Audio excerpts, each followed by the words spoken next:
And we made it to Friday. Good morning. Jim Costa, John Jansen, Heather Park, Gov and Greg behind the glass. Good morning. Good morning. Happy Friday. Woohoo! You're decked out in your Michigan gear.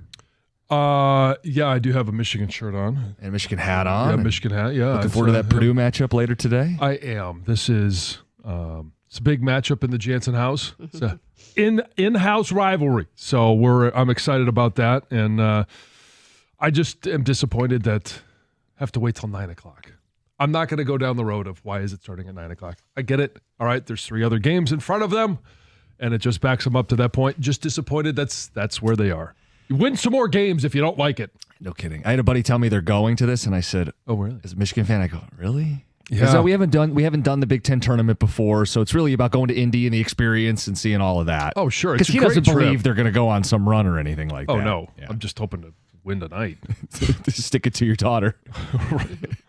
We'll get an update, by the way, on how she played in that sorority intramural showdown showcase later in the show here. Pistons last night.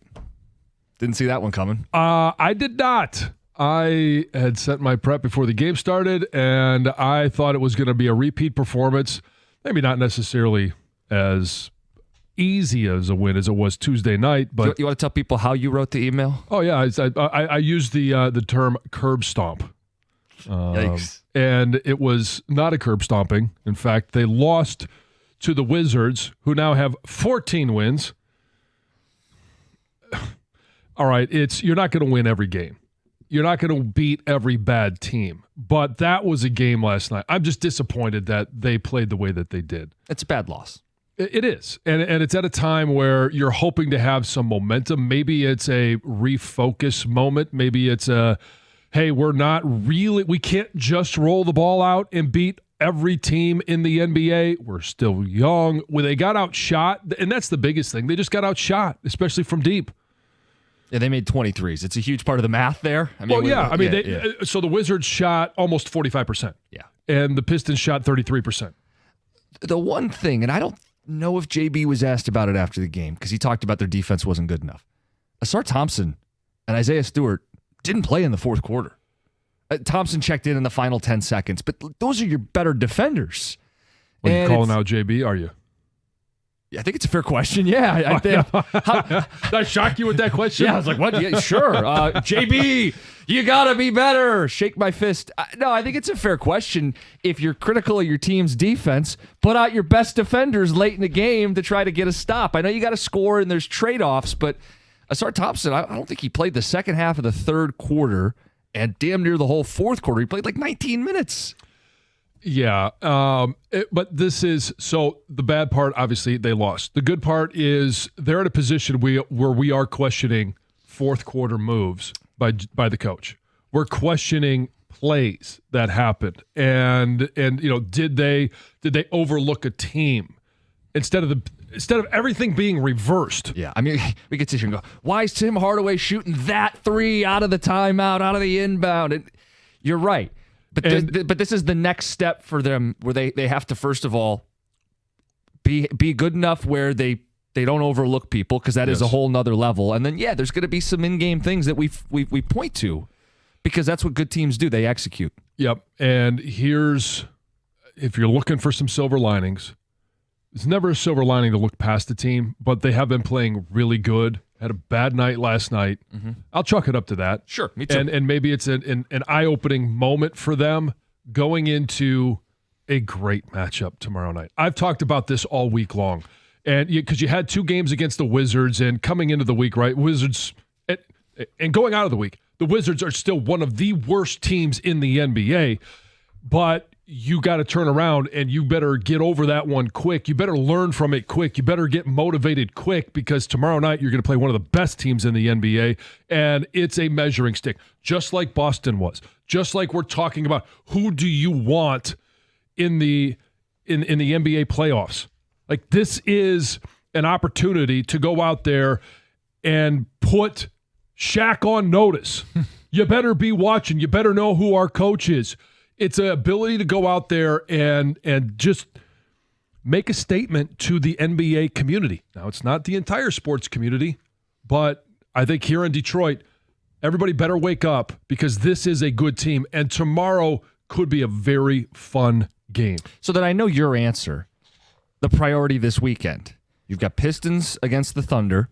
You've got the Wings, their St. Patrick's Day game on Sunday, backed against the wall. And then you have the conference tournaments. Michigan, not likely to be playing Saturday or Sunday, but MSU. Oh, you don't even think they beat Purdue? No, I don't.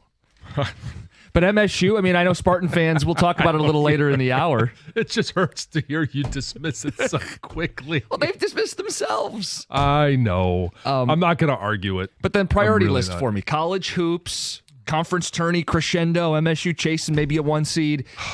And then you got Wings and Pistons. Pistons are number one for you? Yeah, Pistons this weekend have been number one just because, like you, I'm not sure I'll be watching the Big Ten tournament after tonight.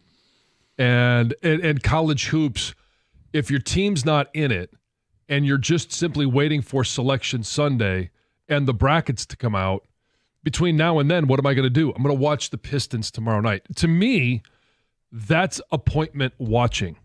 I'm not going to have the ability to go down. We got a lot of things going on this weekend. It's going to be busy. I know tomorrow's going to be a whole bunch of rain. Maybe people do want to go down to the LCA, but I am going to make sure that when that game tips off, I'm in front of my TV and I'm getting a chance to watch what this team is. What is Cade Cunningham? What are they going to do defensively? How are they going to respond? Yep. I want to see. I don't think they win that game. I don't think there's anybody that's going to predict unless you're taking the points and you're doing all this stuff. But against Oklahoma City, I want to see the same energy. I want to see the same fight that we did on February 26th against Boston. Mm-hmm. And they're going to play OKC twice still this season before we get to the playoffs. One here, one there. Yep. Home and home. Home and home. Yeah, but good to see how they match up. I think that is the headliner this weekend. Yeah. I would assume you're waiting until your highlight's going to be Sunday, right? With the Wings? I texted you guys yesterday, and I'm not mad at the team for doing this. They're only two back. Typical. They sent out their playoff ticket email to season ticket holders yesterday. Oh, did that rile you up? Oh, here we go. We're only 2 points back. I thought of you immediately because I pictured them smirking. We're only 2 points back. But yeah, I mean, I reserved my spot on the off chance that they are playing playoff hockey. And I have to stress off chance because despite the fact they're only 2 points out, the schedule's brutal and they haven't played well enough. They're 1 win away. So you text us last night that, and I sent an eye roll to you, but reality is you absolutely have to sign up. You're committed, man.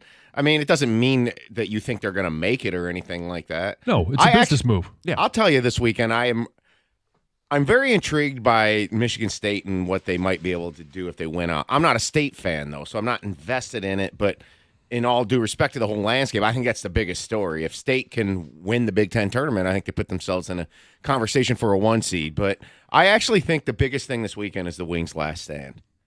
Like, to me, if they somehow get 3 points out of these games, play the laugh track. But no, if they do, they're back in it. They're actually 3 points behind because the Rangers are going to win any tiebreaker with regulation wins. Mm-hmm. To get back in it, this is their last stand. They can't keep sputtering here. I don't even know if 2 points would be good enough. It might, but You're talking about between the two because they play Carolina tonight and then Vegas on Sunday. Or you're either going to get your crap together or not. Yep. They're not that bad, are they, when they went through that losing streak? Maybe they weren't quite as good as we thought they were, but I do think they're at Carolina and they get Vegas here on Sunday afternoon. And if you get 3 out of 4 points, I think it opens the door. What if you only get 2? Because again, they don't play Carolina. To me, well. you're just getting strung along. Yeah, come on, Jim. Right, that's what I think it's the purgatory. You're going to get playoff tickets next year, too? Come Come on, reel in Jimmy. It's the postseason purgatory. You just you kind of feel like, and this would be such a Red Wings thing to do. The Red Wings thing to do would be to get 3 points, to reel everybody back in and possibly be tied with Columbus, at some point at 71. Yeah. And now all of a sudden you're like, okay, well, you lose the tiebreaker, but now you're in position. You could actually do something about it. Yeah, and now it looks like it might be just one spot because Ottawa has started to create some separation with 75. Ottawa's 7 points ahead of the Red Wings. That's acceptable, Stevie? Weren't they worse than us? Yeah, but they added a goalie and bought at the deadline. Or they bought what goalie? Ullmark. Who mentioned him last summer? I'm trying, John. Oh, I know. We'll just keep needling him. At some point, he'll snap. We got 3 hours and 48 minutes. I don't think you guys should be like baiting the Smarm alarm. Like it feels like an NBA player trying to bait calls. You guys are like begging me. Oh, that was for John? Oh, okay. Yeah. Okay. I deserve it.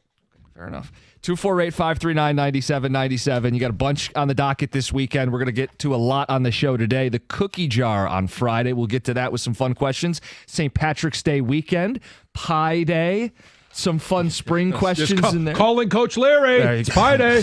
Coach Larry. It's got to deliver. 6:35 MSU, the 1-seed conversation. Is it a conversation? Throw in the Cooper Flag injury. Things could get interesting. It's 97.1. Hey, this week FanDuel is bringing you a Dog of the Day Profit Boost token.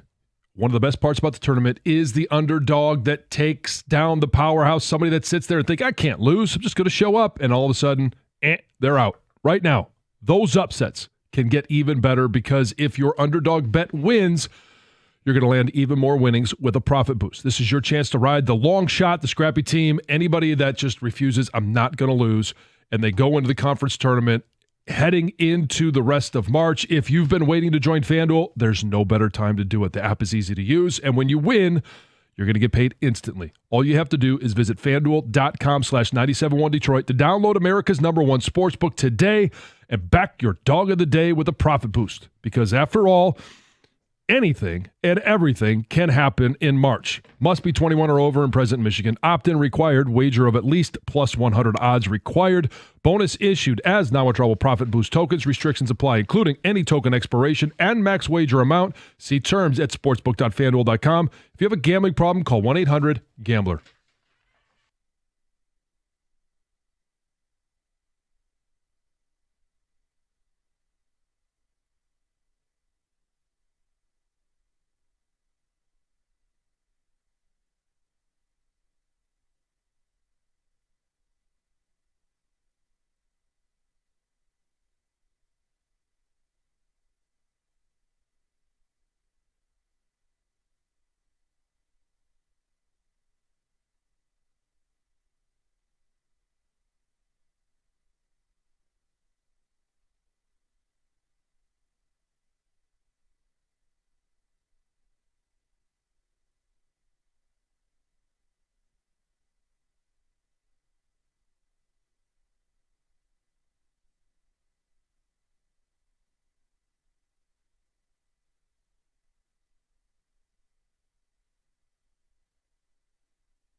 Mark Champion on the call. Keyshawn George, who? Got a slow shot. It's the Wizards, man. Who are these guys? The Pistons, that's a bad loss. They played down to the competition. Did not play good enough defense, especially late in that game, and they lose. John. Yeah. Falar was all over that in the update. The other thing that we haven't even mentioned is the Lions quarterback. Oh, I know. Kyle Allen signed a free agent yesterday. So what does it mean, not for Jared Goff, what does it mean for Hendon Hooker? Well, if you're just simply looking at what did they do at the end of last season, well, they brought Teddy Bridgewater, who was a high school coach, in, and he was the one that went in the game when Jared Goff got knocked on his can. And so I just don't know. They don't have to do anything with Hendon Hooker right now. He's under contract. I don't think anybody is beating down the door to say, hey, can we pry Hendon Hooker away from you? So we'll see him in training camp. We'll see him in preseason games. But I think it will be, hey, can we set him up to look as good as possible? A couple of easy reads, a couple of easy throws. Let's get him a run. And then, hey, there's an injury. A number 2 is starting somewhere. They need a backup. Now we can send him somewhere for a 6th or a 7th round pick. Get something out of him. I don't think he's going to be Hendon Hooker's not going to be the number 2 next year. It will be Kyle Allen. But you think this means like they're out on Hooker entirely? Like I think they still carry 3 quarterbacks. Well, they could carry 3 quarterbacks again because they don't have to do anything with them. And if this year he shows this is year 3. If he shows something in preseason, now you have year 4. Maybe he shows a little bit more in preseason. Or if the Lions get up in a couple of games, which I know this, and they put him in to go out there and, but if he's the number 3, he's not going in the game. So that's why this is interesting to me. It was telling that Hendon Hooker didn't go in that playoff game. And it's telling that they added a guy who could be their number 2. Now, Kyle Allen could be a number 3 as well, but I don't think that Hendon Hooker has established himself as the backup quarterback in Detroit through 2 seasons. One of those seasons he was injured. Last year was his first real season with practicing and acclimating to the NFL game. I wouldn't give up on him. I know people didn't like that pick, and that pick looks worse today than it did the day they made it. But I understood at the time, if you were 100% sold that Goff was the guy, you don't make the pick. But if there's a 10%, hey, I don't know, we haven't extended him yet, I understood rolling the dice on a developmental quarterback. If it doesn't work, it doesn't work. That's the risk going in. I was fine with rolling the dice. It was a gamble. And at that time, and I know there's going to be people, well, why didn't you take an offensive lineman? Why did the Garden bit that time? Tank Dell was taken right after that. Yeah. I understand the argument and why people didn't like the pick. I was okay with it because if you hit on a quarterback in the 3rd round, because he did have a great senior year at Tennessee. He did make some plays, and he was injured, so you were going to have some time to develop him, bring him along. I just don't think if you're going to bring Teddy Bridgewater back, I was fine with them putting him in too. Like that to me wasn't necessarily a sign of we don't like him. It was a 15-win team that wanted to give themselves every opportunity to win a game if a backup quarterback had to go in. I don't want to put a rookie quarterback. I don't want to put a second-year quarterback who's never taken a regular season snap, a meaningful regular season snap into that situation. Yeah. But now you bring in Kyle Allen, who does have starting experience. Now he's an undrafted guy out of Texas A&M. He's bounced around. He is the definition of a number 2 quarterback. Yep. He's never going to be a starter again. He's never going to be a guy that you say, yes, that is our franchise quarterback, but he is a guy that can go in there and get you out of trouble. I knew it was going to be a bumpy road with Hendon Hooker. He was coming off the injury, and the offense he played in at Tennessee was not an NFL offense. No. It was you're reading half the field, you're making one read, get the ball out on timing.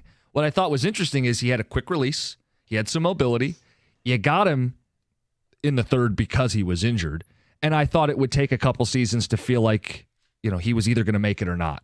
So I understand why the Lions are hedging their bets here. Again, they're going to be another Super Bowl caliber team. They can't have an unproven backup quarterback. The Kyle Allen thing makes a lot of sense. Yeah, I like the signing. It's not going to knock the socks off of anyone, but I thought it was a good insurance policy. Tom, is this a real ticket text? that you walked in here? Is that Jamar? Yeah, it's the only one we got on the Pistons. I will read it. It goes as follows. The Pistons had an off night last night. Give them a break, Costa. They're a lot better than your wings. Costa, you're too critical. Football fan Belleville. Did I beat A little the over the Pistons top. Did I come off the top rope on the Pistons to start the show? I don't think so. They lost to a team that has 14 wins. And they didn't They play. officially arrived last night, didn't the Pistons, as a good NBA team? Oh, because good teams overlook bad teams? Yes. Sure. Hey, we No, made it. it's. I think it's just your voice. Okay. Well, I can't change that. I even said, I think you mentioned, hey, I'm not going to kill him for a loss. Tell us how you really- You say it. How do you really feel? Anyway. Heather, good morning. Let's get to the news. Hey guys, good morning. All right, let's get to the news. I want to talk to you about this story. There's some new disturbing details that have emerged about the CEO of the Oxford Center and the death of that 5-year-old little boy. So sources confirm that this woman, Tammy Peterson, allegedly shared CCTV photos of this little boy, Thomas Cooper, from the accident, from the fire, and it included some really disturbing text messages that were critical of this boy. Like, I'm not even going to share them on air because Why would this person do that? Because she's a terrible person. I mean, There's that. So she had that. And then there's also messages that alluded to the idea that she would basically say the hyperbaric chamber could treat anything just to get people through the doors, right? Get people inside of them. There's messages like that. Plus, she allegedly lied to investigators to prevent them from having access to the video of the incident that she clearly had because she was texting people photos. Plus, she ran away when detectives asked for her cell phone. She had her son scrub her laptop of any evidence that may have existed. I mean, it's awful. During the arraignment, there were numerous claims. We talked about some of them, claims of just disregarded safety protocols, including the lack of a grounding strap to prevent static electricity. And there's one expert that's saying had they would have done that, this boy could have survived. Or I think they say he would have survived with this simple safety measure. Plus, they say there was the tampering with the machine where somebody was like dialing back. So it looked like they were newer or... You know what I mean? It's ridiculous. And then they also had like lack of fire equipment on hand. That was in there as well. Just, it's gross. Poor kid, poor family, all of it. The Detroit City FC is one step closer to a new soccer stadium. Yeah, I saw this. This is cool. Yeah, so on Wednesday, the club gained an initial approval for its request for a public subsidy to help demolish that empty Southwest Detroit hospital. So the hospital was opened in the mid-'70s, and the building now has just been completely vacant since 2007. So just kind of sitting there. So the soccer club bought the hospital last year, and on Wednesday, board members approved this plan that would reimburse the soccer club for the hospital's demolition costs to a tune of $5.9 million over 21 years. So it looks like it's what they wanted. So Yeah, that's going to be cool. also pretty cool, I think. Cougar cubs have been spotted in Michigan for the first time in 100 years. Wow. And they're pretty stinking cute. Somebody caught them on their own personal property camera up in the UP, of course, is where they were. But the cubs... a lot of cougars up there. Oh, well, I don't know about that, John. Well, if there's cougar cubs, there have to be cougars up there. Well, there are cougars up there, but there are. Of course there Okay. are. But They must I just don't know not what have you're been- talking about. but there's not a lot of them. Okay, maybe not a lot. Yeah. Yeah, So go Cats. this marked the first documented and confirmed sighting of cougar cubs since they were hunted out of existence in the early 1900s. The DNR says that a set of spotted cubs between 7 and 9 weeks old were spotted on a local resident's private property camera in Ontonagon. And what one specialist with the DNR is saying is that this is really exciting news, as it could be the first known cougar reproduction in modern times in the western Great Lakes states. Wow. And it's pretty neat. So there has been verified a total of 132 cougar reports, but apparently DNA testing confirmed that those have all been males. Oh. So this is quite interesting, right? But they do say these little babies have not been spotted since March 6th. So and they were spotted without their mama. So normally they stick with their mom for 2 years. So there's no word. Nobody knows. Are they surviving? Did they find their mom? What's going on with them? But still, they're there. Pretty cool. Well, the Tigers, they just released, well, I guess the Tigers didn't. MLB released these new hats for every team. Yeah. These overlap hats, right? And have you seen them? Yep. I'm sure you have because everyone's talking about them. Let's just start with Detroit's, okay? So basically all these overlap hats, they feature the logo. So Detroit's has the Old English D over top of a scripted word of Detroit, right? And ours, I think, just looks stupid. It does look looks like stupid. a mess. Like it looks like I gave Emily 2 little stickers and was like, put these on a hat. She's like, oh, it doesn't read well, right? Yeah. But it reads better than some of the other teams' hats, like the Texas Rangers, for example. They actually discontinued the sale of their hats after they went viral for all the wrong reasons. The Astros hats, those don't look great either. The Angels, not much better. Here's what I don't get is, and maybe they need to hire somebody with my sense of humor or my level of mental growth or lack thereof, is to just say, hey, we're going to send you a sample. We're going to release these. It's going to be a huge national day. Yes.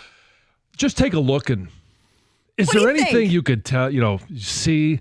And then you look at the Astros, Yes. and it's ASHOS. Right. Or the Angels without the G. Yeah. I mean, If you say it phonetically, it doesn't it say what just, you'd like it to say. I know. Come on. Like, let's just use a little common sense here. And even if they didn't create these new words, They're just ugly.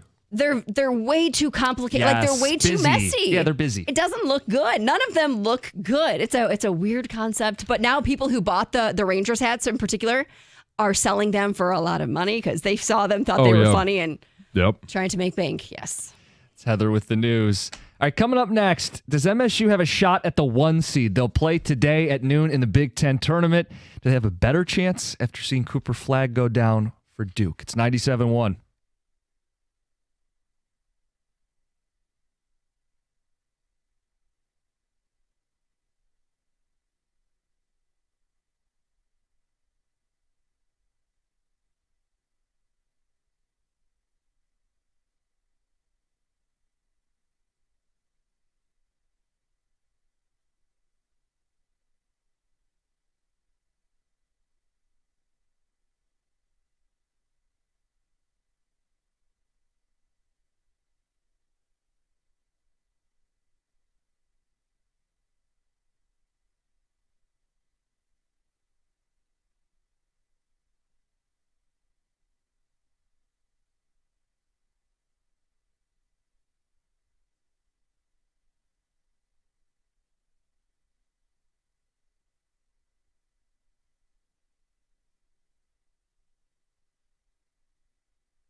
We're still talking about the hats off air.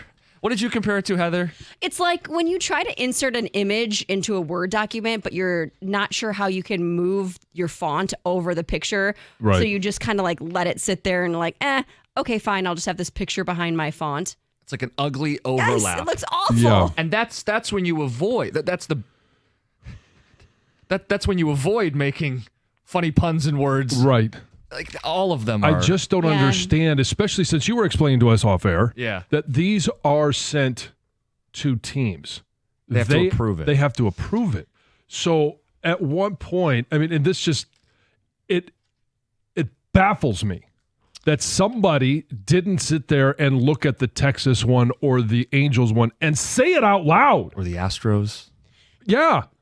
Just say, what does it read? How does it read? Right. But even if you didn't do that, Still doesn't look good it's anyway. still messy. It Oh, just yeah. doesn't I mean, it look did look bad, visually yeah. appealing. Yeah, that was the point. Yeah, they're bad. They're Anyway. really bad. We'll talk a little baseball at 7:02, and it won't be hat related. One of the big conversation pieces with our baseball team yesterday is who's on third. So we'll get What's to on that. second? That's a who's on first. Yeah, but we're I know. Yes. I don't know who's on third. no, What's on second? we know who was on third. Yeah. So we'll get to it at 7:02. Michigan State will play today at noon. Typically, the Spartans, they don't really care about the conference tournament. Even great Izzo teams don't make runs in the conference tournament. But they have a real shot at the 1 seed, right? Yeah, legitimate shot at the 1 seed. Because if you look at, okay, just take the metrics in regards to quad 1 wins. And Auburn, who has spent time at number 1. It depends on where you're looking. If you're looking at the net rankings or if you're looking at KenPom, like they've got 15 quad 1 wins. They're 15-4. They played a lot of quad 1 games. Mm-hmm. And then you look at Houston. They've got 11. Alabama has 10, paired with 7 losses. Kentucky has 10. How many does Michigan State have? Michigan State has 12 quad 1 wins right now. And it's the only- second most in the sport. And only 4 quad 1 losses. I think that's the important part as well. I think they have a real shot at the 1 seed. I don't know if everybody agrees with it. I think if you throw in the Cooper Flag injury from yesterday, love it or hate it, the reality is the committee has punished teams for injuries before. If he doesn't play again in the ACC tournament, I know they'll try to paint the rosy, optimistic thing. Hey, if your best player's not healthy, historically, you get dinged. And if that's happening at the same time that MSU rattles off 10 straight wins to close the season, the majority of which against teams currently ranked, the majority of which are quad 1 wins, they'll end up with 15 quad 1 wins, maybe the most in the sport. Now, I realize Houston and Auburn Well, they'll be could tied pick with up, Auburn, yeah. Yeah, and they could win a couple games here too. But MSU would belong on the 1 seed line, would they not? If they win out, they are regular season tournament champs, both of them, a dual champion. They would end with 10 straight wins and have 15 quad 1 wins. If they're not the best team in the country, I understand, but they certainly would deserve to be one of the 4 1 seeds. And it's interesting because KenPom has them at 8. Net Rankings has them at 10. And then you look at the quad 1 wins. And again, there's so many metrics that go into this in regards to what the committee is looking at, how they have played recently, that, it's – and Greg, I know you're waving your hands. I know that how they played recently isn't supposed to factor in, but correct me if I'm wrong. They're human. That is correct. And I guarantee you, whether they want to admit it or not, there will be recency bias. Well, I think there's 2 things. First of all, in terms of recency bias, I think there is we've already kind of got these teams that we think are the 4 best, which is basically Auburn, Duke, Florida, Houston. And so to knock them off of that perch, I think might take something incredible. Now, Jim, I'm going to ask you a question. Yeah. Let's say Michigan State gets to the Big Ten title game and loses on Sunday. Mm-hmm. Would they be a 1 seed? Did Florida lose prior to making the SEC title game? Let's say sure. Then, yeah, I think I'd put them in over Florida. Okay. Is Florida the lesser of those 4 teams? They are the less of the 4 teams, but there is a significant gap, at least in the KenPom rankings, between 4 Right. and 5. Now, here's what's going against Michigan State. It's the 3:30 tip-off on Sunday. Right, we know that it's not supposed to work like this, but it always feels like the committee has already built the bracket and they don't change even if you win that game. that's why you ask, well, it depends at the end there. Florida only has 8 quad 1 wins. And I know they've beaten Auburn, and I'm not telling you Florida's not a good basketball team. But if they don't win their regular season or conference tournament, if they have 5 losses just like MSU, but the Spartans are a dual champion with nearly double the quad 1 wins, I'm supposed to put Florida in there because the SEC's great? How about they win those games then? You know what I mean? I agree. And I would love to see Michigan State go in as a 1 seed. I do think that over the course of the season, what we've seen Michigan State do and how we've seen them play, and I know what you're doing at the end of the year isn't supposed to matter, but let's just look at, they lost to, early on in the season, number 1 team in the country. Now, Kansas hasn't. At the time, yeah. Right. Yeah, Kansas hasn't proven to be number 1 team in the country. So it's not necessarily, a lot of times we look at this, and I look at it from a football perspective. And what they would do on the football side of things, it's very different in basketball. But, what's their worst loss? It's probably the Indiana game. Which happens to be their last loss. Their last loss. Because MSU has 4 other losses. Kansas and Memphis, I think, are both top 50 net teams. The West Coast trip, and USC, then the West UCLA. Coast trip, which I'm not making any excuses for them, but we saw it in football. You mentioned the football mentality. Mm-hmm. That travel out there really nipped some teams last year. I don't know that those are necessarily bad losses. Like UCLA is a pretty good team.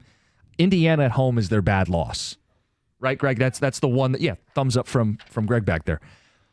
But I think they have a real shot at the 1 seed. I wonder if Spartan fans feel like it's worth it. Maybe they see the Cooper Flag injury, and instead of seeing, there's a path where Duke gets punished or Florida drops, maybe they say, I don't want to get any of these guys hurt. I'd rather just lose today, lock in my 2 seed, and move on. So I think what Greg said about there's kind of a wall that's up right now with the 4 number 1s. People just think they're that's it. But State's progression here from probably February, mid-February on, has really, if you really dig into the numbers, you can make a strong case for them in terms of quad 1 wins and all that. And I think it's getting overlooked because this wall's been put up.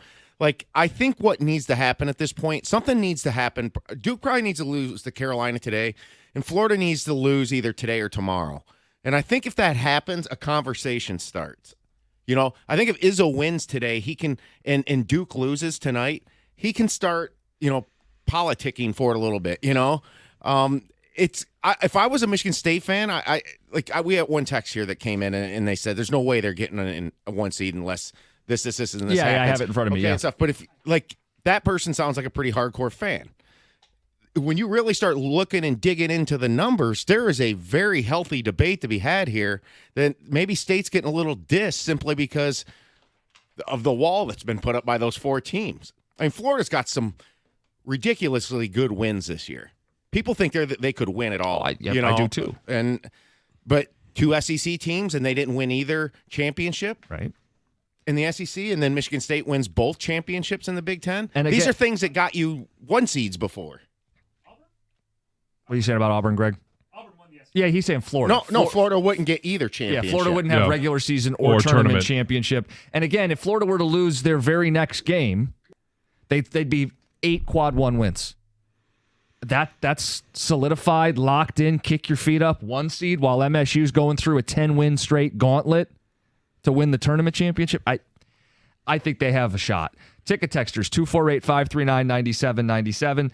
The one Tom was alluding to, they have no shot with Duke and Houston winning yesterday. Auburn and Florida winning today will lock them out. I do think that Duke, even though it was Georgia Tech, winning without Cooper Flag and making the comeback that they did, because I was watching that game at the beginning, I'm like, man. They were down early, yeah. Oh, they were down like 15 early. And they made a little bit of a comeback when Cooper Flag did get hurt. And then, and I think it goes to show that whether you're looking at numbers, you're looking at Duke is still a very talented and really good team, even without Cooper Flag. They have 5 draft picks, protected draft picks. Right. Outside of Cooper Flag, by the way, who'd make it 6. Right. How big a deal is the Cooper Flag injury in the committee's eyes? It's not a season-ending ankle injury, and Duke's going to downplay it because it's in their best interest. But we've seen in both the NCAA tournament and the college football playoff, if you get a bad injury at the wrong position to a key guy, you'll be punished, which never sits right with me that that your resume gets dinged, wins you've already had get dinged because we don't know if you can win in the future. But there's precedent for it. Like it would not be out of the question for the committee to say, hey, Duke, instead of being the number 1 overall seed, you're hanging by a thread. And if you lose, you're a 2 seed because Cooper Flagg might not be 100%. It's hard to make that justification because of the talent that Duke has. When the Florida State quarterback got hurt, was it Travis? Yeah, Travis.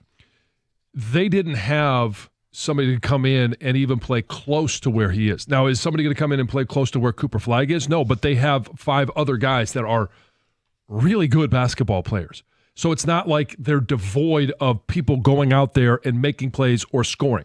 And let's face it here, Duke gets to play the hand the way they want to in terms of this information getting out or anything. This might be a hindsight argument where they just play it safe. Oh, we're not going to put them in the ACC tournament anymore. We feel secure with our seed, and we want to make sure he's 100% for the tournament. And then you get to the opening game in the tournament, and he's not in there.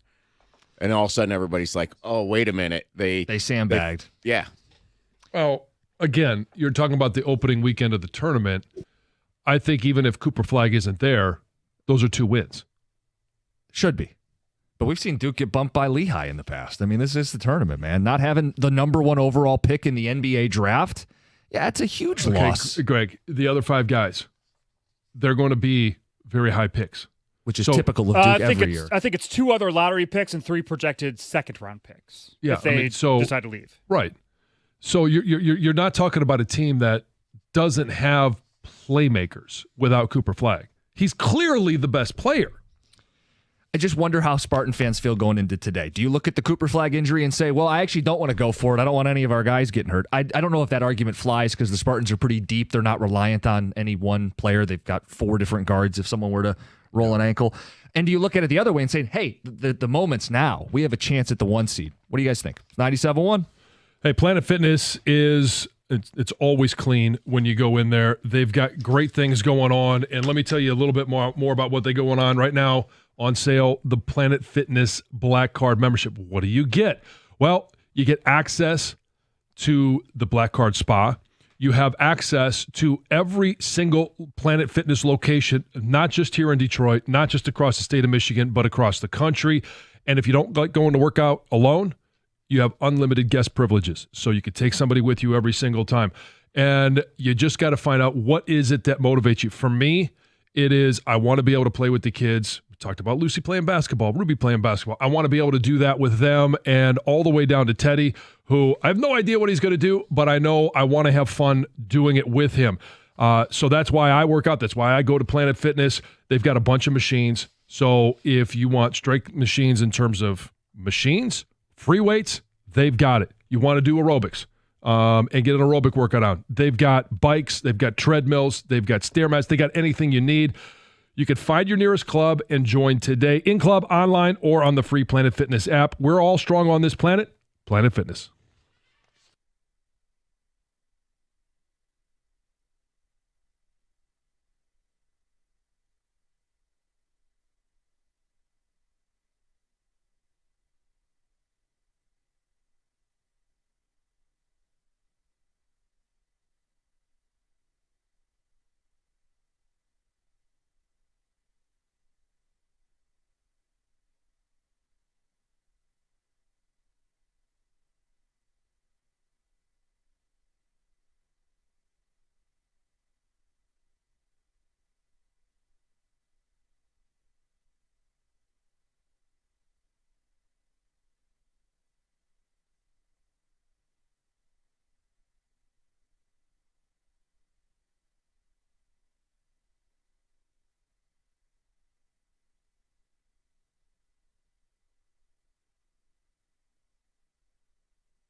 97.1, Jim Costa, John Jansen, Heather Park. It's a Friday. We got Gov and Greg behind the glass. We'll get to the Tigers' third base question. You saw who was playing there yesterday. Get to that at 7:02. The Michigan State discussion. They play at noon, and we've asked the question, do they have a real shot at the 1 seed? Should they have a real shot at the 1 seed?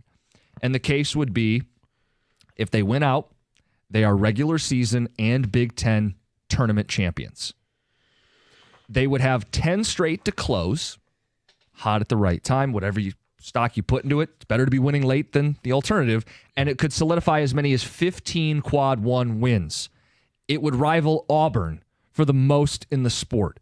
For comparison, Florida, a team that everybody kind of has in there as a 1 seed, they only have 8 quad 1 wins. And you'd think playing in the SEC, you'd have all these opportunities.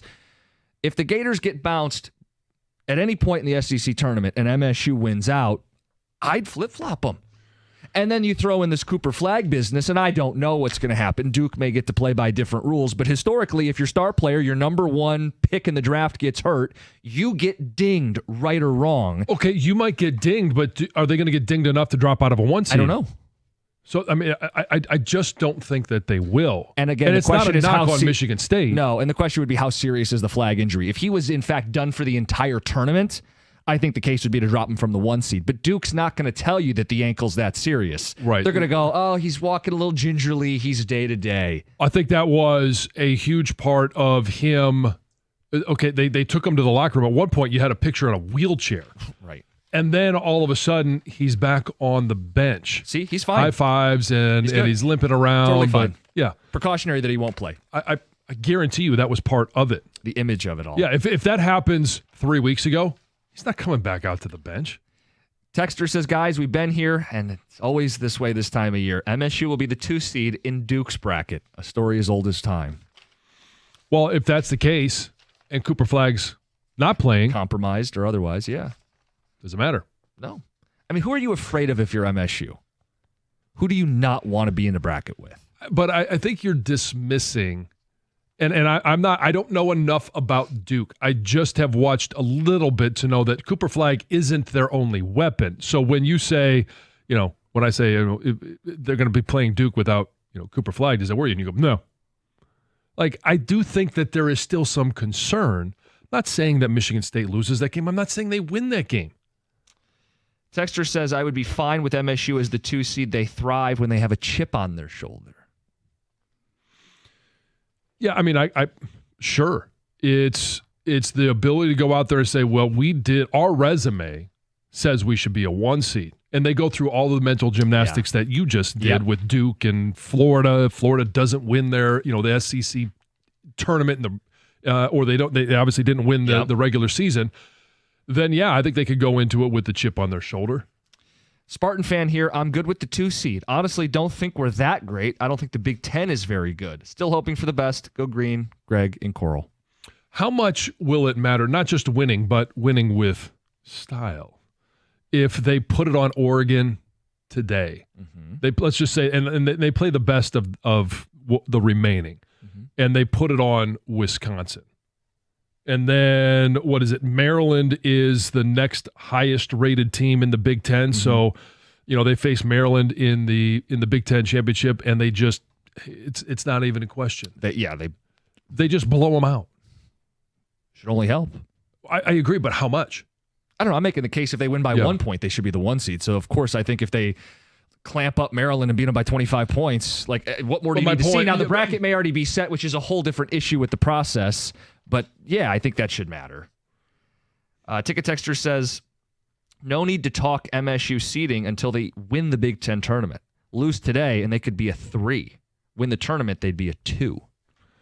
Behind the glass, we don't believe that. We believe it's almost like the same argument getting to the 1 in some ways. In fact, maybe a little closer to a 1 than they would be a 3.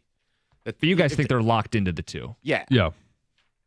You mentioned something there about the process and, the Big Ten, the Big Ten playing so late Sunday they could hurt themselves, that the bracket's set and all that and yada, yada. Wouldn't it be so cool one time if they were still having such a debate that it delayed it? Meaning they're teasing, like, it's not ready yet. You know, that there's this war. Like, that would be so good for the sport, actually, if you think about it. But they're so built into, we got to hit these times and doing this. Guess what? 60 Minutes is coming up a half hour later, people. Okay? You know the drama that would create? People would be like, no, there are going to, sources say there is such a debate that they cannot decide between MSU and Florida for the last 1 seed. Okay, so. That would be awesome. But you're only talking about 2 teams. The rest of the bracket's filled out. So well, you wouldn't know though. You wouldn't know it yet though. So the anticipation, everybody's waiting for the bracket to come. Yeah, Listen, sure, yes, they could create some drama. you could ham I'm it not up. saying create it. Actually, do it naturally because I think I call hogwash on this thing. Just saying, oh, it's set on Sunday morning now. I think it's the laziest thing to do. But to it doesn't John's have point, to be set. to You're John's supposed point, to get it right. Just flip the 2. Like, okay, Right. The game was over. MSU lost. Okay, we keep them at the 2. Oh, wow, MSU won. Here's what we're going to do. We're going to copy. We're going to paste. Right. Boom, boom. They're the 1. The 1's now the 2. Yeah. Don't redo the entire bracket. Right. We're done. I'm not saying redo the whole bracket. All right, now we're just. I'll just rest my case. Okay. Whatever. No, I get what The you're gentleman talking from about, but Tecumseh before yields. Yeah. No, I just got mad. You know what's different than it used to be? You know, when they would actually do this thing genuinely and it would go into Sunday and evaluate it. And it's just a sign of the times we live in. Like, they're lazy. They got to have this thing set, and it's got to be – it's such a TV production now versus there used to be a lot more drama to it, I think. I'm a college hoops geek that used to watch it back in the day, guys. I used to make brackets. I used to try to forecast this stuff when I was in nerd times. You know, it's like – yeah, but you're in the bracket age group. You're in the bracket. you are too. I am too, but I don't care. we don't want to do that today. Yeah, Do you know who won our bracket last year? no. Heather. Not our bracket, but we did our, draft. Remember, we drafted 4 teams apiece? Why would Not you bring that that up? surprising, is You it? just want to pump up the ego again? She won the picks. She won the bracket. What the hell are we even playing for? We'll do it again this year because we need a shot at revenge, John. Next week, we'll be having some fun with that. We'll each have 4 teams. Now Brace we have to yourself. sit for the. There could be another trophy. I don't know. Another trophy? Jim. Before you say things out loud, just take a deep breath and think about it. Now we have to sit here for the next 3 hours and hear her talk about, well, I won the bracket. What do you I won guys the even picks. know? Yeah. Well, Heather, what do you think? Are we- the Spartans a 1 seed? We should be just- asking you. You're the expert. I know, John. I know. If you had to pick, okay, this is not a fair question No. because Michigan State is Your school. Yes. Never mind. Don't ask. Yeah. Don't ask. I was just trying to figure out how she would pick if Michigan State wasn't one of them. You know, what's the criteria? Well, I I don't like know their yet. uniforms better. I like their mascot. Oh, it's my people. It's just whatever feeling overcomes me at the moment. Yeah, it could be any of those things. Of course. 7 o'clock hour. We're going to get an update on Lucy Jansen. Did they win at the Mackey Arena last night? We got the cookie jar at 7:35, and coming up next, he's playing third base now. It's 97.1.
So we have a theme on Twitch. Yeah. Yeah. The theme is the Costa curse. And here's how it goes. Kitek says the Costa curse is real. Costa forces his way into the Pistons bandwagon, and they lose to the worst team in the NBA. He follows it up with Costa gives up on the Red Wings, and they end their losing streak. Then there's... And now he's telling people then there's an odd comment, more trophies for Heather. And then it comes back, beware the Costa curse when picking your bracket. Yes, he spent a whole segment talking about MSU 1 seed, so you know they will lose today. The Costa curse, is it real? They'll shoot like 1 of 16 and get bounced in their first Big Ten to Oregon tournament game against Oregon. Well, the good news for everybody is then Javi's going to have a great season. Javi Baez is going to have a great year because I don't get it. I don't see it. AJ Hinch was on with us yesterday.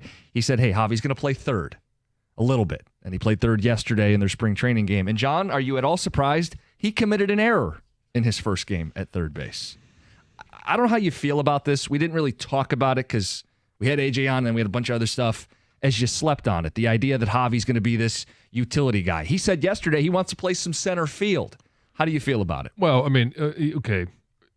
That seems to be the more of a kid's dream. Like when I got in the major leagues, I wanted to be able to play shortstop. That's my spot. Maybe I could play this. Maybe I chase some fly balls in the outfield. Okay, I think he was probably I didn't hear the context of that comment. Mm-hmm.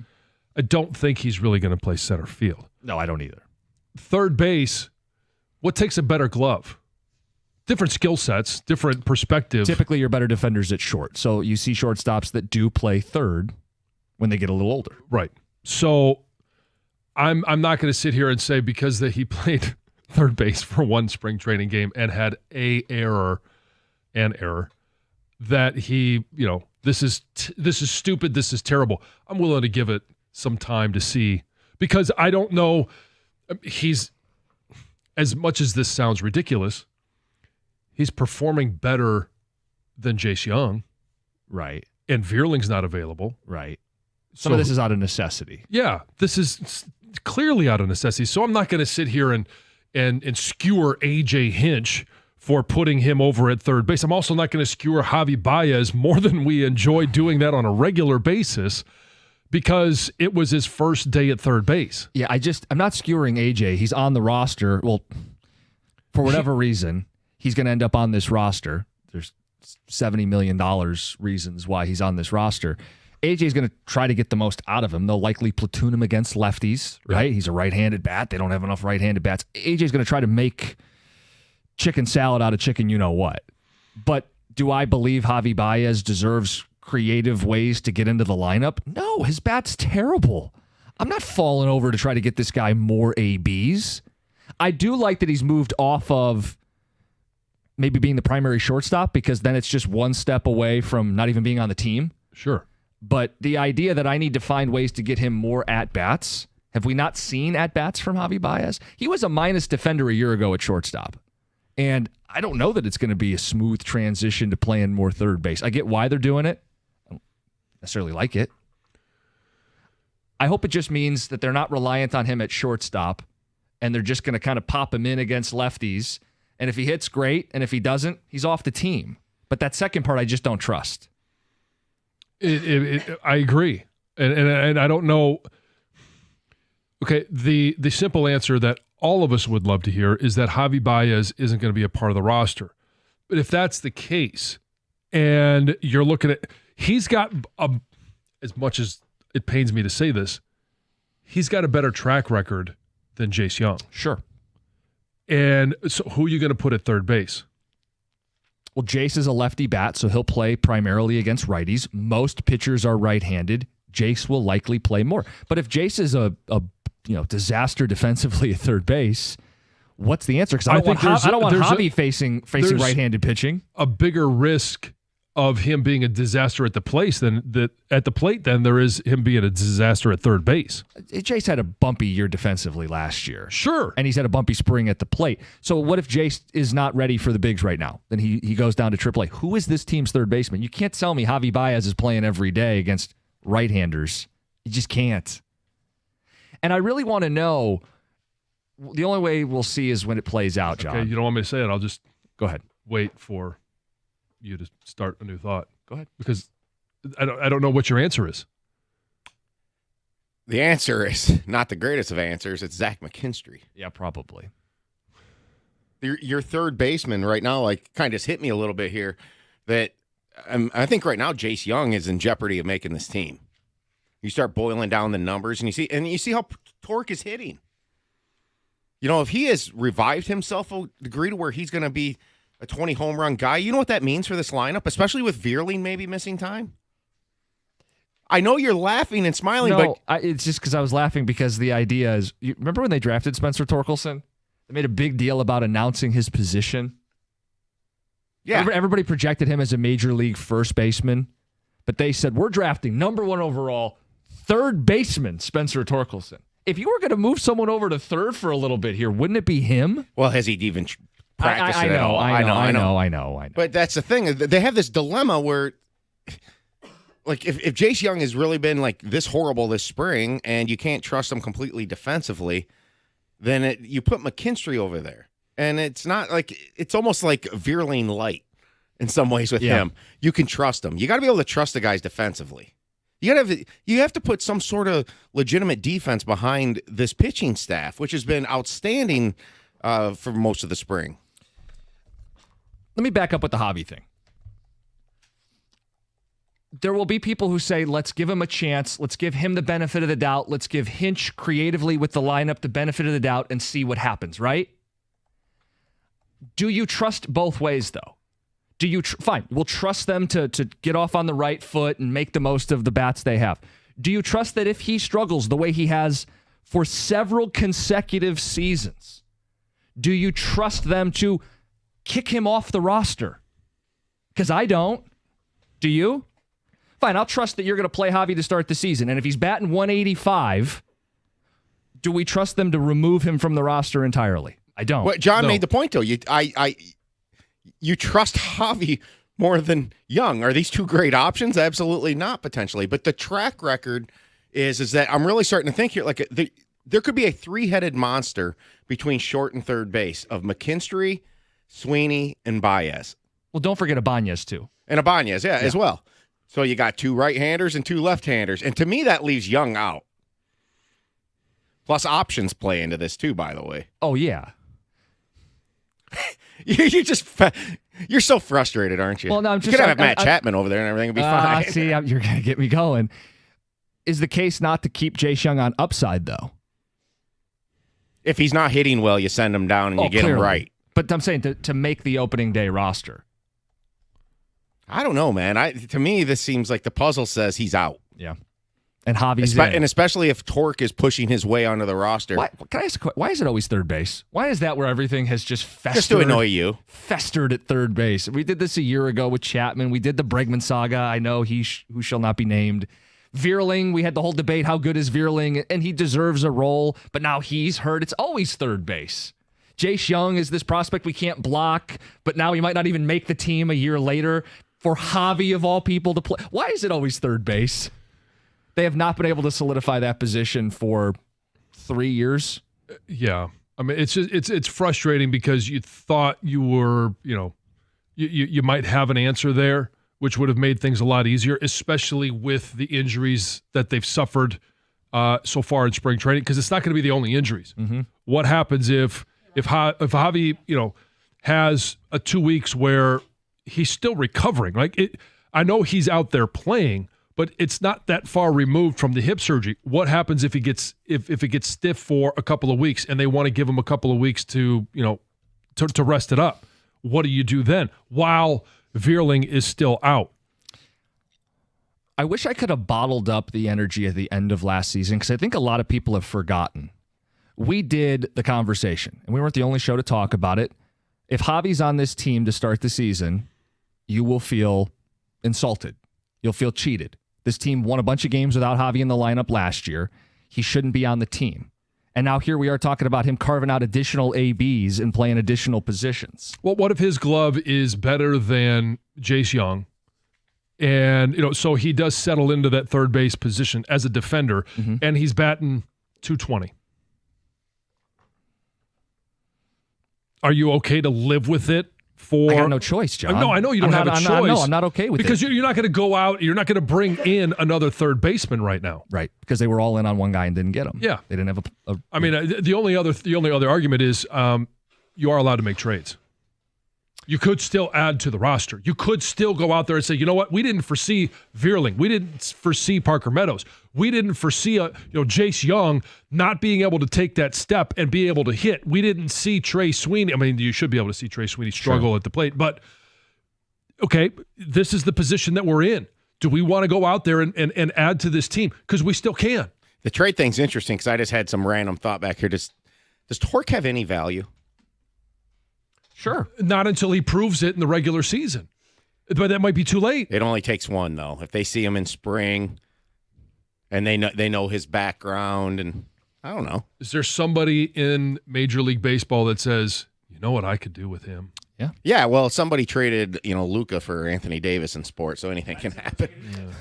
We got a couple Tiger phone calls and ticket text to read. Get an update on Lucy last night. Did she hit the game-winning shot? Did they pull off the win at Mackey? Talked a little bit about it yesterday. We'll pay it off next, 97.1. Hey, we're getting some warmer weather. We're going to get some rain this weekend, and your grass is going to start greening up. We inch closer to April. You got to give Natural Way Lawn and Tree Service a call. Get green, stay green with Natural Way, and save some green. Call by the end of the month for the early bird discount. Purchase a full lawn program. You're going to get free grow patrol, but you got to mention my name along with 97.1 the ticket. How do you get in touch with them? Well, you can get them on the phone at 888-GET-GREEN or on the web at naturalwaylawn.com. And when you hire Natural Way, you're going to get the Natural Way difference. Fewer chemicals and environmentally sound practices. Your lawn and your home is going to be designed or assigned its own specialist. Locally owned and operated for over 3.5 decades. They're going to custom tailor a solution specifically for your yard and your home. It's not their first rodeo, so they know exactly what they're doing, and they're also going to give you 100% satisfaction guaranteed. If you had crabgrass last year, you don't want to see it this year. It's kind of the bane of everyone's existence. It's not too late right now. You've got to fix it. That first application means everything. Natural Way Lawn and Tree Service, 888-GET-GREEN. Stay green with Natural Way.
All right, we're talking the Javi thing and it's turned into a third base thing. Couple ticket text phone calls. We'll keep the show rolling here.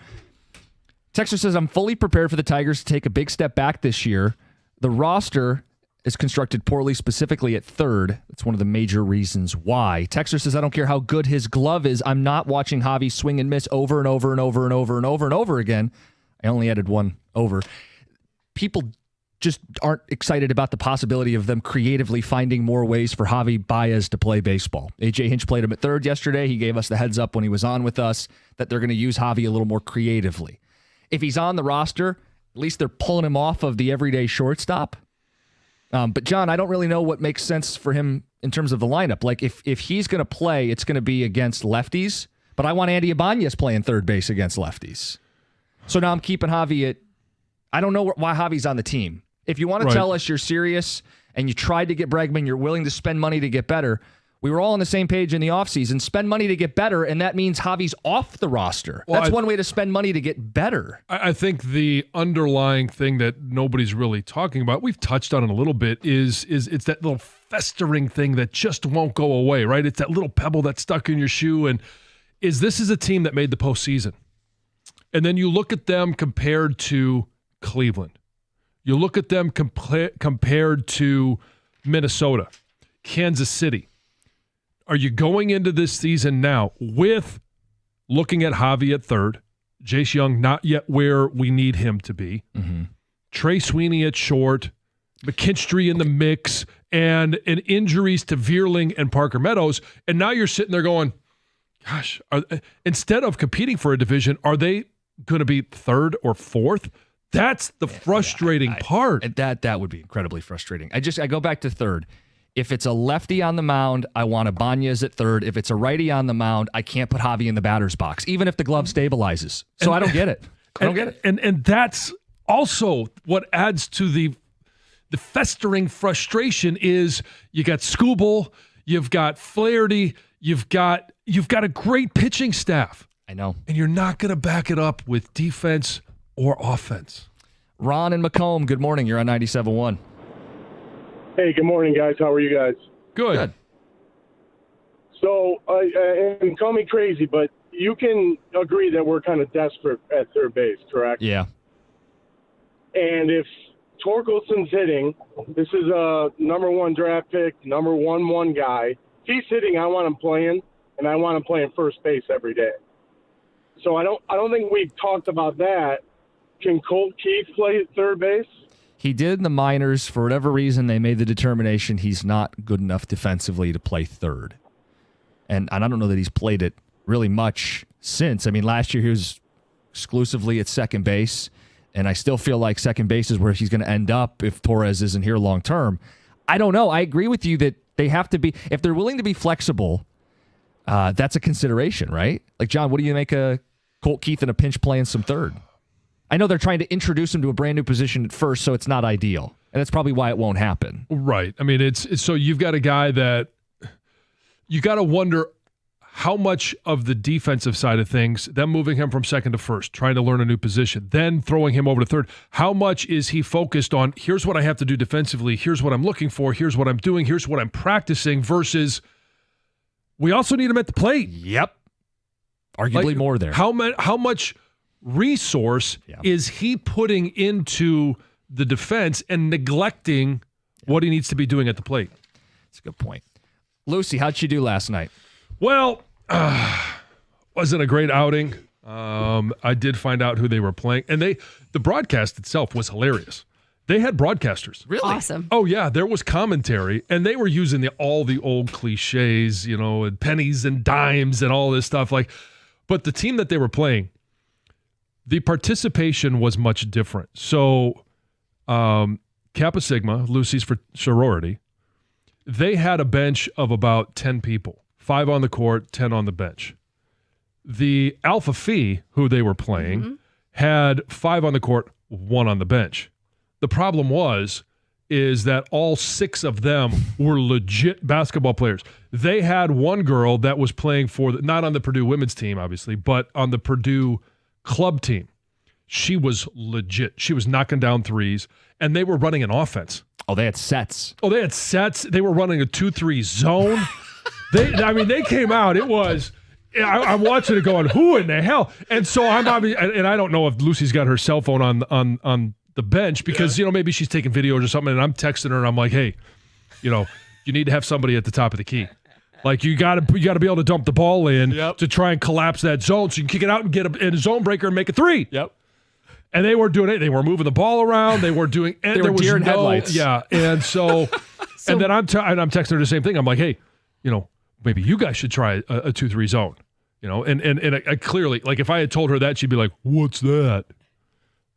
Okay. So is this ugly? Oh, it got ugly fast. I think they lost. They hit the mercy rule with running clock, 4 quarters, 10-minute quarters. And if you were down by 20 or vice versa, up by 20 with 2 minutes left, you didn't play the final 2 minutes, which I don't know why they call the mercy at that time. But, so they lost by 20. But did she have fun, John? Oh, she looked like she had a great time. Good. She did get in the game. Like I said, she was going to have limited time. Mm-hmm. She got in the game in the fourth quarter when they emptied the bench. She's running up and down the floor. She looked like she looked in the driveway playing defense, hands flaring everywhere, jumping around, having a good time. And honestly, as a dad, I'm watching it like I want her to win. I just simply wanted her to look like she was having fun. She had a great time with her teammates, and I'm sure they had fun commiserating after the game. So, yeah, they lost. Sadly. But she did get to run on Mackey Court. Which is really Mackey cool. Arena. It's actually Keedy Court. Yes. Yeah. And we talked about it a little bit yesterday. People that missed it, some of the cool experiences that you guys may have had playing at iconic venues on the way up with sports. Yeah. We've got Cookie Jar coming up at 7:35. Heather with the news. Well, Warren police have released body cam footage of the recent fatal officer-involved shooting. And during a press conference, the police commissioner, Eric Hawkins, said that it looks like this individual had suicide by cop as an intent. And in this body cam, officers can be heard telling this guy that was armed with that knife or that ice pick, right, to get on the ground. He responded by yelling back to the officers saying, "Shoot me." Right. Oh. And then after he refused to drop the weapon, that's when they used a taser. But that didn't work. It wasn't effective. And the man was shot as he continued to approach the officers. The man got within 12 feet of the officers before he was shot. And like we talked about the other day, the 4 officers involved have been placed on administrative leave pending an investigation. Troy police say that Tammy Peterson, the CEO of the Oxford Center, ran away and tried to hide evidence after that 5-year-old boy, Thomas Cooper, died inside of one of the center's hyperbaric chambers. So despite the fact that she actually had her son scrub her devices, right, like wipe her laptop, police were still able to go and find electronic messages on her devices. One, she shared photos of the boy during the incident, right? Like not of this fun little boy that was in the center days and days before, of the actual incident. And she also had that along with messages that were really critical of this child, of a 5-year-old child. Her messages also show that she basically would tell people anything they want to hear about a hyperbaric chamber, that yes, it could treat basically anything if it would get them to come to the facility, right? She was like a snake oil salesman. Yeah. During the arraignment, one detective said that the Oxford Center staff blatantly ignored safety measures that could have kept that little boy alive, including a failure to use grounding straps, which are typically worn like around the wrist during one of these treatments to prevent static electricity that could spark a fire. In fact, there was an employee who refused to run these hyperbaric chambers because they weren't following these. And guess what happened to that employee? Fired? Fired. Yes. Oh, good for that person for standing up for it, though. Sure. A Warren man has been arrested after stealing several high-end Cadillacs from a GM parking lot. 24-year-old Deon Brooks, is accused of participating in this ongoing crime ring where he's accused of stealing multiple vehicles valued at more than $1.5 million. All of the stolen vehicles were brand new. They were waiting, shipment to either dealerships or they're going to be corporate loaner cars. And what this guy would do would re-tag, they say, the vehicles with cloned vehicle identification numbers, and then he would sell them out of state for large profits. So he has been charged with one count of conducting a criminal enterprise. That's a 20-year felony. Finally, Jets legend Mark Gastineau is taking ESPN to court over the use of this now viral video clip featuring him confronting Brett Favre. So this clip was prominently displayed in one of the 30 for 30s, the New York Sack Exchange documentary. And he says that they used this clip without his consent and they used it in a misleading way. They didn't actually show the entire thing. And he's suing for $25 million. It's so whenever you see documentaries or you see interviews or you see interactions, especially ones that like you don't, this is why I always talk about the context. You'd always have the full context. I mean, he's upset and I think rightfully so, but there can be conversation and discussion before and after what led to that interaction, and were they able to have a conversation and shake hands later? Apparently they did. They did. That's what he says. Yep. Yeah, I think they're you run the risk of wrongly portraying a situation. And that's what he says. He says it's ruined his reputation. It's Heather with the news. Coming up next, the cookie jar. We've got some St. Patrick's Day weekend conversations, Pie Day, little fun. We'll get to that next. 97.1. Guys, if you're injured in a car accident, you go through it. The confusion, your pain, the stress. How am I going to get this resolved? You need to go somewhere that cares about you. KG Law. You don't want the runaround, you go to KG Law. Phone number is 877-KG-CARES. Check them out, 877-KGCares.com. Lawrence KG is a Detroiter. He built his business with the idea that you're not just a number. He and his team look after you when you need it most. So if you or a loved one has been injured in a car accident, you need to call KG Law now. Visit KGCares.com. That's spelled K-A-J-Y, KGCares.com.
All right, it's the cookie jar. On a Friday, we have ridiculous, fun questions. We need some big opinions.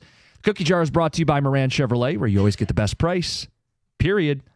Pie Day, John, a personal favorite of yours. Yes. What Yes. is the best pie? Hands down. In my book, no debate. I'm not going to tell anybody else what to like, what to love. And if Coach Larry, I know he's out of town, if he was listening, if he could possibly send one, it is the raspberry pie. And I don't care what's on top. It could be the lattice, pie crust. It could be the crumble. The crumble. Oh, it almost becomes like a cobbler.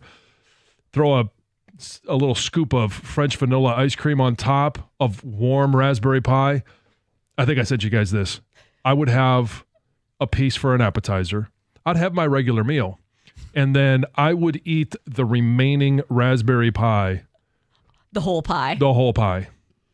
That's one that I can't say no until it's all gone. Do you want some more? Yeah. Oh, it's all gone. Oh. Is there another one? Like everybody has that food that they just can't say no to. It's irresistible to me. Mm-hmm. Pie's not really my thing, but my number one pie is pretty generic, apple pie.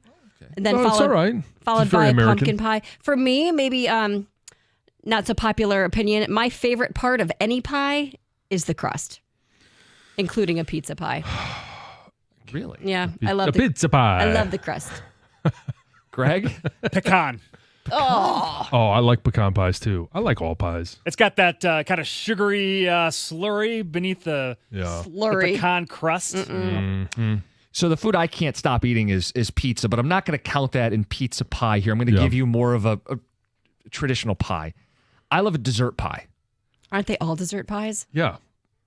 Are you talking like chicken talking pot like pie? Are you kidding me? The dessert pie? No, I didn't. I like all dessert pies. I like pumpkin pie. I like chocolate meringue. Lemon meringue. Whatever. Let me finish. I like a silk pie, like a chocolate silk pie, like a really sweet. I guess all fruit pies are sweet too. I'm confused. I'm I sorry. have two. Apologies. Pick one. The French silk pie. Okay. My answer was not dessert pie. I wanted to keep going. Dessert. Dessert pie. I wasn't done. At least he's not pronouncing Malachi Malachi yet. Yes. All right, yes. St. Patrick's Day is Monday. This is St. Patrick's Day weekend. Give me the best Irish thing. I would have to say Irish whiskey. Okay. And I mean, there are some. When I was playing, somebody introduced me to my first Irish whiskey was a Tullamore, which I like saying. It's just fun to say. But probably some of the most well-known would be like a Bushmills. There's a lot of different versions of it. Redbreast, Teeling, all of those I think are great. So to me, that's the best Irish thing. I don't love whiskey or coffee or, Guinness or anything. So I'm going with the Irish, the dogs, like the Irish setter, Irish wolfhound. There's some good dogs. Irish dogs. Greg? Shamrock, what do you want me to say? I don't know. Yeah. Pot of gold. Farley and Leprechauns. Clover, yeah. Leprechaun. Like, Redheads. Oh. Okay. Tom? Nice, Craig. I like that one. I will say this, Heather. It always comes back to dogs and bread. That's our two answers so far. The accent. Come on. I'm Irish. The Irish accent is borderline. Well, then you certainly have an make Irish accent. I think you should finish this entire segment with an Irish accent. There's just no way that's ever going to happen. I got the pot to gold, John. They're after me, pot of gold. I went with pubs. An Irish a good pub. Irish pub. That's Okay, right. yeah. Sure. Uh-huh. St. Patrick's Day. Is it the best drinking day of the year? If not, what is? So I don't know. There's not a lot of days that I say I'm going to drink on this day. Oh. So I don't have a great answer. I would say New Year's Eve. I'm always going to have some champagne. New Year's Eve is a great day to drink. I like drinking during the day, and I like the weather to be nicer than St. Patty's Day because normally it's pretty darn cold and you're So out and about and you're waiting in line. All summer? I'd go for all summer. No, I would go for 4th like of the 4th of July July? is what I am Okay. picking. Yeah. It's the day before St. Patrick's Day, John, because we drink all the time. This is amazing. Got a little Irish in you, don't you? It's the all-day drinking. It's the green beer.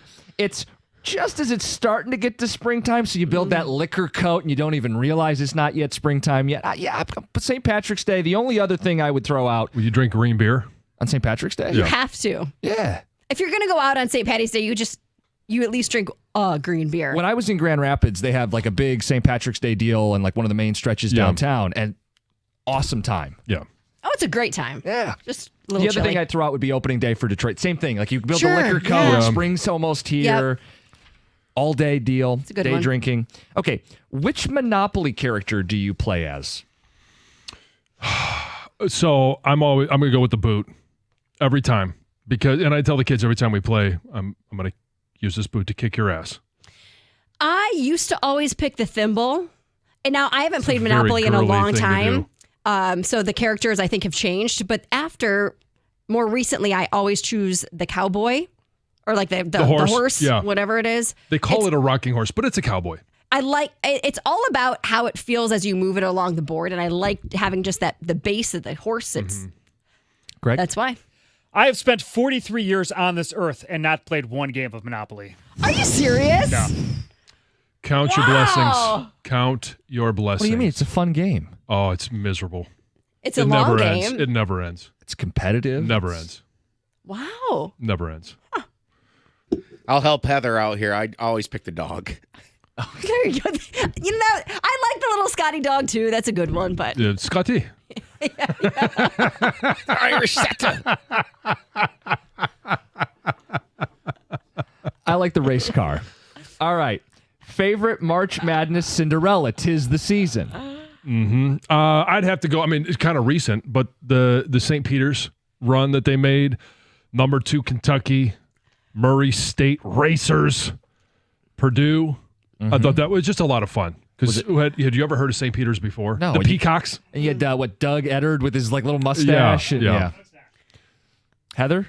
the only one I can think of, the one with Sister Jean. Oh, yeah, Loyola. Loyola. Yeah. Sister Jean. Yeah. They made a Final Four, right? Good choice. I mean, in my heart, I'll never. NC State's story is unbelievable. They did a 2-hour 30 for 30 on it. That's why. That's the answer. However, George Mason to the Final Four, and the UConn team they beat in the regional final was one of the better loaded teams. And to me, that was David Goliath. And then I have to mention Jimmy. It's Digger Phelps in Notre Dame. My accent's going bad right now. Yeah. The more we do this, Yeah, I don't know. think you if got it's- mixed up there. Yep, it's gone bad just now. So I actually went George Mason. I was in middle school. It was my first introduction to a real Cinderella. It's a Final Four team from a double-digit seed. It had been 20 years, and the gauntlet wasn't just UConn. It was MSU and North Carolina, too. I will go with the magical year of 2013. Props to Dunk City, Florida Gulf Coast, as a 15 seed, made it to the Sweet 16. First Lost to 15, Florida. I think, to ever make the Sweet Correct. 16. Last one. When do you know it's spring? So when I was still actively playing softball, when you got a chance to play outside, shagging fly balls, knocking a ball around the field, that to me was the start of spring. Now it's when I drop my kids off at softball practice or baseball practice and it's outside. I get a chance to watch them play outside. That to me, whenever that is. Last year, it was in February. They played outside almost all of February. That's the start of spring, when I get a chance to watch baseball outside. I mean, I guess if we're not going by like the actual calendar, No, I we're would not. say, when you can go out with a light jacket, when the snow is gone, when you start seeing little buds on robin. the tree. Oh, sure. Yep. Well, yeah, they've been out. Yeah. Today, Friday before Selection Sunday, weather gets unseasonably warm. All the big boys start playing in their conference tournament. Sign that March Madness is around the corner. It's today.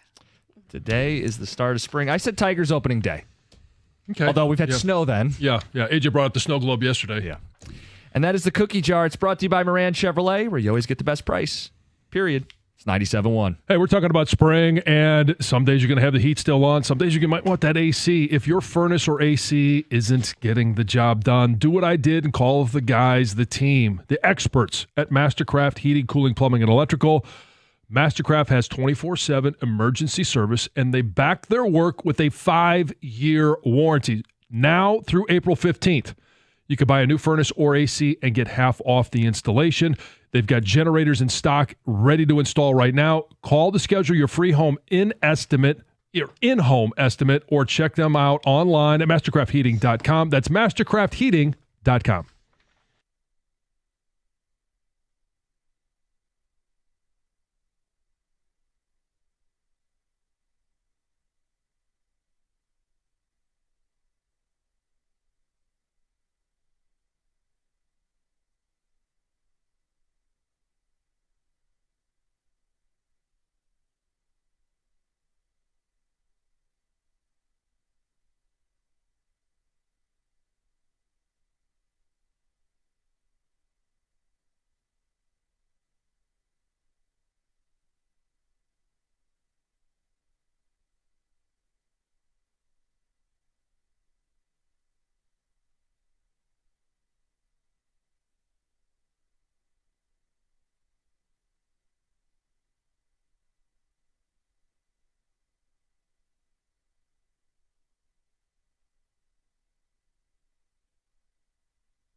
Stoney doing the Russian/Irish accent.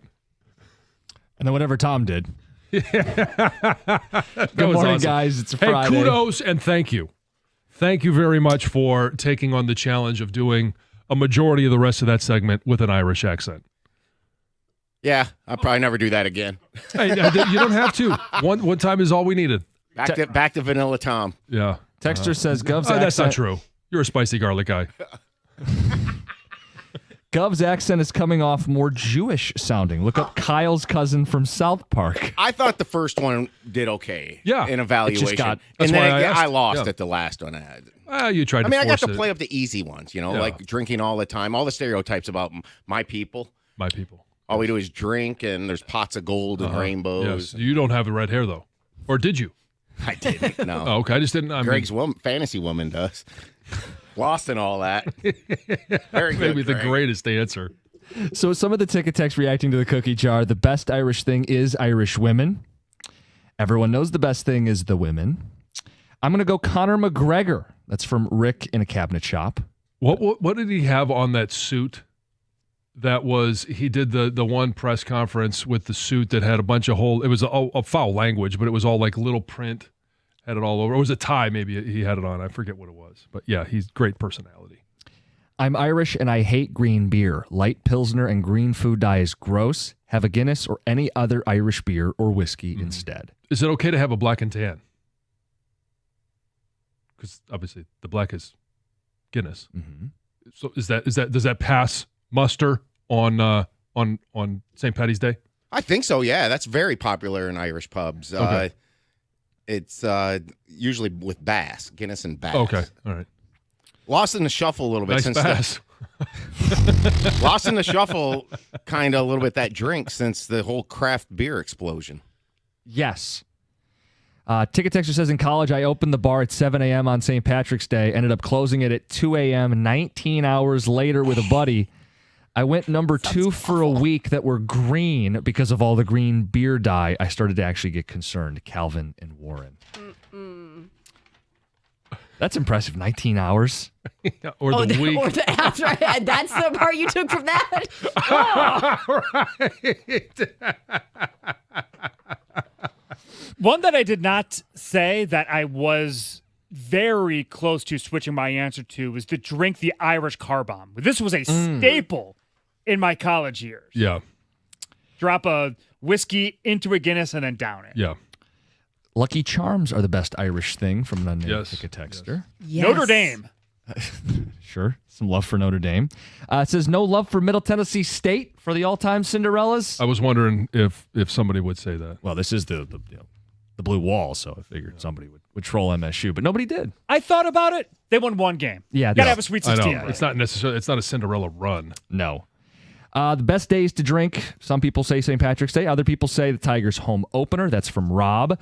The day before Thanksgiving is the best drinking day on the text. Big bar night. Massive bar night. Pies. Shepherd's pie. Chocolate cream pie.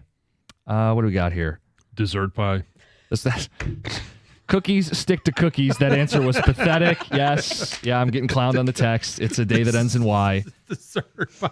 I wasn't done with the thought. I was going to offer a specific Yeah, dessert but you pie. paused. I did. From the king of pauses over here. Come on now. Ticket Texter says H pie. I'll let you use your imagination there. That's from Sean the mailman. And what else we got here? Oberon Day, the best day to signify the start of spring.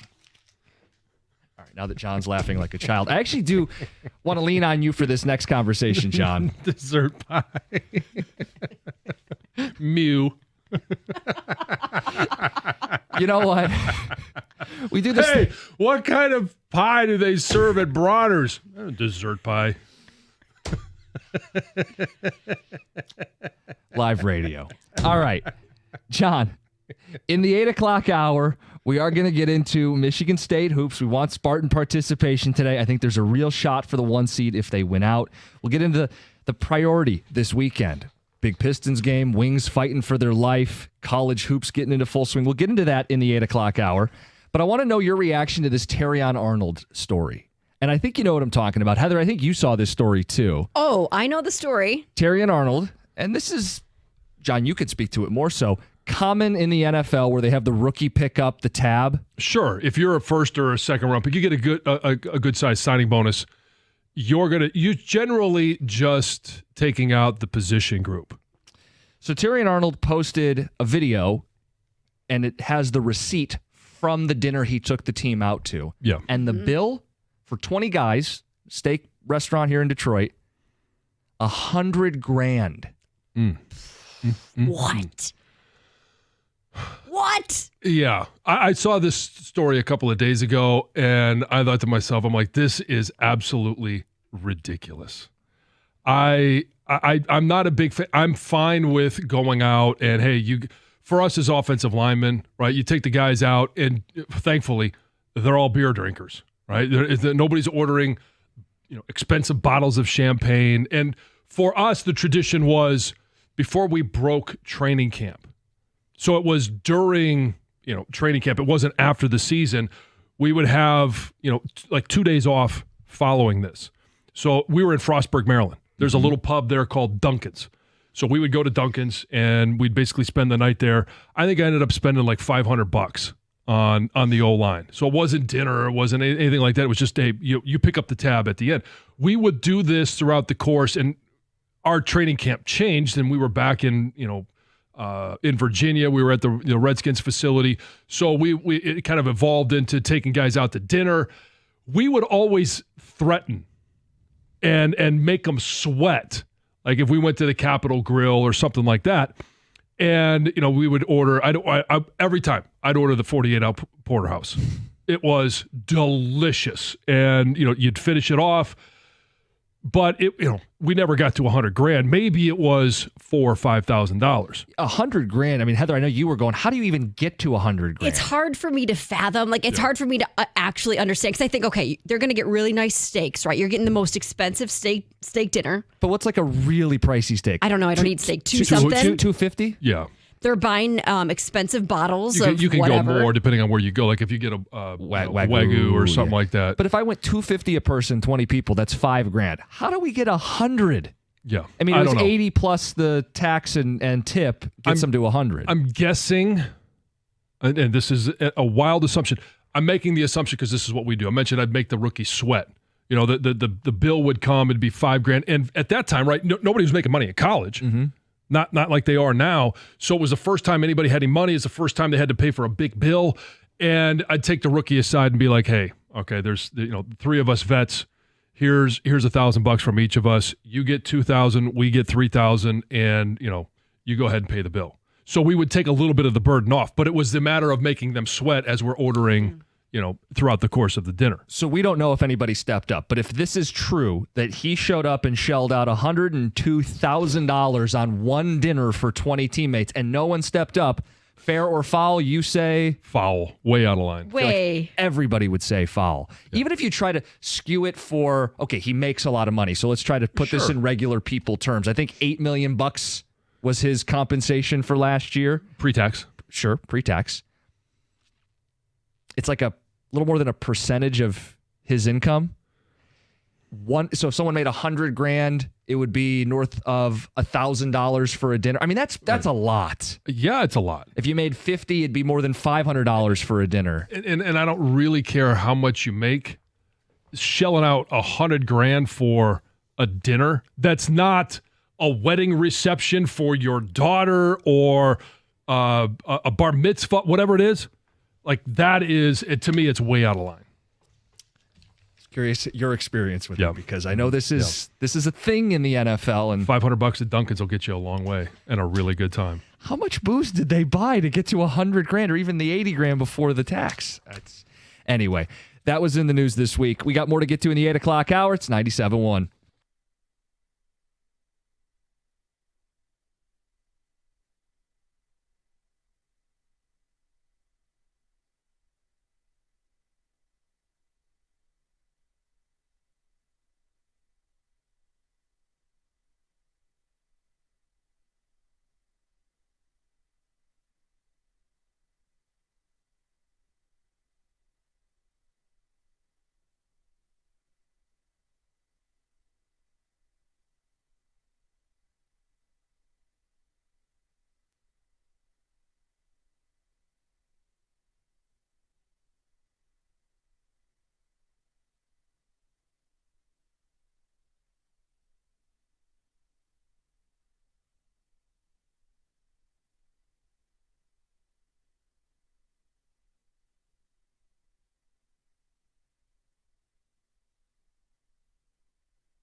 All right, it's a Friday. We got a lot to talk about this hour.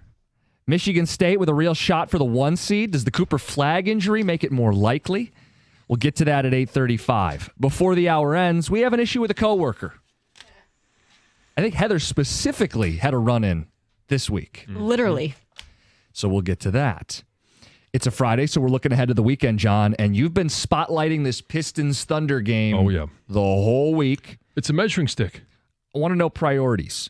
You have Pistons OKC. You have college hoops really kicking up a notch. Conference tournaments. And then you have the Wings with their last stand, it feels like here. Mm-hmm. Give me the priorities for you. It's Pistons.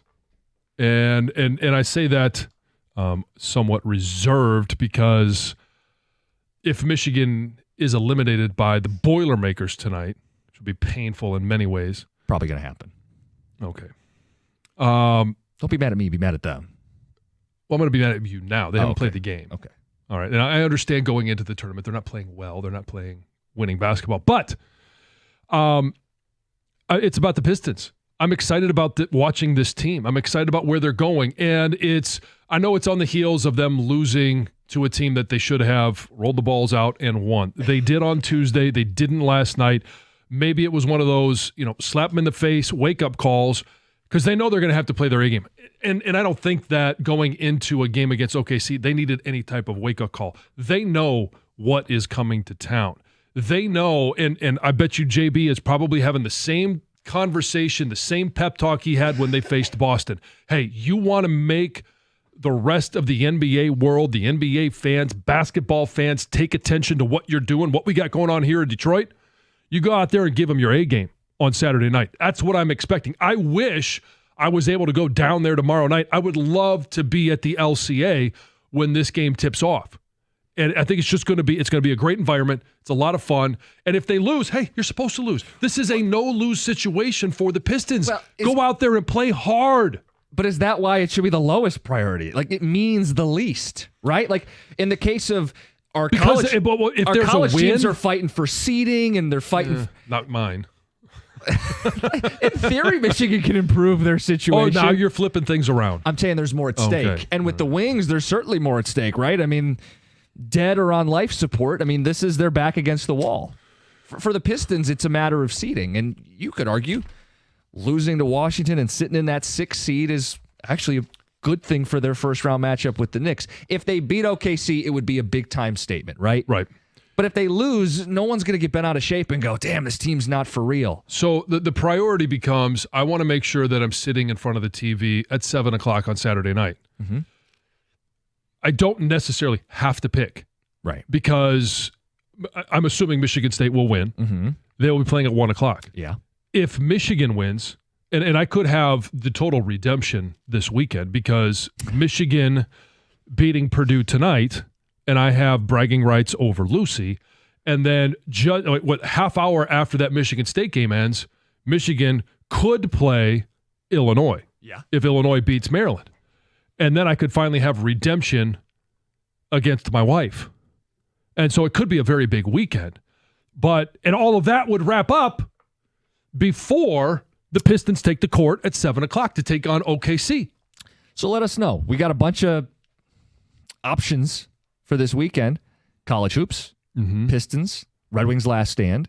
What's your priority? Yeah, I know for you it's going to be the Wings, right? Well, I have a financial investment in the Wings. Yeah? How much you put on the line? No, this is not one of those large bets. This is not a cost to lock? No, I told you, I don't feel good about them making the playoffs. It's the cost occurs. Well, so is this the reverse jinx? Oh. You don't feel good about them making the playoffs. If I bury them. Yeah. I like where this is going. They're terrible. No chance the Red Wings make the playoffs. Yeah, it can't be that obvious. Doesn't work that way. Sorry. Worth pointing out, the investment is season tickets, but also the email went out yesterday. Do you want to lock in for the playoffs? Oh. They're only 2 points out. Did the Costas lock in? Well, you have to. Yeah. I mean, you're going to opt out? If they make it, you have to be. So you did have the Costa lock. That's not the Costa lock. Don't do this. But yeah. Are you going on Sunday? Is that one of your tickets? We have a wedding Saturday night. What? Out of the area. In a playoff race? Stop it. In a playoff race? So we gave them to a friend. We still have tickets down the stretch here. This is probably one of the better games in their package, too, with Vegas, right? Eh. Nah. We got 20 of them. I mean, we'll How go good to a a couple friend? more. Good friend. Good friend. Yeah. Okay. They only come to Vegas. Only comes to town once a year. Yeah, this is the too. only time they're in What time's town. the wedding? Well, it's Saturday night out of the it's still in the state, but on the other side of the state. So we're not going to rush back to get back for a 1 o'clock game on Sunday. It's possible, though. It would be possible, John. Yes. So all the needling aside with the playoff ticket, you had to do it. You invested. It's like it doesn't mean you think they're going to make No, it. and you don't get No. charged unless they're there. Right. But they It's- do tell you you will be charged for every round they play, which fine by me. Go all the way to the Stanley Cup. I want to be there. But yeah, you have to opt in. It would be silly not to opt in. If there's playoff hockey at Little Caesars Arena, I want to be there. What I love the most is that you text us that yesterday was the day that you had to commit to playoff tickets. And obviously, I'm sure you assumed that the response would be from us. Yeah, I got that eye roll from Tom. Yeah. Yeah, I figured you guys would have Yeah. some fun with that. No, but you had to do it. But I actually think that the thing I've got my eye on, because I think it's the most, I guess, the biggest priority right now or thing that's on the line is the Wings. The Wings season is on the line this weekend. And it's going to continue to be. But if they get like 1 point or lose both outright, it's over. And that's why I think the last stand. They might string this out a little longer. I don't know if they're going to make a last stand, but they could. I could be wrong, and so I'm compelled by that. That the eye test on Saturday night with the Pistons will be entertaining. To see how they match up with the Thunder, especially coming off a bad loss last night. And I do think Michigan State's compelling with potentially fighting for a 1 seed. It's going to be a long odds against that, but the opportunity is there potentially. But I'm not a State fan. I'm not trying to trash them at all by saying my personal investment's just not into them, but they're going to become the story next week. Yeah. The right now for me is the Red Wings. They at Carolina tonight and hosting Vegas Sunday afternoon. This is the time where they're 2 back, and I think they get 3 points this weekend just to draw you in, to make you yet again believe. And then, I mean, when is the time that they rip your hearts out? Because if they lose this weekend, you're kind of assuming that, right? Mm-hmm. And if they're 4 points back coming out of the weekend, maybe even 5 points back coming out of the weekend, you're kind of like, it's done, and we've already kind of felt like they were done. But this is the time where they just say, you know what? No, we refuse to go. We're not going to make it, but we refuse to go away. We're going to string this out and rip your hearts out at a later date. I mean, the fact is, you're just running out of games, and they're going to lose a tiebreaker with the Rangers because the Rangers are far ahead of them in regulation wins. So they're really 3 points back. So people, 2 points is so critical. You better get 2 this weekend. Oh yeah, you need to get 3, like John said. Yeah, but you got to get 2. Yeah, because again, the Buffalo win stopped the bleeding, but it didn't mean anything unless you go on a run. I mean, we've seen them go on 2 different 7-game win streaks, but the competition's steeper, the stakes are higher. They didn't get it done last year in a similar spot. And it's now or never. It's do or die. So while the Pistons game is can't get to 2 without 1. 2 really good teams. Yeah, they got their 1. I think I agree with Tom. You guys fill in the blank. 248-539-9797. Your weekend priority is it Pistons? Is it Red Wings? Is it college hoops? We'll talk about Michigan State's case for the 1 seed. If they win out, can they do it? It's at 8:35. It's 97.1. A personal injury of any sorts is, in fact, personal. Injury attorney David Femininio has dedicated his career to securing justice and maximizing recovery for those who have been injured. David is also dedicated to ensuring that you get all the medical care that you need to put your life back together after an accident. You need an attorney who's going to make it personal, and that attorney is David Femininio. So if you or someone you know has been injured, you need to tell him to call David Femininio at 855-65-CRASH or go to his website, getdavidgetpaid.com. That number again, 855-65-CRASH, or on the web at getdavidgetpaid.com.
Pistons lose to the Wizards. Mark Champion on the call. Washington made 23s.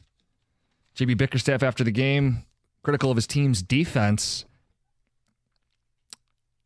Noah Sarr or Isaiah Stewart in that fourth quarter. I think those kind of go hand in hand. It looked like the Pistons didn't bring their A game, overlooked a lesser opponent, and lost the game. That's a bad loss. Yeah. Yeah. But they've got a big game. Okay. They got a big game coming up this weekend against OKC. John's been talking about it. This statement opportunity, this measuring stick game. See what they're made of against the best in the NBA. They already had a big win against Boston recently. Yeah. OKC would be another one. And we've said, is that the headliner this weekend? Or is it your conference tournaments? Or is it the Red Wings on their last legs, their final stand of the season here? They can't lose these games. Or is it just simply Selection Sunday when the unveiling of the bracket? Seeing where you stack up. And Michigan and Michigan State are both going to be in the tournament. Yes. And it's just a matter of where. And for the case for MSU, could they get a 1 seed? We'll do it at 8:35. But, John, you said it's the Pistons. Yeah, it's the Pistons just because, kind of like TJ, I think there are a lot of Pistons fans. They know the season is coming to an end. And maybe now they're just looking at it going, oh, they're in the 6th spot. They're closer to 5 and 4 than they are to the play-in tournament. Now, it's not. I'm not going to sit here and say I think they remain at worst a 6th seed, but they could move up.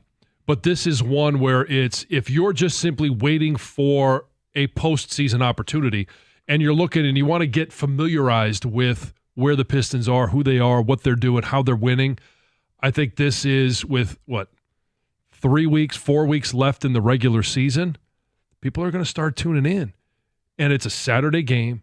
It's a premium matchup. Mm-hmm. It's at an easy time to turn it on. The weather's not going to be great. It's going to be windy. It's going to be rainy.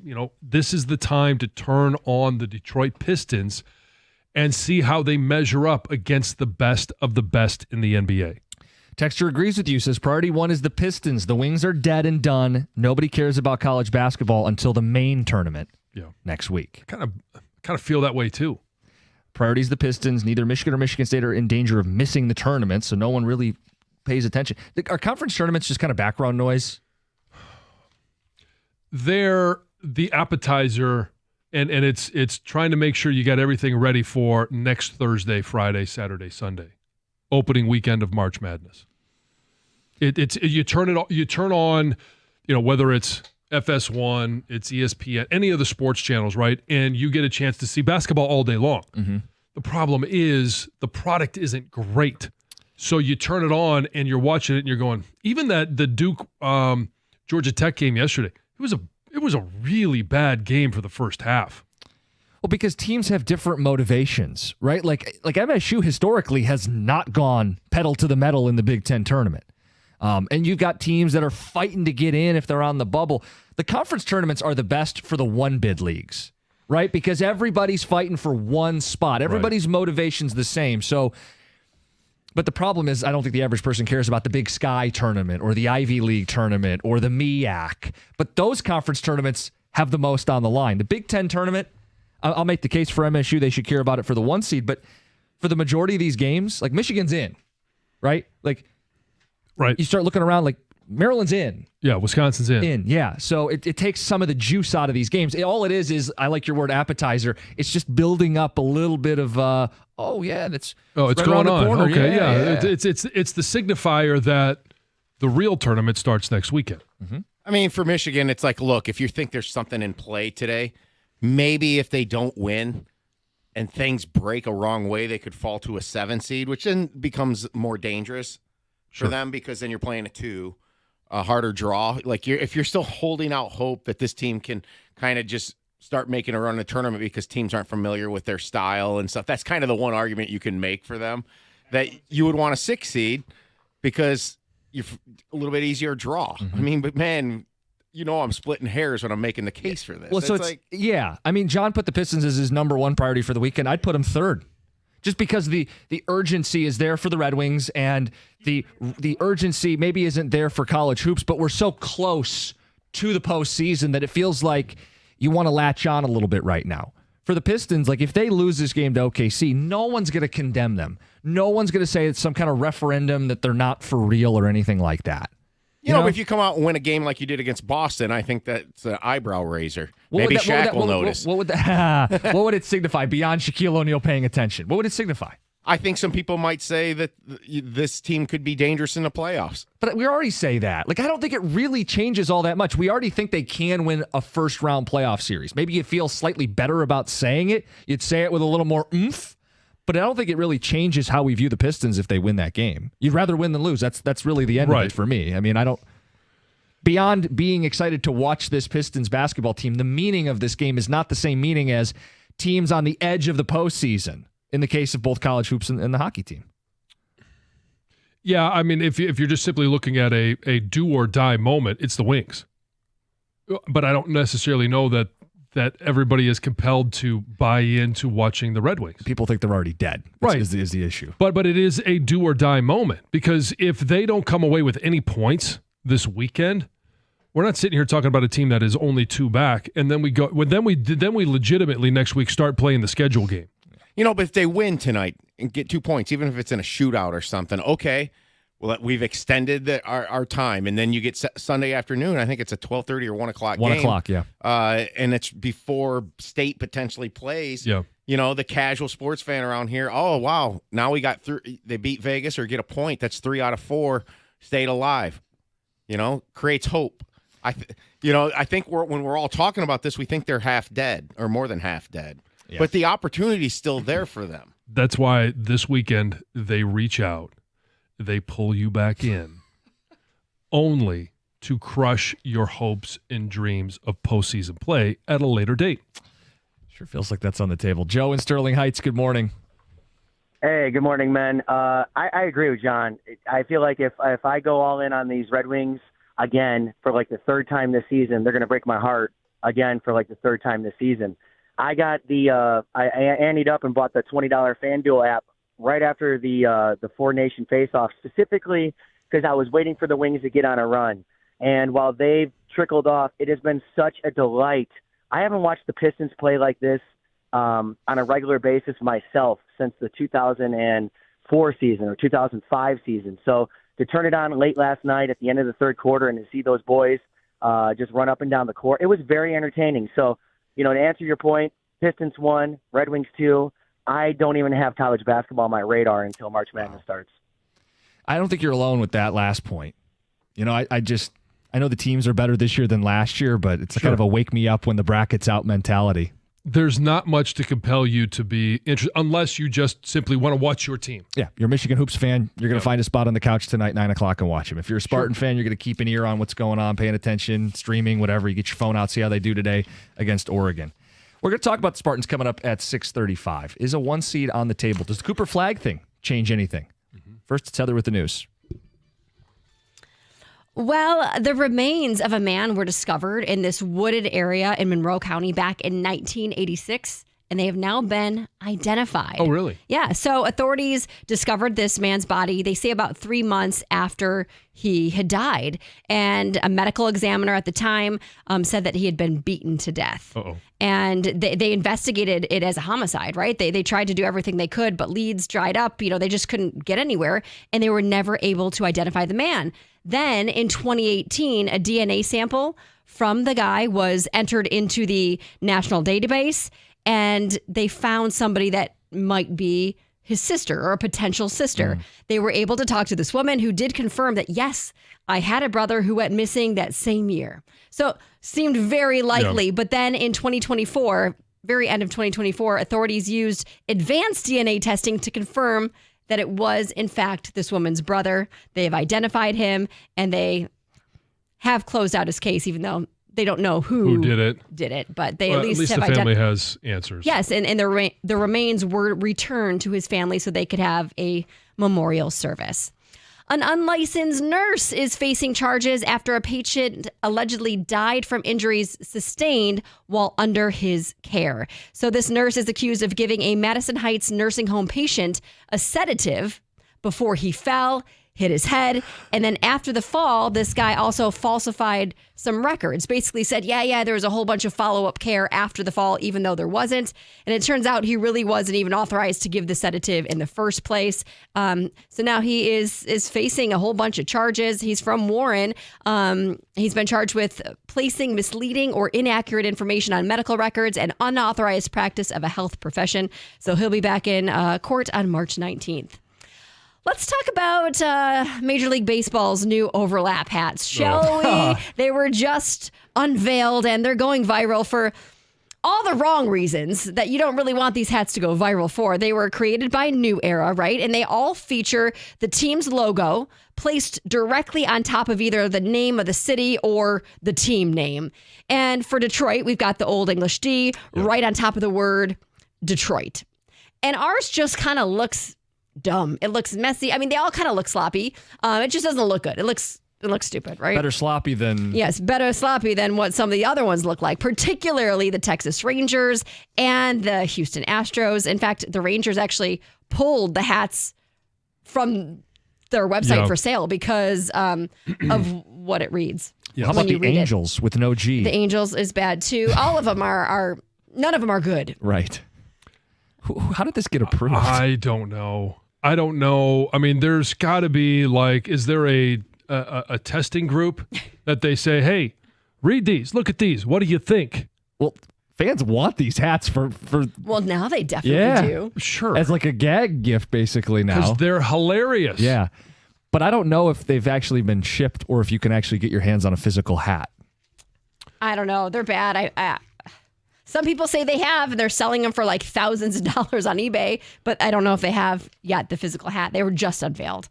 St. Patty's Day is Monday, and if you consume a little bit too much green beer and you haven't made plans to get home safely, AAA is here to help. They have you covered. So if you find yourself in that situation where you can't drive, you can't find an Uber, you can't find a Lyft, you can't find a sober ride, AAA's Tow-to-Go service can get you and your car home. So the service is considered, a last resort. If you have no other way, you don't have to be a AAA member to use the service. The service will take you and your car home or within 10 miles.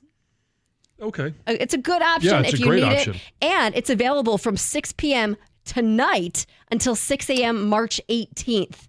So it's like the whole St. Patty's Day weekend has you covered, which is great. It's good. Do not get behind the wheel. Yes. Heather with the news. Hey, the last news. Are we going to get that story you didn't get to yesterday? You know what? It's always pending. It's always like in my pile of like my last news story. So yes.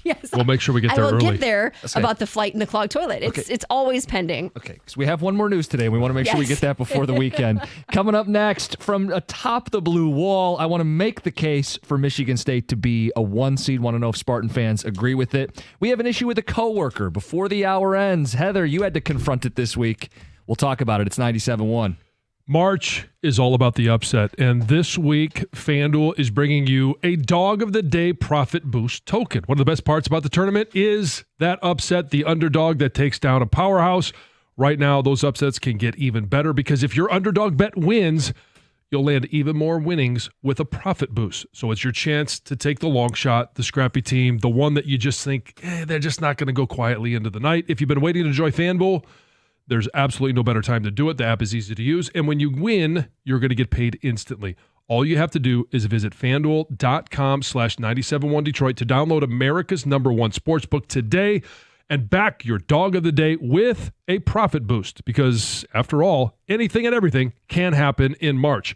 Must be 21 or over and present Michigan. Opt-in required. Wager of at least +100 odds required. Bonus issued as now a Trouble Profit Boost tokens. Restrictions apply, including any token expiration and max wager amount. See terms at sportsbook.fanduel.com. Gambling problem? Call 1-800-GAMBLER.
We asked you guys about this upcoming weekend. The Pistons with a headline game against the Thunder. The Red Wings, backs against the wall season on the line. And Michigan and Michigan State in the conference tournaments. No, it's not the big dance, but it's an appetizer. It's your mozzarella sticks. It's your pretzels, whatever you're going to get leading up to the main course next week. Your bolognese. Well, I think bolognese is more of an entree than an appetizer, but to each their own. Kevin in Ann Arbor, what's the priority for you? Hey guys, how's it going? Good. Everyday listener all day. I appreciate you guys. Thank you. It's a toss up for me, but I'm excited about the Pistons. I'm most excited about the Pistons game, but I'm not going to miss that Red Wings game. It's like the same situation the Tigers were in, and I'm surprised, John, you had this take because, not too long ago when the Tigers didn't have a chance to make the playoffs, I remember the episode where you said the Tigers had to play .750 baseball to make the postseason, and we had a long way to go. And it's like every time they played it was like, oh, my God, they won again. They won again. 25 or 30 times I'm like, they won again. And they did it. So, I mean, it was the most thrilling and inspiring thing that I've seen. I bought season seats for this year because of it. And the Pistons are kind of doing the same thing. I mean, it's just inspiring. And I'm in line for, season seats for next year. But I'm not going to miss the Wings. I think that they've proven that they could beat really good teams, and they've had stretches where they looked really good, and that could happen again. Well, so my take is, in looking back at what the Tigers did, it was historic. It was like it wasn't something that was expected. I did expect the Wings to make the playoffs, and up until about 2-3 weeks ago, my 51 was still that they were going to make the playoffs. Now, I don't think there's any chance they make the playoffs. I think it's going to be fun. It could be exciting. I just think they fall short. So historically, that was a 50-year occurrence, what John was just saying there. Yeah. I mean. Yeah, no, I have to agree with you there. It definitely wasn't expected, and the Wings were expected to make the postseason, this year. So, yeah, I'm with you guys. I think you're right, but I still don't. But you're want still to miss paying it attention. You can't turn it off until it's actually over. I mean, that's kind of where I'm at. I have the tickets. I have the games. I'm emotionally and financially invested. It won't be exciting to me if they get down to the wire and miss by a game again. It just won't do it for me. They got to get in. And I got to keep an eye on them until it's over, even if it feels over today. I got it figured out. Goalie chaos.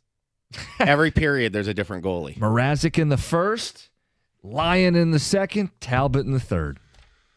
Spin the wheel. Yeah, and in a week they'll bring up Kosa.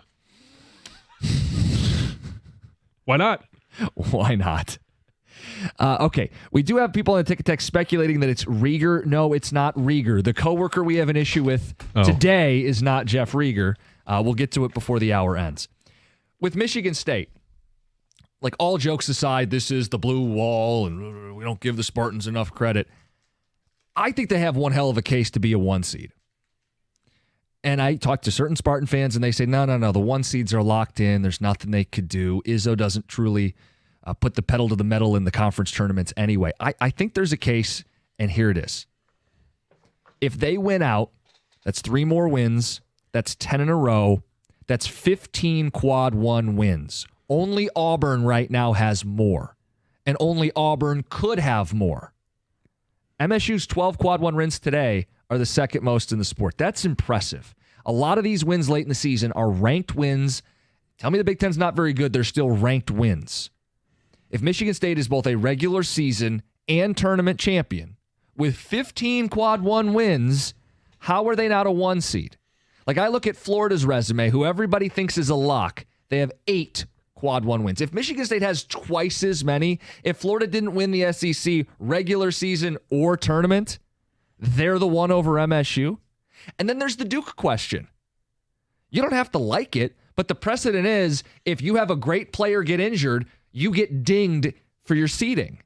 Cooper Flagg went down with an ankle injury, and they're going to say all the right things. It's precautionary that he'll rest. It's not that serious. X-rays are negative. But if the number 1 pick in the draft is not healthy going into the NCAA tournament, the precedent is Duke, wherever you had them, tick, tick, tick, tick, tick, down a couple spots, and that might be enough for MSU to get the final 1 seed. Whether it's Florida or Duke, I don't know that everybody's locked in or should be locked into the 1 seed, especially with how MSU's played. So, Greg, I want to ask you this because you're much more into the numbers side of this and understand them more because you dig into them more. Michigan State, 26-5. Florida, 27-4. There's one, obviously, win and loss that separates those two. And then you start looking at the quad 1 wins where Michigan State has the advantage. What's the separator? Why are they so much lower in the what is it, the KenPom, also in the net rankings compared to where Florida is right now? Like, that's what I don't understand. So the only thing that I could probably say about this is kind of what I was going through when I did my rankings in college football, and I used it some empirical evidence for it and empirical data for it, is that it's the totality of the resume, right? So that maybe it's not like number of quad 1 wins or number of quad 2 wins, or they're playing this team or that team, or they're beating this team by this much, but maybe Florida, like on a game to game to game to game to game basis, like Florida's best game versus Michigan State's best game, like 1 to 31, you rank them. Maybe Florida is just a little bit better than Michigan State in most of those games. And the aggregate, which we like to say, adds up to Florida being ranked empirically better than Michigan State. How far down the rabbit hole would you go on this one in regards to wins that they have and then the wins or losses that their opponent has? You know, the transitive properties. Yeah, guys, I don't think we have to nerd out that much here. I think the difference is just MSU lost to Indiana, right? That's a bad loss. Florida really doesn't have a bad loss. That's maybe the biggest difference between the two right now is MSU's least forgivable loss is the Indiana game at home. And that may be the only blemish. Again, you talk about win-loss record. They're separated by 1 win, 1 loss. I think it might simply be the Indiana loss that has MSU behind Florida. My point is, can they overcome that? I would hope so. I mean, there's still games to be played. There's still marquee wins that MSU can add. And Florida, if Florida gets bounced in the SEC tournament, why are they a lock for a 1 seed? Well, I mean, that's the question that we're asking. And I don't know the answer to that question. So what Michigan State would have that they don't is both a regular season and conference tournament championship. So 2 championships in the Big Ten, and Florida would have 0. I do think if Florida gets to Sunday, this will be a wash because they will have even though I don't agree with it, the bracket will be set sometime Sunday morning. Look, you're splitting hairs here. I think some of the texts we've got this morning on this are MSU fans saying, no, there's no way we can get a 1. And I would ask you I think you're getting dissed. Like, here, yes, Mr. Wolverine Walmart guy here. I'm defending you. I actually think your resume is not getting respected across the board the way it should with the four wall. We'll call it the 4 wall. The 4 teams: Auburn, Florida, Houston, and Duke, who are just seem to be guaranteed 1s already.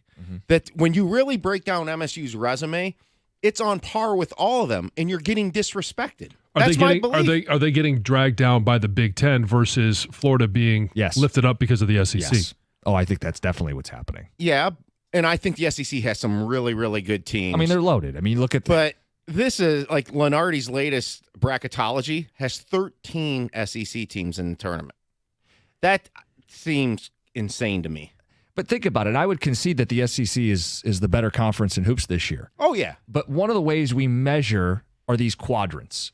Quad 1 and Quad 2. I believe Florida and MSU have the same number of Quad 1 and 2 wins combined. So how is that possible that Florida, playing a much tougher schedule, has a similar amount of significant wins? It's not like MSU's playing in the MEAC. Actually, you know what Michigan I mean? State has 1 more loss. Yes, the Indiana game, right? 17-5. They both have 17 wins. They both have 17 combined Quad 1 and Quad 2 wins. Is that correct? Correct. Okay, and that's Michigan what I'm saying. State has 1 more Quad 1, Quad 2 loss. Yes. My point, though, is if the SEC is so much better, Michigan State hasn't played a cupcake schedule. They've won the same number of significant basketball games by the quad system as Florida. Like, MSU's not in the Big Sky Conference. They're not playing in the MAC. They're not playing in they're not playing in a weaker conference. They still play all these ranked teams. They beat Purdue, and they beat Wisconsin, and they beat Maryland, and they beat, I know what's left of Michigan, but a ranked team. They've picked up significant wins, and I feel like, to Tom's point, it gets completely ignored because people have already set who the top 4 teams are. So one thing about that, and one thing about like resume and Michigan State's getting dissed by their resume, Ken Palm's got him 8th, and that is a very highly regarded metric. Yes. Yep. And they're 8th, and Florida, the 4 teams that we mentioned, are a cut above everybody else. Quick text says Big Ten basketball's crap. That's why they don't deserve the 1 seed. And this one says, as a Spartan, I'd rather you never talk about MSU than hearing Wolverines spew nonsense about us. We can't win. Like, if you don't believe in your team, that's fine. But I'm not going to apologize for acknowledging what you guys have done this season and trying to give you some respect. We didn't say they can't win. No, he's saying they can't win. Oh. By the way, just a quick note to the base point of, do they have an argument to be a 1 seed? Yes, they do. They really do, Jim. Okay. Conversation over. We'll get into a coworker coming up next. Talk about what they've been doing wrong at the office. 97.1.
All right, guys, if you're injured in a car accident, you go through it. Stress, pain, confusion. You need someone who helps, someone who cares, and that's KG Law. I don't want you getting the runaround, getting sent somewhere else. KG Law is going to look out for you. The phone number, 877-KG-CARES. Check them out, 877-KGCares.com. Lawrence KG is a Detroiter. He built his business with the idea that you aren't just a number in this game. Him and his team are going to look after you when you need it most. If you or a loved one has been injured in a car accident, you need to call KG Law now. Visit KGCares.com. That's KAJY, KGCares.com.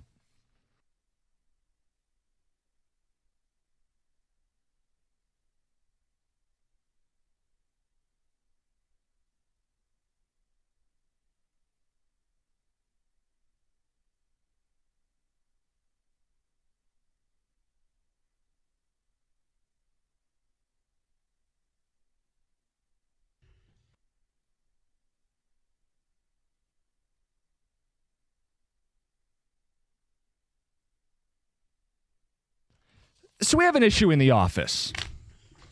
And like adults, we'll take it to the air and settle it that way. Rather than talk to this person, we'll just air out the dirty laundry for everybody. Sure. So this happened this week, Heather. Oh, yes. And this isn't the first time this has happened, but this particular incident, it was different than the first time it happened. So earlier this week, early in the morning, right? There's not a lot of people here yet when we get here. This was before the show even started, went to the bistro, right, to go grab something to drink. I was walking down the big hallway, and there was nobody in front of me, right? Nobody was here, but I started to hear in the distance what I thought were footsteps.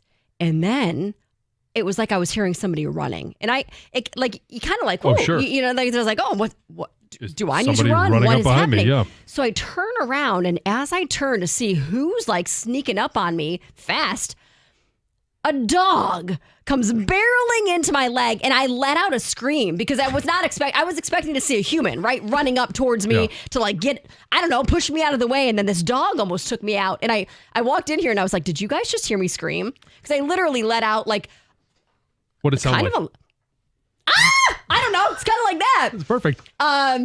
And then I kind of like, my heart was pounding for a minute because I wasn't anticipating being barreled down by a dog. And then the dog kind of looked at me and then took off running back down the hallway. It was like doing sprints back and down the hallway. And it was just something I wasn't expecting to see. Now, other things have happened to me here. One time in the bathroom. Walked in and a dog barked, and I probably screamed then too. In the bathroom? Because I wasn't expecting to see a dog. Now, this was a different dog, but it was a dog, which then got me thinking, should dogs be allowed at the office? I know for a while, like during the pandemic, it was kind of like, oh, everyone's just bring your dog to work day. Yeah. But this has continued for quite a while. And I love dogs. What if the dog crawled underneath the stall? Or I feel like it was putting his head under and going, rah, rah, rah, rah, and I was like, it scared me to death. And the woman was like, oh, I'm so sorry. I'm like, it's okay, but it was startling. It's not something you anticipate seeing at work every day because we don't work at a doggy daycare, right? So it was kind of like, it got my heart pumping. And that's the answer. Your dog shouldn't be here. So I agree on a regular basis. Yes. I think there are times where, fine. A one-off every once in a while. I think most of us, if you're not a dog person, you're going to say never. I don't mind having dogs around. I don't particularly like them running around me while I'm trying to do my job or preparing. Now, we don't have them in the studio here. We have a door that locks everybody else out. I mean, Tom gets every once in a while. But for the most part, we don't have to worry about being on air and a dog coming up to us. Yeah, but you shouldn't have to. You should be able to be in your workplace without a dog coming up and jumping on you, slobbering on you, shedding on you. I think the thing that bothered me, because I love dogs. I really don't mind having dogs around. To me, it makes my day. Most of the time, it seems like you like dogs more than you like people. I do like animals a lot more than I like people usually. Yeah. However, what I didn't like about this was that the owner of the dog was nowhere to be seen. Was nowhere to be found. So there was no like, oh my gosh, I'm sorry, little Fido just ran into you. And I'd be like, oh, no worries. But even though I know whose dog it is, I didn't see this person anywhere. Did you have words with them? No, never. I would never do that. Did you tell Colin to call him? Confrontational. Yeah. No, and because it wasn't really that big of a deal, right? I didn't fall over. It wasn't like I was attacked by this dog. No, but this person is the dog is in most of the time now, right? Like I feel like most days daily, of the week. I think. Yeah, daily. What's going on where the dog can't be home? Can I bring my kids to work? Where's the line? Is well, Roomba going to come in and co-host so the show? every once in a while, I do bring my kids to work. Well, they come in and say hello. Yeah, Right. so But that's you're nice. not bringing them in as a form Right, of like so- but that's- opposite daycare. Yes. Right. That's my point, though, is like I don't bring them to work every day. And there are just where, hey, if they have the off school and they want to come and just see what's going on. Like Yeah, I no want issue. I want them to be interested in what I'm doing. And but yeah, I just think if it's an occasional occurrence, no problem. But I also think that it is, if the dog is going to be around everybody else, the owner needs to be around the dog. And do they need to be leashed when they're out free? I've never seen a leashed dog here. They're always free to roam. Yeah, again, it would be my preference that they would be on a leash. I wouldn't have one that came in here and just ran around without. I just wouldn't want to have that as representing me. My You know what I dogs mean? My would dog- go crazy if I brought them in here and let them off a leash. Mm-hmm. They're super friendly, but they would be like, they'd get that little like butt wiggle when they're like, pet me, pet me, pet me, and then they jump up on you. Like they would be a nightmare. And I don't think anybody has pushed back because if you do, well, don't you love the dogs? Dogs are so great. I like dogs, despite being a cat guy. I like dogs. I just don't need them at the workplace Monday through Friday, which is what this guy over here has been doing. I mean, for the most part, that dog is a good dog. It's a quiet dog. I've never heard it bark. But Would you ever consider bringing your cat in here? Have him come co-host next week. Yeah, all of our stuff would be on the ground because it would just. He just knock it knocks over. everything Yeah. off. Yeah. Your thoughts on Javi playing third base? Those are my thoughts. We'll get Roombas next. Yes. Yeah, I mean, like, it's not a place for your pets. It's not a doggy daycare. It's not a one-off. Fine, you bring the dog in, everybody pets the dog, that's your dog. Yeah. When it's Monday, Tuesday, Wednesday, Thursday, Yeah. Where do you land on dogs in the workplace? 248-539-9797. I think we're all in no, right? Does it matter the size of the dog? No, I don't think so. No, I mean, it doesn't matter to me either. I Little mean, dogs are normally yippier. They're noisier. Yeah. yeah, but they're not as much in your face. They're not, but they're in your ankles. I don't know. Little ankle biters. Yes, then you worry about stepping on them. Yeah, when you crush the chihuahua, sorry. like, oh man, lawsuit. Splat. So let us know. I mean, some of you guys, you're back in the office now. It's been, pandemic's behind us. Are you seeing this? Are people trying to get away with having their dogs in the workplace every day? Or more than they Or should? how have you handled it when, if first of all, not everybody likes dogs. Not Right. everybody's a dog person. There are some people that have a fear of dogs. If you're that individual and you have a dog that is unmanned and is approaching you, how do you handle it? How should Heather handle this in the workplace other than taking it live on air? And scream. I mean, Yeah. I think I would never confront the person about it because I don't really think it's that big of a deal overall. But it did frighten me. Like it did. It was enough for me to verbally scream because I was think not the expecting bigger issue it. is well, one, it's every single day. It's also it's an unmanned dog, and like, what is this dog doing while Yeah. the human is working? So a couple different things have come up on the ticket text that can kind of expand the conversation here. The first one says that it's not just work. They'll see dogs at grocery stores, random places out in public. We see them at the grocery store more and more frequent. The little dogs. Like, and I'll even tell my daughter or my son if he's with me, like, hey, look over there. 'Cause somebody has like a little, I don't know what they are, like a cockapoo in their coat pocket. Whatever those are called. Yeah. A Those what? cute little, I think, or is that a bird? A cockatoo Is is a a bird. cockapoo? I don't know. It's like a cocker spaniel mixed with a poodle. Okay. A cockapoo. Maybe. I don't know. Maybe it's not that. And I'm just Should we be making up hitting a the word. dump button Yeah. for that? So, but dogs beyond the workplace, people just kind of allowing their dogs to go wherever. Texter says allergies should be a consideration. And then the other side of this is some people have them as like emotional support animals. Oh, maybe that's what this is. But don't they usually wear like a little collar? vest? Identifying them, yeah. And think normally people they're not have- wild. Yeah. They're I calm. think people have overused the emotional support animal deal. I think it's way overused. Oh, I have to take this one.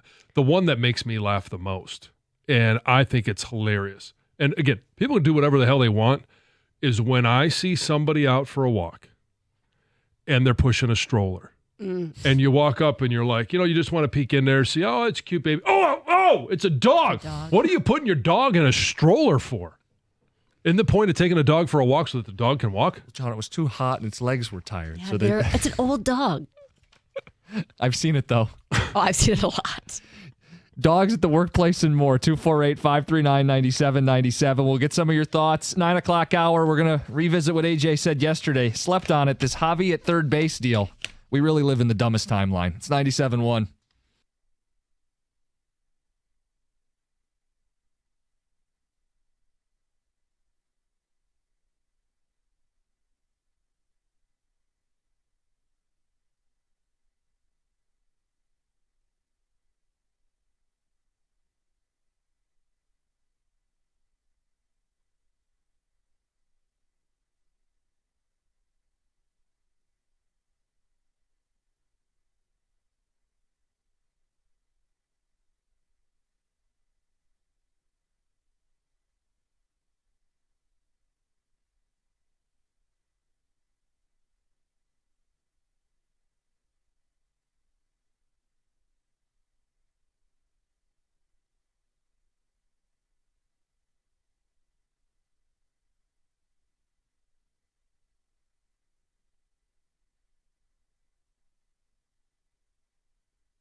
All right, we got a bunch of ticket text phone calls. This week, Heather was ambushed by a dog. I mean, I was almost taken out by the dog. And I was terrified. And this dog, Scared me. it wasn't like a one-off. This dog is regularly at the office. Oh yeah, it is, and it's a good dog from what I have Sure. seen of this dog. But we don't work at a doggy daycare. We don't. And I don't think people should bring their pets into the office every single day. For a one-off, fine. And John, you talked about, hey, kids stop by the office. Great. Kids are great. But Kids aren't going to bark at Heather. They could knock me down though. Teddy, maybe. I say Teddy's a He big boy. could. I don't He know. could Teddy maybe. might bark. Yeah, and then knock me down. But we've had people bring up, it's not just workplaces. This one says grocery stores or restaurants for their pets.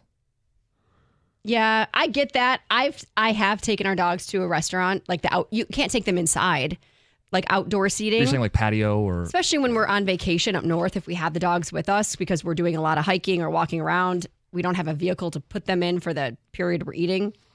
But they're well behaved. Like they lay down under the table hoping to get some scraps, and then you don't even know they're there. But this office dog, no leash, just running around the office. Owner's not with them or her. Get to the phones. Read more ticket text. Patrick in Washington Township, you're on 97.1. Well, good morning. How are you? Good. Oh my gosh, what a great subject this is. This drives me nuts. And by the way, so I find it interesting that Heather doesn't want to confront this person. I don't. But yeah, I have to believe though. Doesn't your station play your? Are you live in the office right now? Can they not hear you talking about this? Well, I think it's another live show that's going on, so they happen to be on air and don't hear us directly Unless he takes a bathroom question break. their decisions. Yes. Hey, stay on the road. Okay. Yeah, he can't hear us right now. So this is ridiculous. I'm leaving Home Depot right now, and dogs everywhere in Home Depot. Every time I go in there, dogs in people's laps when they're driving their vehicle, dogs in restaurants. It's ridiculous, and I wonder these places, Home Depots and such, how are they allowing this? I mean, especially a corporate place like that. Boy, one lawsuit, and that's going to be changed. But I'm just surprised that they would even allow it with that fear of a lawsuit.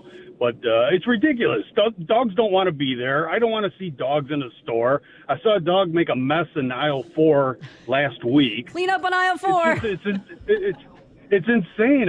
These people are just so bizarre and have no concept of other people. It's just ridiculous. So I'm so glad to hear somebody talking about this because it drives me nuts for such a long time. The Enjoy dogs. the show, but thank you. Thanks, Patrick. Patrick. Yeah.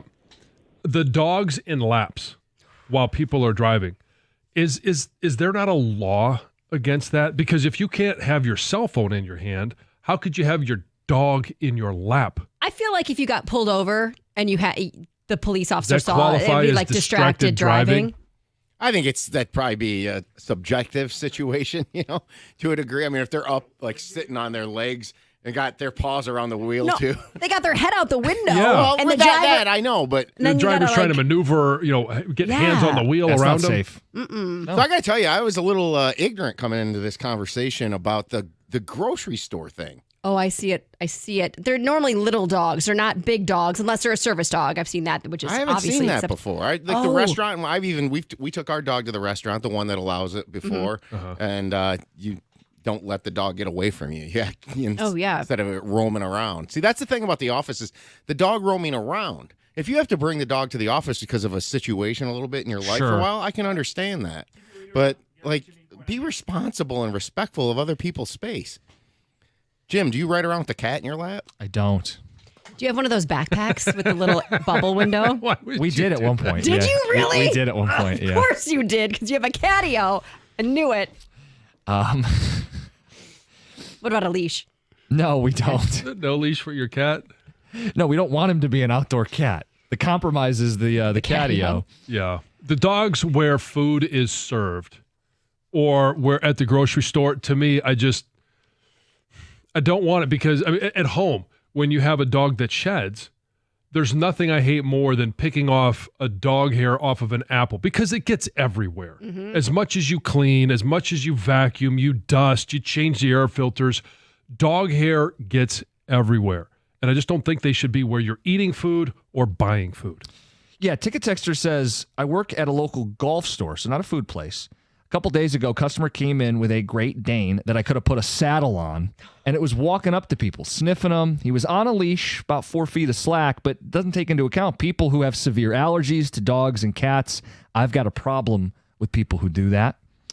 Ticket Texter says, good luck complaining. Dog people will shout you down and cancel you out if you don't let them bring their dog everywhere. Let it jump on you, get you dirty, crap in your yard, and bark all night. Yeah.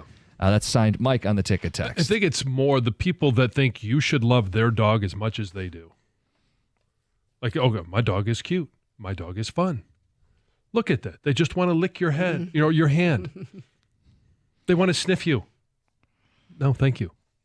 This one says, good morning. Dogs should not be at the workplace, should not be at the grocery store or any other store other than a pet store. Have a great weekend. Short and succinct. Yep. Back to the phones. Jason in Sterling Heights. You're on 97.1.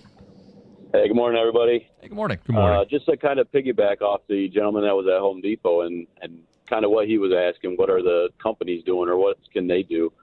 And unfortunately, they can't do anything. I run a grocery store, and all I can do is tell them that only service animals are allowed, and then ask them what type of service that animal's doing. They can tell me it's a service dog when it's really not. I can't ask for any paperwork. So it's really the law that really needs to change, that places can ask what or ask for documentation on if it's actually a service dog.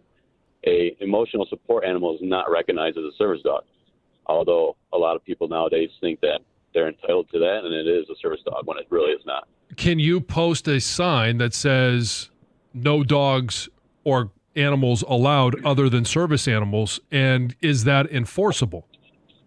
We do post it, but the only way to enforce it is ask them if it is a service dog and what service it is doing. So if I know that's if I'm a dog owner and I'm bringing my dog and I know that's the law that they can only ask that, I've already got my story. Yes, it's a service dog. it's, helping, it's a blind service dog, even though I'm not that's blind. different. It's Yeah. my mother's blind dog or whatever.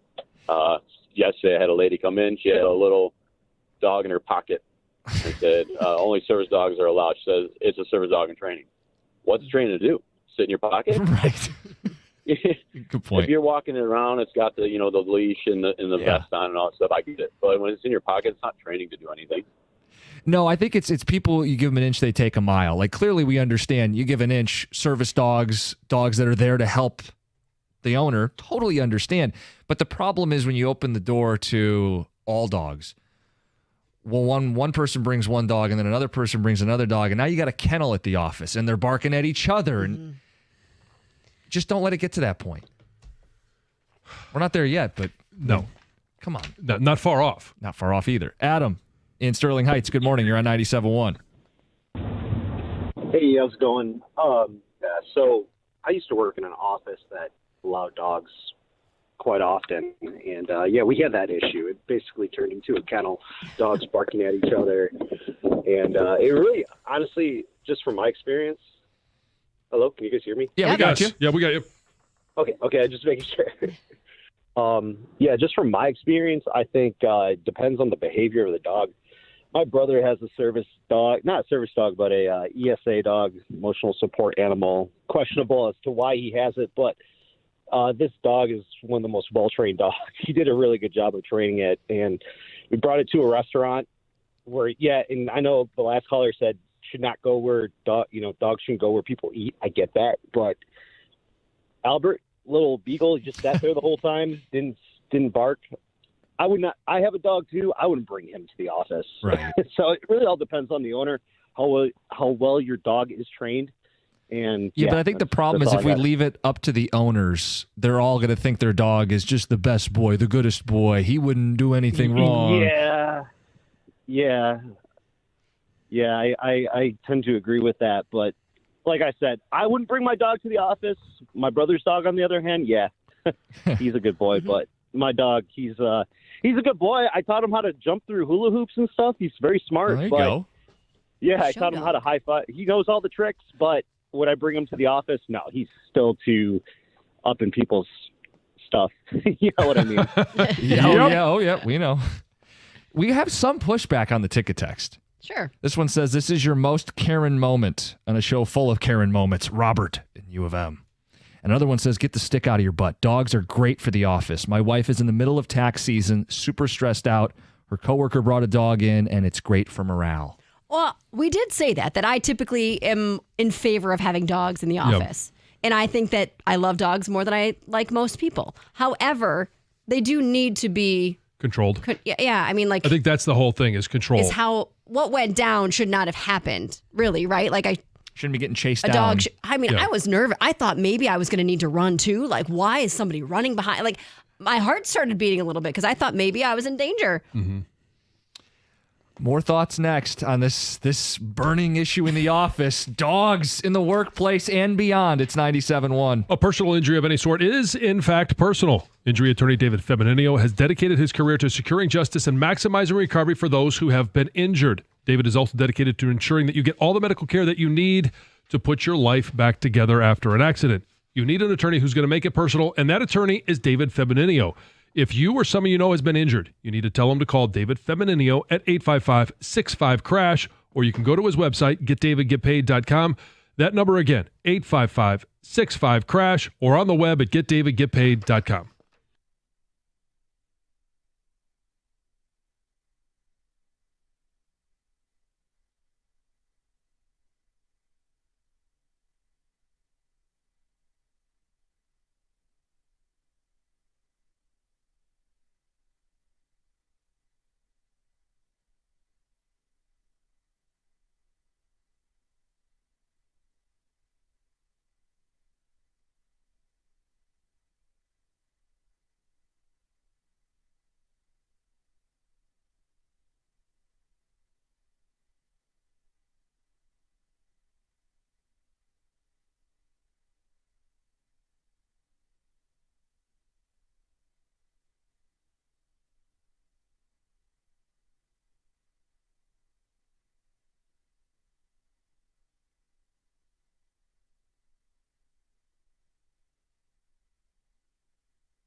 We got the cookie jar coming up bottom of the hour, 9:35. Questions about Pi Day and St. Patrick's Day weekend and all kinds of good stuff. Yes. It's a classic. Classic questions. We have phone calls, ticket texts, dogs at the office. Heather was ambushed by a dog this week. Sure was. Same guy's been bringing his dog damn near every day. And we go, okay, one off. Sure, your dog's friendly enough. But when you give an inch, people take a mile. Everybody thinks their dog is the nicest, friendliest dog who would never cause any harm. Well, even if that's true, dogs are still dogs. They're going to be barking. They're going to be jumping all over the place, sniffing you, leaving hair all over your clothes. Yes. And not everybody signed up for it. It's a place of work. Pros and cons. I also think there are many reasons why somebody may have. And that's why in everything we do, I try and think about the context. Why is this person having the dog? If it's just simply because they don't want the dog to be at home alone while they're working, I don't necessarily think that that's a great reason. Now, you got something going on at home and it's temporary and you got to get the dog out. Right. Or you have a need for it. Yeah, we've had people call up and say service dogs. Yes. That's a different Do conversation. you remember when Stoney brought his dog? And it was up here on the table? Oh, yeah. Yes. Yeah. But I mean, so it's a one-off. It was, But it was also just very Stoney. It was, and the dog's adorable, and I get very excited when there's a dog. Like I'm the first one to rush out of here and be like, I gotta pet this dog. It was. It was, yeah. Yeah. That's why it was up there. Get out! Wait, how come it? Oh. Texter says they allow dogs because they're man's best friend, and not everyone is a Grinch. Ticket Texter says people defending dogs in the office are the real Karens, an entire generation of people with zero mental resiliency and main character syndrome. I love dogs, but I wouldn't inflict my dog on other people. What's that main character syndrome? Is that where you're just the center of your own universe? Yeah, you're the star. Your dog, everyone's going to love your dog. It's going to be so great. No one could possibly have an issue with the dog because everything that you touch is good, gold. Great. Yeah, exactly. Let's get to Ed. You're next up. Ed in Clarkston, you're on 97.1. Morning, guys. Good morning. You were talking about service dogs versus emotional support dogs. My wife has one, and it's a real gray area because she's prone to seizures. And we have a service dog that will climb on her lap before she even realizes she's into an issue. And it calms her, gets her before she goes into seizures. We've had a lot of issues with it. I heard one store owner call in and say that, he'll ask, is it a service dog? And what's the use for? Because hers is a mental issue through PTSD and seizures, her HIPAA law does not require her to disclose that information. Okay. And they can't ask for the paperwork because the diagnosis is on that paperwork. Yep. So, and what he is, he's a Pekingese poodle mix. He doesn't shed at all. We constantly have to have him groomed because I am allergic to pet dander. So, I mean, that's a real gray area for us that we run into a lot. Ed, how amazing is it? And this is where dogs do amaze me, where they can sense something like that before it even happens. It's crazy. And I mean, have you? I would imagine that you've seen this happen, where your pup jumps up on your wife's lap. You don't even know what's coming, but the dog does. Yes, and we actually have two. We're fostering another dog right now that was taken out of a neglectful, abusive home, and he does not. He's a poodle of some sort, so he also doesn't shed. But we don't take him in because he's not a service animal. Mm-hmm. But, I mean, when she is out and around, she's got both dogs with her, but she only takes her service dog in with her. How much? And we run into a lot of problems. How much has that dog changed your wife's life? It's amazing. She was on all kinds of medications, and she's been 2 years now without any, and we've had the dog for 6 years. So it's really changed her life a lot. What's the dog's name? His name is Teddy Bear. Well, his real name is Theodore Berenstein, but that's awesome. Teddy Bear. And he is an amazing animal. He was a rescue. I had a friend that used to train service dogs. We took him to him, said, what do we need to do? Because it was suggested by a doctor that she gets something, a dog to help her out with this. And we found him at Oakland County Animal Shelter. I'd love to give a shout out to a lady named Monica. She's the director there. he was found wandering the streets of Pontiac for, we figure, about 6 months by how long his hair was. Mm-hmm. And when we first went in there to meet him, he was the meanest, ornery little thing in the cage. And she said, trust me, this will be a very useful dog, and he will be very grateful. And she was absolutely right. And 5 years later, we went back, and we have Charlie now, who's, like I said, a poodle mix. And he is in training to take over for Ted down the road. Okay. There you go. Yeah. Great. I'm glad you guys found some answers. Mm-hmm. Yeah, and it's amazing. I can't even explain it because he'll, jumps up in her lap every night and curls up. But all of a sudden, sometimes he'll get up and he lays across her lap.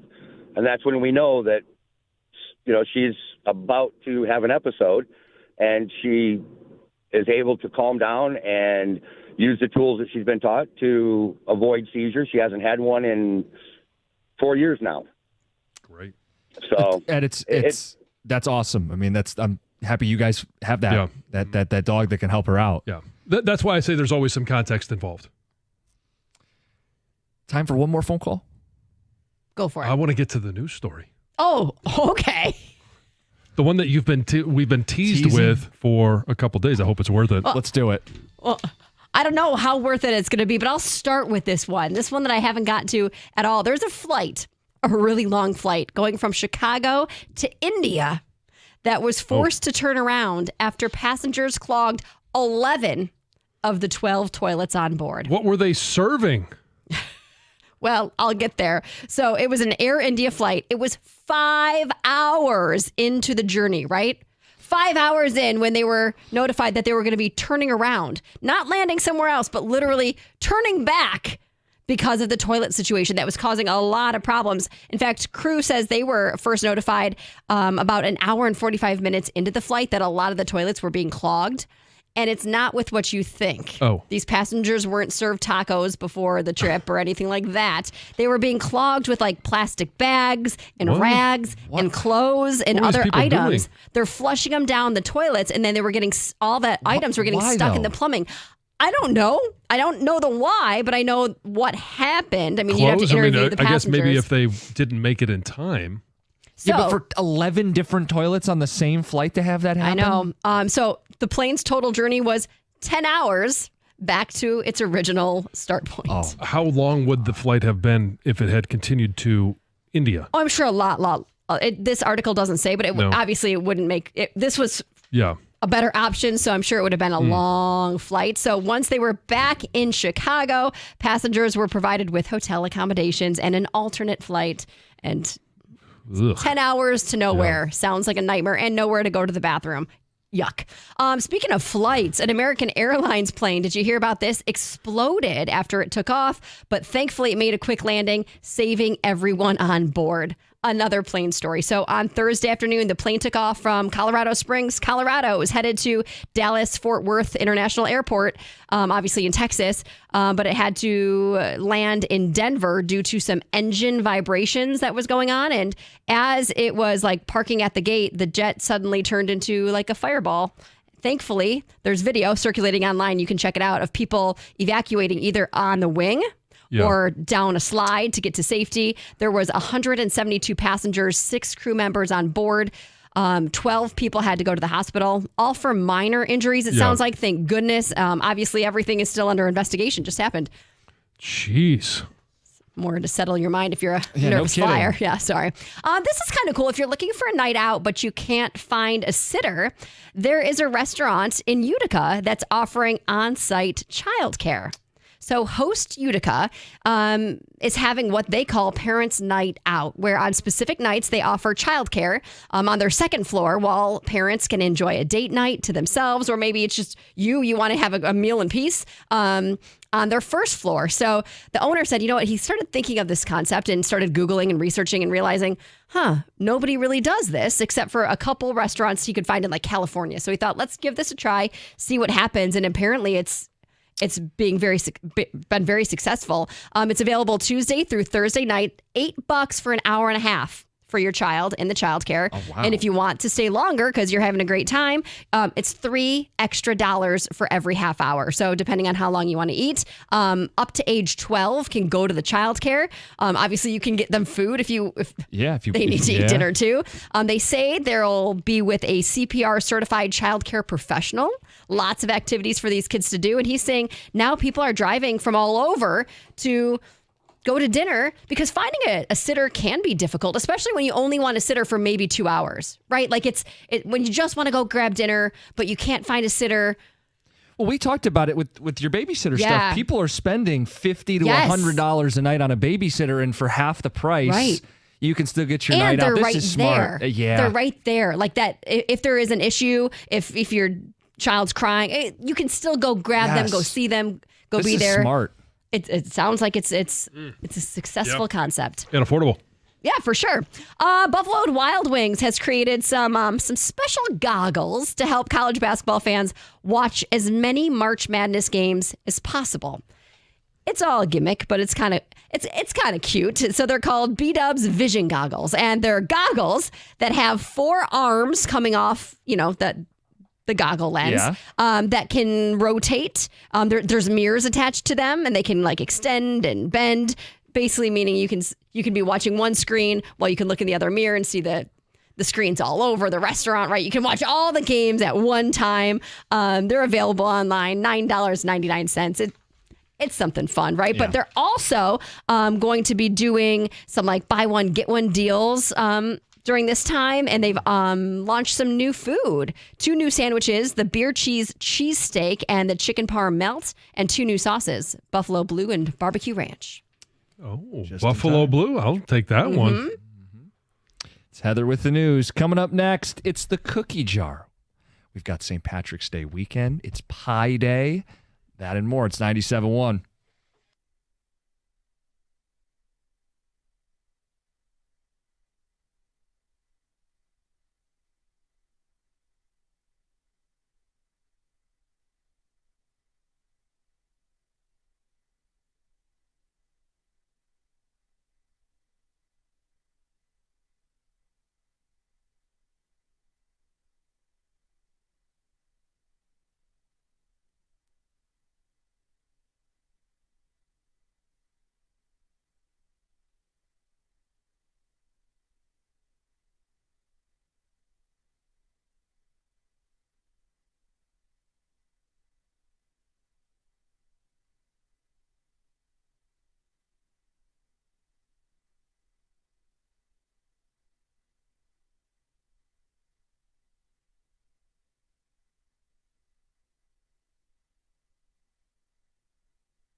All right, here we go. FanDuel, 97-32.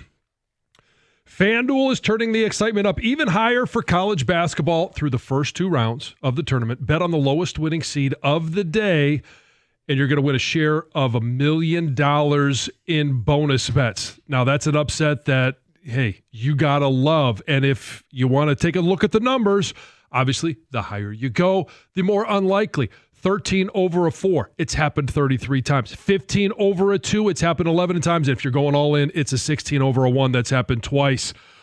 FanDuel is the best place to bet on the tourney. You can bet on everything from spreads to money lines and team totals, plus so much more. All you have to do is visit FanDuel.com/971Detroit to download America's #1 sportsbook today and back your dog of the day, because in March, absolutely anything can happen. Must be 21 or over and present in Michigan. Opt-in required. Winning pre-live moneyline wager on lowest seed required. Each $1 million jackpot to be split equally among all eligible winners. Bonus bets are non-withdrawable and expire 7 days after receipt. Restrictions apply. See terms at sportsbook.fanduel.com. If you have a gambling problem, call 1-800-GAMBLER.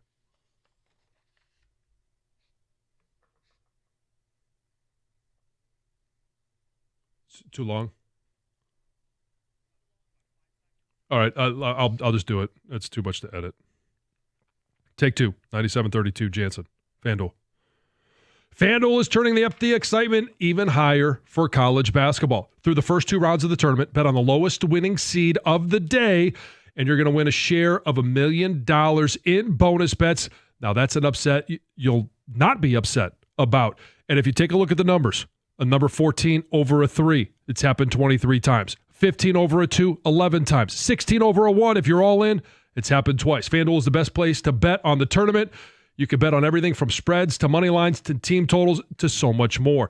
All you have to do is visit FanDuel.com/971Detroit to download America's #1 sportsbook today and back your dog of the day, because in March, anything can happen. Must be 21 or over and present in Michigan. Opt-in required. Winning pre-live moneyline wager on lowest seed required. Each $1 million jackpot to be split equally among all eligible winners. Bonus bets are non-withdrawable and expire 7 days after receipt. Restrictions apply. See terms at sportsbook.fanduel.com. Gambling problem? Call 1-800-GAMBLER.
When it comes to managing your finances, you need a bank that gets you and is genuinely interested in your success. That's why I bank with First Merchants Bank.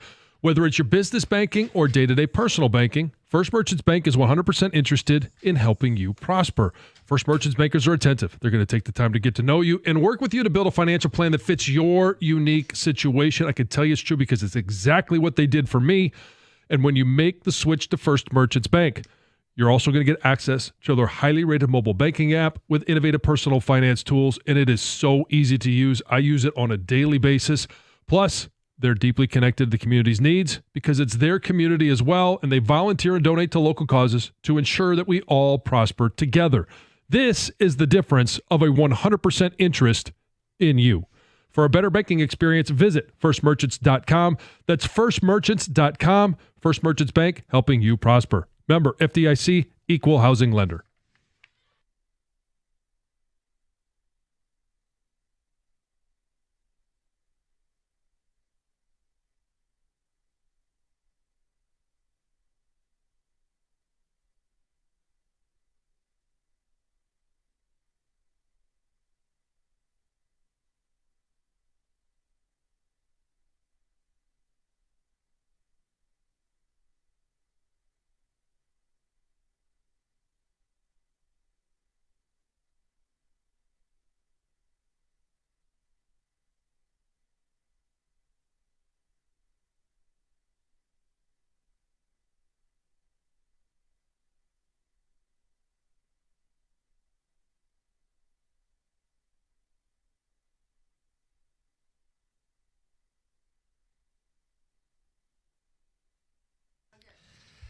Bunch of response to Cookie Jar on the ticket text. We'll get to those. I do have an update from station bracketologist Rico Beard. Oh, wow. As to what's going to happen with the Spartans here.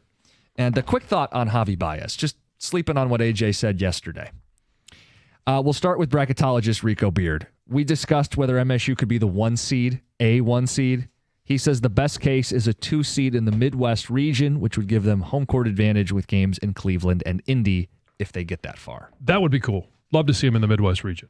Yeah, and we talked about it earlier if you missed it, but the case for MSU would be 15 quad 1 wins. If they win out, it'd be 10 straight. They'd be regular season and Big Ten tournament champions. They'd only have 5 losses. And if Florida loses, that's their 5th loss. If Duke gets punished for the Cooper Flag injury, maybe there's a case. And I'm not worried about MSU suffering an injury here in the tournament. They're going to play, right? I mean, they're a deep team. Yeah. You could roll an ankle anytime. They're going to be just fine. On Javi Baez, AJ said to us yesterday, kind of tipped us off, Javi was going to play some third. And you go, okay, fine. He's going to be on the roster. Try to find a way to make it make sense. But it really got me when I thought about it always has come back to third base. We spent all offseason saying if they could get a right-handed bat to play the left side of the infield, that'd be great. And for a variety of reasons, some injury, some, hey, Bregman didn't pick us. Instead of getting our upgrade, we get the dumbest timeline possible. It's more Javi Baez. The one guy we didn't want to see is the guy we're going to see more of. He's going to play third base some, and I don't get it because Javi would play against lefties, but I've got Andy Ibanez who I want to play against lefties, and he can play some third. Javi was not a good defender last year at short. I don't want him playing against righties. More Javi was the worst case scenario from the offseason. So obviously injury has put them in this situation. And it's also the fact that Jace Young just hasn't looked the part to this point in spring training. And so you're looking, okay, well, who is going to play third base? Sure, you have Zach McKinstry and you don't have Vierling. Young is there. Ibanez. Yes. You have Ibanez who could take some of them.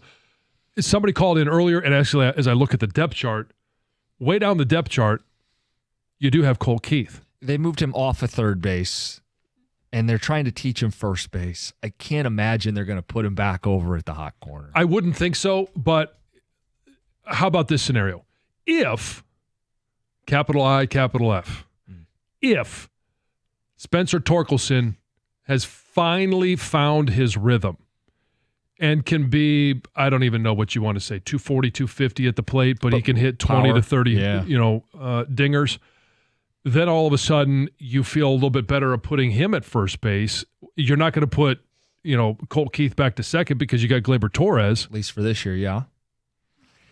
Yeah, it's quite the predicament. And it's always third base that we seemingly have to circle back to and go, what are they Well, do and there? as AJ mentioned yesterday when I asked about the difference of shaping this roster versus the first few years when he was here, I think he would probably say, well, we have options. And yes, I want that good is options, true. though. Yes.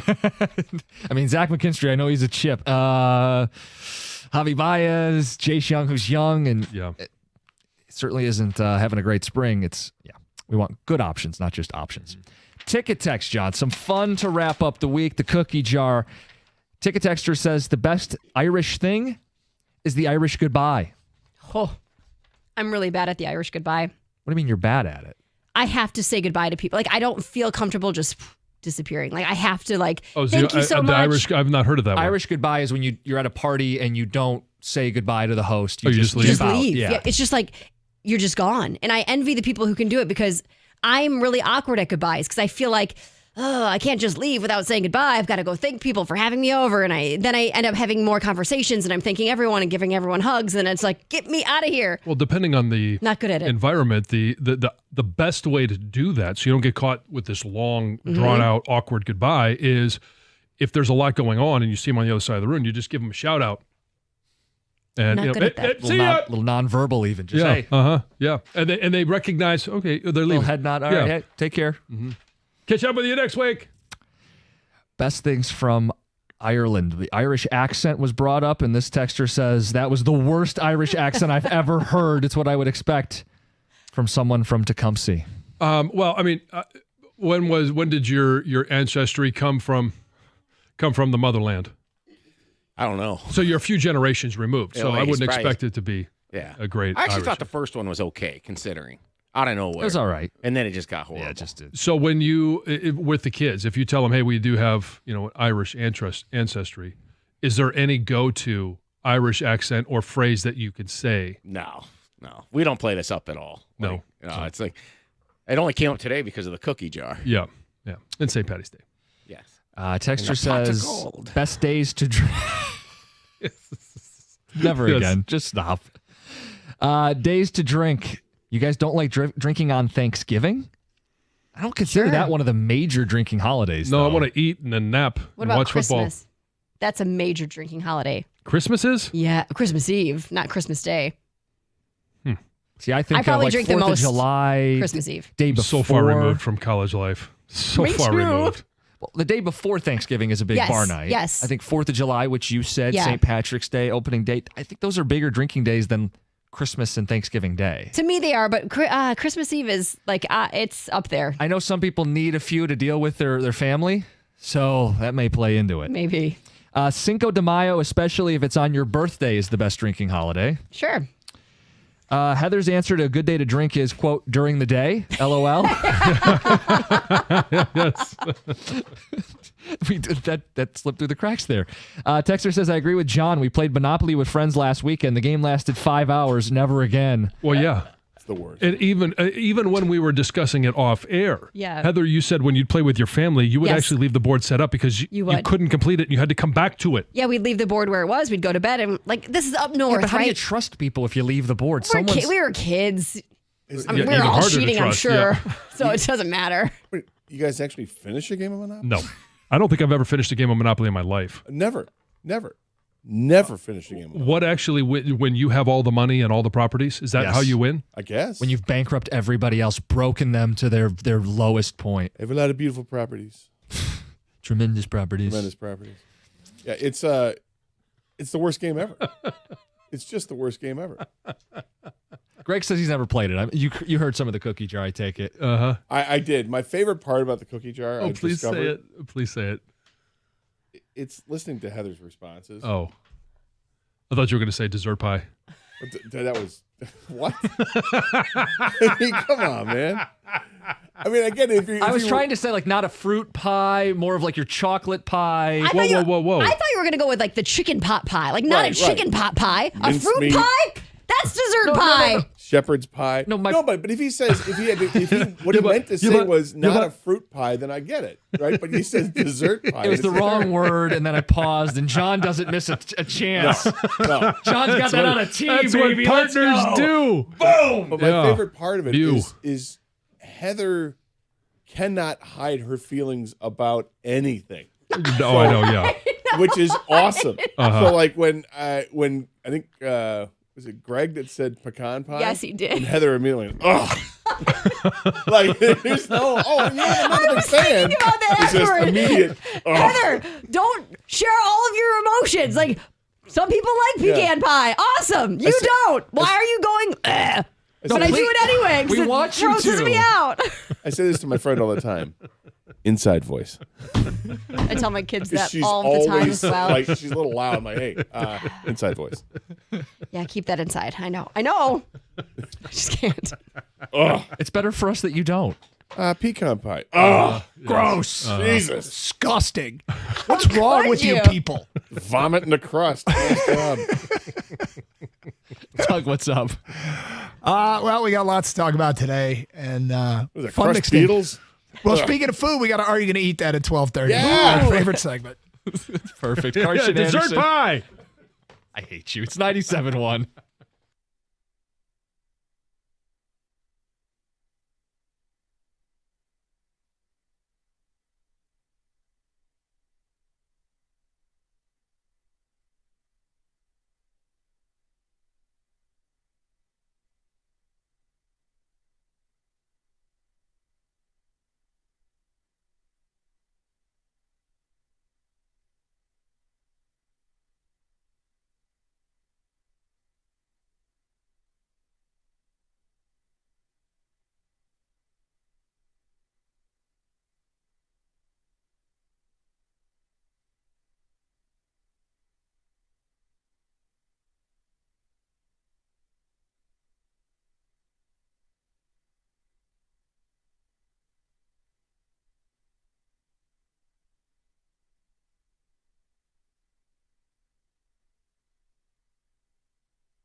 Hello, and happy Friday here on Carson Anderson on 97 Won the Ticket. Gator, it's that time of year.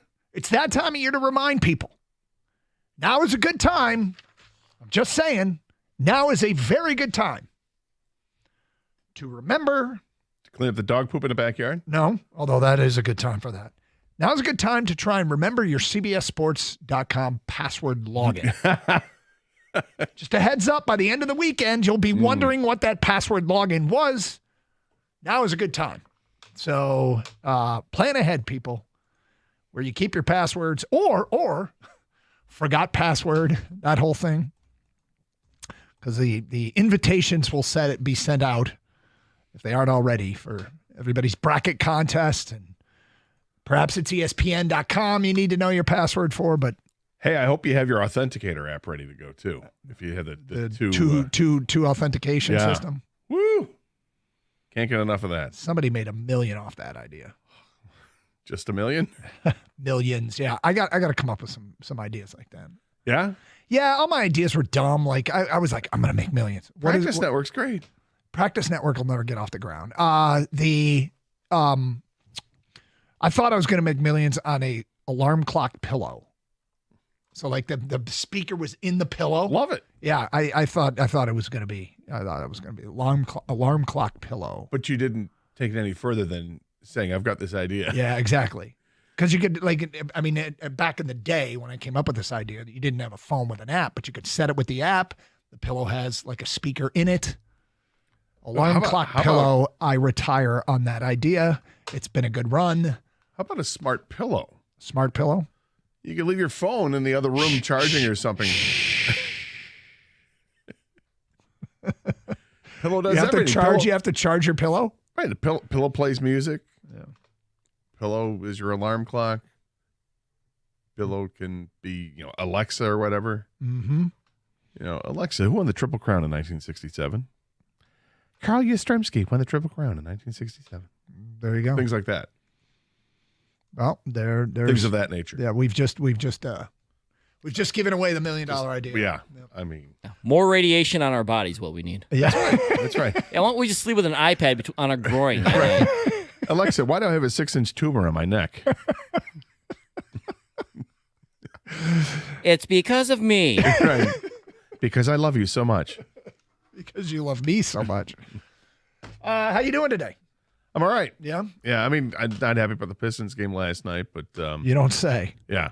But You mean afterwards? God, I'm going to read too much into what they said afterwards in the locker room. Well, and I will counter that because I don't necessarily think that this is a bad thing, what happened last night. I mean, I'm not going to say I'm encouraged by it, but I think we all could be if they handle this correctly. But, yeah, I mean, look, the game was not ideal. I thought at the moment when Cade Cunningham got his technical foul, his first ever technical apparently, I said to myself, this is going to be the moment where they turn things around. And then they went on they literally went on like a 20-5 run to finish off that third quarter, and they looked great. I'm like, they got this, right? Like a 5-point lead in the fourth quarter. They couldn't put them away. I give Washington credit. Washington was pissed. Well, I give them a little bit of credit. I mean, the worst team in the league, right? Or one of the worst teams in the league. And they hear it, but you got to win a game once in a while because that's how it works. You don't go 0-82. You're going to beat some teams. And I'll guarantee that if I were to look at their schedule and look at each and every one of their 15 wins, that you'll find a win against a good team. It happens. And for the exact reason the Pistons gave afterwards, and also because pride. And they knocked out, they did things last night they didn't do the other night. They knocked down their open shots. They knocked down contested shots. They out-rebounded the Pistons. They outplayed the Pistons. They deserve the win. But I'm okay. I'm okay.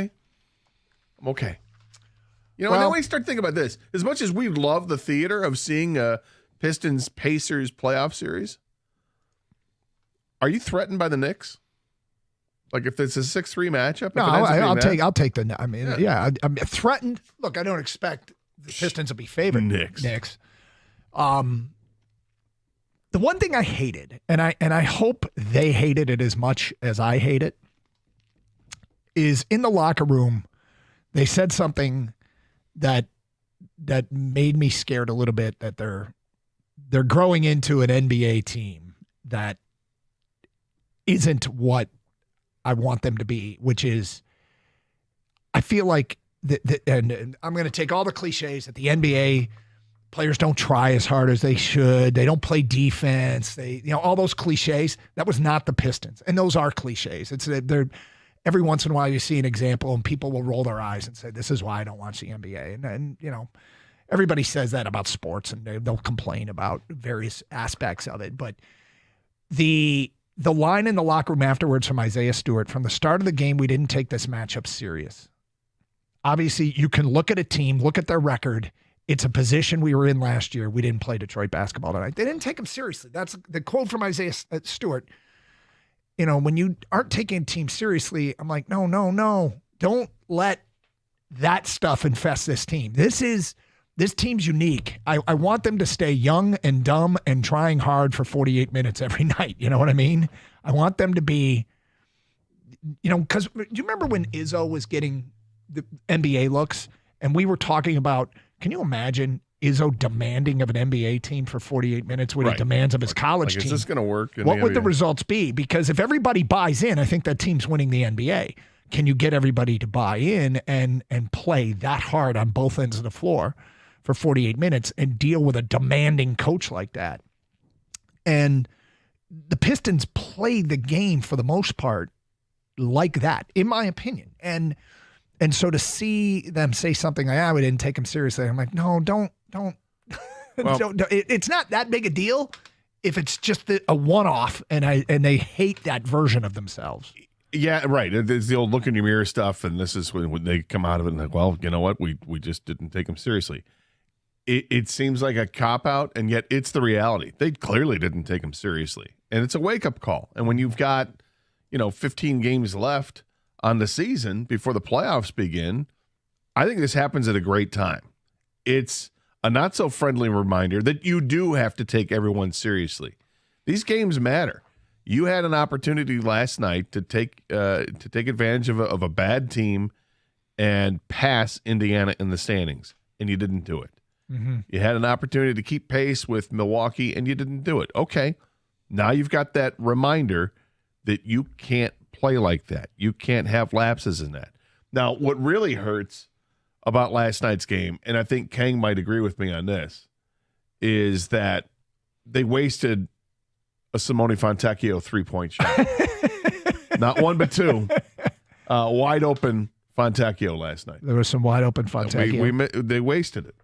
Well, look, I mean, Justin Champagnie and Keyshawn George went 5 of 6 in the fourth quarter from 3. There was the weird play with the Pistons down 41 seconds to go where Cade goes up the dunk and it gets blocked out of bounds. Detroit basketball. Wait, we're going to review it. And it was off Cade.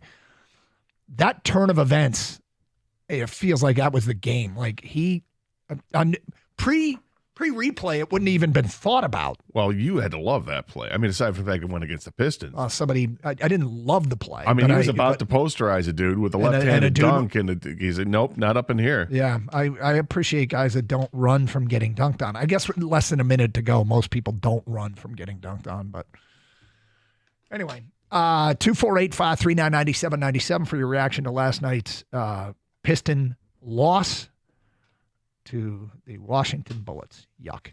Or Wizards. Wizards. Did I say call them the Bullets? You really did. How long has it been since they've been the Bullets? It's been like 30 years. I'm surprised they didn't call them Baltimore. What am I, Stony? I'm surprised you didn't call them the Washington Generals. Hey, man. They kind of are. Carson Anderson, 97.1 The Ticket.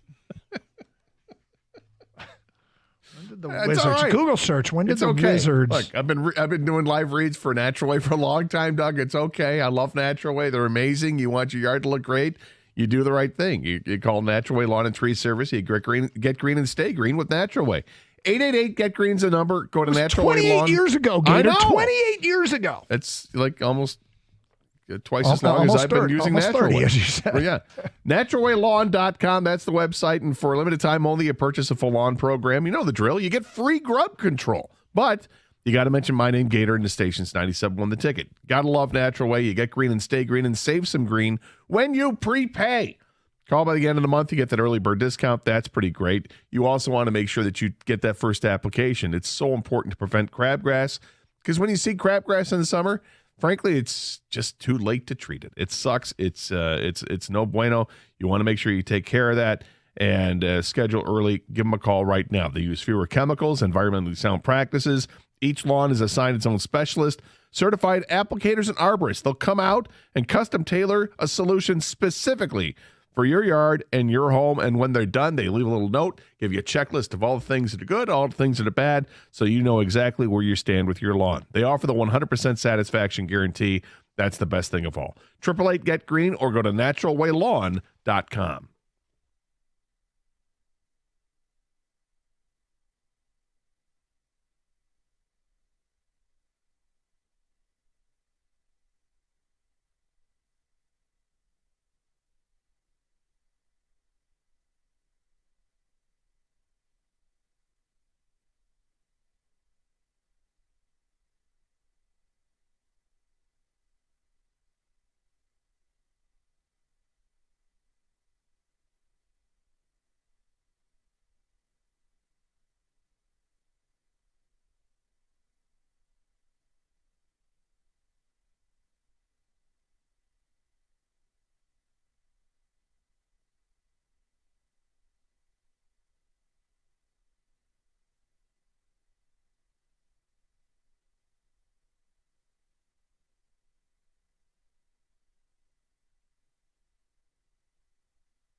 Evan, you can shut your yap back there.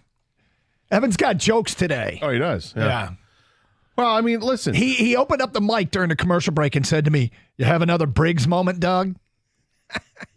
You love Briggs, man. Remember? Briggs Stadium, which was the name of Tiger Stadium, which was a million years ago. Yes, Evan, thank you for pointing out. I called them the Bullets. I mean, it was a shame because I thought Jalen Duren and Isaiah Stewart were going to be able to handle the duo of Rick Mahorn and Jeff Ruland. Wes Unseld. And it wasn't the case. It just wasn't the case. Greg Ballard he had his A game going. Evan, you're funny. Yeah, the Fort Wayne Pistons let us down last night. Every once in a while, man. Every once in a while. I'm having a bad week. Earlier in the week, I referred to the hockey ball. This is true. What the hell? I got to quit coming What to work time is drunk. first puck at the Tiger game tonight? Oh, boy. Yeah. Yep.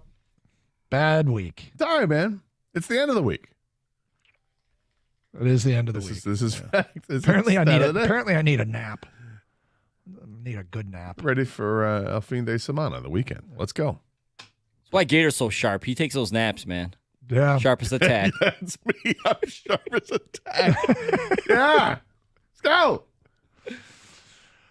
All right. So, whatevs. All right. Pistons full game behind, half game behind Indy after last night's loss. Pacers play at Philly tonight. And the Pistons take on the Thunder at LCA. This is kind of a great opportunity for them to bounce back and make us forget what happened against the Wizards, not the Bullets. Losing a game to a bad team. Take on one of the favorites to win the whole thing. Because the last time that happened, they beat Boston by 20. By 20. How about that? Yep. So can they, dare I say it? I know everybody's thinking it, but is tomorrow's game a preview of the NBA Finals? 248.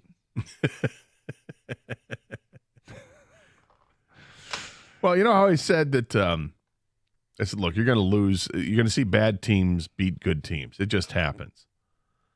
I was scared when I went back and looked at the Wizards schedule and I started looking at teams they beat. Beat Atlanta twice in back-to-back games early in the season. But the third win of the year to go 3-18.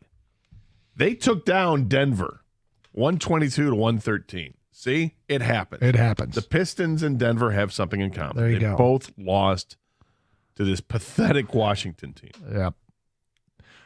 Washington, and by the way, speaking of pathetic, San Antonio is going to win the lottery, and they're going to get Cooper Flag.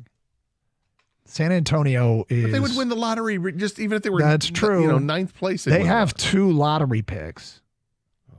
I know, right? That's the reminder that hurts. Yep, 2 lottery picks. Why do they love San Antonio? I don't have enough disdain for San Antonio.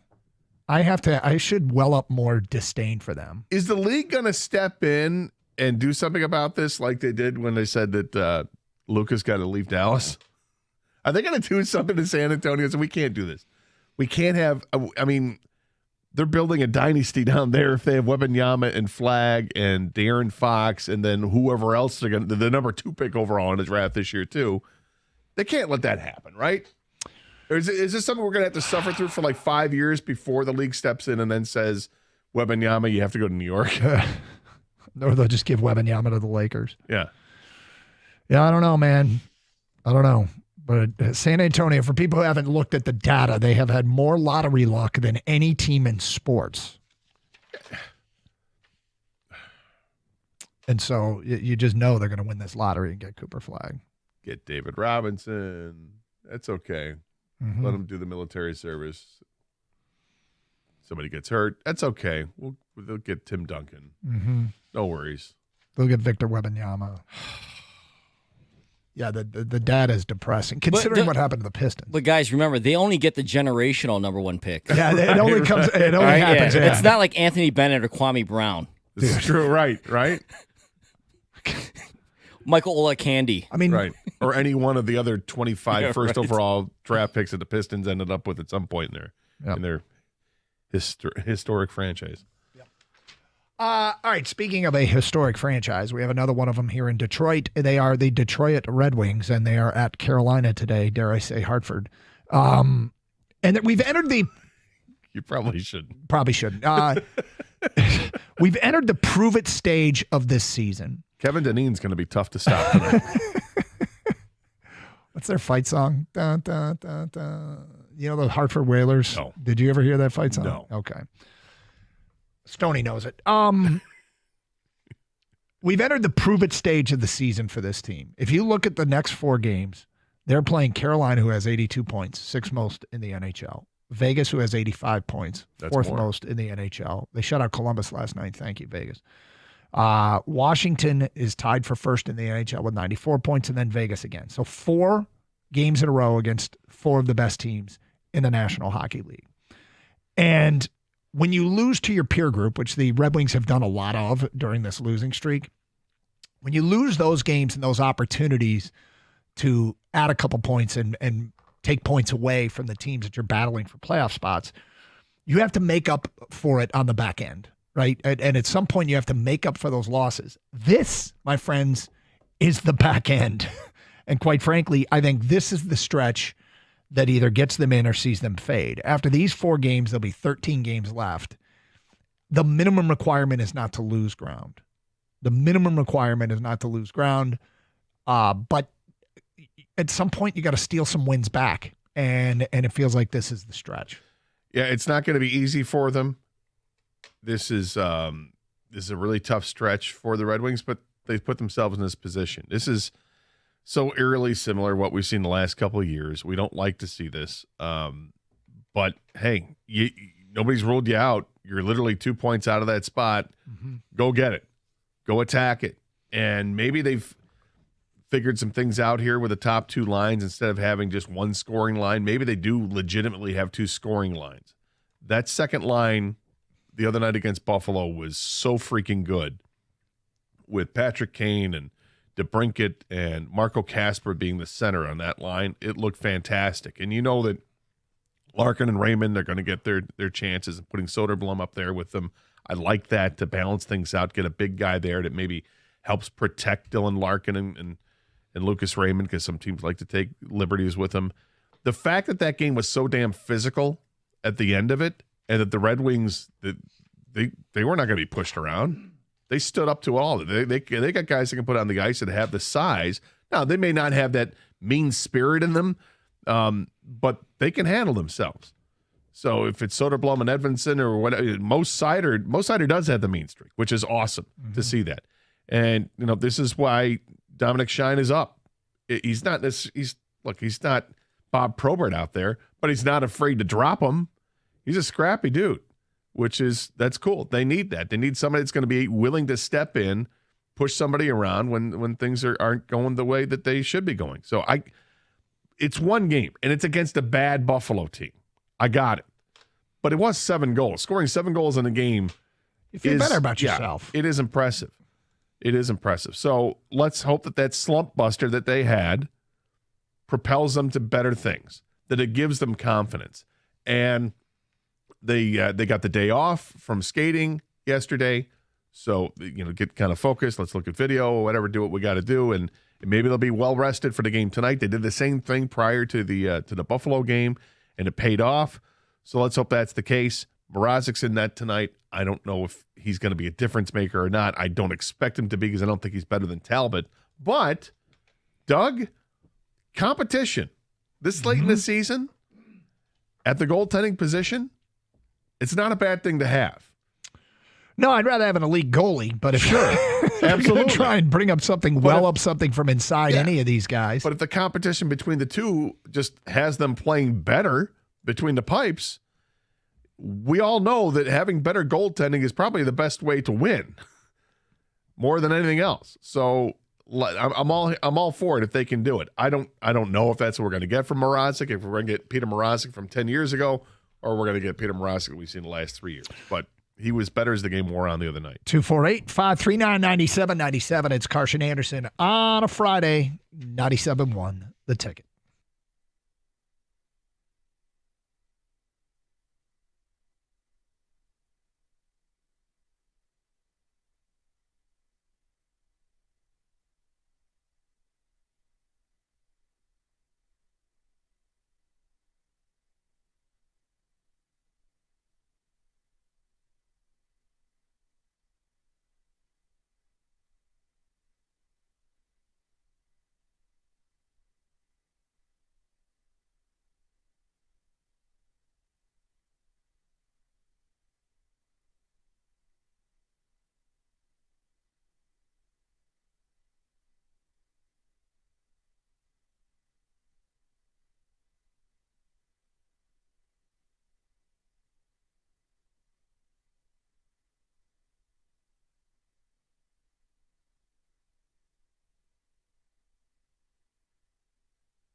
Yesterday, we got a string of calls doubting Brad Holmes. And look, you're allowed to doubt. You're allowed to feel however you want to feel. It seemed like the reasoning was a little bit off. But here's what they don't have in Detroit. Did you see what DeMarcus Lawrence said about Dallas? I did. I mean, wow. When you leave an NFL franchise and you say the following, Dallas is my home.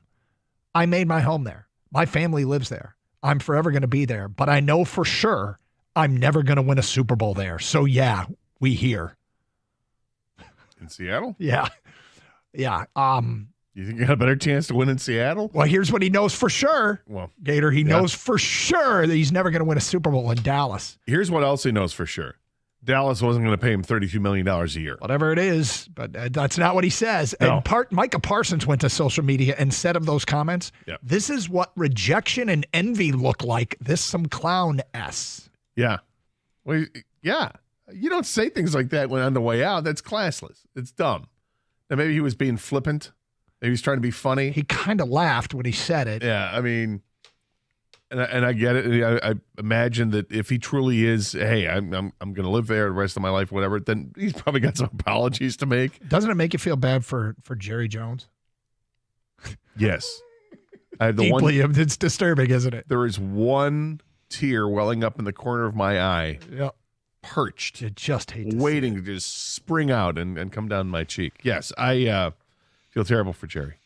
But, I mean, these He's one of these. The comments that happen around free agency, they're just funny, right? Yeah. Going into it and then coming out of it.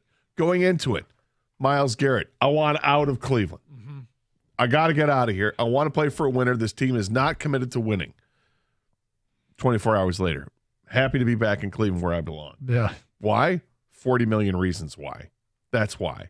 You know, all it's happened with other players too. They say the same thing. I want out. And then here's money. Oh, I love it here. This is where I wanted to be all along. You know, it was was it DK Metcalf? I want to play in a warm weather city. With a good quarterback. Yeah. Mm-hmm. Pittsburgh signs into a big contract. Love it in Pittsburgh. With no quarterback. And Literally. the weather is similar to Seattle. So, I mean, whatever you want, buddy. Just Max Crosby, too. Yeah, Max Crosby. I want to play for a winner. I want to hold this team accountable.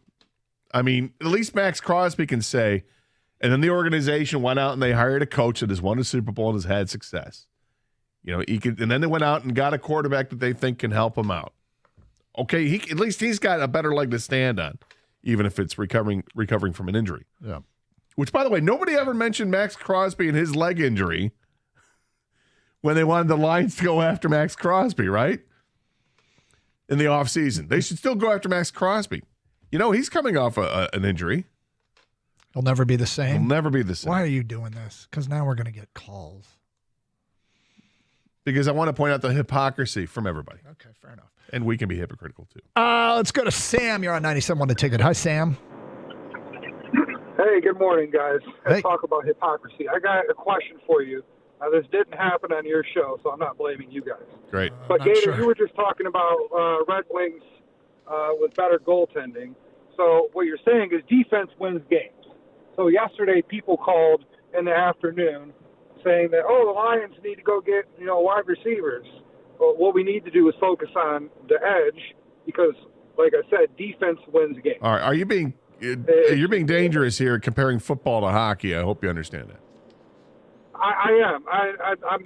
I apologize for that. Okay. And the other thing is, that the NFL is more about offense now than it's ever been before. I don't know if the cliche, if you're going to live by the cliche, defense wins championships.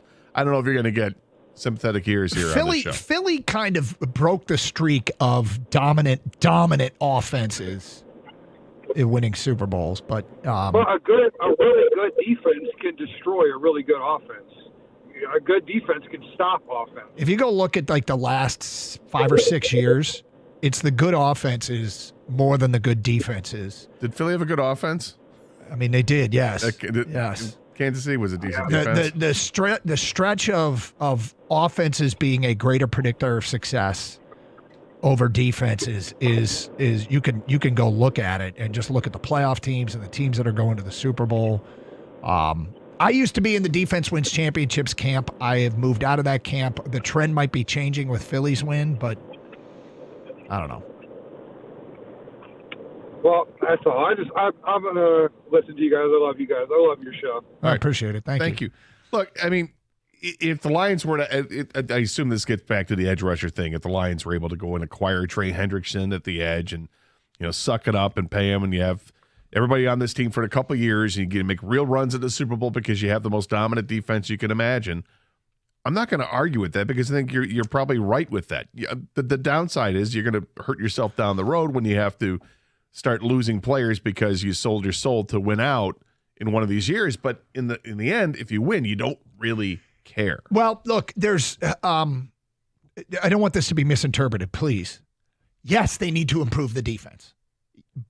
But if I'm building an NFL team, it's starting with the quarterback and the weapons on the outside, building the offensive line. Like, I want to have an elite offense.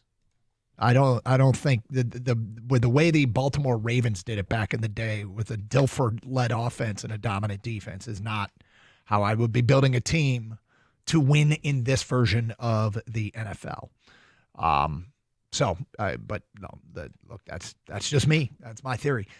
Speaking of the Lions, Kang has got a prediction of a player who actually may come to Detroit for less money, which is totally the opposite of what Kang always says. We will get to that today at 11:05. He doesn't believe that players he thinks players give discounts so rarely it's not even worth talking about. But he thinks a player might take a discount deal in Detroit. We'll get to that today at 11:05. 248-539-9797. Scott, Big Ten tournament today, Michigan and Michigan State. I want to run the theory past you. A friend of mine, Spartan fan, said the following to me. He would rather them lose today than play 3 games in 3 days and make a run at a 1 seed. He wants the time off before March Madness starts next Thursday or Friday. I brought it up in the office for Evan. Evan was like hostile against it. You can make a case for Hostile against them making a run in the hostile against them. Like he would the theory that you'd rather lose because he said they're 20-year-old kids. Right. They get a bunch of time off. Like even if they make it to Sunday, they're off Monday, Tuesday, Wednesday at least. How do you feel about it? I had mixed feelings on it because I think normally I tend to agree with that. It doesn't, that they let them play it out. They are young. Kids love to play hoops. I mean, I would have loved to have played every day when I was in college. And for maybe a while there, I did. My grades suffer for it. My game never got better, but it would have been. I get it because they're young and they can handle it. However, this team has been playing tournament basketball for a while now. It feels like their schedule has been brutal with all these top 25 teams, and they keep knocking them off, and they've had to really gut out a lot of these where they trailed at halftime. So I understand people not wanting to go through it. That being said, I'd like to see them at least win today. And the rest of the tournament, whatever happens. As long as you don't lose to Michigan, I think you're fine. But there is always that risk that somebody twists an ankle, they roll over, whatever, and you hate to see that happen in a meaningless conference tournament, because this is really a meaningless conference tournament. The automatic bid. I mean, yeah, it's the Big Ten. Of course, the Big Ten's going to get teams. Well, it feels like the actual conference tournament results have little impact on seeding. It's always something that kind of gets talked about. The conference tournament matters for teams like Indiana and Ohio State that are on the bubble and have now both lost and find themselves, according to the bracketologist on the outside looking in, maybe they will get in. Gator, I want to know, I have a question for you regarding seeding.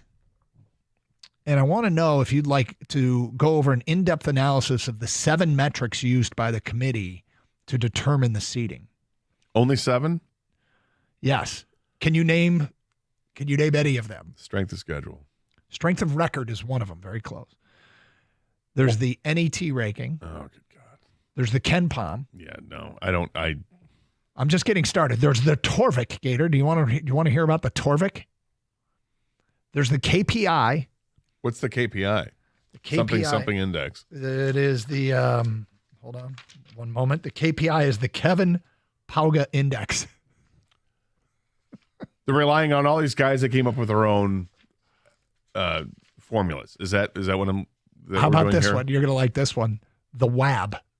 They use the WAB. The Woodward Avenue Brewery? No, it's wins above bubble. Would you like to hear about wins above bubble? No? I just, math is your thing, and I thought maybe some of these metrics might interest you. Not at all? Not even a little?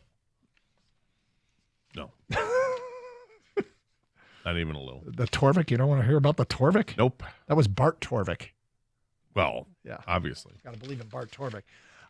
Spartans could make a run at a 1 seed. I don't know if they would need anyone to lose. I don't think it's that important. I will say, if you are a 2 seed, the region that I would want to be in is Auburn's region. I think Auburn is capable of mind-numbing losses. Even though they haven't lost a bunch, when I've watched them play, I've thought, this team is beatable. Talented, but beatable.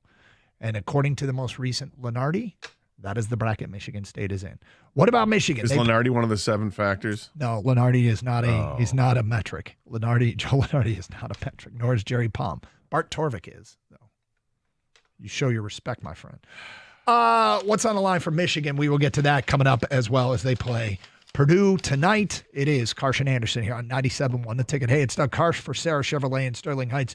Check out these March deals. Lease a new 2025 Chevy Equinox LT for just $289 a month for 36 months with $19.99 down. $289. Go to 17.5 in Van Dyke and Sterling Heights. 87-SAY-SARAH or saysarah.com. Together, let's drive with GM employee discount and lease in the household. 10,000 miles per year plus taxes and fees with approved credit. Offer ends March 31st.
I'm just happy we're disappointed that the Pistons lost a game this late in the season.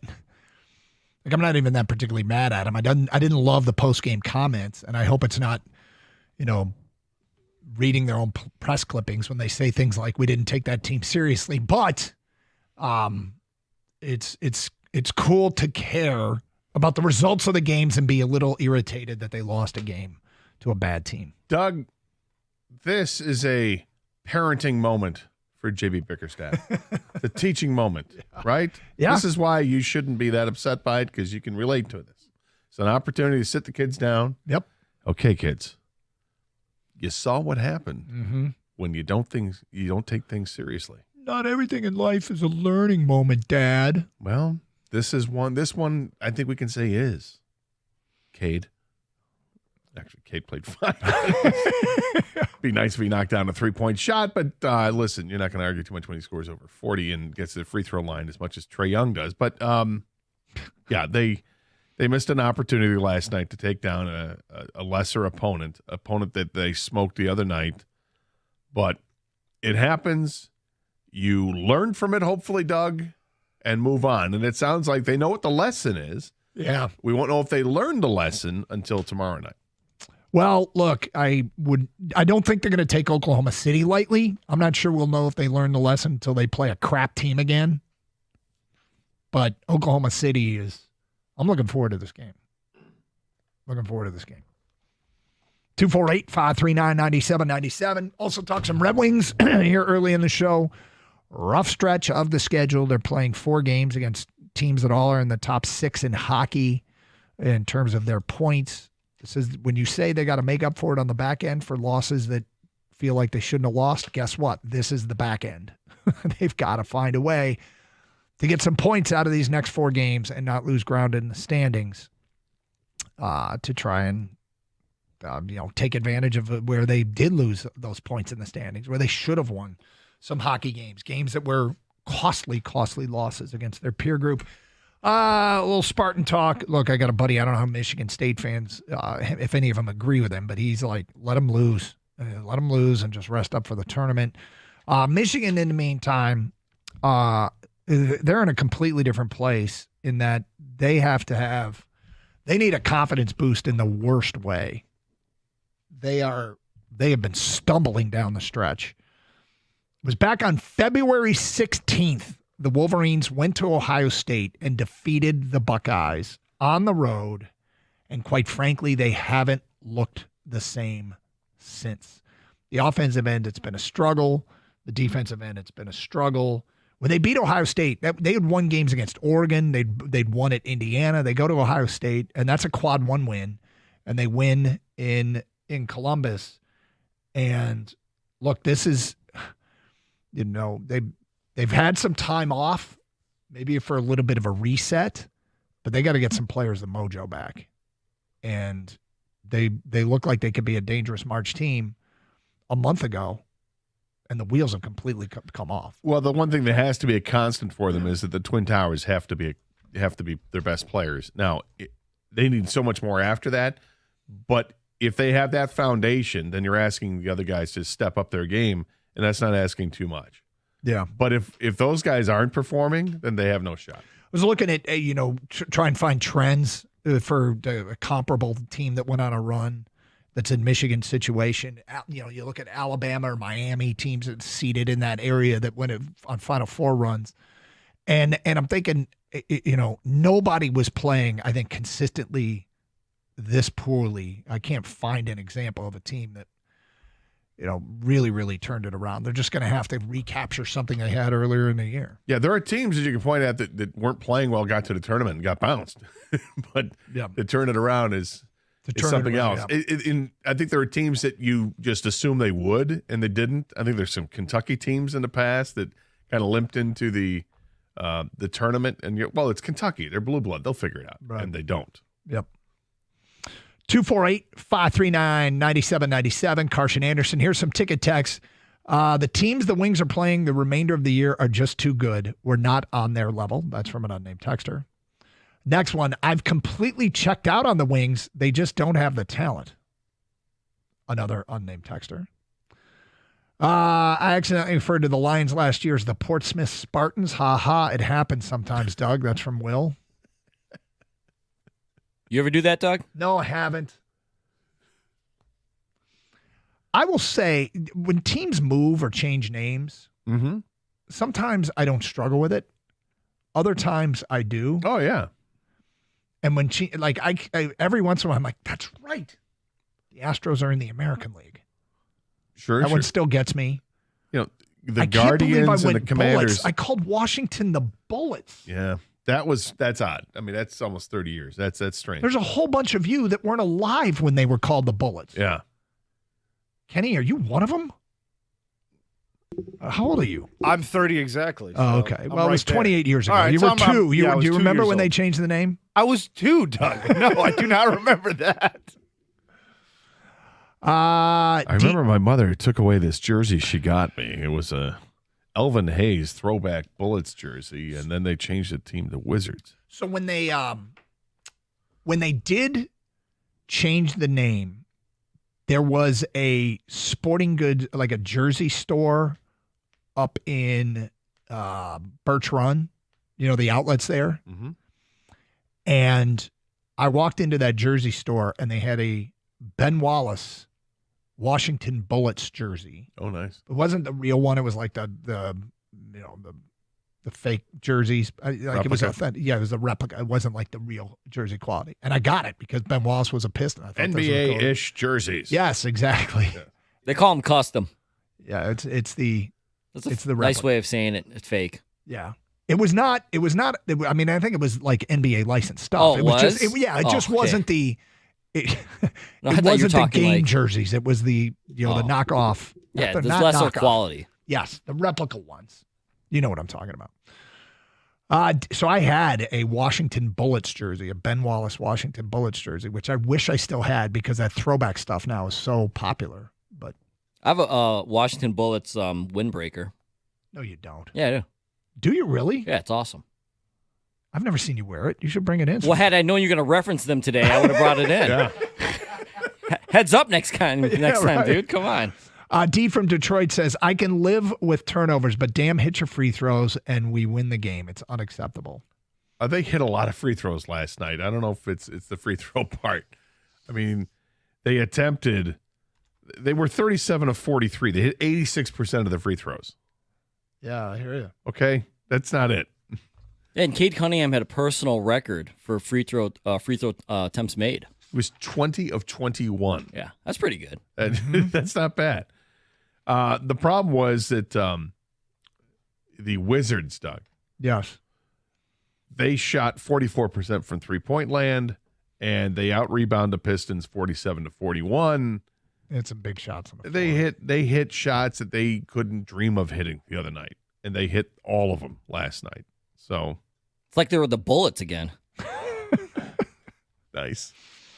Seriously though, I don't want to be negative because what the Pistons have done this year has been so fantastic, especially when you watch them through the last couple of years. Like literally, still watch them when they're winning 14 games. What do you got, Shaq? I just don't think they're good enough to win a playoff series, and it has nothing to do with last night. To be honest with you, Yeah, he said this off the I air said a few this, days yeah, ago. and then it was before Doug put his money where his mouth was. I put a $5 bet down on the Pistons winning the East. Yes, and then Kang, I think I did it, and Kang, you turned to me and said, "I don't think they're winning a playoff series, but good luck." I get where you're at. I mean, have they beaten Indiana this year? You mean at all? Yeah, I don't know if they have. I know they struggle with Indiana. Yes.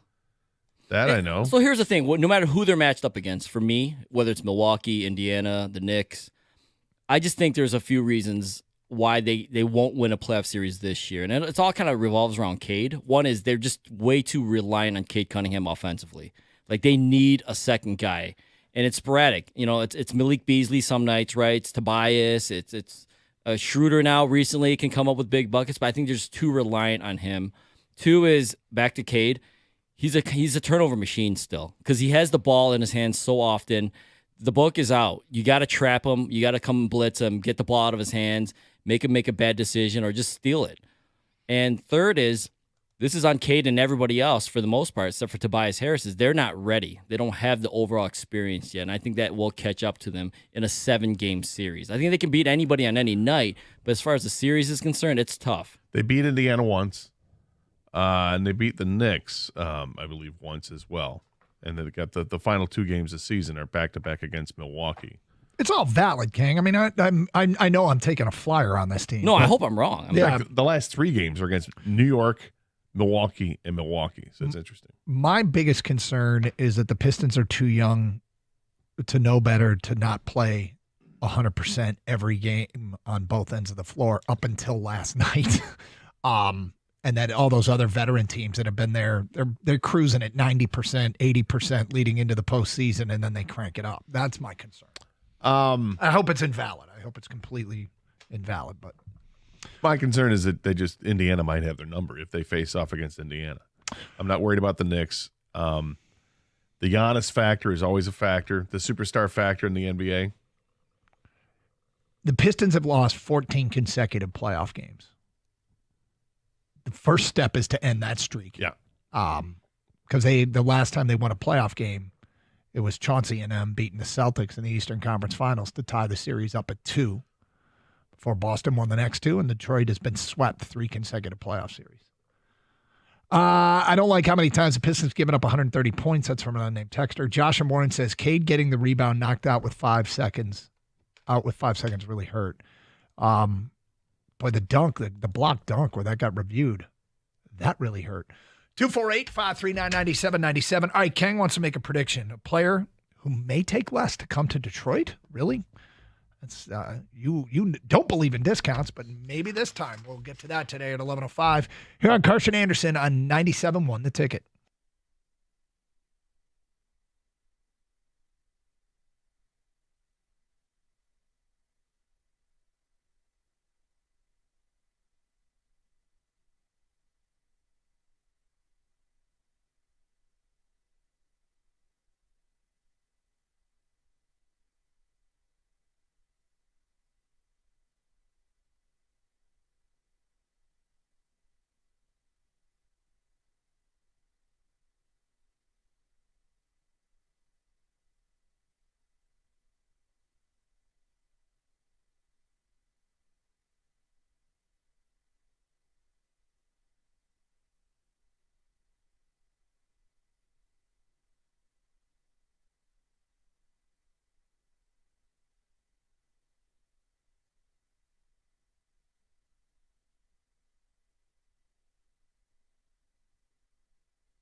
Got Hollywood royalty in here. No kidding. Just found out Powers was in a movie. Our boss. He was an extra in the movie. What do you say? In the Line of Duty? In the Line of Duty. Mm-hmm. Need to learn about this movie. Did you see that picture, Kang, of Powers? Our boss. Hold up the camera. Is this guy right here? Can you see that, Kang, or is that too far away? No, I'll look at the stream you're putting on the camera. Yeah. Well, maybe it'll work. Our boss is the young guy all the way on that. I guess that would be the right side of my left, the right. That's Jimmy. Yeah. That's Jimmy Powers. What movie is This that? is our boss right here. Yeah, he's in the Line of Duty. He was an extra. He said he had to walk like 3 feet for 15 straight days as they shot this same scene over and over and over. And that's the guy that's in charge of our radio station right now, in the Line of Duty. Those of you watching on YouTube and Twitch. Young Jimmy Powers. Look at that. Georgia Jimmy. He grows up and he grows up and he grows up. Yes, he has. And we never knew this about him. So, gotta give us It even has a subtitle. In the Line of Duty, Manhunt in the Dakotas. Is that what it was called? I The think so. movie? Yeah. Should we get him to sign this picture? We probably should. And we can put it back here with the. We could frame it. What do we have back here? Does that say Station of the Year? Or what is the other one? Well, there's it a also couple of says those. Station of the Year. Those are Marconi Awards, Doug. All right. Along with Heather's trophy for the picks. And a Lions helmet in the background. Yeah. Hope you're doing well on this Friday. Carson Anderson, 97.1 The Ticket. All right, so look, we've done the show together for quite some time, and one of the things whenever we talk about free agency and players, and the concept of the hometown discount gets kicked around. If somebody signed for less to stay here, or maybe a player will come here for less because they want to win a championship, and every time historically this comes up, I feel like, Kang, you immediately shoot it down. Our producer, Kang Wynn, immediately shoots it down, and you say, look, it happens, but not often. And in fact, I don't think I've ever heard you say maybe they can get that player at a hometown discount. And you actually suggested today that they might be able to get a player to take less. Yeah, I don't think this is likely. I don't think it necessarily is going to happen, but this is one of the, I'll say, exceptions to my rule. Because my rule is the hometown discount really doesn't exist. Guys don't take less. We mentioned it many times this week alone where guys have said things and then all of a sudden a big contract comes across their desk and they sign it because, hey, they're professional athletes. They have a short window to make a lot of money. So I understand that. And maybe more so than others. I just feel really strongly about that. With that being said, like I said, not likely to happen, and there's no smoke here, so I don't think it's going to happen. But there's this small piece of me that feels like the guy that would take a little less right now and how it would affect the Lions is he would come to the Lions on a smaller contract is wide receiver Cooper Kupp. And I say this because if you read what Kupp last put out there from being released from the Rams, he was really he didn't expect it, and he didn't want to leave. And he wrote this, and he said this, and it really kind of hurt him. And he had to process this for a few days before it became realistic. Like, hey, I'm not coming back to the Rams, And I think he even tried to work something out with them, and they said, "Listen, let's read the quote." Yeah. Okay. So this is from Sam Farmer, the LA Times. Cooper Kupp speaking with him said, "I walked into Sean's office, and he said, 'We're going to trade you.' I asked if there were any other thoughts on ways to move forward. Were there any other option to figure things out?" And he said, "No, this is the way they wanted to go." The story goes on to say he's understandably upset and angry about the decision. McVay even admitted he'd be, quote, pissed off too if he were Kupp, but he's trying not to be bitter about it. Quote, "In the moment, I made the decision that I didn't want to be a bitter thing in terms of our ending here. I try to keep positive as possible and just be forward thinking about how to walk out of there and be able to shake each other's hands and move forward. And as time goes on, I've had to deal with all the frustration, anger, sadness, all these things that as a human you process, having to say goodbye to people and know that door is closed. That's been tough to walk through as the weeks go by." Kupp goes on to say the Rams are doubting what he can do still as a receiver, just as the way he was doubted in high school and in college. "This is just another chapter of the doubting what I can be and who I can become, what I can do as a football player."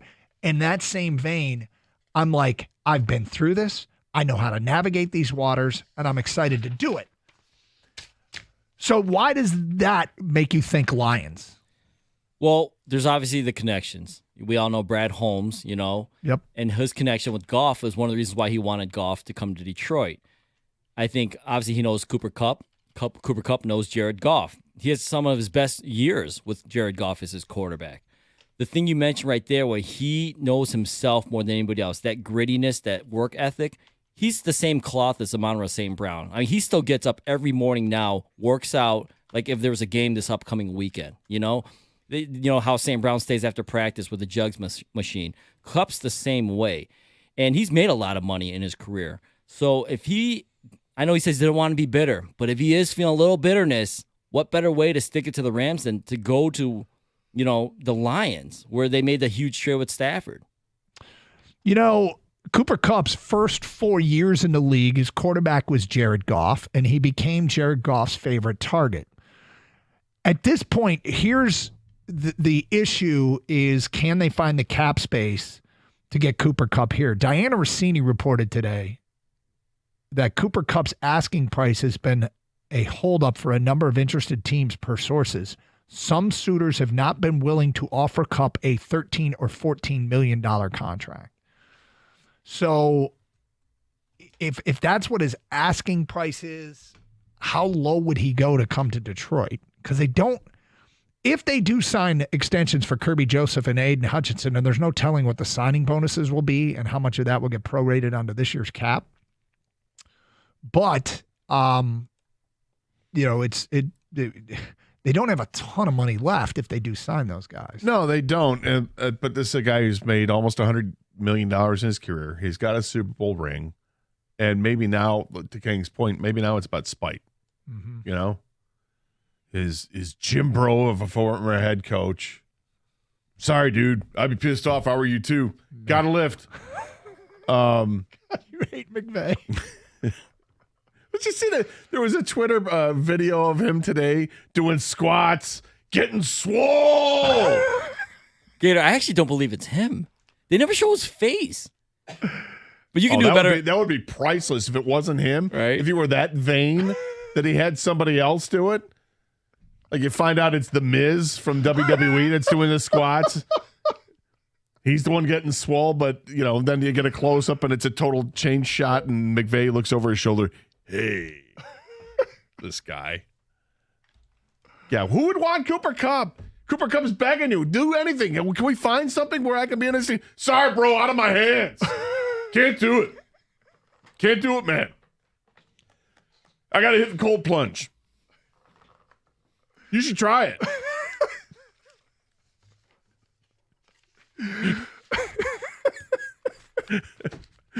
I get why McVay rubs you the wrong way, but you're going out of your way to create this character that's way worse than he is in real life, and I'm here for it. What are you talking about, man?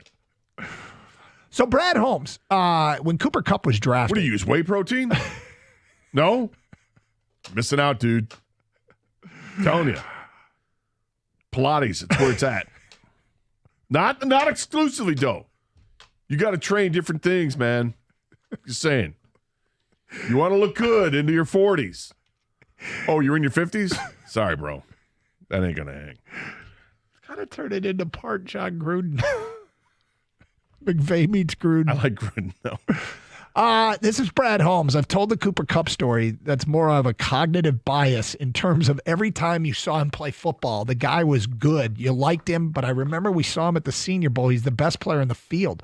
Nobody can cover the dude. He looked explosive in his shuttle, and all that kind of reflected that. But his 40 time was in the 4.6s. He did it at the Combine and the Pro Day, so the last thing in your head was that 4.6. But I'll never forget, it came out that his GPS time at the Senior Bowl was the fastest. So I was like, okay, that makes sense. But it was because he was playing football. He looked fast. He looked explosive on the football field in tights on that Eastern Washington track. Never it didn't mind. look fast. Just never mind. Why? Lions have signed a wide receiver. So did they really? Yeah. So like I said, guys don't take hometown discounts or discounts at all, guys. We don't know what the money is on this, though, right, King? No, but I can't imagine it's a lot. Yeah, the Lions are bringing Tim Patrick. I like this, by the way. I don't know why it took so long. I like Tim Patrick. Tim Patrick's fine. Hold on. You were just predicting Cooper Kupp, and now you like this? Yeah, you also called Washington the Bullets. Let's move Fair on. enough.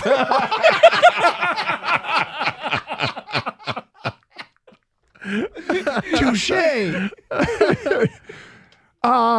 Okay. listen. I'll make a prediction. You want to do it now? Sure. All Well, right. no. We do We'll get that- the Gators. I know better than that. We're going to get the Gators prediction at 11:16. There it is. What are you, new? It's Carson Anderson, 97-1 the ticket. Tim Patrick back with the Lions. You deserve the best water. You deserve it. Contact CGC Water and save $1,000 or more. When you bundle a Connecticut Premier Softener with a Connecticut K5 drinking water system, we have them. We love it. Call 855-339-4242 or visit cgcwater.com. If you're not filtering your water, you are the filter. Don't be the filter with the warmer weather and the melting snow. Make sure your basement is dry. Save 10% now on a new Zoller sump pump from CGC Water Treatment and Plumbing. Your authorized independent Connecticut dealer, 855-339-4242.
Doug Carr, Scott Anderson. So, in the middle of us making a case for Cooper Kupp coming to Detroit, the Lions signed Tim Patrick. Timing. Let's go. Get it done. They signed Tim Patrick. Sorry, bro. Can't go there. Roadblock. Your bro-y Sean McVay is killer. I don't know where this is coming from. What's coming from the fake video out there right now? You've seen it, right, Doug? I haven't seen it. What is this video? Is this as fake as Aaron Rodgers pensively staring into the ocean? I'm the only one that thinks it's fake, apparently. But the only one that thinks McVay is fake or Rodgers is fake? The McVay video that's put out there. Go to the NFL Twitter page, and they have a video of him. Just type into Twitter, Sean McVay squat. McVay, bro, man, is... Bro. Jim Bro is the best. Bro. Bro. Okay. Gotta have my weight belt. Don't get... So you're saying you're don't not shoot sure... the mirror, bro. You're not sure this is him? This is incredibly shot where you can't see his face. Exactly, Right. Doug. That's the first thing I said. And everyone's like, why wouldn't you think that's him? And then me, Kenny, and Evan went back here, paused it in the beginning because you look in the mirror to see his reflection. Kind of see it. That doesn't look like McVay at all. And then he lets go of his hands. Like, who just does squats without holding the bar? Well, you're right. He's holding I don't even think they're real the steel weights. structure in front of him. Probably not. Dude. All right, we'll tweet it out so people can see it for themselves. And whether or not you can make a call, is this really Sean McVay? Doing sets with 8 plates, dude. Let's go. Fire up, bro. It's been tweeted out from @Dungator971 on Twitter. Got to get my glaze on. Some more fake. Staged Aaron Rodgers wrapped in a blanket, contemplating his future, staring off into the ocean, seeking answers. Or Jim Bro Sean McVay doing squats. You can decide for yourself. Why am I even watching this still? It's like I'm waiting for the weight that's resting on his shoulders to fall off because he's not hanging out of the bar. I've never seen this machine. But anyway, all right, so back to the point. They bring back Tim Patrick. He's a squatter, all right. They bring back Tim Patrick, and this is another keeping the band together kind of move. Yeah. I think keeping the band together has become one of the least popular things in the eyes of the Detroit Lions public. We have to just a reminder, they went 15-2 last year. They were winning games down the stretch without a good portion of their defense on the field. I understand why they're doing it. There are cap challenges as well to try and keep their good players. I mean, is it not realistic or reasonable to think with each one of these signings, with Onwuzurike coming back, with Davenport coming back, with Derek Barnes coming back, with Craig Reynolds coming back, now Tim Patrick's coming back. Is this flawed thinking? Is this flawed thinking? I know people are concerned about the coordinators, and I get it, but it's such a damn good team for the bulk of last season. A very, very bitter taste in the mouth when the season ended, without question. Yeah, look, I have concerns that they're bringing lots of these guys back. If there were opportunities to upgrade, and they passed them by because they want the familiarity or for whatever reason. I mean, I could easily, I think, talk people into it's not the right thing to bring Derek Barnes back or to bring Levi Onwuzurike back. I don't mind either player. I prefer Barnes because I think there's more upside with Barnes. I think Onwuzurike signing that one rubs me a little bit the wrong way. Bringing Tim Patrick back, I understand it, but I think you had an opportunity here. You could hang around and wait a little bit. I don't know if Tim Patrick was in high demand from other teams, but there are an awful lot of wide receivers out there that are certainly more celebrated than Tim Patrick. Could you have gotten one of those? I don't know. Maybe they're still stockpiling to hope that they can land someone like Von Miller or Azeez Ojulari or whatever it is. Yeah, if there might be another move out there. Not where the money's coming from is a big question. And that was my prediction. I'm going to predict that they're going to end up signing Von Miller. Ooh, really? I think Von Miller's made a ton of money in his career. I think he's chasing the championship. Buffalo basically said, nope, we're done. And he had a decent season last year, good pressure rate and all that. He still has something there. And I think that's somebody the Lions can get on the cheap for a 1-year deal. Okay. Well, what they got Tim Patrick for, it is being reported, and who do I credit with this? Sports Illustrated says it's worth up to $4 million. A 1-year deal worth up to $4 million. So that's with incentives. It sounds like that means it's with incentives. He was less than $1 million cap hit on the Lions cap last year. So they've actually given him a bit of a raise to be their number 3 wide receiver.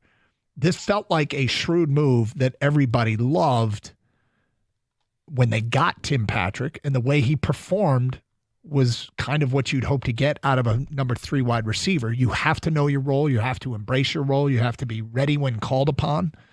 Pretty high success rate in throwing to him is 44 targets, 33 receptions. And whenever we talk to Goff, he raved about Patrick being the consummate professional and giving them exactly what they need in that role. Yeah, and the guy had some size, and he ran good routes and caught the football when it was thrown to him. So those are all things that check. You know, he doesn't need to be a number 1 or number 2 or number 3 or even number 4 option. Just has to be relied upon when necessary, and he was. I don't have much of an issue bringing him back. But it's another move. But then Ken It's got me another all excited. Ken got me excited. It's with the Cooper Kupp talk. Yeah. It's another move though. Sorry, bro. Not gonna happen, bro. It's another move though that it stacked upon a move and another move and a third move and a fourth move of keeping the band back together and putting the band back together. And the band was 15-2. The band was 15-2. You know, and I was thinking about it yesterday, the dissatisfaction, the calls we got yesterday, and I'm driving home and I reflect.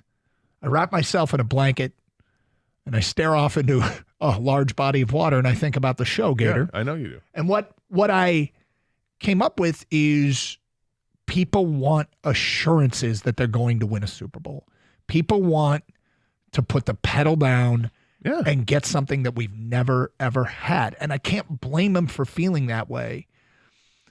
The question is, to what end? I think it would create a huge problem if you went and got an elite edge rusher, and I guess Trey Hendrickson is the guy that they could sign and essentially give. But the trade.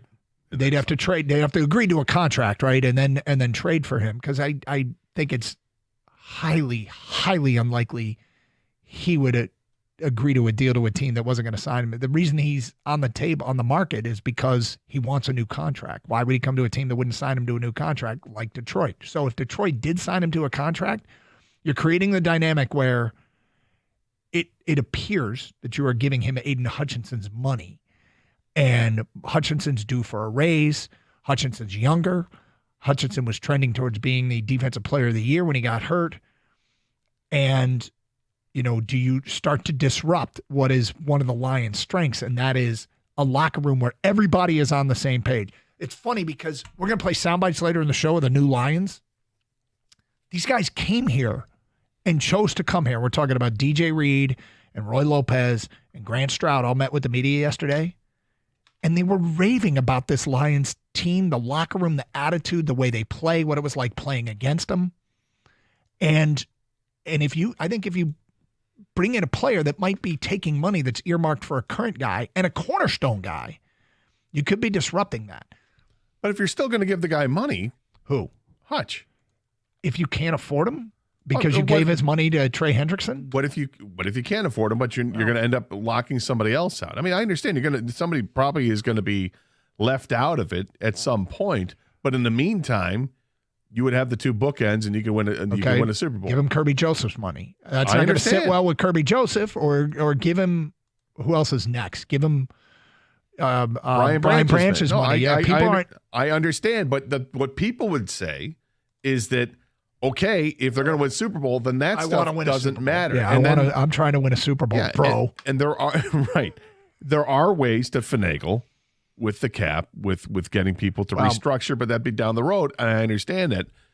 But here's one thing that I think is, I don't know, it's an observation. You don't like people that have the hard and fast rules. No, I don't.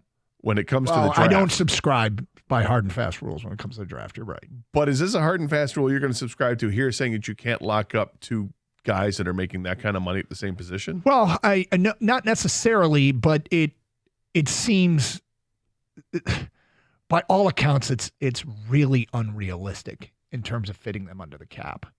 I think you would have to really hurt your team in other areas to make it work.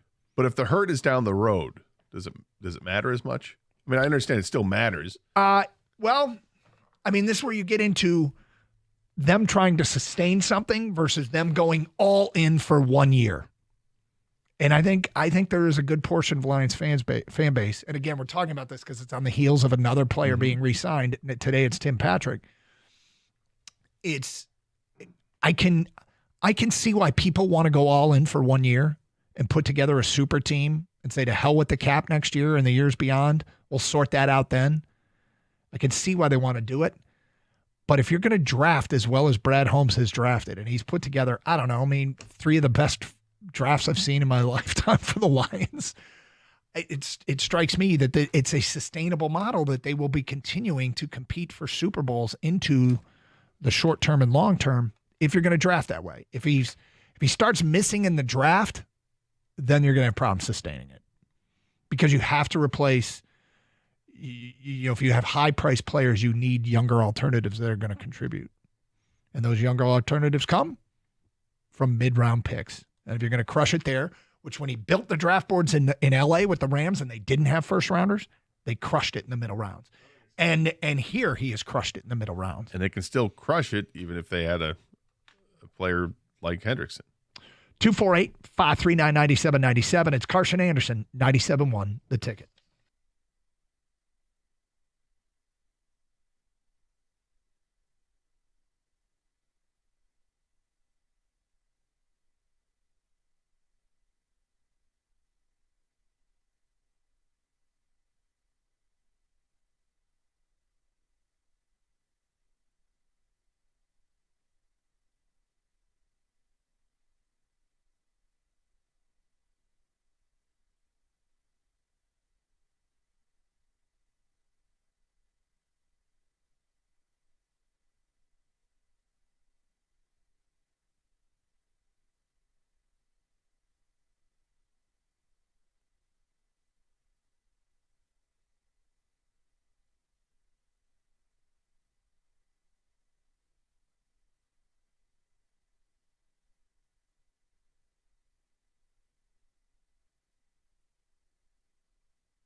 Can I read you a quote that I think is kind of hysterical? A quote? Yeah. All right. Who's the quote from? I won't tell you that yet. All right. Kang, I want you to listen to this quote as well. I think the fans will see my heart is in the right place. It's never been about money. It's always been about winning. So this is a quote from a player. So I read some Josh Allen stuff yesterday Mm-hmm. where he was like, yeah, I could have got more, but I looked around and I'm like, I'm good. Things are good. I don't need to squeeze every penny out of the Buffalo Bills. But I think the reason you're reading that quote, it's because it's ironic who it's coming from, is my guess. Kang, any thoughts on that quote? Yeah, obviously it's someone that just signed. My guess is going to be Myles Garrett.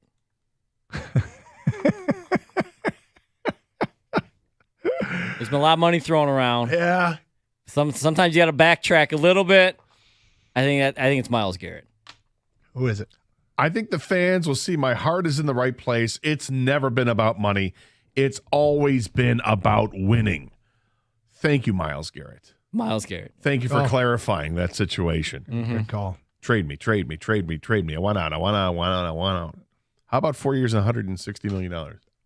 I'm in. I'm back.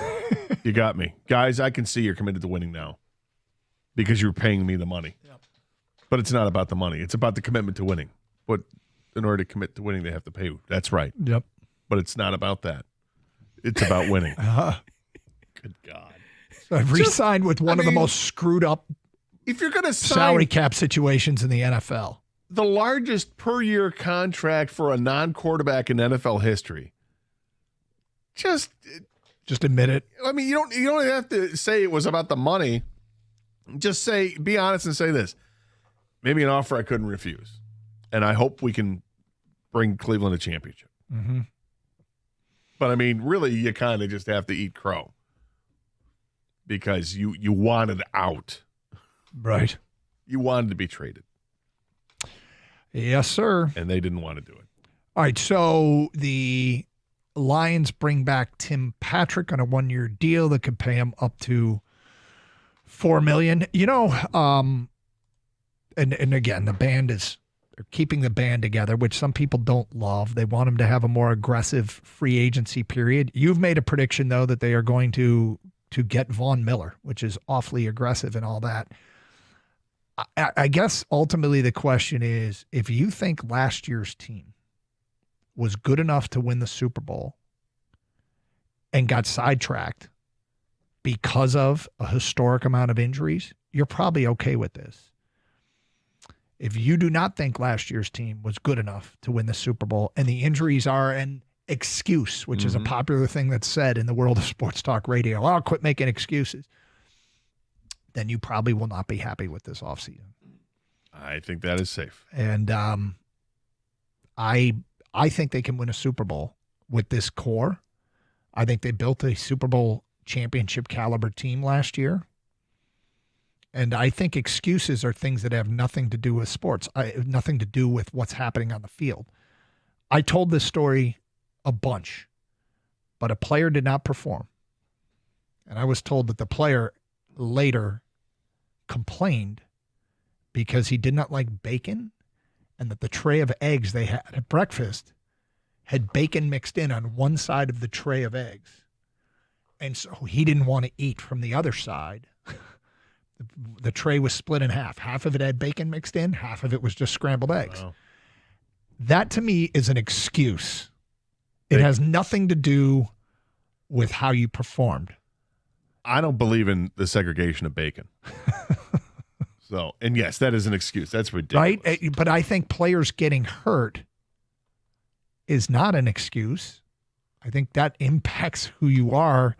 I think there's validity to that. Well, when you play without Ali McNeil, without Aiden Hutchinson, without all these other players that they had, to go through the list is it's just too many to go through. And then it just every week somebody else was leaving this team. And then even in the playoff game, when your starting outside corner, Meek Robertson, goes down on the second defensive play with a broken arm, and you just had another play return from a broken arm. It's amazing, and that team went 15-2, dealing with injuries on a weekly basis and dealing with catastrophic injuries for the rest of the season. Halfway through the year, you lose your best 2 players on defense. Yeah, that's really hard. Yep. And so as I watch this off season, and I think it'll make more sense as we see the final roster. There's always more moves that can be done. I don't know that you're right about the player, but I do see a veteran, cheaper contract edge rusher brought in where you can sort of understand the plan. And, I can't wait to see the draft class. I can't wait to see this draft class. Well, yeah. And what's happening in the draft when you start to get to the 20s, that's where it gets interesting because Brad Holmes will move up. He's shown it. He'll move up, he'll move back, he'll move all around. So what player are they targeting? Do they stay at 28 and then draft the player that they love, or will they be aggressive and move up and get the play? And that'll tell you that they really love the player. Yeah. That they're not settling, that they really love the guy. Now, it may happen to work out that, we're hoping he's going to be there at 28, and there he is at 28, we'll take him. And then I think this draft, you're looking at potential Laporta long-term replacement, potential Branch long-term replacement, potential JMO long-term replacement, because eventually you run out of cap space to bring everybody back, so you can invest in some of these positions very deep. I think the group of tight ends is very deep. I think you can find a wide receiver in the middle rounds. So could be this year, next year, yeah. Could be this year, could be next year, yes. I agree. The question I have is, do you think they are going to roll with Christian Mahogany, or do you think they're going to get a veteran that they expect to start over Christian Mahogany? It's a good question because there are some good guards that are still out there in free agency. But are they willing to spend the money for that player while giving Mahogany another year? I think they're going to go with Mahogany. I think so, too. I do. And, the more I think about it, one of the first 2 picks could very well be an offensive lineman. I mean, perhaps an offensive tackle, because at some point you're going to have to replace Taylor Decker, and offensive linemen take a year or 2 to develop. I mean, they're not all going to be like Penei Sewell and step right in and be the stud unless you're drafting that high to get one of those guys. So they're going to need to start thinking about developing somebody. I don't know. Is Sorsdahl that guy that they're developing to be that? Could be. I don't know if I get the vibe that, he's ready to take over at some point. Yeah, I mean, you can see in the pipeline, Sorsdahl, Mahogany, who probably gets his first crack at a start, Manu. But Manu and Mahogany are both guards. So now, are we sure about Manu?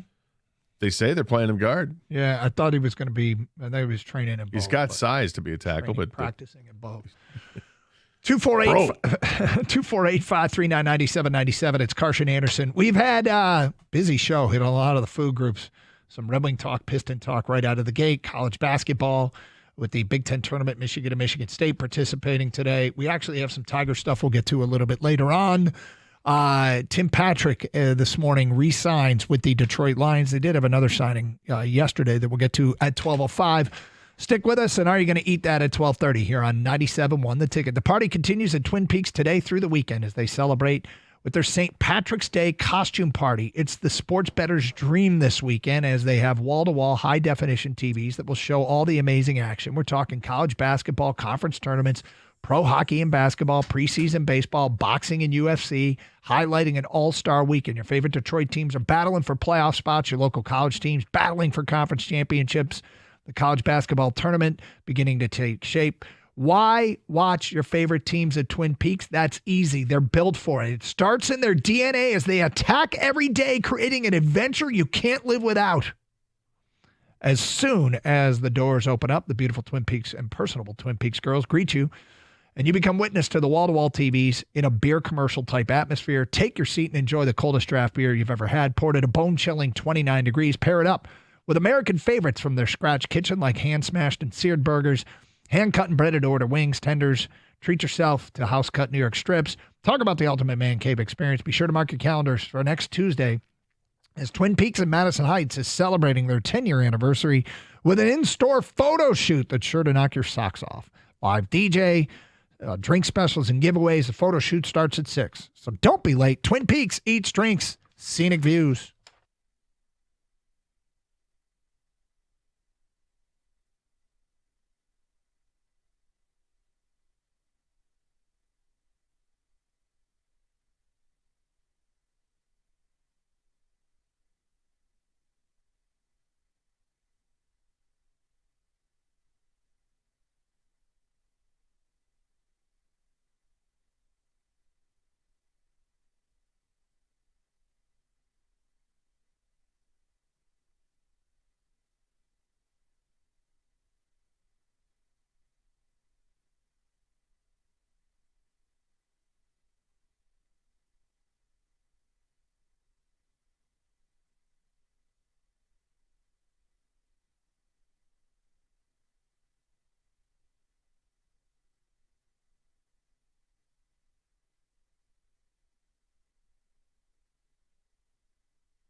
Morning Show asked a question. When does your mind shift and you think it's spring? It is now officially spring. The weather we've had the last few days. I did something yesterday I haven't done in months. But when do you have a certain activity or moment in time that makes you think it's officially spring? Yeah, for me, it's just being able to sit outside in my back patio, just to sit there and have a drink and feel like that. Okay. Mine was a little bit like that in what I did yesterday. I got home and sat down on my front porch and just sat in the sun. I was like, this is great. Feeling the heat come down. Oh, you feel the heat? I was feeling it. Feel the heat. You rolling on that rehearsal? Kang, when does it officially feel like it's spring for you? It makes you think, yes, this is it. The first smell of fresh cut grass. That's a good call. That's a good call. That's the moment for me, man. Okay. Gotcha. Every once in a while, Gator, you put something in your show sheet. I go, wait, what? And you had one of them today. You said, awesome weather today. Are you taking advantage? Golfing. biking, walking, outdoor nap. Wait, what? Oh yeah. Is this part of your repertoire? The outdoor nap? Summertime, definitely. Yeah. You will plan on and go outside and sleep. Yeah. I want to be outside. But I'm tired. Daddy needs a nap. What's fascinating to me about this is I have never said, I think I'm going to go outside and sleep. I've fallen asleep in public, but it's never been intentionally. It's like I'm at a gate at an airport waiting for a flight. But Ken, you ever plan on and take the outdoor nap? The outdoor nap is never intentional. At least for me, it isn't. The outdoor nap is, oh my God, I fell asleep outside. I never go, hey guys, I'll be back. I'm going outside to sleep. Going outside for a nap. No, part of my outdoor patio furniture, there's a couch, a three cushion couch, whatever. I go up there and grab the phones, set the phones next on the table, on a little coffee table that's in front of it. And I guess a big part of this is indeed that I don't have the appropriate outdoor furniture for the outdoor nap. Well, I have it, but it's right now. I have to set it up too, because all the outdoor furniture I have is like huddled together in the. You got to pavilion cover it back up there. Yeah. You have a pull-out couch in your backyard? It's a pull-out couch, and all the cushions are inside. So there's some effort there to get to the nap, but it's an effort just to get things set up for the summer too. So I'm trying to think of where this has happened. It's happened at the beach. I fell asleep at the beach. Yeah, I did that one time. It was really bad. Yeah. You didn't. San Juan, Puerto Rico, 1990. You got a little crispy? Yeah. Yeah. Big mistake. Yeah. Well, we had a couple hours we were on a cruise and we were flying out of San Juan to fly back to Michigan. And so we had a couple hours to kill. We're on the beach and I fell asleep on a beach because I was up all night and was like for like an hour and a half, 2 hours, something like that. Sun was pretty intense. I got on I was crispy. And at some point I thought I was going to get sick on the plane. I had to get up, walk to the bathroom, throw some water in my face. I was in bad shape, man. Wow. Yeah, bad shape. I don't think I've ever heard this story. Yeah. Yeah, that's a bad idea. It's a bad idea. So when I did it, it was in Florida and we had rented the chairs with the big beach umbrella. Sure. So I was protected from that, but I had a beach nap once, but it was not the intent. It was after messing around in the water with the kids, came back, sit down.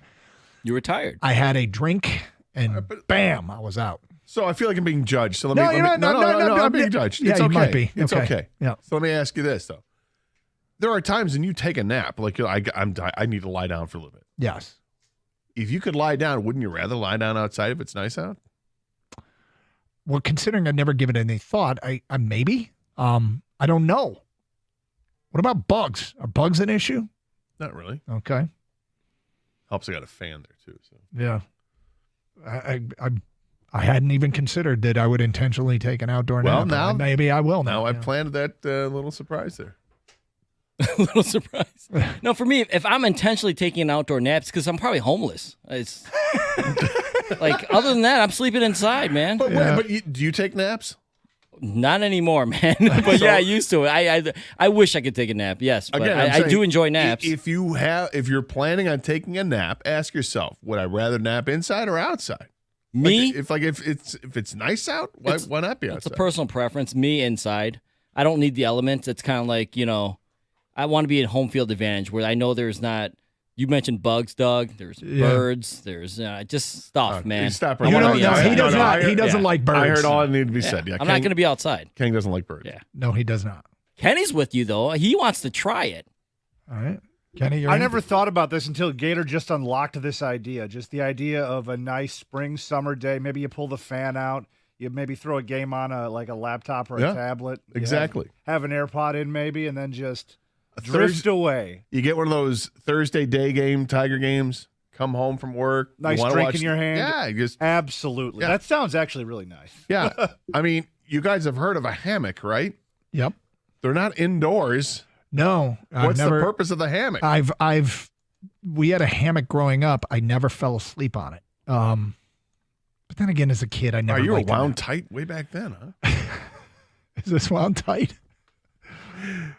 I gotta have my order. I can't nap. Yeah, I couldn't do it. Not up in here, not outside. I mean, that's No. the point of having a hammock is But to nap kids outside. don't nap. Kids don't nap. Kids don't want Kids to are nap. forced to nap, and they don't. Yeah, You're right. kids hate no, it. When I was a kid, I didn't want to nap. No, I want to play. I'm. The concept is intriguing to me. Gator, the intentional outdoor nap. You know what it is? Don't gators like to sun themselves? Actual alligators? You think that's what this I gator is doing? I think that's what this is, yeah.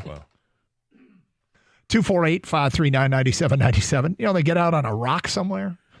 Yeah, that's it. I need a hot rock. Yeah. Where's my hot rock? Adam in Plymouth here on 97 the ticket. Hi, Adam. Hey guys, what's up? What's up? So outdoor nap, big fan of it.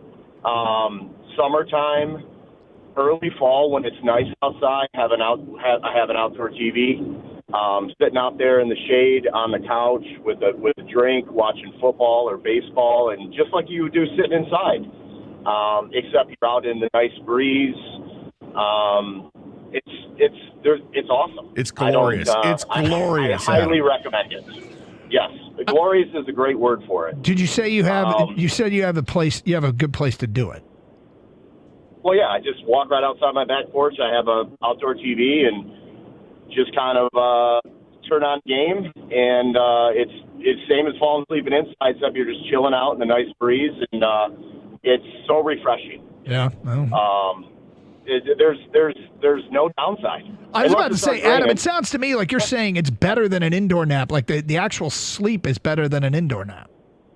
Yes, because it's just carefree. Like you're not like you have no responsibilities. You have no thoughts. You It's are just you're footloose watching and sports. fancy free. Yeah, and you've got your drink, and you just sit there, and then I take a nap every single day, and I am very much looking forward to taking an outdoor nap. The TV's probably going out this weekend. My Adam's got a plan. I mean, a bucket with a few beers in it, outdoor TV. Yeah, but the caller just said no thoughts, no responsibilities. Like that's not going through mine and Doug's head, All right. ever. It isn't.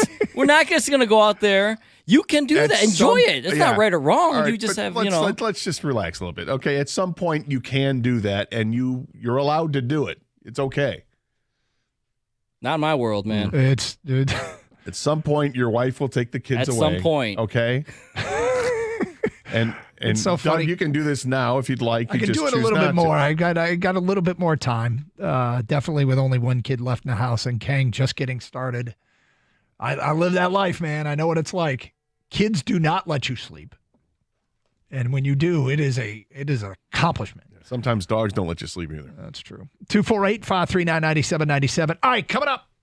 Struggle's real. The Tim Patrick signing today. There was a signing yesterday the Lions made, at least was announced. We'll get to that coming up today at 12:05. Is it something or nothing?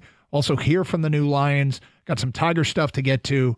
We'll talk about what happened last night at LCA. Suboptimal, losing at home to one of the worst teams in basketball, the Washington Wizards. After getting just jackhammered on Tuesday, they came back and they beat Detroit. And the Pistons admitted after the game they weren't exactly taking them seriously. You got the Red Wings at Carolina tonight in this tough stretch of games. Carolina, Vegas, Washington, and Vegas again. Those teams all in the top 6 in the NHL in terms of total points. This is the back end when people say you got to make up for some bad losses on the back end. This is where you got to make up for it because they could fall even further out of playoff contention, only 2 games back right now. It'd be good to hold serve and come out of this thing only 2 points out of playoff contention. Big Ten tournament today. Spartans get underway against Oregon, 2 very hot teams. They will play the noon game. Michigan, boy, do they desperately need a win. They're taking on a very good Purdue team tonight from Indianapolis. It's Carson Anderson, open lines, 248-539-9797, 97.1 The Ticket.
Gator, I'm closing in on a personal accomplishment.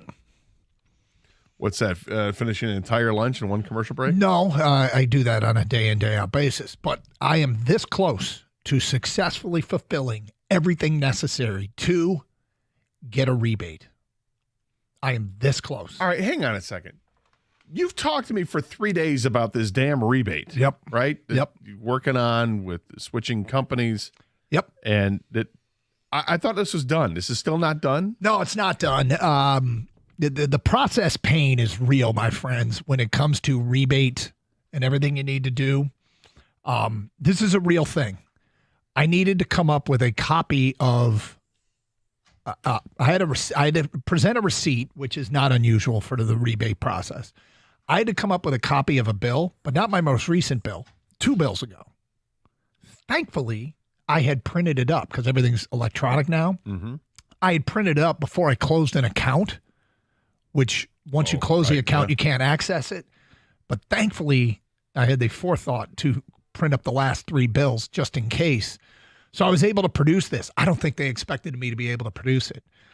And then the rebate was being issued in the form of a Visa gift card that was being sent to the wrong address, I found out. So there is 0% of me that thinks it's anything but intentional to make it just north of impossible to try and get a rebate. But I've done the cheek swab.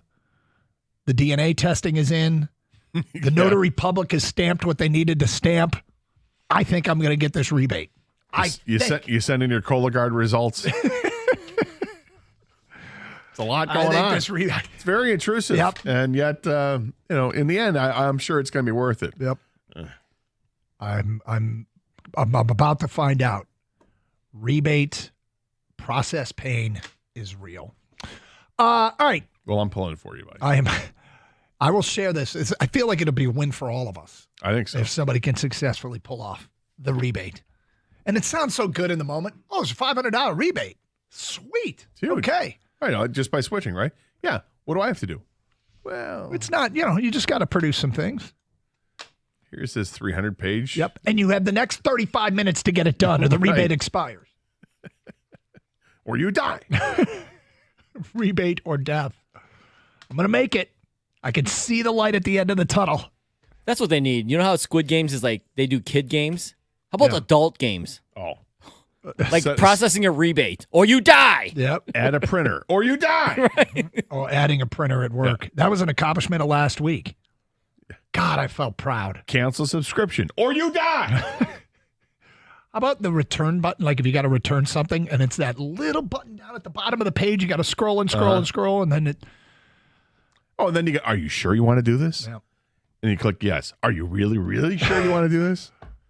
Can we give you store credit? No. Yeah. And then it'll, in a small print, it'll say confirm in your email that you've done this. And like you won't see that. And then you'll get an email and you're like, wait a minute, what the hell was this? Mm-hmm. I thought I just did this. Okay. Well, you didn't confirm. Yesterday, the Lions added a veteran quarterback, Kyle Allen. Allen has started 19 games over the course of, I believe it's 8 seasons in the NFL. He's 7-12 as a starter. He started for Carolina, Washington, and Houston. He's also had stops in Pittsburgh and Buffalo. Career, 63% completion percentage, 26 touchdowns, 21 interceptions. Something or nothing, as the Godfather used to say. Is this something from in that they don't have faith in Hendon Hooker, and this is another move to keep Hendon Hooker from being the backup quarterback? Or is this nothing and, hey, they're just filling out the quarterback room with a veteran? I think it's nothing. I think you have 4 quarterbacks going into training camp. This is what they do. And someone will be the odd man out between Frome and Allen. That's what's going to happen. Hendon Hooker's their guy. He's the backup to Jared Goff. So you've always been a big Hendon Hooker fan, and there's nothing wrong with being a big Hendon Hooker fan. I think Hendon Hooker is an intriguing quarterback prospect that I was of the belief all along that he could develop into a fine backup quarterback in Detroit. But last year they signed Teddy Bridgewater at the end of the year, and Teddy Bridgewater went in and took the snap when Goff was out of the NFC divisional round playoff game. It's not unthinkable that Hendon Hooker will be the backup this coming season for sure. I don't think this is a particularly strong. I don't think it's any commentary on where Hendon Hooker is, but I know there's Hendon Hooker fans out there. So is this something or nothing? Are you starting to think that Hendon Hooker might not be the guy? You don't think it's any indication then? Absolutely not. No. Nope. I think he's the guy. They've invested in him, and I think they're really looking forward to seeing what he can do with in practice again and in training camp against other teams. There you go. And I think once we get to it, you're going to get controversy because you know how the fans overreact to seeing a skill set that Jared Goff doesn't have. Yeah. Hendon Hooker clearly does. And we're going to go through it again in August. Is this as simple as Kyle Allen's brought in just in case Hendon Hooker doesn't develop as much as they anticipate between now and the beginning of the season? I don't think so. I think this is you get 4 quarterbacks going into off-season workouts and going into training camp, and that's what you have. And he's a better option than Jake Fromm. That's why. He's a better option in that he's got more experience. I don't know if he's any better than Jake Fromm. I don't think there's anything special about Kyle Allen, and I don't think we're being told there's anything special about Kyle Allen. Kang, is this something or nothing? I think it's nothing, but I also can't ignore that they went out and got Teddy Bridgewater last year. Yeah. You know? So do they have confidence in Hendon Hooker?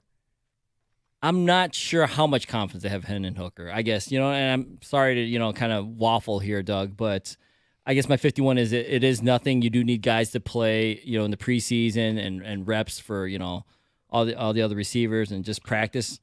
They're going to have, practices, I'm sure, with other teams during the season like they have been the last couple of years. Yeah. Joint practices, that is. So I think it's nothing, but like I said, I do have this doubt, this lingering doubt, if you want to call it, because they brought in Teddy Bridgewater last year. And if Hendon Hooker wasn't ready last year, what's the difference this year? Just another year, Gator? I'm not sure. I think last year I think it's totally different when you're talking about bringing back a guy that knew the offense like the back of his hand, that was more advanced than Hendon Hooker at understanding that offense and had a chance to bring him back. I'm sure I wouldn't surprise me at all if there was some sort of agreement before the season began last year where Teddy Bridgewater's like, look, I'm going to coach this high school team, and let's talk about this at the end of the season if you need to, and then it happens. So I don't think it's anything. I think it's a different situation with Bridgewater than it is with Kyle Allen. I know there are Hendon Hooker fans out there. I always make the point that they're in the business of trying to win games, and they're not in the business of developing this guy. It's in a great, it can be a great asset when you draft players, develop them, and they turn out to be really good. But when Sunday rolls around, they got to get a dub, right? And so whoever they can put on the field that gives them the best chance to get the win. If Kyle Allen's better than Hendon Hooker, Kyle Allen should play. If Jake Fromm is better than Kyle Allen, Jake Fromm should play. And, it doesn't really matter who it is to me. Just put out the guy that's most confident, because the backup quarterback role is unique. Chances are you're not one of the best 32 in the game. So you're already, if you have to go to the backup, you're already in a little bit of trouble. Mm-hmm. And if it's Kyle Allen and people are like, this guy stinks. Yeah, well, it's hard to have a good backup. It's really, really hard to find the guy, the Sean Hills of the world, that can get you wins like they had when they had Matthew Stafford. Are there better options out there? I mean, sure, there was a time there where Heineke was available, and he seemed like a guy that would. But I mean, everybody wants the best backup quarterback they can possibly have, but almost all backup quarterbacks, if they are playing more than a couple of weeks, you're in trouble as a team. So you prepare for you want a guy who can give you a win on a Sunday. I got to finish out this game, and we're up 10 early second half. Who's the guy that's going to finish out the game? Who's the guy that is, all right, quarterback's out a couple of weeks. Can we split these next 2 games with this guy? And if it's not Hendon Hooker, I guess it would be a bit of a wasted resource, and that would suck, but I don't really care if it's Hendon Hooker, Kyle Allen, or Jake Fromm. But I do think it's just competition. Yeah, I think Hendon Hooker's I think he still has a very high ceiling. You'll think he'd be the number 2 guy? I think he's the number 2 guy here. I don't know if he'll ever get the opportunity to be anything more than that here. Yeah. I'd love to see him get an opportunity somewhere at some point. But for right now, I'm glad he's here to back up the guy that we have. And if anything happens to Jared Goff, I have confidence in Hendon Hooker is going to do really well. 248-539-9797. The addition of Kyle Allen to the quarterback room. Is it something or nothing? Another edition of Are You Going to Eat That coming up today at 12:35. It is 97.1, The Ticket. Hey, Michigan Auto Law, auto accident attorneys. They specialize only in auto and truck accidents. Specialization. It matters.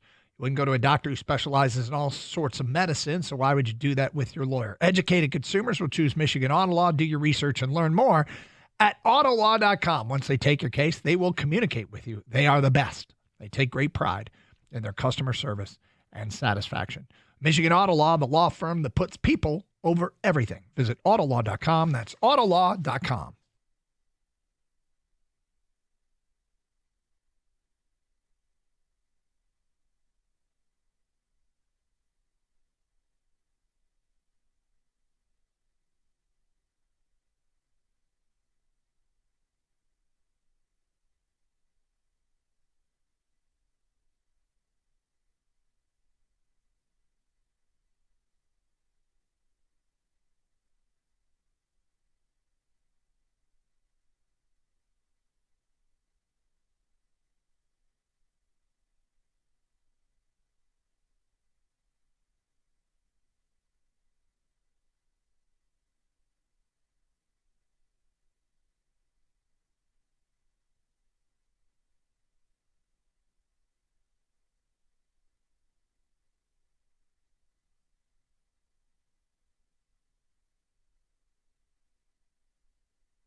Gator, the proponent of the outdoor nap, is getting some support here. Although interesting who this support is coming from. It's coming from the hunting crowd. Mike from Howell, outdoor naps are awesome. I used to fall asleep sometimes bow hunting. Best naps are, next text, best naps are during deer season in my blind. A nice breeze coming through the windows, especially if it's drizzling. Does it seem kind of productive as a hunter to be out there? Well, you're out there so early in the morning, right? Guys get out there before first light, and they're waiting for something to come across. It's going to be tedious. It's going to be tiring. Yeah. My question is it smart to fall asleep if you got like a gun in your lap or that? Well, let's talk about this because I'm not a hunter, but I've always considered it to be one of the requirements to shoot the deer is to be awake. Yes. So I think it would be kind of fundamental to the entire hunting excursion is to be awake to shoot said deer. Yes, but as we've learned when we talk to hunters each year around hunting season, what we've learned is there's also an aspect of just got to get away, man. Want to get away from that's true. From all that, be by myself, and solitude is golden. And a lot of it is just the experience of being out there and with one in nature and fully embrace it. Mm-hmm. And if it means you're going to take a snooze, so be it. It's a nap. It doesn't mean you're sleeping 8 hours out there. It means you're out for 15 minutes, an hour, whatever. Regarding Hendon Hooker and the signing of Kyle Allen, why draft a quarterback if you're not in the business of developing him? That's from Rich. Rich, I maybe I need to re-articulate what I said. When Sundays roll around, you're not in the business of developing Hendon Hooker. You're in the business of winning that game. So you can prepare Hendon Hooker during the week, but once you get into the season, if somebody is playing better than him, that guy should get the number 2 reps, and that guy should play on Sundays. They should be trying to develop him, of course. But when you're in the season, I care less about Hendon Hooker's development and more about winning a game. In season is about winning games. The off season or training camp or the OTAs, that's different. That's where you get the opportunity to get reps and show what you can do. But once you get into regular season, your starting quarterback is getting 90% of the reps.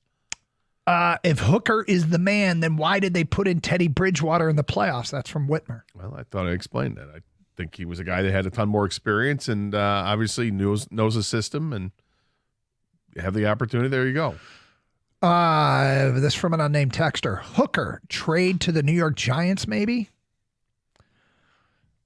So what do you think if the Lions started to shop Hendon Hooker around, or if somebody was interested in trading for Hendon Hooker? What do you think the offer would be? Well, I'll look at it 2 ways here.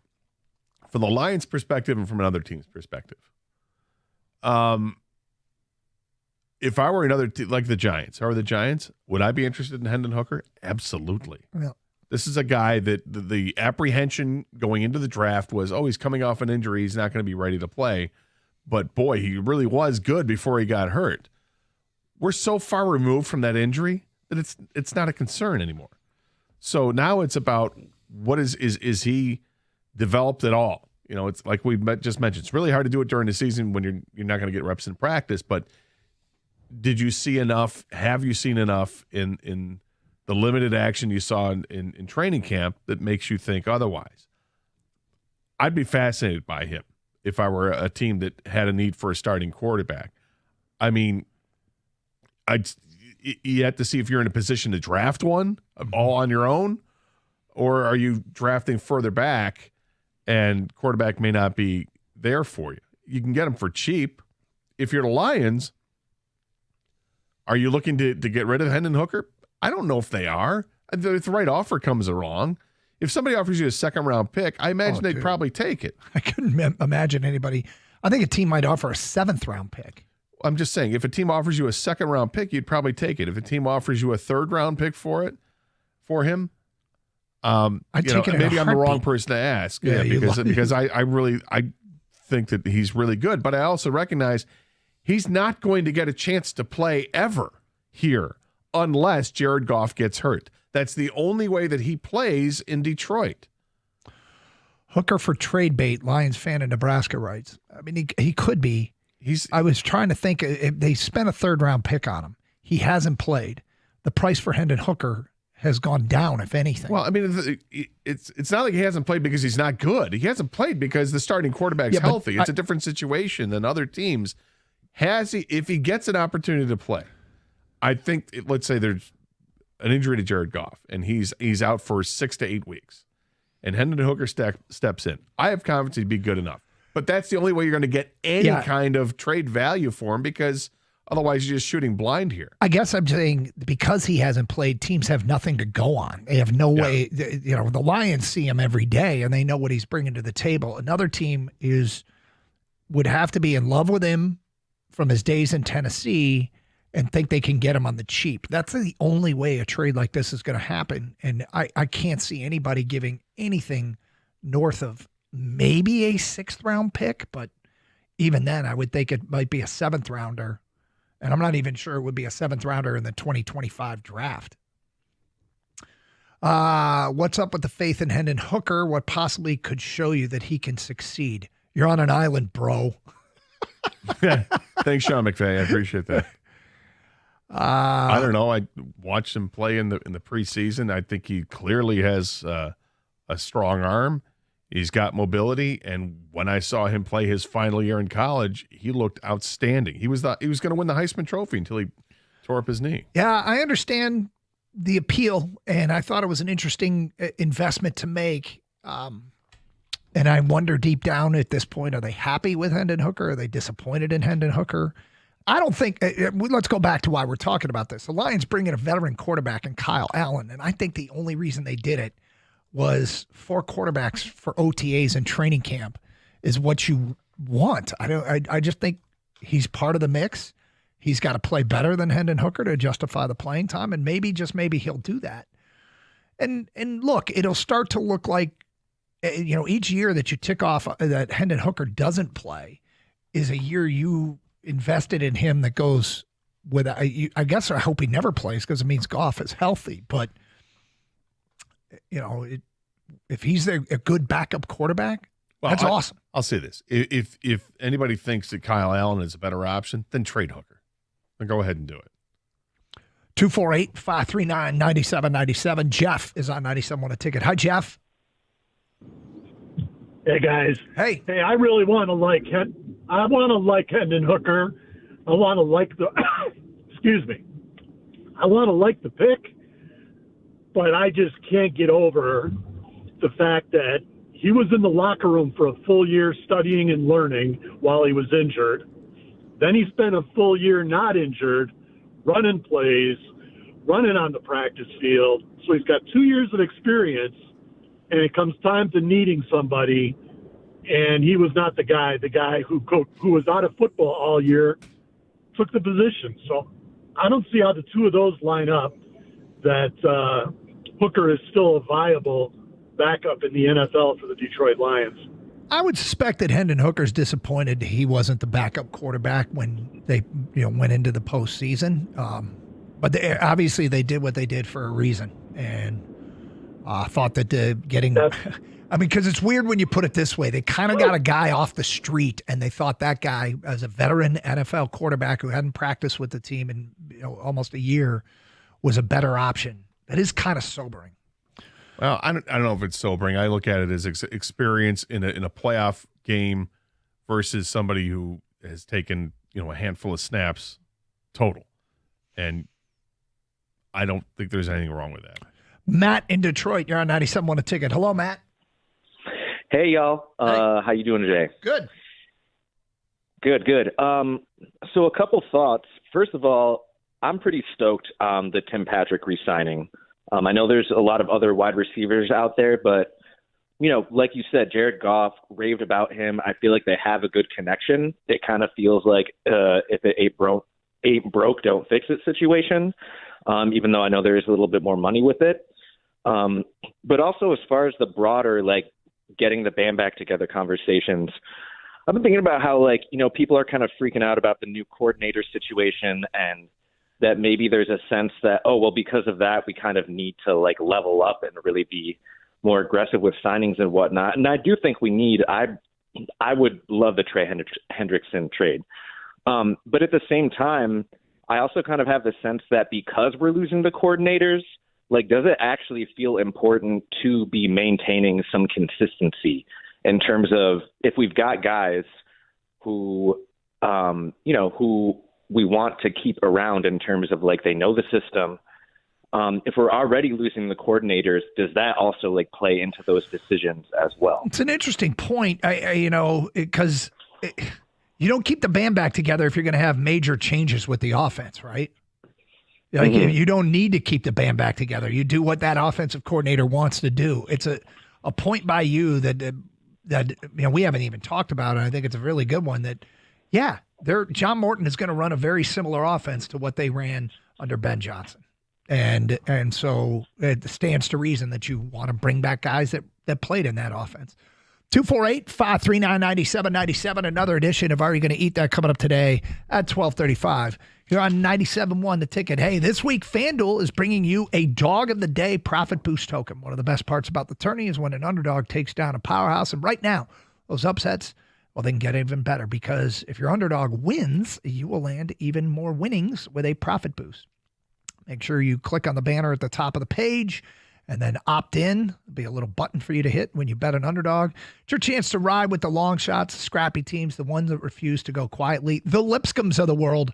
If you've been waiting to join FanDuel, there's no better time. The app is easy to use, and when you win, you get paid instantly. Just visit FanDuel.com/Doug to download America's #1 sportsbook today and back your Dog of the Day with a profit boost. Because after all, anything can happen in March. Must be 21 or over and present in Michigan. Opt-in required. Wager of at least plus 100 odds required. Bonus issued as non-withdrawable profit boost tokens. Restrictions apply, including any token expiration and maximum wager amount. See terms at sportsbook.fanduel.com. Gambling problem? Call 1-800-GAMBLER.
Okay, I got to be getting trolled here.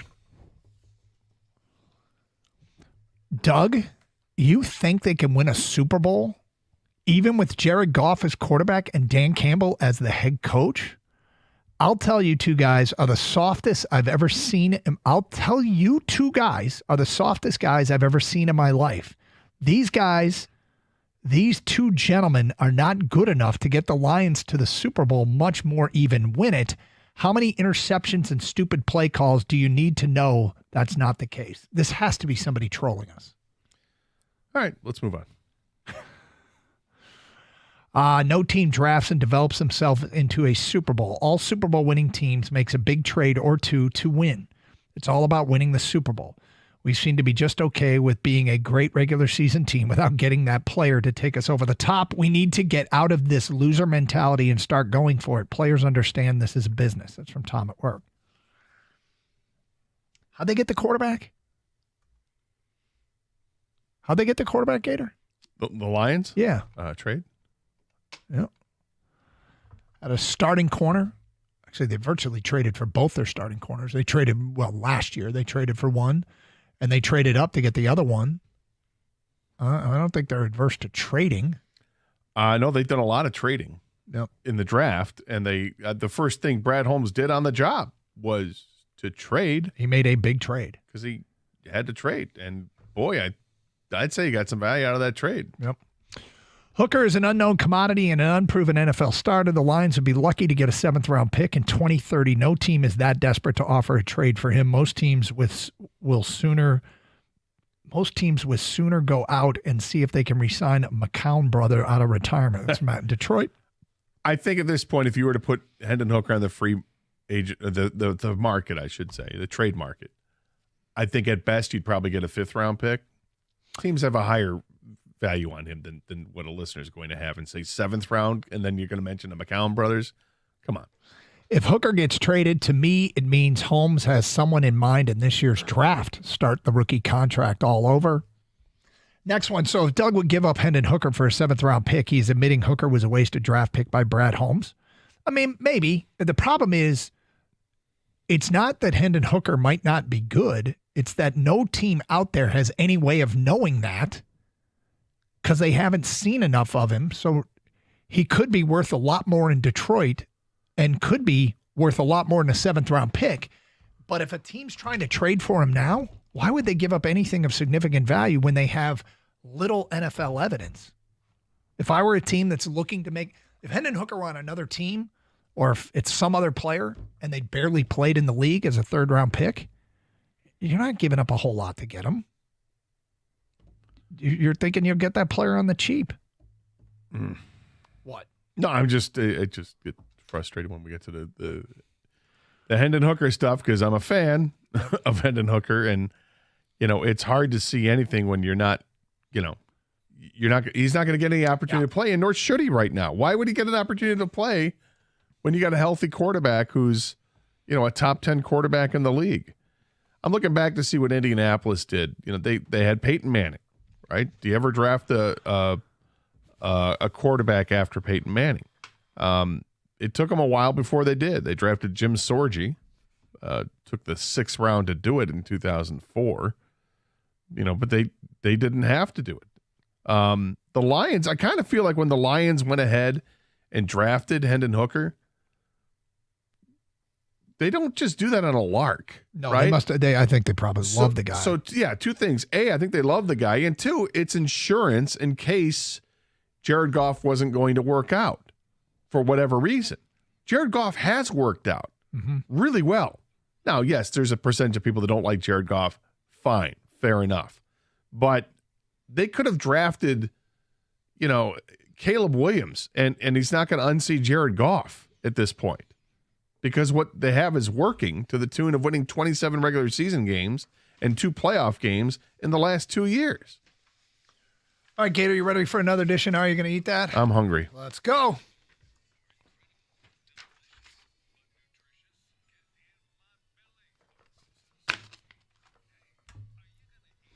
All right, Gator, Trader Joe's is taking their most popular sweet treat and turning it into a beer. Trader Joe's is rolling out its brand new dark chocolate peanut butter porter in a collaboration with Hardywood Park Craft Brewery this week. Modeled after Trader Joe's fan favorite dark chocolate peanut butter cups, this Imperial Porter reportedly delivers bold flavors of chocolate malt and peanut butter. It arrives in at just over 9% alcohol by volume. Trader Joe's notes that the Hardywood uses dark roasted grains to create an intense, recognizable chocolatey flavor. Meanwhile, defatted peanut butter powder is responsible for the beer's nutty taste and smooth texture. The dark chocolate peanut butter cup porter. Gator, are you going to eat that? No, thank you. But not because of the flavor notes on it. I'd like the flavor notes sound fine, but because of the alcohol content.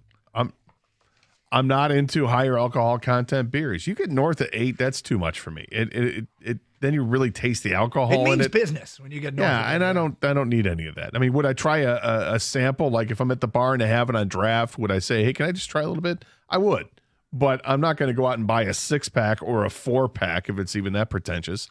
Wow. The 4-pack is pretentious. You like that? Yeah. Our beer is too good to put in a 6-pack, people.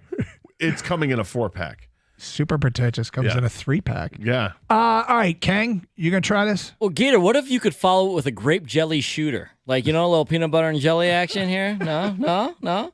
I would try it because I'm curious. I'm kind of with Gator on the alcohol content. I don't need to be, put me on my ass after a couple sips, but I'm curious what's going to outshine here. Is it the alcohol content or is it the flavor? Because I want to try the flavor. I'm out. I don't like darker, heavier beers. I like the stouts. That's the thing. Like oatmeal stout. I really have enjoyed them over the years, but it's like one and done for me. I don't need to have more than one in a night. And I know some people say, well, that's why the higher alcohol content. Not at 9%, man. That's too much. All right, for me. Next up, Duke's Mayo is partnering up with Yes. Hardee's. Oh, sorry. Yeah. The Hardee's Classic hand-breaded chicken tender platter that features coleslaw, fries, garlic toast, and a soft drink will now be served with Duke's Carolina Gold barbecue sauce. This tangy, sweet, and slightly spicy sauce that's also mustard-like is the perfect dip for Hardee's crispy buttermilk-dipped chicken pieces. Gator, the Hardee's collab with Duke's Mayo and the Duke's Carolina Gold barbecue sauce. Are you going to eat that? 100%. Absolutely. I mean, first of all, I love Duke's Mayo. I think Duke's Mayo is great. So if they have another condiment, I'm willing to try it because the mayo is so good. And you're talking about chicken bites, and you got to dip them in something. And if there's barbecue sauce made by Duke's, I'm here for it. I'll try it. Kang? Yeah, I said yes originally because I thought you were talking about Duke's Mayo. Big fan of Duke's Mayo, but I had no idea they also dip their toes in other condiments, and I'm all in. I'm a big fan of dipping. I hope they don't dip their toes in other condiments. Well, with Duke's, I might try it. Just like Doug with Kenny's beard. I'm in. I'm in on this too. I think this sounds great. I think mustard-based barbecue sauces are outstanding. Next up, Burger King is debuting. It's fish sandwich season. They're debuting a fiery big fish sandwich, Gator. Became available at restaurants March 6th. The fiery big fish sandwich features white Alaskan pollock with a crispy panko breading. It is topped with a spicy glaze for an extra kick, sweet tartar sauce, lettuce, and pickles on a brioche bun. The Burger King fiery big fish sandwich. Are you going to eat that? Yeah, I'd try that. I'm a fan of a fish sandwich every once in a while. Like once a year, I'll get a fish sandwich. This sounds like a pretty good combination there. You add the lettuce and the tomato and the remoulade or whatever kind of glaze it is. It sounds good. Kang, you? I love panko crusted. I love Lent not because they're giving something up for 40 days and nights or whatever. It's because the fish sandwich season, boys. I'm in, man. So fast food fish sandwiches have never appealed to me. However, this one has potential. I like fiery, spicy stuff. I think I'm going to give this one a shot. Doug. I know. Look at that. Living on the edge, my Crazy. man. I went to a Polish market last weekend, and I picked up some hot mustard. Oh, hot mustard, so good. I had a ham sandwich yesterday, ham and Swiss, with this hot mustard on a artisan roll. Did not disappoint. So good. All right, next up, Gator. New at Diamondbacks games this season, Filthy Mac fries. These are Cajun crinkle cut fries in white cheddar mac cheddar cheese, pork belly bacon, cola barbecue sauce, slaw, crispy onions, and scallions. Gator's a lot going on there. Are you going to eat that? That's almost too much, but I would try it. Okay. I would try it. I don't know if you need to throw the mac and cheese with all this. That seems a bit much, but yeah, I'd try it. Okay. I love me some loaded fries, but the mac and cheese does seem like it's over the top, you know, because the bacon, the cheese, all the other stuff, that's normal. Scallions, onions even. Mac and cheese, almost over the top. Almost over the line, my man. Right, almost, but I'm going to try it anyways. I'm in, man. It's almost a jive turkey. Yeah. Whoa, Not quite. whoa. That's what I said. It's almost. No one's calling anybody a JT. Pork belly bacon is the reason why I will say no. New at Orioles games this year, the Warehouse Burger, 2 beef patties topped with queso fundido, fried onions, Grillo's pico de gallo, and Witzel sauce served on a pretzel bun. Gator? Okay, what was the first thing you said after the patties? The queso fundido? Queso fundido. So that's a cheese sauce. And there's going to be some other kind of sauce? Fried onions, Grillo's pico de gallo, and Witzel sauce. I don't know what Witzel I don't know what sauce. sauce is, but I'll try it. I mean, it's a queso burger with pico. Yeah, I'll try it. Sounds good. Okay. Yeah, I'm going to try it, but this sounds like a mess. It does sound like an a mess. absolute mess. Like, this is a I guess, you know. Maybe I'd have to see it. If it's too big, then no. Just sit in that hard plastic chair all tight with people next to you at a sold-out stadium and try and eat this Try to effing keep my thing? Are you knees kidding together me? as a tray, yeah. Yeah, I'm out. Finally, Capri Sun's got a glow-in-the-dark moon punch landing. Moon Punch. I guess it's just called Moon Punch. My apologies. It lands in stores. That's how I messed it up. Moon Punch is now available for a limited time at Amazon, Walmart, Target, Kroger, and other major retailers nationwide. The juice is cosmically cherry flavored. The pouch features 8 different designs, each corresponding with different phases of the moon, and they light up in the dark. Gator? I can get this at Costco, you say?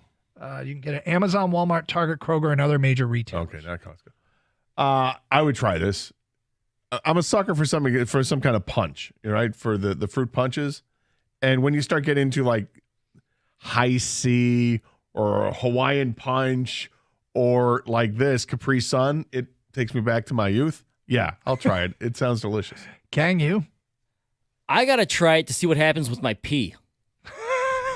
I mean, that's basically it. Because otherwise, like this is not healthy otherwise. I mean, you don't want to put this in your body, right? Does Capri Sun have color?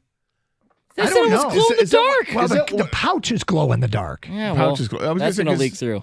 Doesn't Capri Sun, one of the reasons it's in a pouch is there's no color to it? Might be. I could be wrong. Yeah. Doug? Yeah, no, I'm not going to try. Why? Wow. I tell you what doesn't appeal to me is cherry flavored juice. It doesn't sound. You didn't like fruit punch as a kid, huh? I did as a kid. I'm an adult now. Oh, there it is.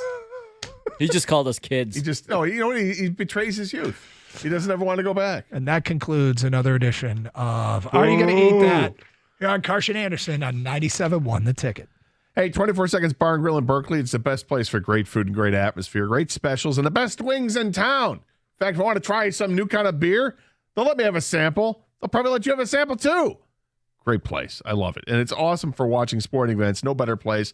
You get all types of things going on right now. It's, tournament season. We got playoffs around the corner. This is where you want to be. In fact, they've got specials during the Michigan State games. You got great specials for St. Patrick's Day, which is on Monday. $5 for Guinness. $3 for green beer. They're serving corned beef and cabbage as well. And reserve your space on the 24-second shuttle for opening day. There it is. For opening day baseball right now. $40 gets you round trip transportation. Plus 2 options for arrival and departure. And also great specials for Detroit basketball and hockey games are going on. Need any event catered? Let 24 Seconds do the work for you. The food's great. They do parties. They do celebrations of any kind, whatever it is. And if you're looking for a great place to work, 24 Seconds is hiring cooks. There's no experience necessary because they're going to train you. 24 Seconds is a great seat for everybody. All the flat screen, high definition TVs throughout the place. They pipe in the sound for the big games. It's my favorite place to go. Check them out at 24secondsbar.com and grab a taste of the action for yourself. 24 Seconds Bar and Grill on 12 Mile in Berkeley.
Doug Karschen, Scott Anderson here on 97.1 The Ticket.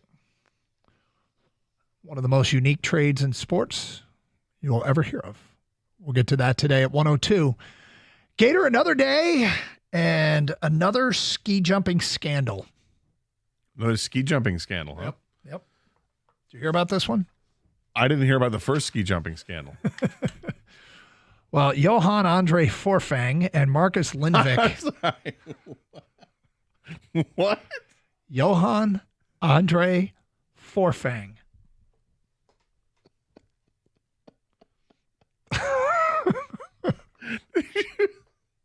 Johan Martin Forfang? Johan Andre. Forfang. Forfang.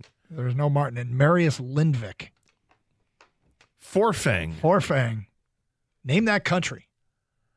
Romania. That is incorrect. Is it Germany? It is not Germany. Marius Lindvik and Johan Andre Forfang. Why don't you just tell me where they're from? I was going to say, you're one of the Slavic countries. Both of Norway. What? Yep. Okay. They were both suspended by the International Ski and Snowboard Federation Wednesday as the governing body investigates the extent to which these individuals associated with the Norwegian team cheated. Gator, how do you think one cheats in ski jumping? In ski jumping? Ski jumping, yes. You know the Olympics, down the ramp, and how the hell would you cheat? Would you add more weight to go faster? No, because once you're jumping, you'd want to be lighter. Length of skis?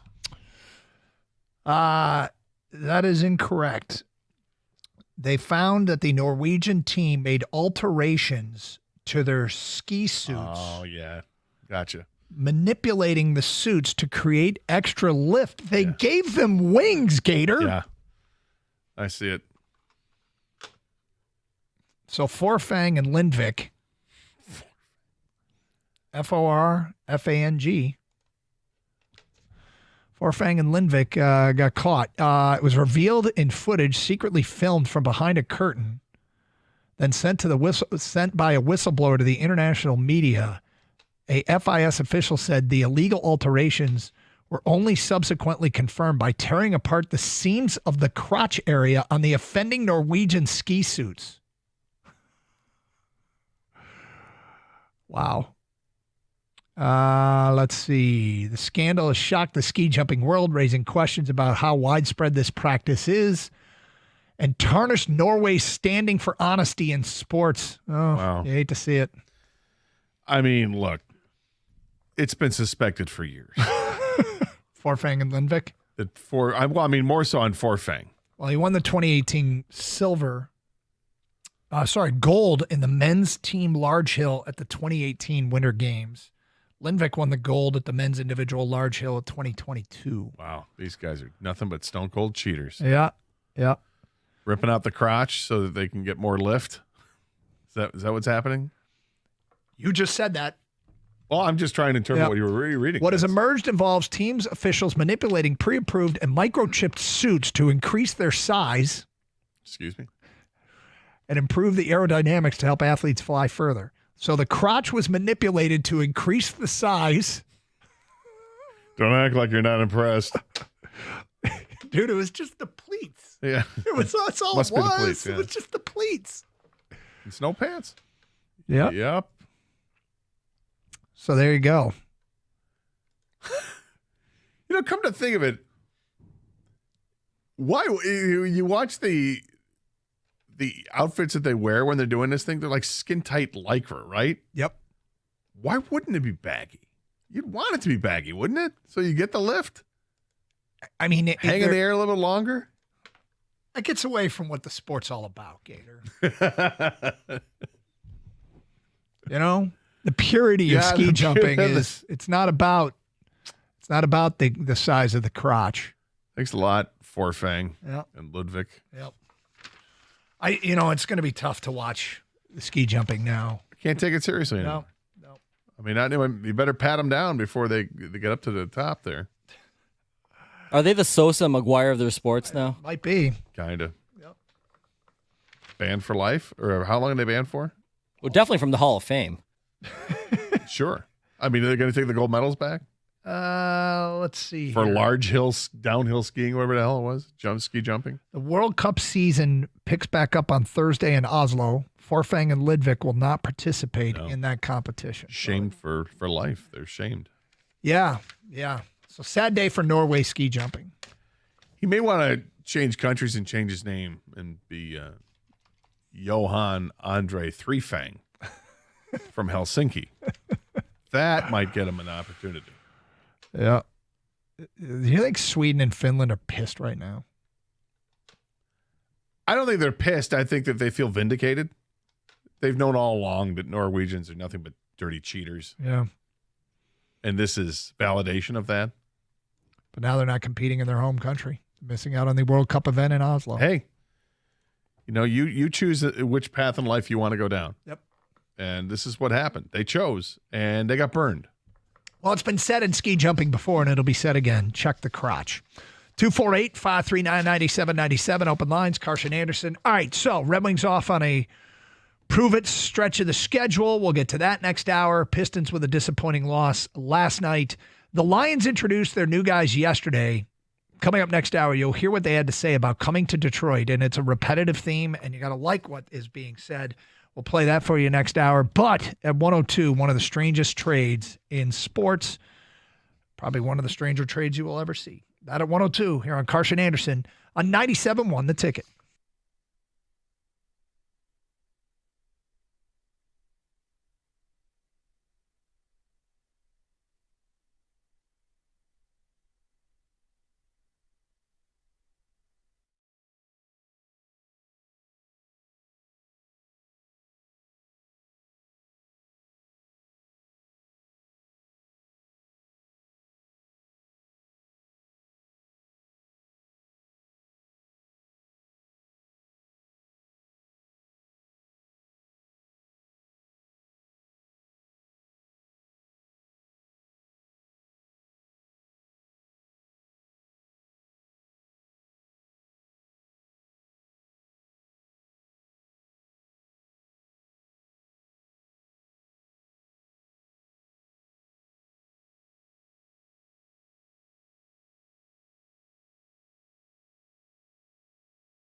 Halftime right now in the Big Ten quarterfinal between Michigan State and Oregon. That's the 1 versus the 8 seed. 42-32, Michigan State there. They ended the first half on a 7-0 run over the last 2:21. Pretty balanced scoring so far for the Spartans.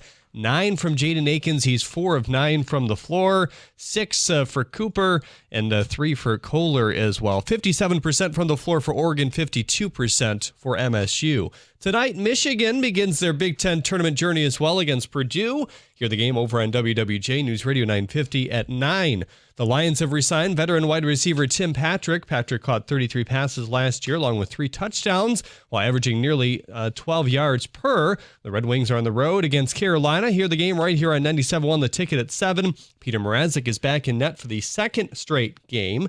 The first of 4 games in the MHSA basketball boys semifinals are underway in East Lansing as well. Orchard Lake St. Mary's taking on East Lansing. Mr. Basketball Trey McKinney has 14-6. It's 35-33 St. Mary's with $1:59 left to go in the third. Myles Garrett addressed the Cleveland media today after signing his massive extension. He explained why he went public with his contract discussions. Quote, I think I had some frustration, and I feel like that helped us grow and have conversations that were difficult, but that needed to be had and help create a little bit different discourse, help build some relationships and reaffirm them, and now I feel like we're in a better place, and now we can move on, end quote. At the Corwell Health Sports Desk, I'm Jeremy Otto from Oregon at 97.1 The Ticket or Odyssey.com.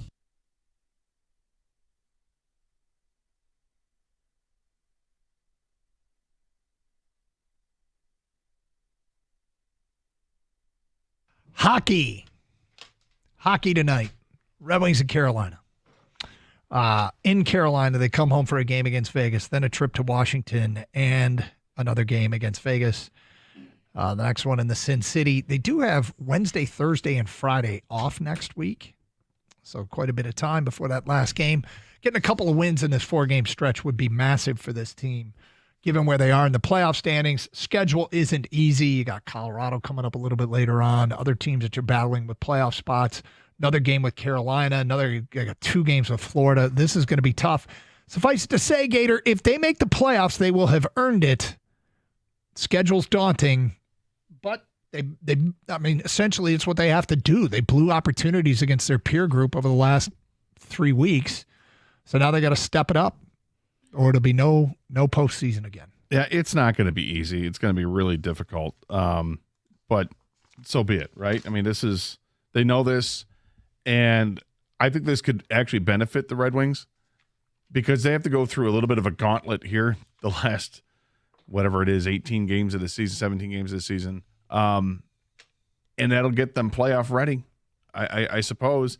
I mean, they're still trying to figure out playing with each other with the right lines. You know, they just switched things up, and it looks like the top 2 lines are going together. They had a new player to go to the third line, and Craig Smith. They're getting something more out of Tarasenko than we've seen. Like, he's been more involved in the last few games. The defense has to step up. They got to be better in front of the goaltenders, and we'll see how adding Mrazek to this roster, how that pushes Cam Talbot. Hopefully, he pushes him to be better, and then pushes Mrazek to be better. And if the goaltending's better, they have a chance to move on. The other night, they looked like more than a team with 1.5 lines. They possibly now have 2 dangerous lines. Yeah. Sure would be nice. Well, the one line was extraordinarily dangerous. They provided 12 points and 5 goals. Now, they took on one of the worst teams in hockey, but they needed a slump buster. They got it. Hopefully that brings their confidence back up and then get back to that level of playing where we saw 2 7-game win streaks after the coaching change. Let's hope they get a little bit of heater here. But it's not going to be easy. Carolina's tough. And then Vegas on Sunday, that ain't easy either. Speaking of hockey, one of the more intriguing trades in the history of the sport took place recently. Scott, are you familiar with the Utica Comets of the AHL? I am not. They made a trade recently. Local kid, Plymouth native by the name of Will McKinnon, who played at Honey Baked and Victory Honda here locally, and then went on to play at the University of New Hampshire. Will McKinnon was traded from the Utica Comets to the Cleveland Monsters. Okay. Yep. The GM in Utica is Dan McKinnon. Oh, he traded his son? He traded his son. Can't do that. Can you? Didn't Al Avila do that? Did he trade him or did he just not sign him? That's tough, man. Yeah. is he still married to Yeah, I don't know. kid's mom? Do you know what he traded him for? Oh boy! For his sake, I hope it's something good. What did he trade him for? He traded his son for future considerations. Oh boy! You know what he might consider in his future? He wasn't. Is a quiet family dinner at Thanksgiving. That's what his future consideration should be on this one. This is unbelievable. It's crazy. Hey, how was your day today? It was pretty good, Dad. You know, we had good practice. Yeah, okay. Anything else you want to talk about? No, it was good. It's good. Okay. You like it here in Utica? You probably don't like it so much here, right? I mean, you like to see the world a little bit. No, it's great. Love being, here with you and Mom and, dog and baby sister, whatever, the rest of the family. It sounds great. Love it here. What do you think about Cleveland? Oh, Dad, come on. Cleveland sucks. You know this. Ohio? Pfft, not there. Yeah, it's hard to imagine that the kid requested the trade. Yeah, no, I have to let you know you've been traded to Cleveland.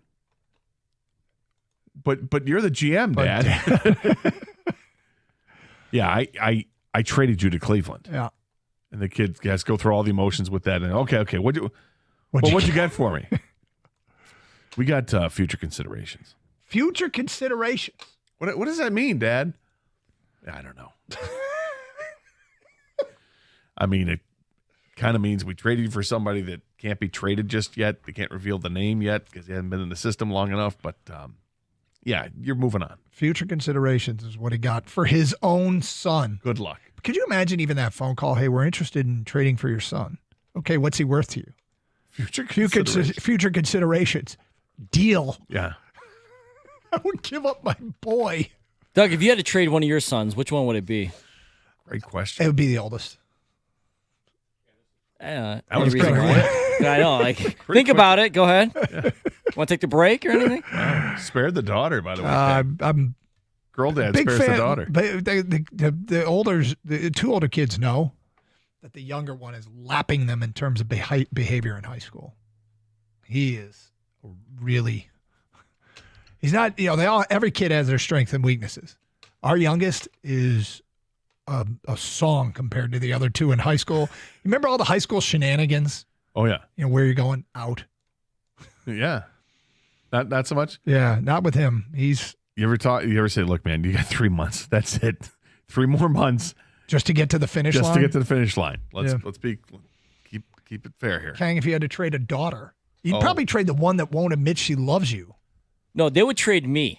There'd be no me trading them. I'd be out. He showed me a picture of his daughter when he got home from work yesterday, his youngest daughter. The one that when he says to her, hey, I love you, she responds with, I love mommy. Yeah. Which is some of the most cold-hearted stuff I've ever heard. It is. Her resting face is, I'm not impressed. That is his daughter. Kang, am I wrong? Is that your daughter's resting face? I'm not impressed? All the time. Yep. Maybe it's just with me. Maybe it's like when I watch Fontecchio. Only you. He can't hit any shots. And then when I'm around the youngest, she doesn't care. Yeah, well, there you go. Anyway, so dude traded his son for future considerations. Man. That's got to hurt. It's kind of cold. Pistons last night. Look, it might have been a learning experience. You blow out a team on Tuesday. You got the same team coming in 2 days later in your gym, back-to-back home games. And there was some talk afterwards that they didn't take him seriously. It's possible that they don't really believe that they just were trying to reason away why they lost this game. But I got to tell you, it's disappointing. I hope it's something they learn from because I feel like this Piston team was immune from some of the cliche NBA things, like not giving anything but 100% at all times, which is a way the Pistons feel like they've mostly operated. Doug, I don't think they took him seriously. Don't you? No, I don't. They left guys wide open for three-pointers, and I think they did that because the previous game they played them, Washington couldn't knock anything down. And I think they just relied on that. And it backfired, and they found themselves in a dogfight throughout most of the game. They trailed by 8-7 points most of the game.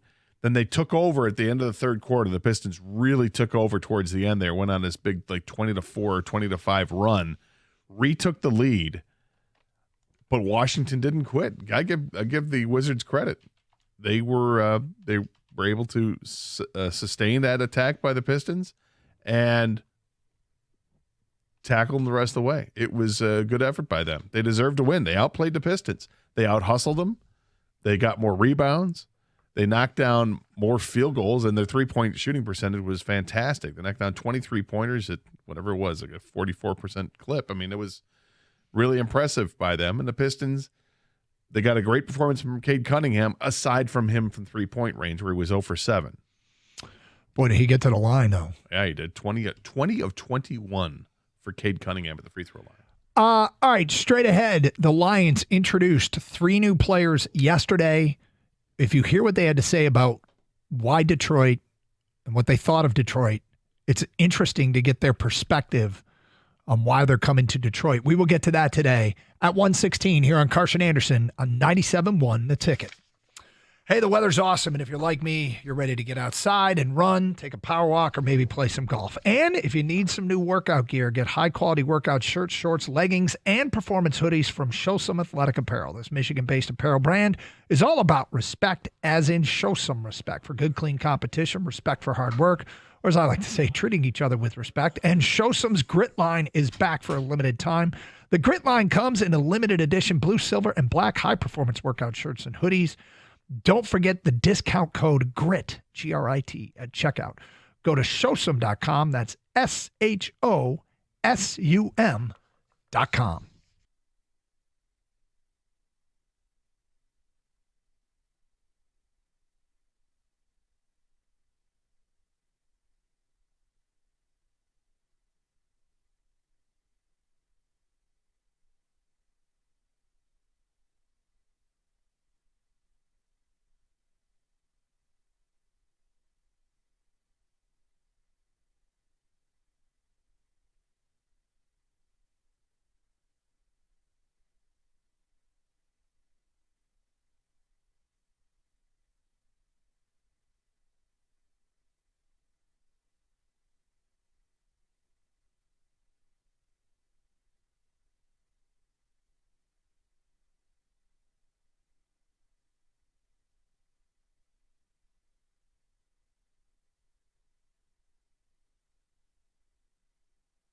You know, yesterday we were paying attention to the box scores. Jackson Jobe worked his way through 2 innings, had a 8-pitch first inning. You said, yeah, there's some hard contact in there, as it was being reported.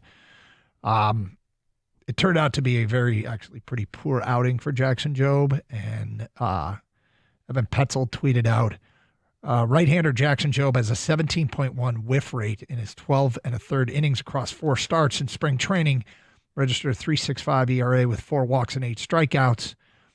From the last 3 years, MLB pitchers averaged 25.6% whiff rate. And, look, it wasn't like he was god-awful, but. No, but he's got all the tools, and you don't know what he's being asked to work on. This is true. This is spring training. So I don't get worked up about statistics in spring training. I think it's probably better to look at the velocity that he's got. Is he throwing with a smooth motion? Are they happy with that? Do they like the movement on his pitches? There's that stuff. I'd rather than make a judgment on stats, I'd love to hear what AJ Hinch or what Federer has to say about him. I thought it was interesting, though. The question was asked of AJ yesterday on the morning show. It was Costa that asked him about Jackson Jobe. Is he going to be only a rotation guy, or is the guy you're going to bring out of the bullpen? How is he going to make that spring training? And AJ was like, well, we envision him being a rotation guy. He's a starter. So we'll see. No guarantees he makes the rotation coming out of spring training. No, and look, dude's talented, so it's a matter of dominating it. Pitching is an art form, right? And you have to learn how to do it. So hopefully he will dial it in. I don't think of hard hit rate as really a stat. I guess it is. Oh yeah, that was the issue, right? So it's not the hits and the runs and all that. It was, as you pointed out early in the show as we were discussing it. Yeah, he's getting some outs, but some of these balls are hit pretty hard. People aren't able to square up his pitches. Yeah, I mean, if you're throwing 98, 99, which he was doing yesterday, does it do you any good if there's no movement on it? If it's a flat pitch at that kind of velocity, they're able to catch up to it and smoke it. And they were hitting the ball.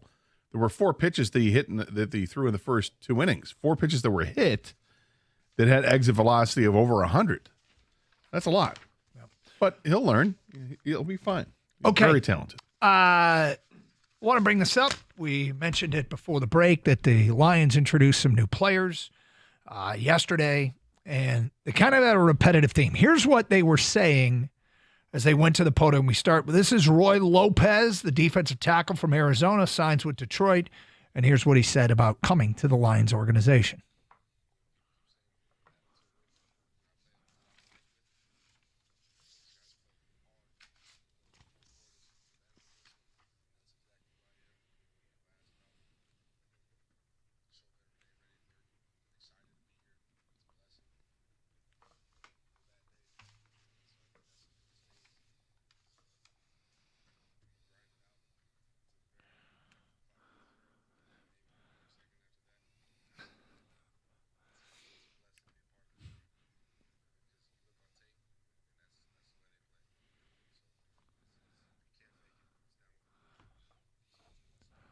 You hear that? And maybe one more second after that, huh? Yeah. What's funny about that is that feels like it's right out of the Dan Campbell script. All that he had to say there. This is DJ Reed, the cornerback who comes to Detroit from the New York Jets. Here's what he said.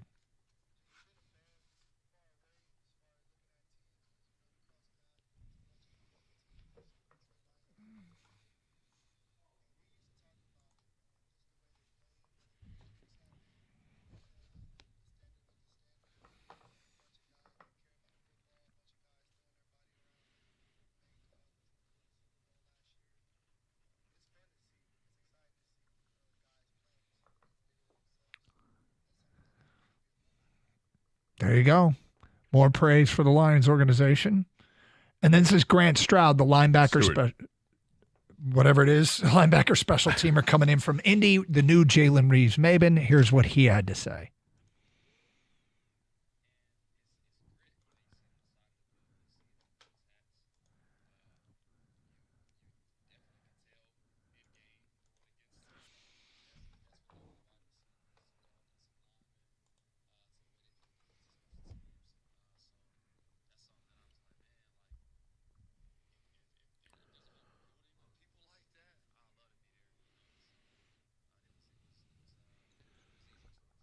Okay. So Stewart's thought about being this really good special teams guy, as you said, replacement for Germ, Jalen Reeves-Maybin, who was an excellent special teams player, but was coming off an injury and maybe slowed down a little bit.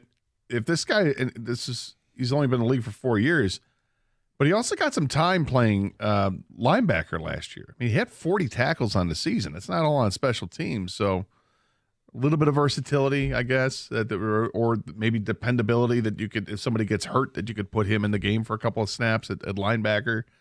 But if he's going to be a good replacement for Germ, awesome, because they need that guy. They need that special teams player. It's interesting to hear these guys talk about what their opinion was of the Lions when they weren't a Detroit Lion. And it's amazing. And again, we will continue. We might get used to this at some point. The guys want to be a part of our NFL team. We appeal to other the Lions players. Culture. Yeah. And there's a face to it. It's Dan Campbell, and there is a philosophy to it. It's grit. I mean, that you're defining what the Lions are. It's grit. Everybody knows it. It feels like some people think this stuff is overrated. Some people don't, because they have their template. They have their, when we were reading the Cooper Kupp stuff earlier in the show, when we were talking about the possibility of him, would he be on the Lions' radar? Would he put the Lions as a place he'd want to play? I had a whole bunch of Brad Holmes sound bites, and he talked a lot about character, and he saw a lot of, the work ethic, get to the weight room early stuff in Aaron Donald, which helped make a very talented individual, one of the best to ever play the game. And he had the same feeling with Cooper Kupp. And Kang, you talked about it, but Cooper Kupp's still working out like he's in the middle of the season. And right now he doesn't even have a team. You got that. And then the Lions go out and get these guys. You can meet with free agents, right? When guys are free agents, you can get to know them a little bit. It's a little harder to do via trade, but they stick with their type of player, and those players have been very, very helpful for them, and has led to this culture that people talk about. It's a real thing. And I'll tell you, we discussed it when it was bad, right? And that was bad for so long. We discussed it. We had to talk about it, and it was painful. Well, it'll feel, and now that it's good, I want to keep discussing it. Yeah, and I'll feel a lot more comfortable with it. I feel comfortable with it, but even more so when they do land a bigger free agent in a player that flat out comes here and says, somebody of who is maybe be a Pro Bowl player, right? Someone like that. This is where I wanted to be. I told my agent, get on the phone with Detroit. That's where I want to go. And if it means I got to take a little bit less, then I will. Now, it's rare to hear something all the way like that, but that's where I feel like if you get somebody to make that kind of a statement, that you've come full circle. Meanwhile, these guys, I'm watching a little bit more of Roy Lopez. I think people are going to like him. I think he is a rotational piece in the middle of the defensive line. They got themselves a real fire hydrant in there. I think it's going to be a very useful player. What I love and I trust about, Brad Holmes and Dan Campbell and all the scouts evaluation is they don't have to. I know right now the talk is they didn't make any big splash moves with big names that people know. And I get that. It can be somewhat frustrating, especially when you feel like you're really close. But with that being said, you can't underestimate these quote unquote smaller moves, right? Like you were just mentioning, you think that fans are really going to like Lopez? Yep. I think so too, because they've identified him as a guy that he's a Lion. They're not just looking for a defensive tackle or a linebacker that plays special teams. They're looking for culture fit guys. And these guys, I know it's a press conference. Don't get me wrong. These are sound bites. But I bet you their film speaks for themselves, the type of player the Lions are looking for. Yeah.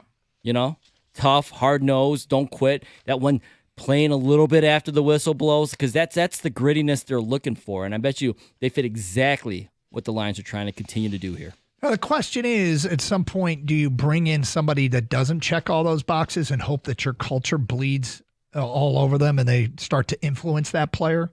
I mean, if your culture's strong enough, I think it happened in New England. I think it's happened in Pittsburgh. I think those towns and those NFL franchises brought out the best. In in individuals that maybe otherwise weren't giving it the old 110 all the time. So at some point, and maybe they've already done that, we just don't know about it. You know, a player that they didn't absolutely love in the interview process, but was too talented to pass up, and they said, "Well, we think we can work with him." Yeah, we got a room that can help ease that in. 248-539-9797. Welcome to Detroit. Roy Lopez, DJ Reed, and Grant Stewart. Tigers, we mentioned them a little bit earlier. Talked some Red Wings and Pistons this hour. Straight ahead, Gator. A lot of feedback coming in on Hendon Hooker and what his role is, and whether or not the signing of veteran quarterback Kyle Allen, is it something or is it nothing? We will get to that straight ahead here on Carson Anderson on 97.1 The Ticket. This week, FanDuel is bringing you a Dog of the Day Profit Boost token. One of the best parts about the tourney is when an underdog takes down a powerhouse. And right now, those upsets can get even better because if your underdog bet wins, you'll land even more winnings with a profit boost. This is your chance to ride with the long shots, the scrappy teams, the ones that refuse to go quietly. Who's your high point this year? Who's your Bucknell? If you've been waiting to join FanDuel, there's no better time. The app is easy to use, and when you win, you get paid instantly. Just visit FanDuel.com/Doug to download America's #1 sportsbook today and back your Dog of the Day with a profit boost. Because after all, anything can happen in March. Must be 21 or older and present in Michigan. Opt-in required. Wager of at least plus 100 odds required. Bonus issued as non-withdrawable profit boost tokens. Restrictions apply, including any token expiration and maximum wager amount. See terms at sportsbook.fanduel.com. Gambling problem? Call 1-800-GAMBLER.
I broke down yesterday, Gator.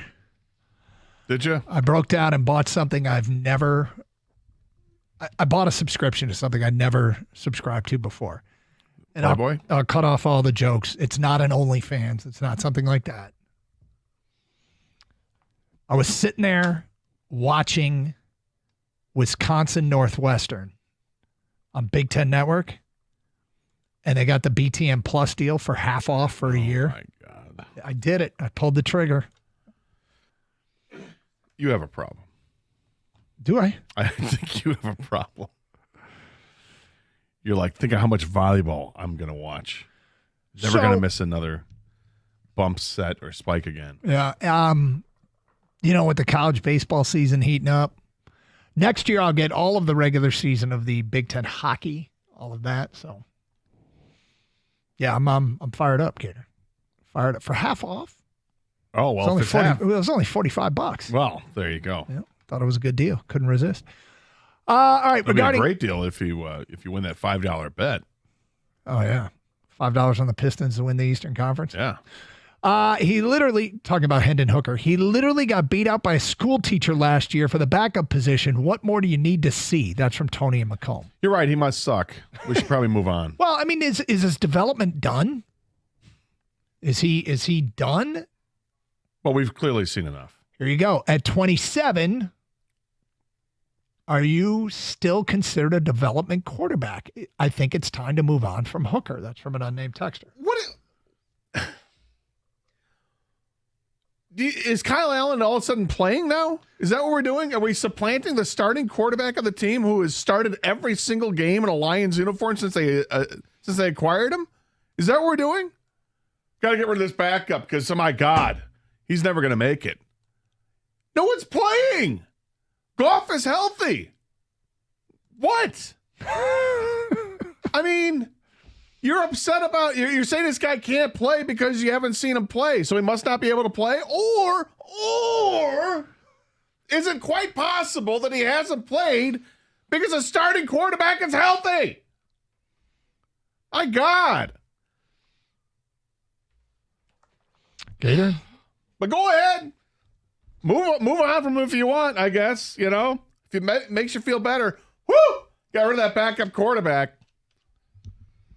Thank God. That was a real burden.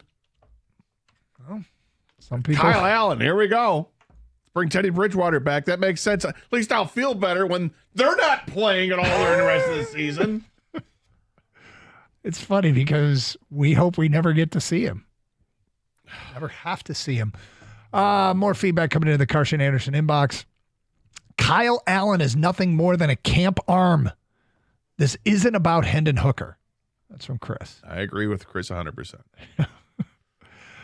Ski jumping cheating. All due respect to Kyle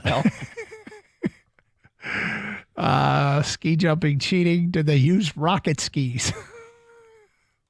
Are they sponsored by Acme? Wile E. Coyote. That's how he'd get it done. My brain won't let me take a nap outside because I have a fear of bees and wasps. There's no way I can lay there thinking maybe one of them might land on me. I won't even know it. That's from Jared. Understandable. Yep. If you have a hammock, you're more likely to have an unintentional outdoor nap. I like this one. Outdoor naps are the best. Gator's a legend. Thank you. I don't know how you get into a hammock and not sleep. I've never been able to do it. You are just cradled in that thing. It hugs you. And the sole purpose, the raison d'etre of a hammock is to sleep. Yeah, I've never been able to pull it off for some reason. Let's go to William on a cell. You're on 97.1 The Ticket. Hello, William. Hey, how you doing, buddy? We're good. Listen, there's no way on earth y'all should jump ship on Hendon Hooker. He hasn't had a chance to play because Jared been so good.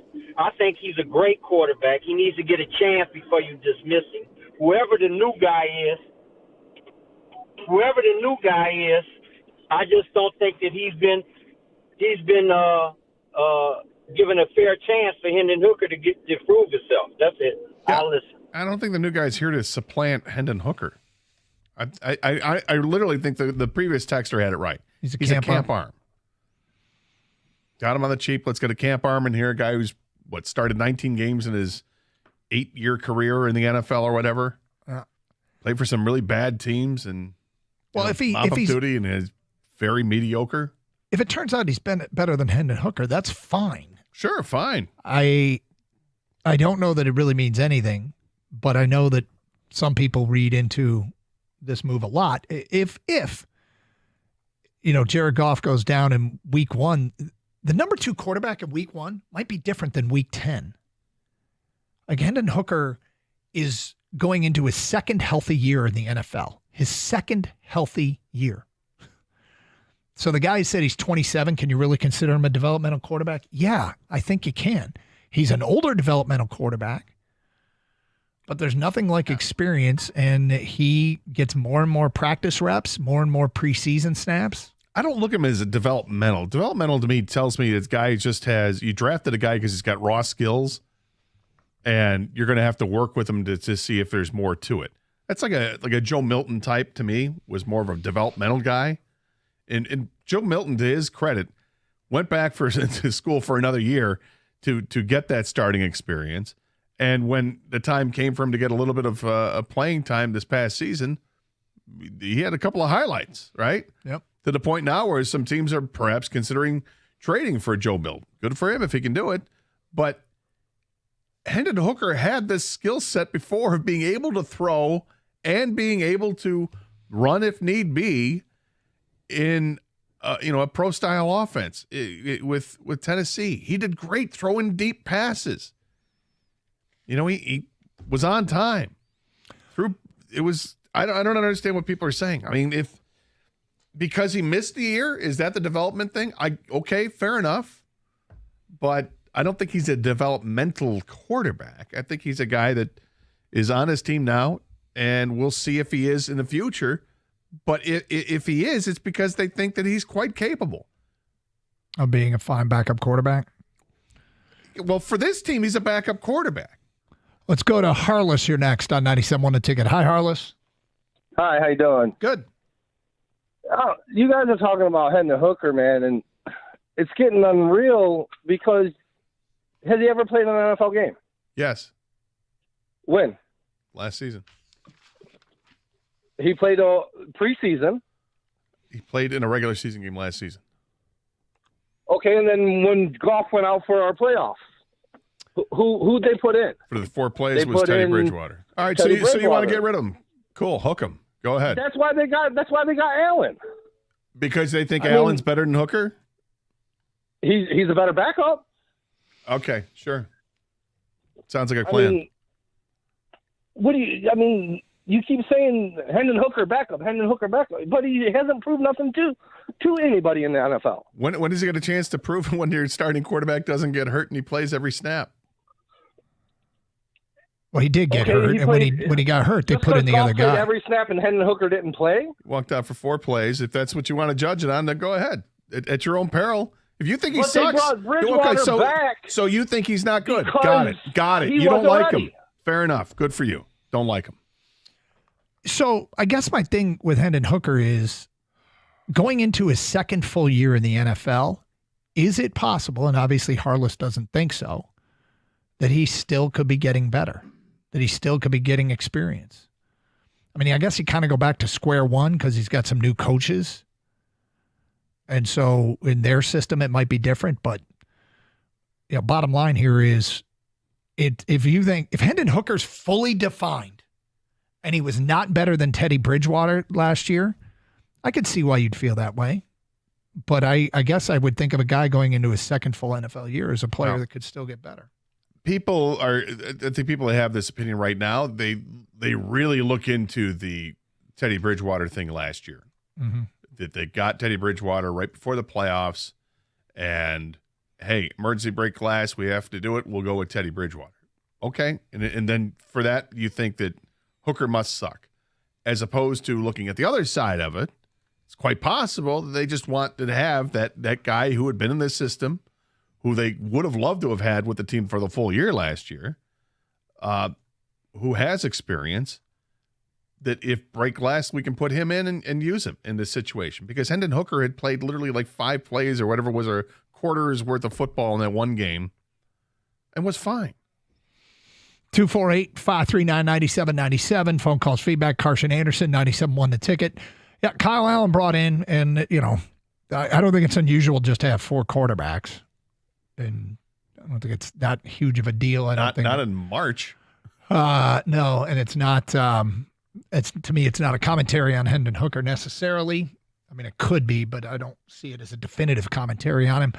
Regarding the beginning of spring is the first Thursday, Mo. That's from an unnamed texter.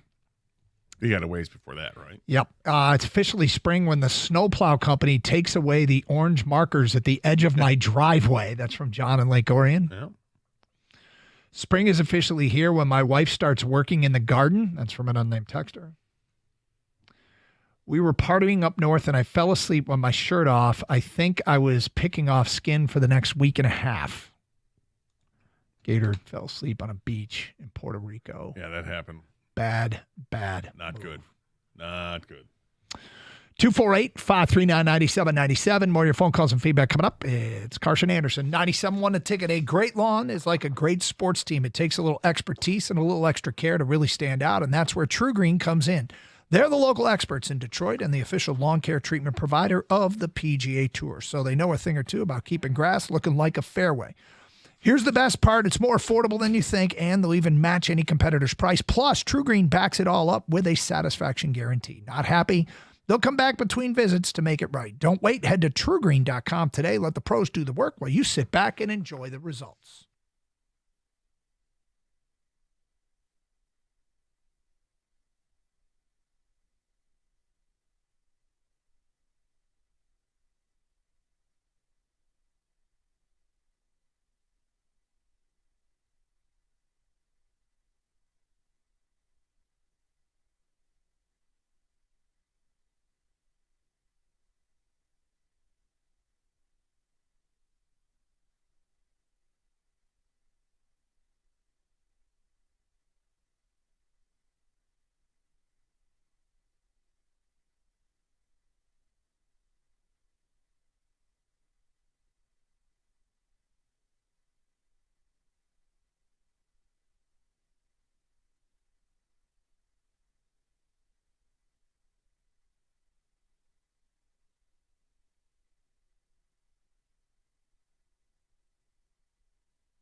Here's a fun headline.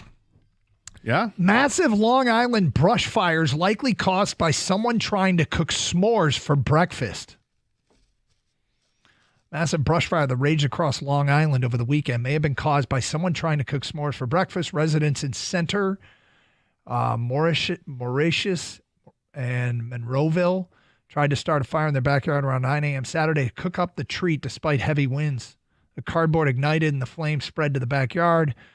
Blaze was extinguished. Embers sparked 3 or 4 other fires near the Sunrise Highway. The fires tore through. Who's cooking s'mores for breakfast? I mean, you got a fire that's been out all night. It didn't quite go out, and then it's still going. You know, That's your first thought is I'll cook some s'mores? Well, yeah, you take advantage of a campfire in the morning. Breakfast of Champions. Breakfast of Mark Champion. Breakfast of Champions, yeah. S'mores. I think s'mores are overrated. Wow. I said it. I said it. Is it because they're messy? You don't like messy foods. I mean, it's part of it. It's part of the reason why you don't like chicken wings. Yeah. I think it's funny. But I would not say the chicken wings are overrated. No, but you don't like them. It's not that I don't like them. I just choose. You don't like eating them. Yeah. Or the process of eating them, right? Yeah, I'd rather. It's not the taste. It's the. I'd like to dip my chicken wing in sauce as opposed to having it tossed in the sauce. I prefer that. But I don't think they're overrated. I think s'mores are overrated. Really? Yeah. You think they're overrated? Yeah. But you probably also don't like the messiness. No, it doesn't help. But Yeah. I just think as a flavor profile type thing, it's a marshmallow thing. I'm not a big marshmallow guy. I think it's fascinating. You draw the line at messy foods. Not your thing. It's not that it leads into it. I'll eat some messy stuff. Oh, yeah. I mean, I've gotten more friendly with the chicken wing lately. Have you? Yeah. Yeah. You can actually wash your hands and face. I understand that. Yeah, I'm aware that there's things you can do to mitigate how messy and sloppy they can be. The draft is from an unnamed texter. The NFL draft is full of defensive linemen, and I trust Brad Holmes to draft a good one. Look, I'm going to, if you say, all right, why didn't they do more on the defensive line? Well, why didn't they do more on the defensive line? What would make sense? What would make sense to let a guy who's been really competent at building a great roster, what would competent guy, why would he be making the decision to go light so far on free agent ads up front defensively and just bring back the guys he had? What would it be? Could it be that they've scouted the colleges, they went to the combine, they watched the Senior Bowl, they scouted at Senior Bowl practices, and they love the depth at that position and figure that they can get a useful player at 28 or 60, a guy that can make plays for them next year? Would that make sense? Yeah. I mean, so this person who sent this text sounds like he agrees with that. Some people, we've seen the term borderline negligent used to describe what they're doing on the defensive line. So if they've been pretty good at their jobs, I guess you could still conclude that they are being negligent. Or Gator, they continue with the smart way they do things, and they think they're going to get a really useful guy in the draft. Or Gator, that late free agent bargain is still out there to be had. All things I'm waiting to see what they might do. The problem with some of these Lions signings is that the question becomes, is this the best you can do? Is this the best possible receiver or the best possible person that's out there at this moment for a particular position? I don't think so. So here's the problem, though. Of course this isn't the best they can do. Of course it's not. But they have limitations because of the salary cap. You can't have a Pro Bowler at every position. You can't afford that. You would love to. I'm sure they'd love to have made a move and made on a guy like a Trey Hendrickson and sign him long term. But there are cap restrictions. So if you say this is the best they possibly do, they're trying to put together the best team that money can buy underneath the same restrictions everyone else has, the salary cap.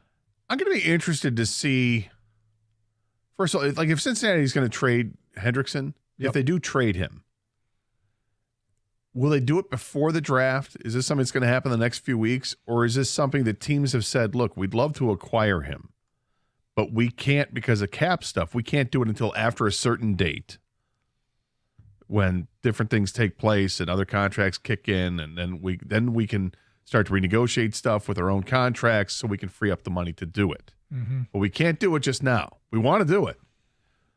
I Or don't is know. this something where Cincinnati's like, no, I mean, we need to make a trade now because we're expecting to get your first-round pick or your second-round pick or whatever it's going to take to get him, and we want to have that going into the draft. I think more of that. Hey, do you have that story from The Athletic you talked to me about during a commercial break regarding Myles Garrett?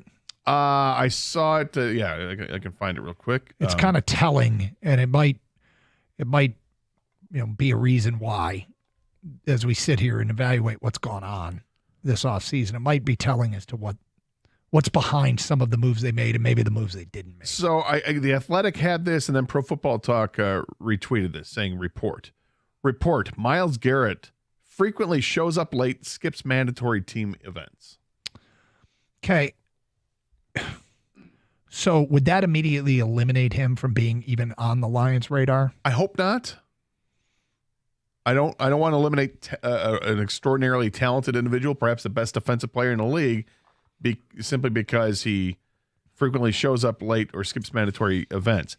I would think that you'd want to have a talk with him first and see from the man himself where he's at, what kind of attitude he would have. If you're a team that really emphasizes culture and fit, before I dismiss someone like this talent that quickly, I think that would be a mistake if you do that. I'm really okay with them eliminating guys like that because it goes back to what we said, culture. You change the culture by eliminating nonsense. And we talk about this all the time. This team used to have so many distractions and so much nonsense that I can see why they don't want to deal with any of that. Now, can you change somebody? Of course you can. But if that's a reason why they weren't interested, I'm good. I'm okay with that. But I know there's only one path to a Super Bowl. It's through Myles Garrett. We've learned this. I'm going to repost a tweet. Okay. And I just reposted, so it may take 10 seconds or so. I want to get your reaction. I want you to describe what you're seeing and read the headline on it and see what you think.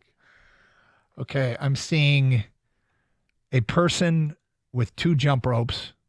Double Dutch. And the one end, the person is holding one of the 2 jump ropes. The other end is being held by 2 dogs. And in the middle is a third dog jump roping over these 2 jump ropes. It's 3 dogs and 1 human doing the double Dutch. The dog's doing the double Dutch. The human and the other 2 dogs are working the ropes. Yes. And what does it say? It says SEC halftime shows. It just means more. I'm sorry. We counter with Red Panda, game over. Red Panda kills these dogs. Until we see Red Panda, though. Right now. But Red Panda's down in Indy. You think so? Isn't that the score of the conference tournament? Which conference gets Red Panda? Does Red Panda even waste the time on college events, though? Yeah, I saw Red Panda at Chrysler. So, yeah, Red Panda's not above college events, college tournaments. Kang, did you see this video? I did not, but I can see in my mind exactly what you guys are describing. Yeah. Is this something that needs to be like on America's Got Talent or something? Yes. Gator? Probably. 100%. All right. 100%. It probably already has been. Yeah. Yeah. Well, It's the what kind of dogs are these? It looks like some kind of 4-legged, like cattle dog of some kind, Australian Shepherd, something like that. Mm-hmm. God, these dogs are very talented. Could Lois even attempt to do anything like you think this? you can get Lois? Lois could not be trained enough to stay in one spot to jump up and down like the way that dog is doing. Could Lois be trained to hold the rope in her mouth and have it rotate? No. My dog would simply take the rope and be halfway Could to Lois West Lafayette. Be trained at all? This is an excellent question.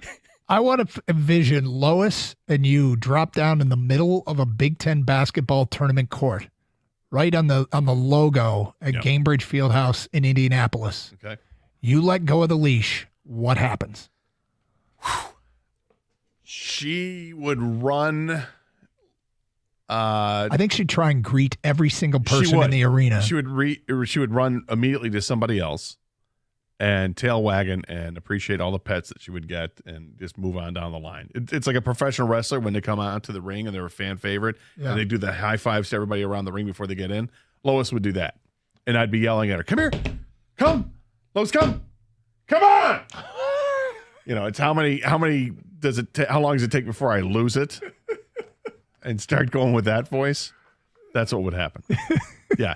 And then if there was an opening, if there was like she goes down the tunnel and then there's an open gate or something like that to get outside, then she'd be halfway to West Lafayette. She'd be sprinting past St. Elmo's on her way to the Hoosier Dome. Yeah, exactly. Ooh, cocktail sauce. How would Lois do with a wasabi-based sauce? Not well. No, she's not allowed to have anything other than her food because of her condition. So I feel terrible for her. Yeah. Rico Beard has sauntered into the studio. Hello, sir. Gentlemen, how are you guys doing? We're good. How are you? Good. That's good. What's new with you? We're just out here watching the MSU game. Looks like they'll beat Oregon. Yeah. Kenny will be happy because they're hitting the under. So is that happy. right? Everybody's happy, but David. Gotcha. I just saw this. Is this going to be on your agenda here? Aaron Rodgers is waiting to hear back from the Vikings before he makes a decision. The Vikings have yet to decide what they want to do at quarterback. We talked about that yesterday. If Aaron Rodgers goes to Minnesota, it was kind of like if Stafford went there. It's I don't like it. Right. Yeah. No, as a Lions fan, that's not – no offense, but you want to see JJ and you want to see what he can do. Aaron Rodgers, look what they did with Sam Darnold. Exactly. That's exactly my point. That's I don't a lot like of weapons, man. I will tell you, I just relish the opportunity to beat him twice next year. Well, I know. Yeah, Kirby's like, he's back? Oh, yes. We're going to negotiate my contract after every Viking. Yeah, that's right. Well, look, have a great show. Stay safe, everyone, and treat each other with respect. 97.1.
Brought to you by Precision Garage Door Services of Southeast Michigan. The Spartans on top of Oregon right now. 2:03 left to go in the second half. 70-60, Michigan State in the lead. They were kind of sprinting by, but they're now tied in scoring here in the second half. When you look at the totals, Oregon has struggled to shoot the three today, just 24%. Michigan State has connected on 7 of 15 of their three-point attempts. Michigan basketball has a date with number 6 seed Purdue tonight. Hear that game over in WWJ at 9. Veteran wide receiver Tim Patrick is back with the Lions. According to Dave Burkett, the deal is for a year and worth up to $4 million. Patrick was picked up by Detroit in late August after being released from the Broncos training camp roster. Running back Kareem Hunt has also re-signed a one-year deal with the Chiefs. The Red Wings are back on the ice in Carolina as well. The Canes, winners of their last 5 games, while Detroit looks to make it 2 wins in a row with Peter Mrazek in goal. Hear the game right here on 97.1 The Ticket at 7. Alex DeBrincat on what to look for tonight.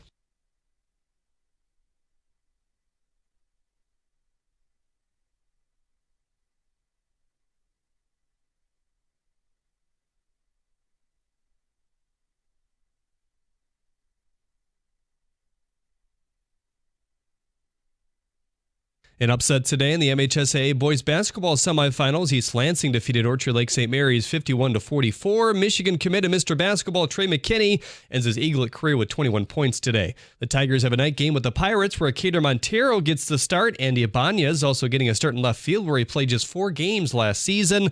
No radio coverage tonight, but the first pitch is at 6. At the Corwell Health Sports Desk, I'm Jeremy Otto from Oregon at 97.1 The Ticket or Odyssey.com.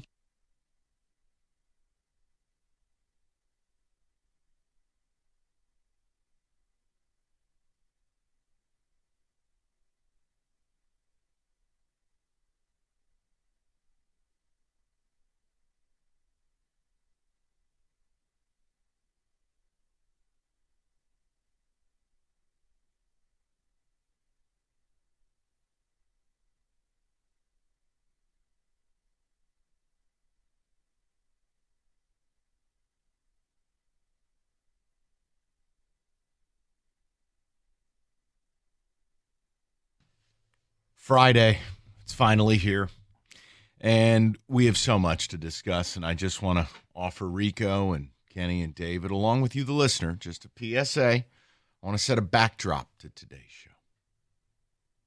Rico's pointing to the sky. Still celebrating the blood moon? Yes. Okay.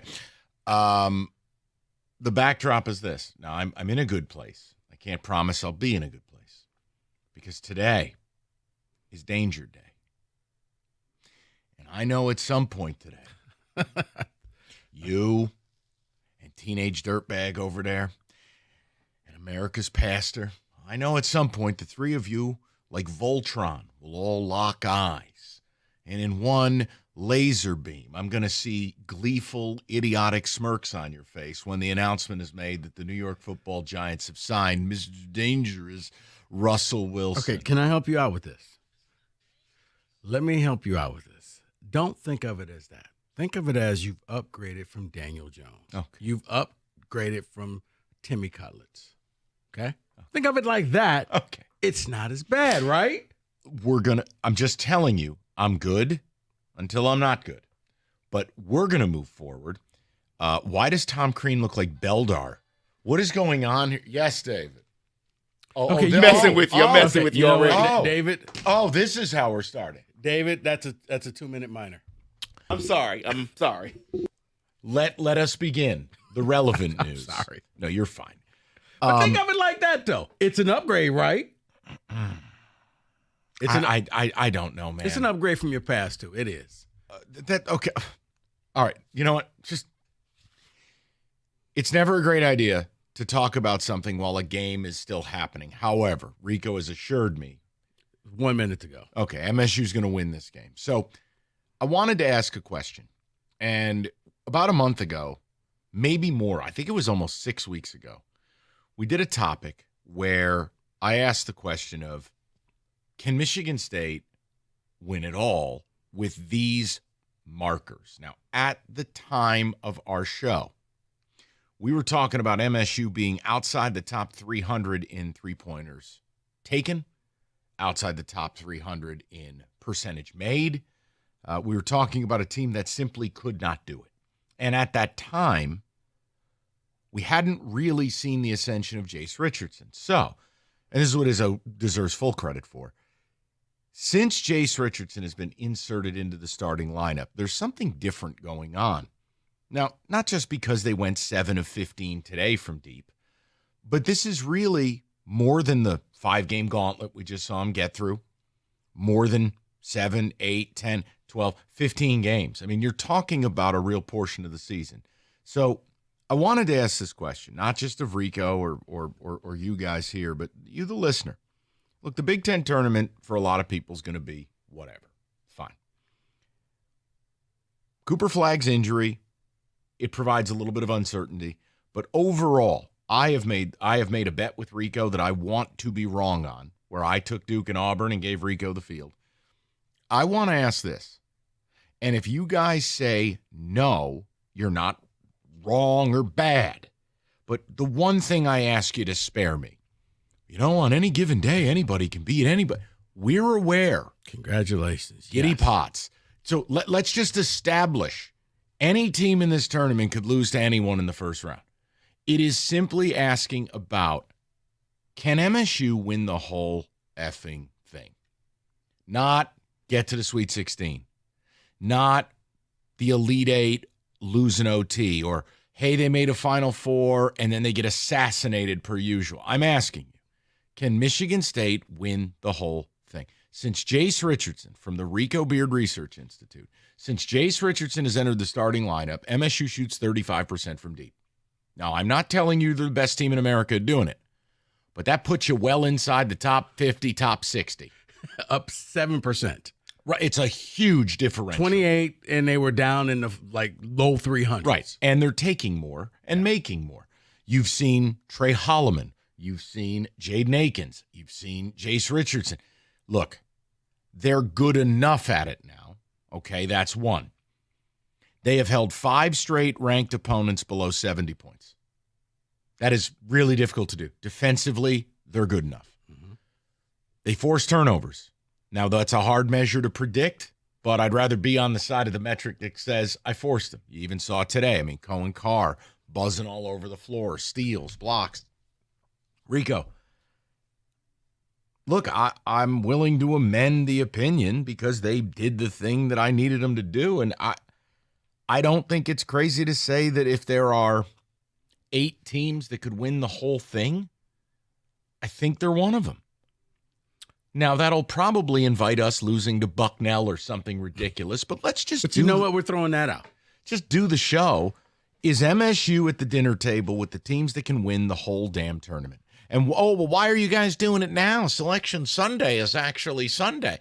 Because brackets influence your decisions. Mm-hmm. When you do it now, we're doing it without matchups and pathways and we got screwed or we got an easy. No, just on basis.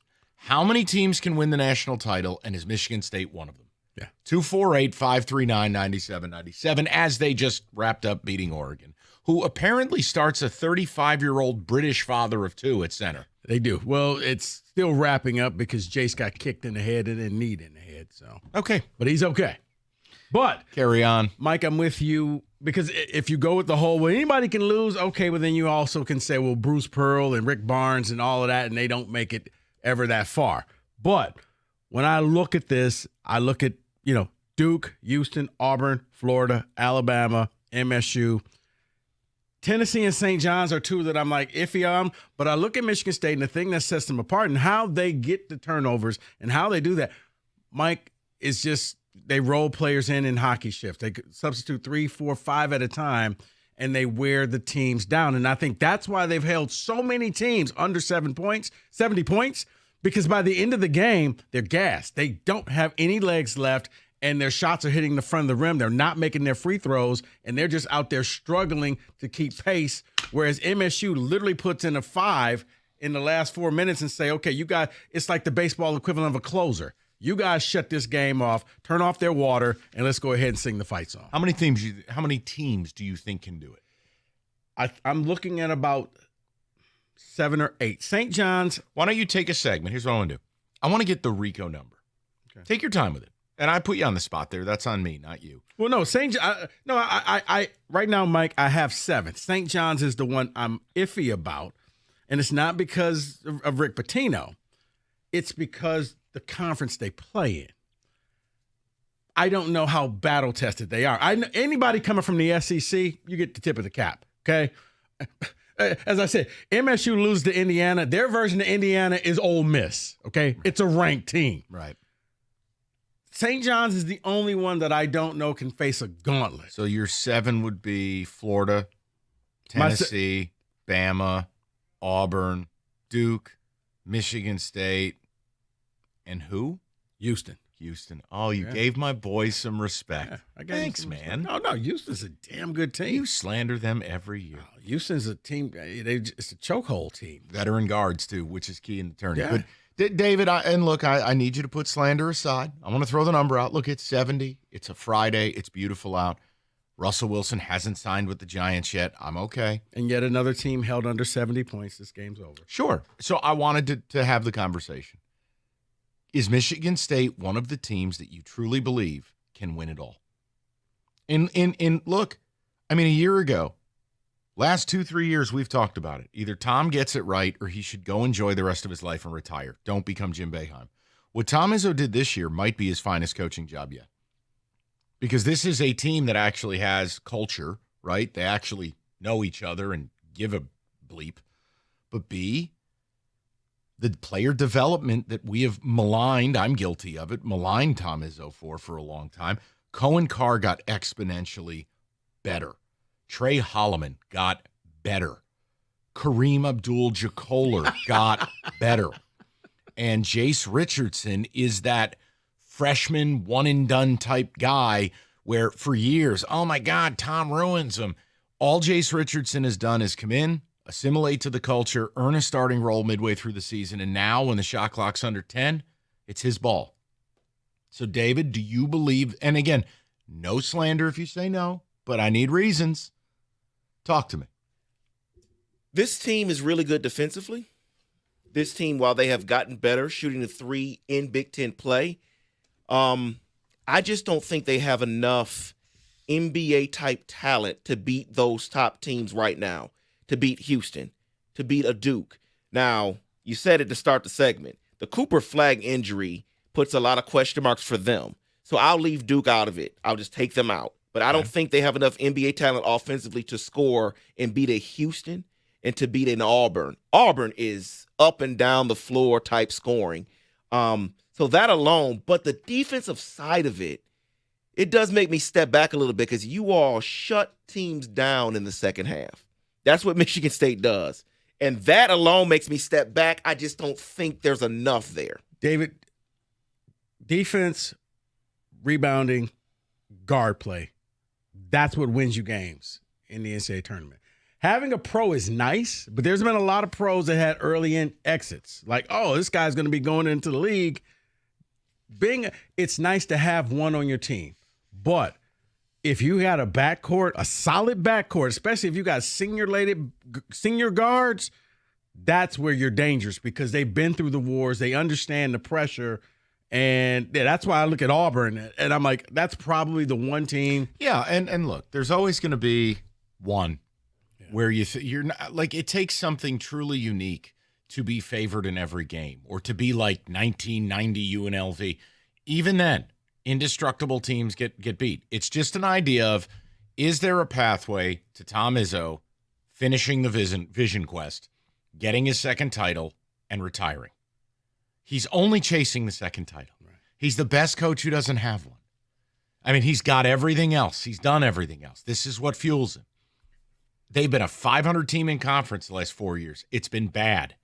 This is vintage MSU. So are they good enough? 248-539-9797. And no one's getting mad if you say no. Just have a reason. That's all. I didn't slander David. I appreciate his. I'm not. No, this was hate watching for David, but he survived. No, it actually wasn't. I know what today was going to be, so it is what it is. Yeah, but don't worry. You're going to get your joy later. What? Michigan's going to lose. You got to be unlimited. Oh. Just when that goes down, I may need a segment.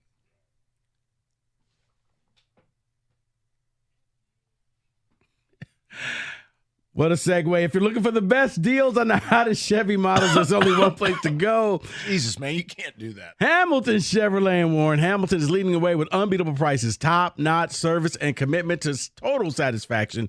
Andrew Pavlik and the sales staff, they want to be your Chevy dealer, whether you're looking for a sleek sedan, a tough truck, or a spacious SUV. Heck, it's going to get nice soon. They even got convertibles. Hamilton Chevrolet has the inventory of brand new 2025 Chevys, and the selection is best right now. No more waiting for your dream car. Hamilton is stocked up and ready for you to get on the road in a Chevy that fits your lifestyle and your budget, including the March Rico deal. A 2025 Chevy Blazer LT for $279 a month for 24 months. Walk into Hamilton with $995 down. You drive off with 10,000 miles a year. You know what I say. The best deals are found at 14 Mile a Mile. Go see my guys at Hamilton Chevrolet for details and tell them Rico sent you. More at HamiltonChevy.com. Chevrolet together, let's drive.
Just getting started on a Friday. Hey, if you're just switching over from the game, or if you were watching it and you've hopped in the car, simple question. And it's not based on what they did against Oregon today. It's really about the last 15 games. Can Michigan State win it all? The whole enchilada. And for a lot of the year, look, we did a show 6 weeks ago, and I said it. You cannot win an NCAA championship shooting 28% from three. You cannot. Not now. Not unless you got like Ed Pinckney starting for you, and it's 1985. So Noted Boston Celtic. But look, MSU the last 15 games, Big Ten play since Jace has gotten in the starting lineup, they're shooting 35%. That's plenty good enough. And no one's asking them to take 25, 30 of them a game. Can you take and make enough threes to be relevant, to put a team away, or to battle back? Think of it like +6, -6 election results. You got a 12-point window. Can your three-point shooting either put a game away or keep you in a game? Yeah. Well, the answer is yes. And defensively, the metrics line up with what it takes to win it. They have balance, right? They don't have one guy who can take them out of the tournament. I'm asking. Mike, they didn't have anybody either first or second team all Big Ten. As a matter of fact, and that is David's point as to why they can't, which I can't and I won't. Well, listen, I won't argue it. It does scare me. Because when the lights get bright and you don't have the guy, that scares me. But it reminds me when I asked Matt Painter that at the end of the Purdue game, how do you... Oh, for God's sakes. That's just casually dropping that one. I asked Matt Painter. We heard your talk. Go ahead. It's my job. It's the post game. Blood Moon. It was fascinating last night. It's your birthday week. It's the only reason I won't make fun of you. Go ahead. No, but it's how do you go up to a whiteboard and diagram against MSU when you have no one scoring over 14 points a game? And he was just like, that's just it. You don't know who's going to beat you, who's going to have the hot hand. Okay, we're going to shut down Jaden Akins. Well, Trey Holloman goes off for 20 points. Okay, we're going to stop him. And that's the game that Xavier Booker rises from the grave, and he scores points. The scoring can come in so many different places. So, David, where I understand where you're coming from, unless you run into that Indiana game where no one can hit a shot, chances are somebody steps up, and it could be an unlikely hero, whether it's Jackson Kohler, whoever. They just find a way for this game. And the beauty, there's no anger. There's no, okay, well, you know what, David, you're the hot hand, so you're shooting all the shots to this game. I'm not jealous of you, and they all kind of buy into this system. But I'll give you the other side of it that I see, and what scares me is Richardson. Because when that kid gets in a zone, he just takes over, and you can just see. You can see the bounce. Watching it. The bounce he has. I'm like, oh, that's scary right there. So that part of it, if he gets it, he could be that guy in the tournament that takes over a game late. I don't know. What do the ticket texters have to say early on? Early reviews. MSU has a chance. They are a vintage Izzo team with suffocating defense. Great rebounding. That is Sinjin from West. The offensive rebounding, too, is really underrated. Look, all the jokes we make, and I have fun because Rico was a Kohler truther from the beginning, but Jackson Kohler, really good offensive rebounder. He carves out a lot of space. He's great on the tip back. And the other one, look, Cohen Carr is turning into kind of an X-Factor guy. Cohen Carr reminds me of young, I don't want to get carried away, no, young John Broome or young Draymond, a guy whose game is not ready yet, but you're seeing all the little difference-making plays, a block, a steal, a rebound, an alley-oop that energizes everyone. No, he doesn't have the ability to take and make shots right now. I would hope Cohen would stay in school, work on his shot all summer, and he will become deadly next year. For me, Mike, because his first year, all he was dunks and energy and alley-oops, and he didn't have a jump shot, was Jason Richardson. Jace's father. His freshman year, he didn't do much. All he did was dunk, and then the second year he exploded. And then he came out and averaged 21 points a game. I'm not saying that he's going to do that. No, but I get what you're saying. You're right. Maybe the comp didn't need to leave campus. That's fair. They're different players, but I get the similarities. Cohen's just turned into a really good defensive player too. So I don't know. I lean. Yes, they can do it. But I look at St. John's and playing in the Big East. You don't know how to value it. Yeah, because it's normally what the Big Ten used to be, where it's like all the teams were bad. You played Marquette, you played Villanova. The good part with St. John's is going to be the following: they guard. They do. And when you play D the way they play, you're going to be in every game. I'm fine if you said no. So you're saying 7 teams? I think 7. And MSU's one of them. Yes. Okay. David, go ahead with ticket text. Well, based on that list, someone is asking you, Rico, how close is Maryland to making that list? Maryland's not. Now, don't get me wrong. Maryland's very good. They're starting 5, the Crab 5. What? They call themselves the Crab Five. All right, you might be a little too close to the situation. They're good, David. The problem with Maryland is that after 5, they have nothing. So you wear them down. I mean, when they played Michigan, it was literally just two teams out there gassed, and no one wanted to win that game. Neither team could hit a shot. They had nothing left in their game. They're going to play their guys about 38 minutes or 40 minutes a game. So, no, I don't think that Maryland is built for the grind of the tournament, David. As a Michigan fan, I will admit Michigan State has a fantastic chance to win the whole thing, along with depending on the Cooper Flagg injury with Duke. You got Houston and Auburn. I think they can beat those teams from Marlin and Walled Lake. Mike, Rico, I can honestly say that this might be the worst Big Ten season I've ever seen. I can't see any of these teams getting to the Final Four. Wait, the worst? That's what he says. I disagree with that, but you know what? It's your opinion. I don't think a lot of the Big Ten either, but I do think it's a grind. I don't think the Big Ten was ACC bad this year. Right. When I think bad, I think, all right, ACC was that's bad. Look, do I think there's a couple overrated teams in the conference? Of course I do. I don't think much of Purdue. I don't think much of Wisconsin. I think Rico nailed the description of Wisconsin. Their best player, Bobby Coogee, or whatever the hell his name is. He's exhausted. He looks tired, man. He looks like me when I leave here at 6 o'clock on a Friday. I don't have opinions on anything. Don't ask. David, one more and we'll go to the phones. But can MSU do it? If you're just turning over from the game, do you think MSU has gotten entrance to the VIP club of the 6, 7, 8 teams that can cut down the nets for March Madness? And we're doing it today because I don't want the bracket influencing your opinion. We're talking about the team that they are. David, go ahead. I'd love to hear more about Rico's night out with his boy, Matt Painter.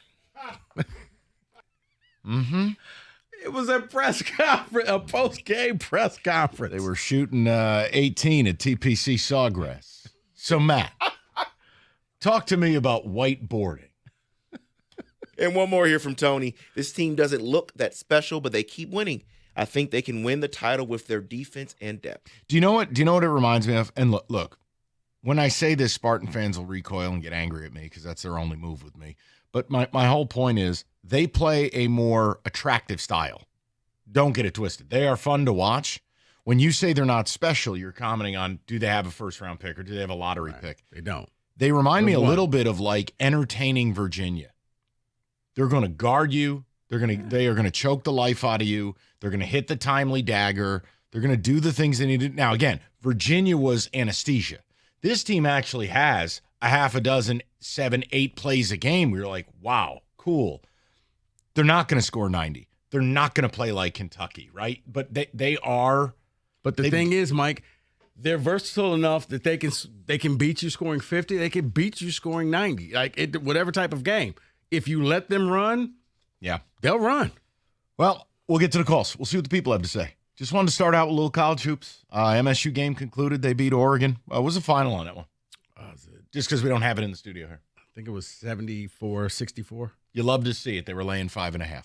Okay, then. FanDuel bringing you a dog of the day, profit boost token. Best parts about the tourney when an underdog takes down a powerhouse. Kenny, you asked about a pick. You want something today? I'm going to do something insanely stupid. Take North Carolina plus 7.5 against Duke. Is Duke's head really in it? Cooper Flagg was in the Paul Pierce have to go to the bathroom wheelchair. Take the 7.5 points. UNC's playing for and UNC's playing for their life. Is Bobby Nipples enough to get him through? I don't know. Listen, what is it? Canoopel. Whatever it is. Kaluser. FanDuel.com/ticket. Get your profit boost on your underdog. 21 and up, present Michigan. Opt-in required. Wager of at least plus 100. Bonus issue. Non-withdrawable profit boost tokens. Restrictions apply, including any token expiration and max wager amount. See terms. Sportsbook.fanduel.com. Got a gambling problem? Call 1-800-GAMBLER.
Straight to the people. Get some football in the mix as we go along. I got a Tigers thing for you, too. Just some interesting news and notes from Jeff Passan. But we go to Tom to lead off today. Tommy, what's going on, pal? How are you?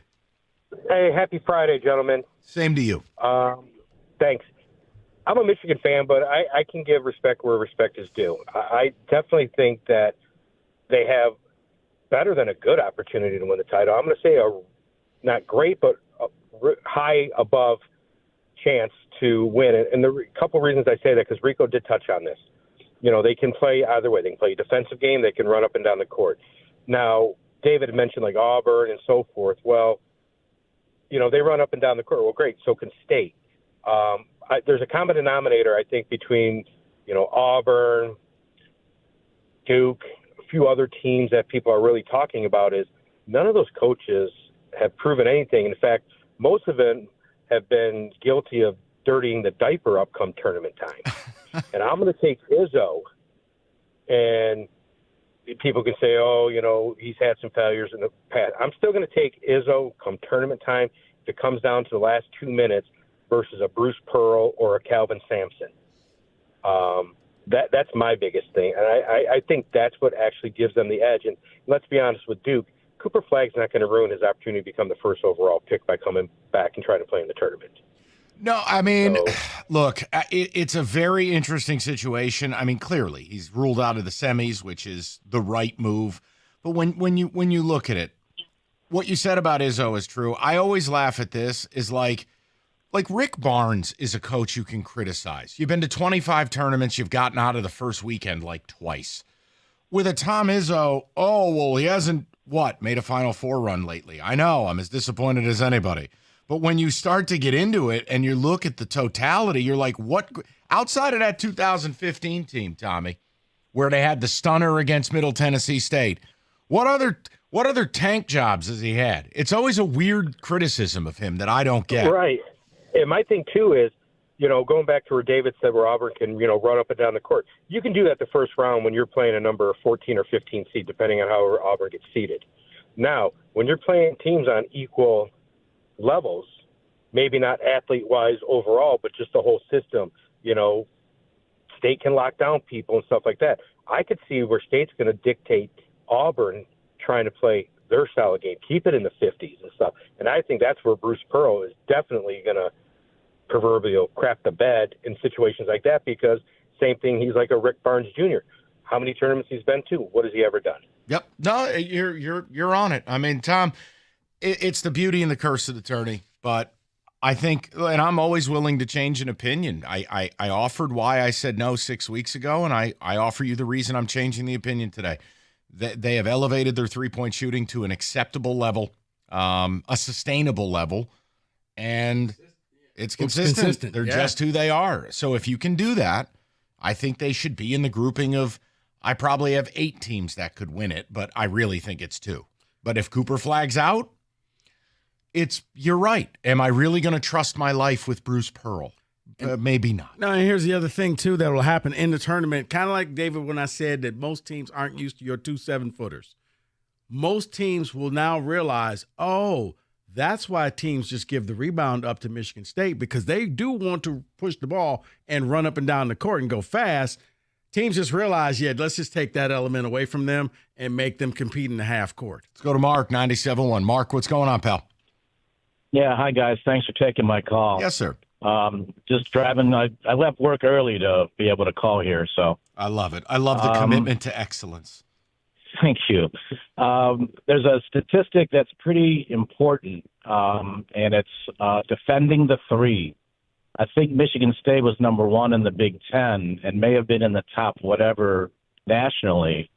Yeah, I think they hold opponents to 28%? Does that sound right? Looking it up now. Not just that, they're only, scoring like 4 or 5 a game, and a lot of the top teams are predicated on jacking up threes crazily, and then that obviously can extend the score. And then when I see the teams playing against State, and if the other team scores a 3, they isolate. They look at Izzo, and he looks like he's going to eat somebody on the Michigan State court. The look on his face when the other team scores a three is so intense. He's got the team ready to defend the three, and if they can do that, then they're shooting. They can kind of, match the other team in You three, just and nailed then it. just play good defense. You just nailed it. If your 3-point defense is good, and now MSU's able to hit 6, 7, 8 of them a game, well, now you're not a -9, -12, -15 in the 3-point transition. Then you factor in, hey, they rebound. They generate extra possessions on their own with the offensive glass. They generate points and turnovers. Yeah, Mark, they have some of the recipe. I mean, individually, no, they're not good enough. They don't have, as David pointed out, those players. But can you get on a run here together? It feels like yes. And yes, we started the show, the PSA, of course. Anybody could lose in the first round. Once I saw Maryland-Baltimore County win, I that cemented that. But we're just talking about if you think there's 5 teams, 7 teams, 8 teams that can win it, is MSU in that group? Yeah, and Michigan State's third in the nation in 3-point defense. 28%? 28, exactly. All right, I did something right. That's very nice. Maybe I'll get Russell Wilson That's what I as my said. quarterback. If they What a play blessing. Tennessee, yeah, that's a rock fight. Tennessee holds you to 27.7. First to 50. Yep. Go to Steven, 97.1. Steven, what's up, buddy? Hey, guys. Good afternoon. So, just like a few of the other callers, I am a Michigan fan, a diehard Michigan fan. But I will say Michigan State, this team, the reason why I do think they have a chance to win this tournament is this team is different than the teams in the past. The teams in the past, you'd have those losses, the bad losses at Northwestern or at Iowa. Even if, this team, they get down on at Iowa or at Illinois or at Northwestern. They were never out of these games. They were never out. They came back. They never had that bad loss on the road to an inferior team. I think they're tested. I think they have leadership, like quality leadership on the floor with this team.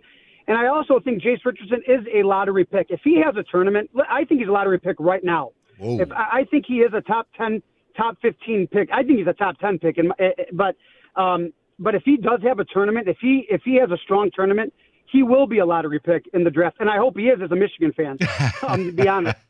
I hear you. One thing I will say about the guard play. Yeah. I think in the Big Ten, as far as the Big Ten goes, this team has the best guard play.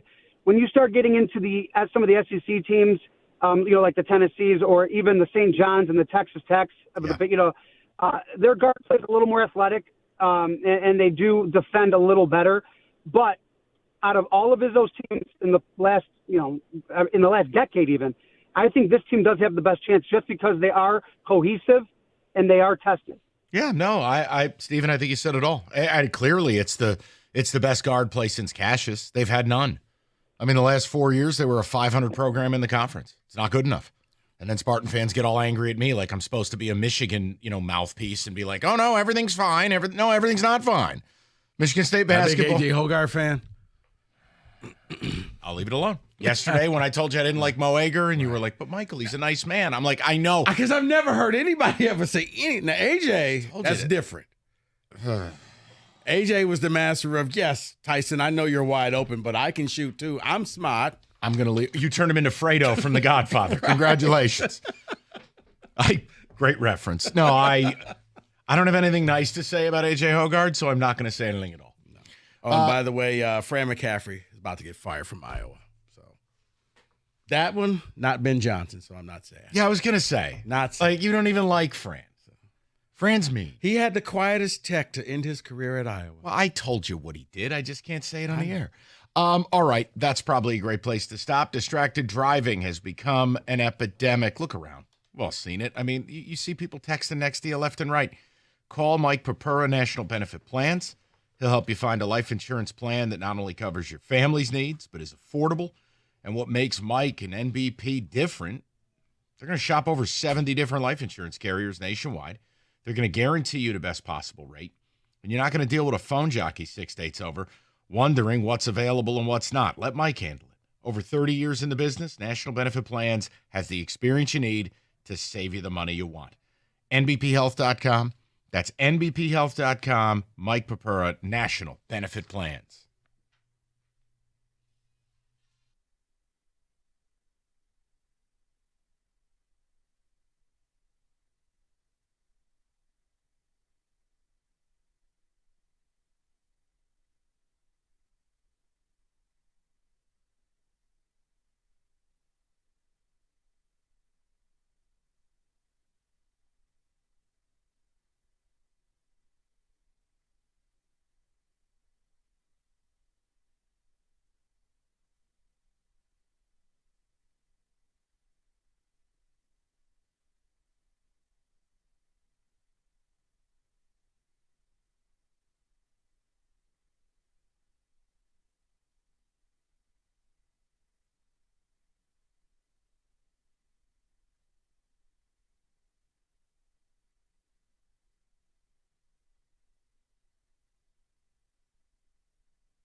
All right, you know it. No hour's complete without a little football. I know free agency's been calm here.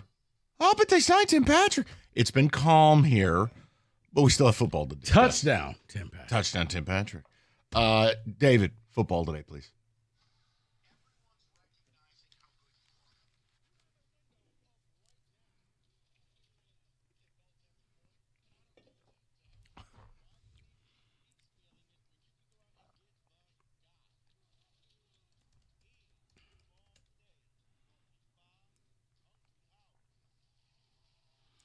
Yes, David. Well, Detroit hasn't been the only place where it's kind of quiet in free agency. It's been quiet in Dallas. Dallas has only signed one player to a 2-year deal this offseason. Everyone else is a 1-year. Javonte Williams, Robert Jones, Peyton Turner, Miles Sanders. They brought in Miles Sanders. Yikes. But here's the question that I have, because you've had other teams create cap space, which was the Kansas City Chiefs did that, restructuring the contract of their quarterback. Dallas did the same there, restructuring Prescott, restructuring Lamb. They have $42 million in cap space, right? Yet they're doing nothing with it. About 35 of that's going to go to Micah Parsons. That's what this is about. Now, again, yesterday Micah found himself in the news again. Yes. Going after Tank Lawrence. I mean, I don't understand. This is what now, again, his talent is so good. And it's not like it's illegal to be a jerk. I mean, the Giants put up with LT doing crack and pulls off a Jack Daniels bottle in the parking lot. All Micah does is act like a child on Twitter. Mm-hmm. But I'm just saying, that is what you deal with. Did you see his response to Micah? He basically said, if you stop tweeting like this, maybe you can start winning. He was like, oh, that's what rejection looks like. He was like, no, that's what the truth looks like. And can you argue the facts? And yeah, maybe we would win if you grew up and led this team. I'm paraphrasing. But David, no. Cowboys look like they're making a push for Cooper Kupp. That would be their first player they've signed for north of $6 million AAV since 2015 and Greg Hardy. So kudos. Way to get in the game, Jera. Yeah, reports are indicating that Cooper wants like $13 million a year, and a lot of teams don't want to pay him No, that. because availability is a skill. Guy's been banged up for years. So let's talk about a couple former first-round quarterbacks. One, Trey Lance, according to reports, has no interest in free agency whatsoever. And then we can touch on... Can't play the sport for 400, Alex. I mean, it just... Look. They manufactured 3 games right before the draft. He benefited from COVID and the whole pandemic, and you really couldn't see anything that he did. Yeah.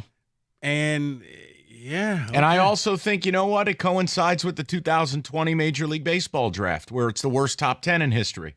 And players couldn't have a year of development because of the pandemic. I think there's a correlation there. I do. Yeah, the entire draft that year was just like, okay, it was all based off of previous games, and you really couldn't go out there and kick the tires. So, sorry, David, but yeah, he benefited. He did benefit, and the other quarterback is Kenny Pickett, who was traded to Cleveland. He has, quote, said in his press conference that he sees himself as QB1 in Cleveland. My question for you is, can he actually revive his career in Cleveland? Wait, is this a serious question? It is a serious question. So I'm going to give it some serious thought. I'm not. Okay. That's ridiculous. No. I tried. Yeah, wait, good for you. No, David, absolutely not. I'm trying to be nice to the kid, former Steeler. I'm older and wiser, Mike, so I'm trying to be nicer. No, it's Cleveland. Thank you for coming to the right conclusion. It is Cleveland, and let's talk about Myles Garrett, because he had his press conference. You forgot a quarterback, David. What quarterback? Mac Jones. Yeah, he is in San Francisco. Honestly, it's the circle of life. We thought you were drafting him that year. The Mac attack is back. They took Trey Lance instead of Mac Jones, and now he's there. So, yeah, things aren't going well. Go ahead. Myles Garrett spoke at his press conference, and he basically said, admitted to yes, I was frustrated. He says, but with the frustration with him putting his feelings out there, it allowed them to have a conversation, and they've straightened things out, and they are going on the right path now. No, translation. They offered me $5 million more per year than any other non-quarterback's ever been paid in this sport. They bribed me. Ted DiBiase came in the room with Virgil holding the briefcase. Every man has a price. Just stop. That's like when Kevin Garnett said it's not all about the money. Really, Kevin? Cut it out. Just stop. If you want to be older and wiser with this take, go ahead. No. I don't need any of that. No, this is what I appreciate when guys step up to the podium at their new team and say, hey, other team paid me money. They paid me a lot more money than the old team. I like my old team. Yeah, and hey, you know what? The Browns came up with a number that I couldn't say no to. I had to make a life choice. So what is one thing we do not do with running backs, Mike? We don't pay them. Well, drafting may be a different thing this year. You got Genty, you got Hampton, you got Caleb Johnson, Travion Henderson, Rashard Smith, Quinshawn Jenkins. I mention this because there are expectations from the NFL that the running back class in 2025 will be generational. I mean, it's fun. And look, is there a bit of a pendulum swing back to the... About to say, the running back is now becoming the hot thing. But I'm still never doing what Rico's team did. Now, I think you draft a running back. Do what the Lions did. That's fine. Draft Bijan Robinson. Also fine. You basically have a parking meter that in 5 seasons, I'm going to give you 1,500 touches. And then I'm going to throw you in the garbage. I'm never paying these guys the $20 million, the $18 million, whatever it's going to take. I'm not doing it. But yes, David, look, you know the guy I love. I mean, Genty goes without saying. Omarion Hampton is the best back no one has watched. No one cares about North Carolina. I'm telling you. You can't tackle this guy. I love him. Yes, and I think Junkins is a guy that if he had just stayed at Ole Miss instead of taking the bribe to go to OSU, Junkins would have put up another 1,700-yard year. The one that I think short-term is Caleb Johnson, Iowa running back. You like him. Short-term, yes. Now, he's got a lot of wear on the tires. So, in about 3 years, you're not going to pay him. He's going to be done. But, yeah, he game breaker. What do you do with Scatterbo?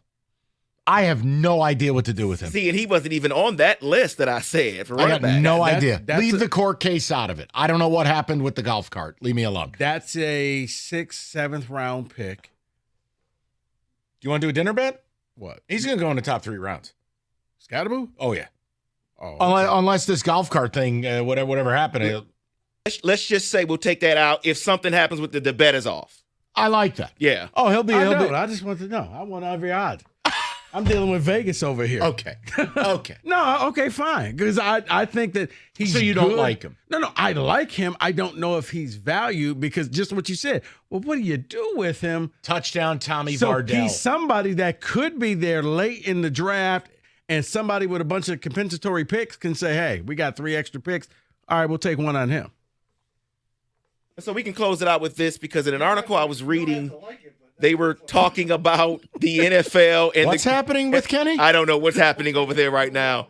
But the article was talking about the rookie QB contract and how beneficial that is to Chicago, how beneficial that is to Minnesota right now. Yeah. But then they shifted and said how they believe the Texans are blowing it this offseason while C.J. Stroud is on that QB contract. I have no idea what the Texans are doing. I mean, I can look at certain teams like the Lions. I get we won 15 games with our guys. We're gonna bring them back. The Niners, I get.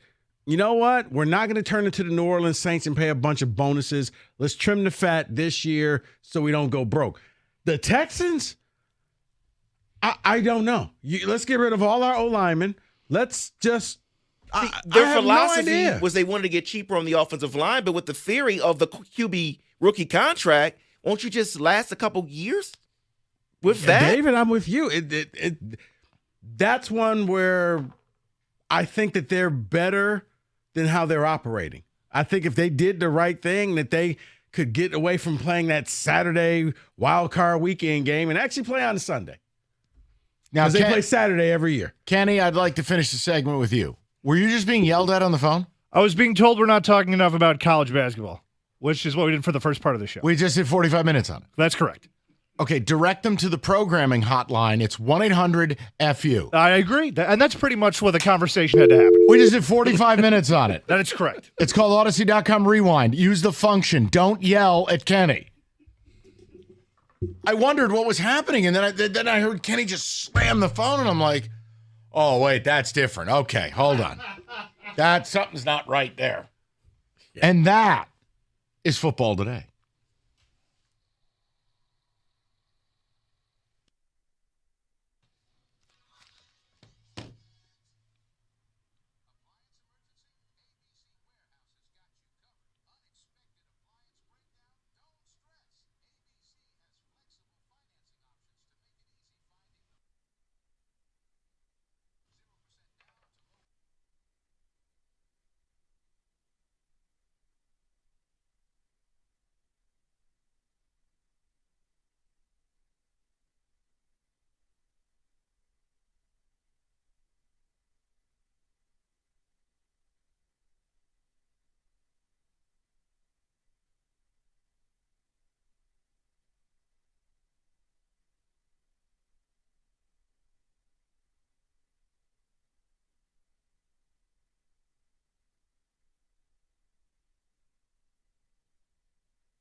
Brought to you by Builders First Source. Michigan State basketball kicked off their Big Ten tournament run with a 74-64 win over Oregon and Indy. Jace Richardson had 17 points along with 3 threes. He told the media he's fine, but also know that it's the third time he's been kneed in the head this year. Tom Izzo offered his thoughts on the game today as well.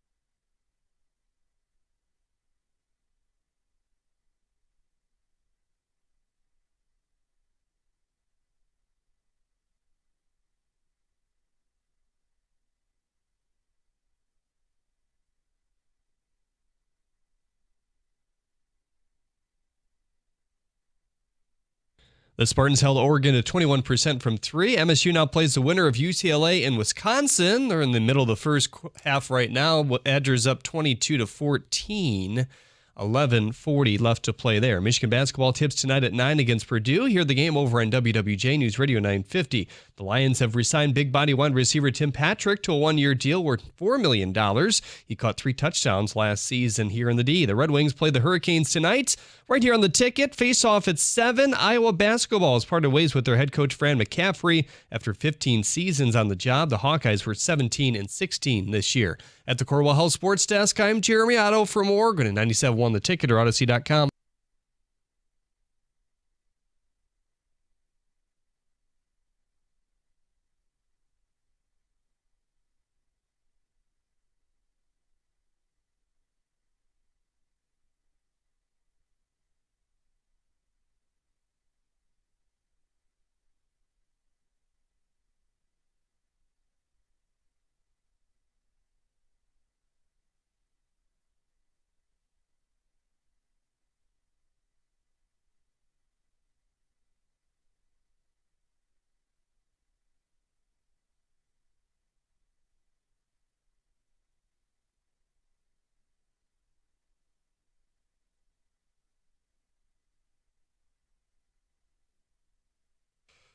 Well, it's come full circle. Mac Jones is a Niner. Back up. Here, I want to say this slowly for the people in the back on behalf of Kenneth Cott. If you would like college basketball talk, Odyssey Rewind. We did an hour on it. You don't need to yell at Kenny. Yeah, that was... Jesus. And we will touch on some college basketball in about 40 minutes.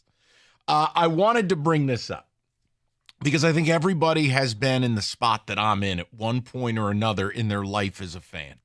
We started the show, and it is on our show sheet. I included even a graphic today. It is Danger Day. And did you see the graphic? I did. Okay. It is Danger Day for me, which is I am living in fear that my team is going to sign Russell Wilson. One of my 5 least favorite athletes in the history of Earth. Certifiable weirdo. I just can't. Well, he's visiting the Giants today. And I started to think about this. Like we were joking with David. David really doesn't want Aaron Rodgers. You know, I don't know what the equivalent is. It's really a subjective thing for each fan. But, like, what is your Russell Wilson? Like, I don't want this guy. I don't want to look at him. I don't want to hear him. I don't want to watch him. I don't want him anywhere near my organization because I think Russell Wilson is bar none one of the most synthetic, fake, whacked out human beings that has ever played professional sports. None of him feels real. It's like a bad simulation. It's like Total Recall when they're the robots running around.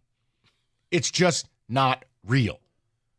And I know at some point David's going to sideswipe me with some kind of Mr. Dangerous soundboard, but it's just, who is that equivalent? Like if you're listening right here, right now, like it would be the equivalent if like Hunter Dickinson transferred to State. I'd be like, oh God, not this guy. Like, who is that for you? Who is the athlete you just were like, please sign anyone but this person, and your team said, no, we're signing that person? I am waiting at some point. I'm going to be sideswiped by you 3. And Russell Wilson, who is in New York today, is going to sign with the Giants. And I'm going to hate my team even more. Even though he's an improvement from Daniel Jones and Tommy Cutlets. Well, gum on the bottom of a shoe is an improvement from Tommy DeVito. Okay, but at least you now have shoes. You would have Russell Wilson. You would have a quarterback, Mike, that can actually win games for you. So, just saying. Oh, really? Yeah. Mm-hmm. I'm not saying he win a ton of games, but he's won a Super Bowl. That's like 5th. I mean, they can think about this. If he goes out there and starts winning, maybe they will chant his name in the local bodegas in New York.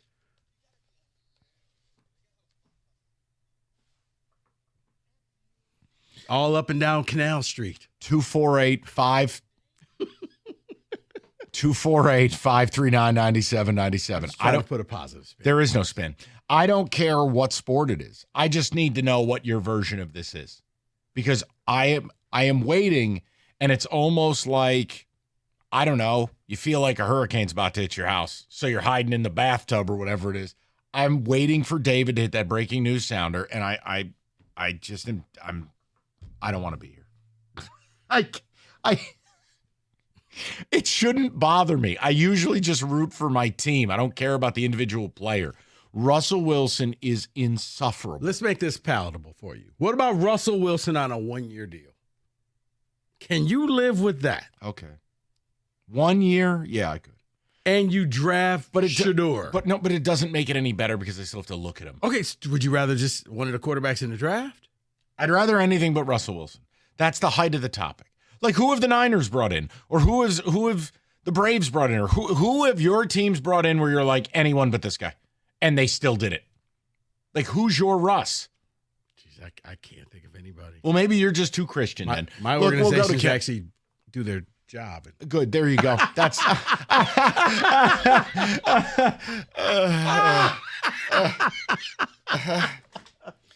I'm just going to go to Kenny.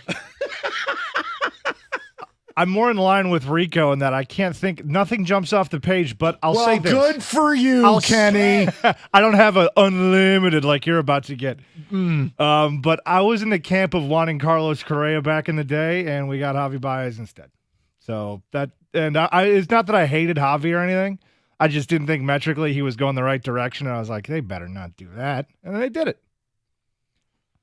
But there was no personality archetype that came to town that I was like, damn it. Like, and you have this vitriol towards Russell Wilson that I enjoy quite a bit. I actually. do.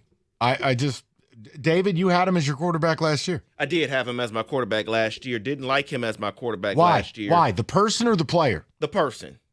The player is not good anymore. I mean, he's just not good. It's the person. I just don't need that fakeness. I don't need that at all. But the guy for me is what I'm scared about this summer for the Detroit Pistons. It's Kevin Durant. I don't want Kevin Durant at all. He's soft. He only cares about social media. He ain't coming here.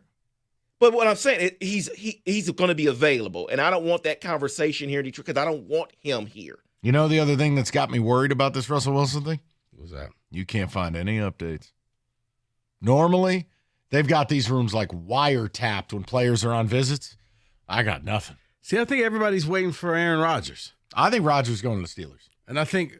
I mean, I know yesterday we talked Vikings, but it seems like it might be Steelers for him. I think the dominoes will start falling once he says, I'm going here, and then other people say, okay, well, it's musical chairs. I better go here before that job gets taken away. So he really would, you know what? It would be on brand for him to pass up a great opportunity to go to the Steelers.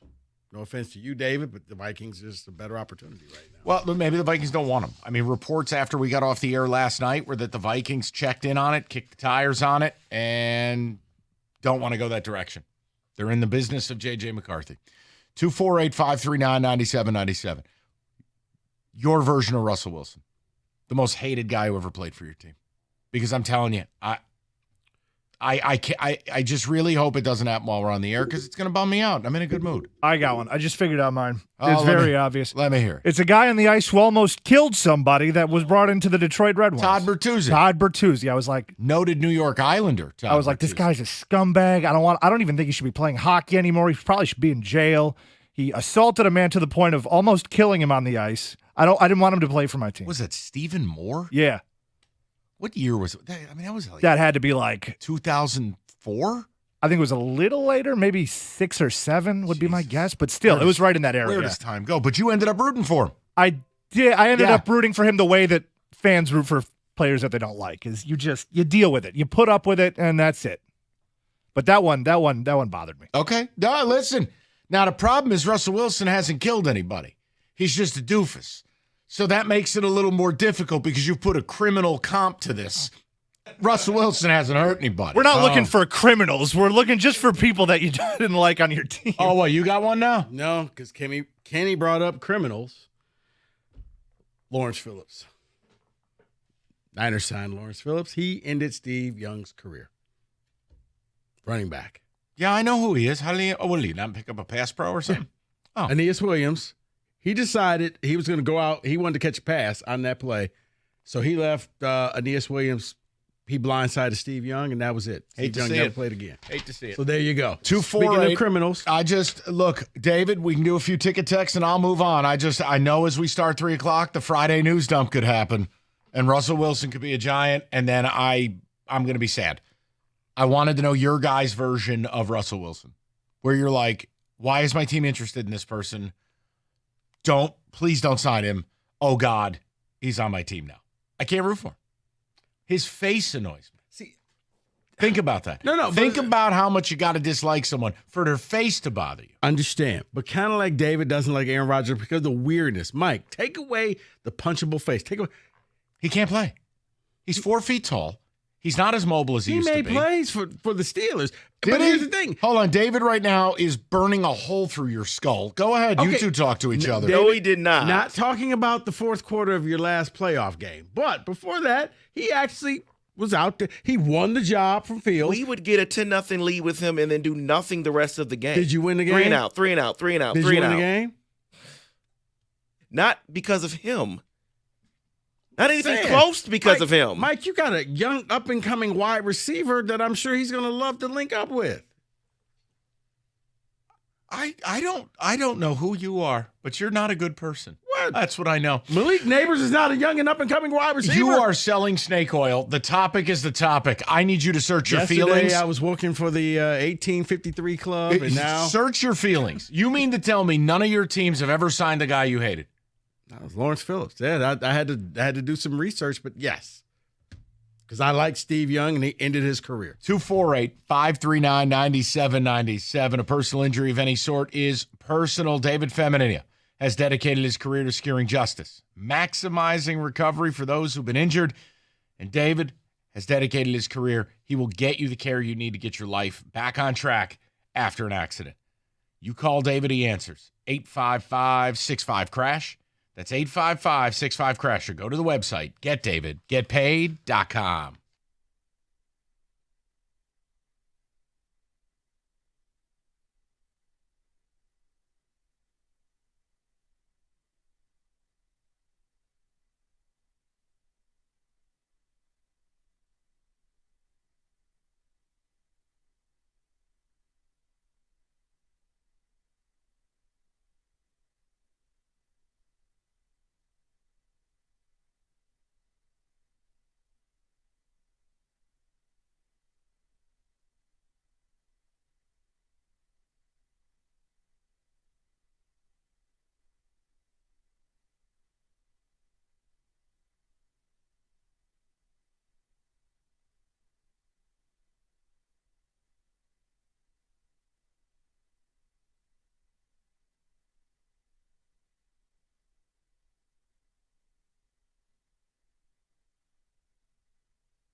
You heard me talk about Specs at LTU. You want that career in radio, TV, or you're a graphic design artist? Let Specs at LTU get you started on your path to your new career. You simply have to be curious. Go visit the website, ltu.edu/specs. You'll learn more about the broadcast media arts, digital media arts, and graphics communications program taught through Specs at LTU right here in the city of Southfield on the campus of Florence Tech.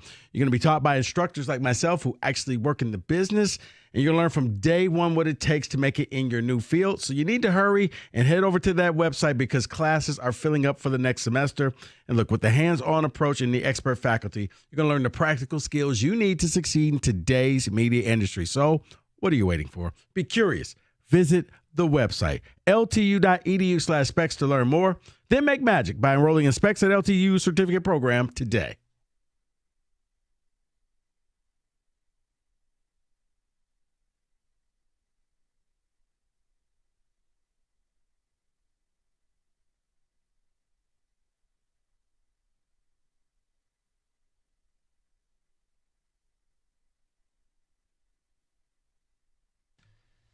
If you're looking for college hoops, Odyssey.com Rewind did the first hour of the show on it. We'll get back into it, and we will do a little March Madness Blitz coming up, probably 3:45 or 4 o'clock.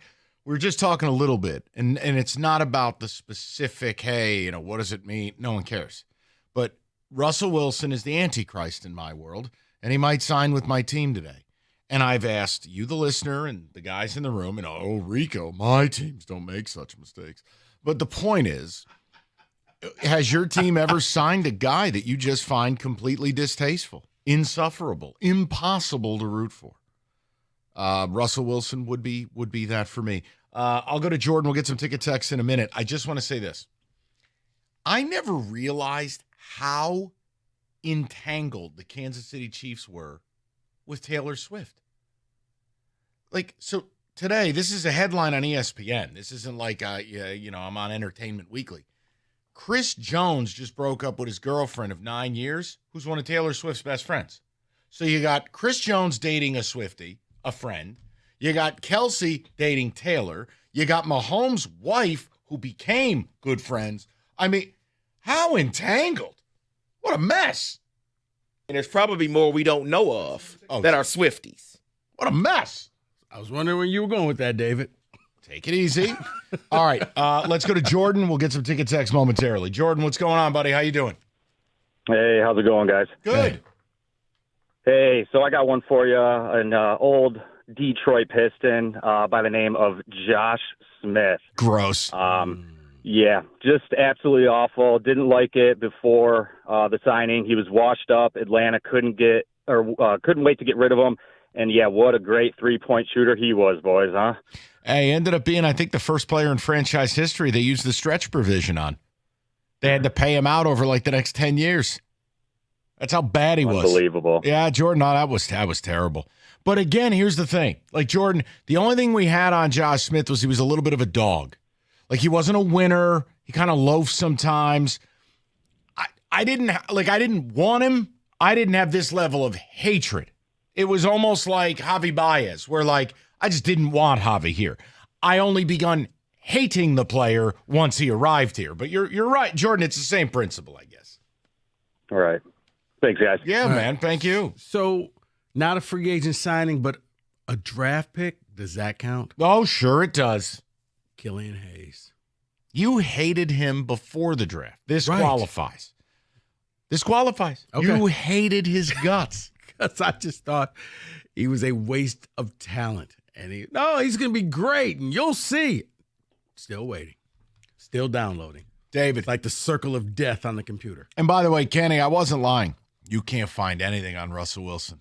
He's been in New York since last night. I'm terrified. They're negotiating in a locked room right now. Over a slice? Oh, yeah. No, over a Sabaro. Mr. Dangerous. Over a Danger Witch. Wait. Oh, wait. My life can't get any better. He signs with the Giants and gets a deal with Sabaro. I really don't know why. You could just retire at that point and be like, there's nothing left for me to do here. You know what? I may pull a Stoney and just come in and do shows every now and then. I'm done. That would be awful. Someone says, not a fan of Rasheed Wallace. Whoa. Did not want him here. Thanks for the championship, though, but didn't want him here. That's Sid in Ann Arbor. Eric Ebron. Talk about draft. Someone There's says a good Eric one. Ebron did not yes. want him before the draft. I didn't either. Well, he's a weapon. He dropped passes at North Carolina. Almost a 12% drop rate, if my memory serves me Oh, correct. but wait till he gets to the red zone so we can watch him drop passes in the NFL. Yeah. Oh, and then he started attacking the fans. That's a road to nowhere. Chris Chelios didn't want him on the Red Wings. That one works. The problem is I don't ever remember in my time in this town anyone not rooting for him once he got here. But yes, it's the same principle of anyone but this guy. Yeah. I had one, but for different reasons, though, talking about it was Javid Best. Like, guys. Because What did he do to you? Mike, he has so many concussions in college. It was Yeah, but like, being worried about injuries is different than and hating a that's what I said. person's character. It's not hating him. It was a different circumstance, but it was like, whatever you do, don't draft him. And they drafted him. He was so good in a short span, man. He was but so good. My version of Russell Wilson is C.J. Gardner-Johnson. He's now arrived at that. He's yes. toxic when he doesn't get his way and he talks too much trash. Someone says, I'm a Dolphins fan. It was Dante Culpepper. Couldn't stand that guy, and then they signed him. Bothers me every day. Got to get your roll on. His problem was his knee exploded. I mean, he was an incredible football player before he blew out all three ligaments. ACL, MCL, PCL, all in one shot. This one's weird. Someone says, John Kitna was my Russell Wilson. Okay. That's weird. I would need the backstory on what John Kitna did to you. Like, what? Russell? Okay. Kenny, what's the hockey equivalent, though? Is it Bertuzzi for you? That's the one? That's the one. I mean, just his actions and the way that that all went down. I just watched the replay. You of it. hate Brady Tkachuk, but you'd love him on the wing. That's kind of it. Is I hate Brad Marchand, but if he was a wing tomorrow, I would be over the moon. It's guys that you don't like in the NHL are typically skilled too. So then why can't I get over my Russell Wilson hatred? I think you might need to go talk to somebody about this, Mike. You might Kenny, need to have a Kenny. conversation with a professional. He is such a bleeping weirdo. I don't know how I could root for this. I hate him. Let's go to Tom, 97.1. Tommy, what's up? Hey, how's it going, guys? Great show. Thanks, bud. Mine was Joey Harrington, man. I thought the guy was just a flop. I didn't like him in college, and when he came to Detroit, it's like, really? You guys could have did better than that. You know, okay. So, Tommy, this is what's interesting. And I was in the state, obviously, but I wasn't down here when he got drafted. I was still up in East Lansing and Lansing working. Tommy, the thing that I remember, and forgive me, it's a quarter of a century ago, is when Joey Harrington got drafted, it was almost like from day one, nobody liked him. Like, leave the ability aside. It was him lecturing writers on how to say the name Oregon or Oregon. Oh, or, holding up the stupid little... he plays the Oh, piano. yeah. He's too nice. He's soft. It was such a weird thing because, Tommy, normally you draft a QB that high, you rally around him until you find out the guy sucks, then you hate him. It just felt like everybody hated him from Jump Street. I think it was the condescending. You're saying Oregon wrong, and you're right. Yeah, just didn't like him. Didn't think he was a good ball player. Yeah, and then because then he also corrected the media on because his cousin played golf, and Patrick, and he was like, "You're saying it's Padraig, not Patrick." It's like, who cares, man? Seriously. Well, when you're throwing 3-yard passes, you probably shouldn't be correcting anybody. I mean, you want to talk about check down Charlie? That'll be on his gravestone. It was check down city, but that was the Mooch era, the West Coast offense. Let me get into. Let's go to Mike, and then we'll get a few more texts, and we'll move along. Mikey, what's going on, bud? Hey, gentlemen, how you doing? So I've got a blast from the past name that I absolutely didn't want here. When I was a kid, Tigers GM Randy Smith traded half the team for Juan Gonzalez.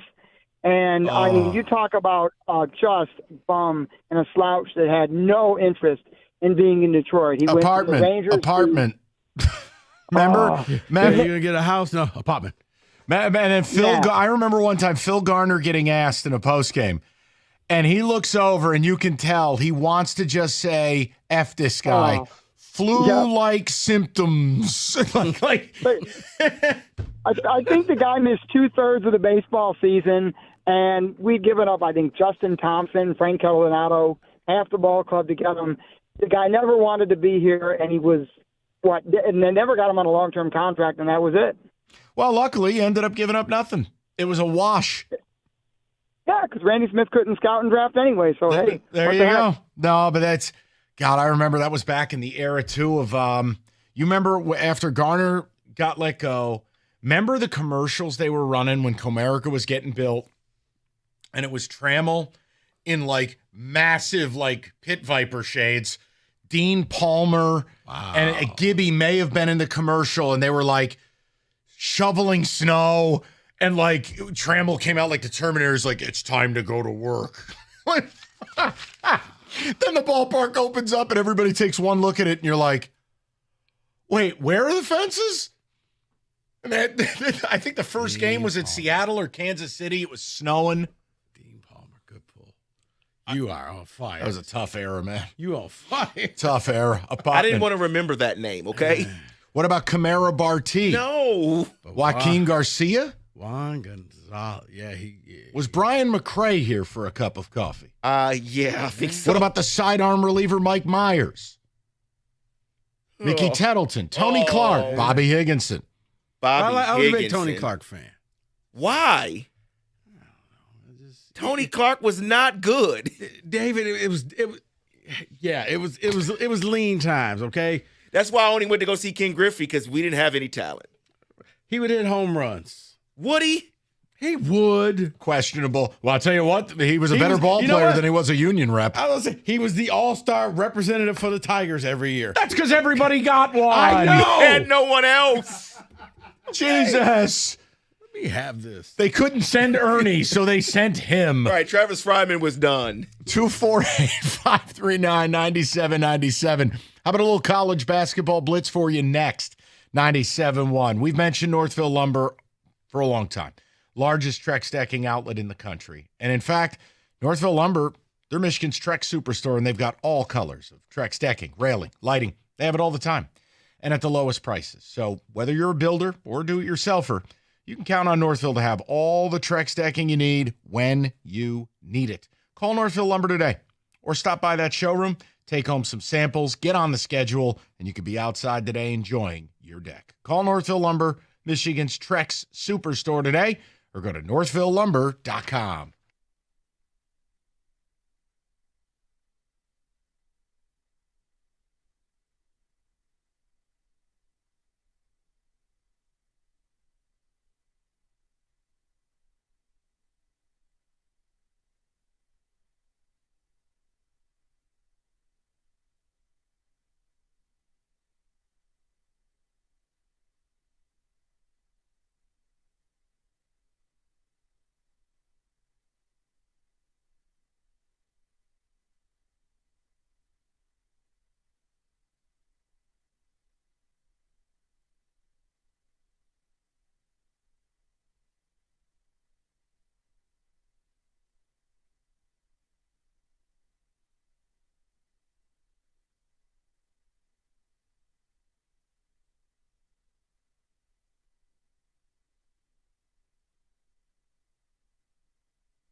All right. College basketball. March Madness almost upon us. Big Ten tournament rolling on. Let's do a little college basketball blitz, please. The music is still, it never misses. If they ever change this music, just end sports. Seriously. So let's go through this here because I'm going to give you each conference, what they're expected to have right now, and talk about some teams that may be on the bubble that either are playing tonight and may have lost. And let's see if North Carolina, they can get in. Texas. We'll get to that. We'll get to North Carolina last. Let's start in the SEC. The expectation is that they get 12 They should. bids. 12 bids. It's the best conference, top to bottom. So It's a team dominant. that is on the bubble there are the Oklahoma Sooners. My question to you is, yes, they lost yesterday, 85-84 to Kentucky. Did that do enough for them, though, keeping it close to make it? I'll leave it to Rico. He was up at 1 a.m. watching the blood moon and the basketball game. I saw the ending. It was malpractice for Oklahoma to lose that game, but go ahead. It was, and same guy beat them twice, former Oklahoma player. David, they've lost to Kentucky on 2 buzzer beaters. This is a good team that just can't get out their way. They can't finish. They should make it in based off their body of work. Don't look at the wins and losses. Look how well they play. And, yeah, this is – I would definitely take Oklahoma. They should make the tournament. Let's get to Texas. Good luck. Texas, man. I can't figure this team out. So ESPN did a thing where they analytics model, and you have to be within at least 70% to say, oh, you know what? Yes, they're probably going to be in. Well, they got right at 70% there. Their net ranking is around 40th, and they have 6 wins against top 50 BPI teams and 11 against the top 100. But is that enough? I mean, Texas, yeah. What do you do with them? You know what? Texas, unfortunately, Texas can still write their journey because they have to play Tennessee. Correct. Oklahoma has to hope that a lot of teams lose out, that the one bid conference stay a one bid conference, and maybe they get in. But if Texas can beat Tennessee, now you're starting to say, okay, well, maybe we got to put them in one of the play-in games, but yeah, you don't know what you're going to get from them from night in and night out. They are not consistent. And then I'm sorry, go ahead, Mike. No, I don't have a lot. They remind me of Michigan State the last few years. 13, 19 and 14. But we played a bunch of people. You know what, Mike? That's a good count. I don't know what to do with them. Honestly, I mean, Johnson, the one guard they got, the kid's average is like 22 a night. If they win tonight, they're in. I'm with Rico in this regard. How they lose today will matter because they do have, I think they have 3 overtime losses. They've got a couple losses by 2. They just beat A&M. Winning in and Oklahoma's out. Lose badly tonight, Oklahoma's in. That's my best guess. That's why I envy the committee because we're sitting here talking about a Texas team. You're right. The resume isn't good. But yet, if they win tonight, we're like leaning in they're good. Well, like, you get to 20 one wins. One game over their entire resume? But here's the problem. They have wins, including that A&M win. They do. Here's your issue. Do I want a team in, no matter how good a conference is, who went 6-12 in the regular season? In the conference? No. Yes. No. See, to me, you're out. Yeah. But if they win tonight, you're in. Yeah, exactly. But David, it's one of those, with the committee, sometimes with these teams, if you want to be in the tournament, go be the tournament team. Prove to me how badly you want to be in this tournament. That's true. And then we don't have to spend a lot of time on this because I'm guessing your answer will be they're out. Last SEC team, Arkansas. They're out. I really liked Arkansas. I thought Calipari was going to do something. He had a ton of talent. He took all of his Kentucky players with him, it seems like. But, yeah, losing yesterday, they were one of those teams that they had to win 2 times in the SEC tournament. They lost their opening game, and then he came out and said how much he hated the tournament. Yeah, he's NIT. Look, here's my problem. All right, so we just talked about Texas, 19-14, Arkansas 20-13. My problem is anytime I watched Arkansas, 2 words I walked away with, and I'm not slandering, poorly coached, situationally bad. Then Cal goes out before the game yesterday and says, I don't care about the SEC tournament. I almost want to keep him out of spite. Yeah, the only people happy about that are the people in Lexington. Let's get to the Big Ten. Expected teams, 9. I don't think there's any way that Indiana gets in. Ohio State, nothing. They're locked in with Oregon, Michigan State, Wisconsin. I thought Indiana was in, and then they decided to tank versus Oregon. That's the thing. So they're probably going to get caught up in the shuffle. In basically a home game, and they had the entire crowd behind them. And Mike Woodson just kind of went out on a thud. Let's get to the Big 12. Now, did you have Ohio State in or out? No, they're out, right? Okay. They're out. Well, Indiana and Ohio State were on the edge, but no, they're out. Big 12, expected team 7. Another one that should be in, they say, is the Baylor Bears, fighting for their life. Well, I guess they can't fight anymore because they lost. West Virginia Mountaineers, no way they can get in, No, right? They're out. They're out. Yeah. Baylor in. West Virginia out. Probably needed one. Cincy stinks. They're out. I don't know if Baylor is in. I think they're kind of in that holding pattern with Oklahoma. You're praying to God that nobody upsets in the little tournaments, and you maybe can get in a play-in game. So I'm just going to mention this one because it just makes me sad because we talked about this conference from back in the day, and it just saddens me that the Big East only gets 4 teams in. I mean, that's kind of sad. Well, Xavier had their shot. They lost by 1 or 2 last night to Marquette, so they had their chance. They needed that Marquette game to cross the threshold to get in. They lost. This is what the conference is now. Here's my question. What the hell do you do at UConn? That was the next part of the... I know they're in, but what are they? I can't figure it out. Did you see the Hurley piece on 60 Minutes Sunday night? No, I didn't. He's an even bigger wacko when you sit down and let him talk for 20 minutes. You know what I think UConn's going to be, Mike? One and done. Or are they making a run? No. You figure it out. UConn's going to be in that 8-9 game. It's basically like the retirement home for teams that used to be good. Hey, remember UConn? Back-to-back title? And then some number 1 seeds like, really? We got to play UConn in our second game? They'll lose. But, yeah, I don't think anybody's going to shed a tear, especially after what Hurley has been saying and how he's been acting. But, David, I think they were 8-9. And if you're in the 8-9 game, you're simply flipping a coin. So, Mike, you may be right. They could be one and done because, And then another... I love how Rico just talked himself into a Bavarian pretzel about UConn. It proves my point. Yeah, they can do Nobody knows what to do with them. If UConn played Oklahoma, I would take Oklahoma.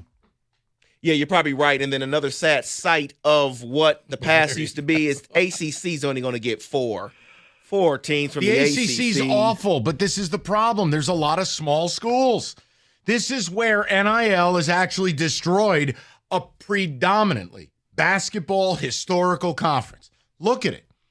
What's Wake Forest going to do in the NIL game? Oh, please. I'm just saying, look around the conference. Virginia or it's awful. Yes, it's so not good. they should only get 4, if that.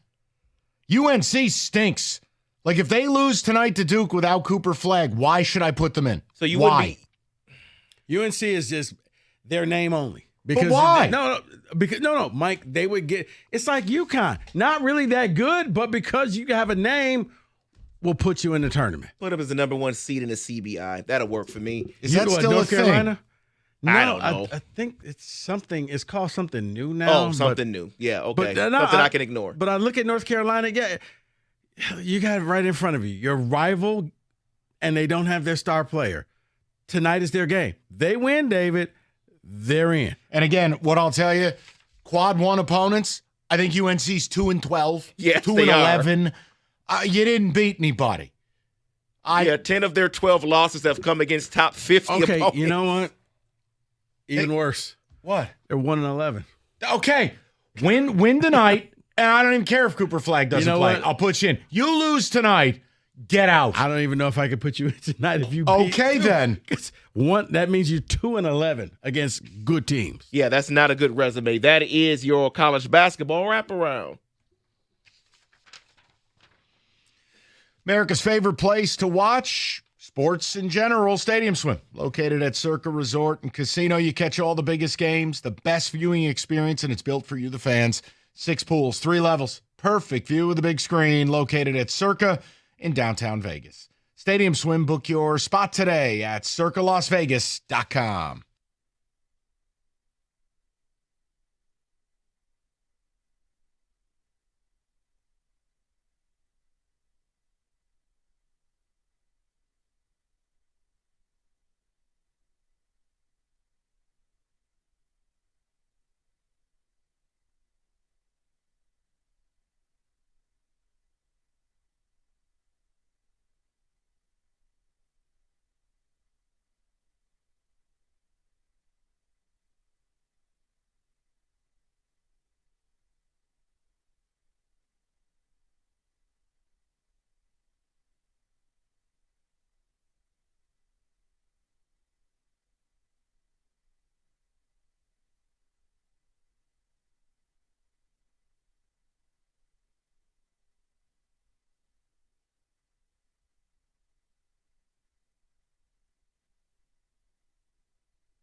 .345. We'll get into college basketball a little bit later in the show. We did do about an hour of it to start. Odyssey.com rewind if you want that. I wanted to just pass this along before we get into who said it and stuff. I thought it was a really interesting piece. Just kind of a comprehensive, quick notes about the Tigers. Jeff Passan does this every spring. And look, there's some interesting quotes in here and a couple of things about your Tigers. It's the things that I know is what he calls the article. So I wanted to just pass these to people as you're cruising around on a Friday. So you tell me if you're buying or selling what Passan has to say on each thing, okay? Okay. So point number one he makes. The season hinges on Tarik Skubal. He writes, the AL Cy Young winner is the best pitcher in baseball, the type of pitcher capable of delivering a season for the ages. Detroit needed every one of his 18 wins last year.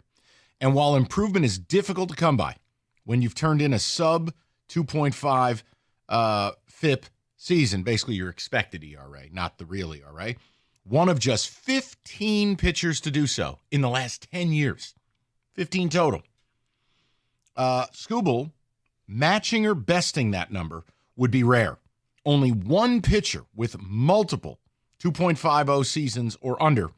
In that stretch, Chris Sale, a decent analog for hard-throwing, high-performing lefties, but also a reminder that being completely dominant tends to have short shelf life. With Detroit whiffing on its pursuit of Bregman, the offense will remain matchup-oriented for Hinch, and the lion's share of the success falls squarely on Skubal. Buy or sell, and do you believe he can become only the second pitcher in a decade to put back-to-back seasons together like he did? Basically repeat last year. You could say no. You wouldn't be wrong. I'm going to say no because I didn't think that he would do it last year. I didn't think that he would. No, because I wasn't rooting for him to get injured, but I didn't think that he would make it through the whole year healthy, if that makes sense. Didn't think so to say that he could do it 2 years in a row, I probably would say at some point he's going to get shut down for some type of an arm injury. All right, Kenny, you buy or sell what Passan said about Skubal? I buy it. I'm absolutely on board with that. You think he can make history and be the second in a decade to do it? Yeah, I think he can. Just based on what we saw last year. I mean, it seemed like he didn't just get a little bit better last year. He got a lot better last year after showing exactly what he could do. But you believe it, but do you believe also what Passan's saying is, look, he's going to have to go out and spearhead 17, 18, 19 wins because the rest of the staff isn't good enough. I do, and I'm not sure I saw anything last year that would tell me that he couldn't injury aside, by the way, because if that's the case, then forget about it. All right, so let me... And yes, Kenny, because I want that to happen. I just... Sure, yeah. Let's just hope that injury will stay aside. That's my only bugaboo. That's my only hang-up. But so let me give you something super positive, super fun. You tell me if you're buying or selling this level of belief in the following player.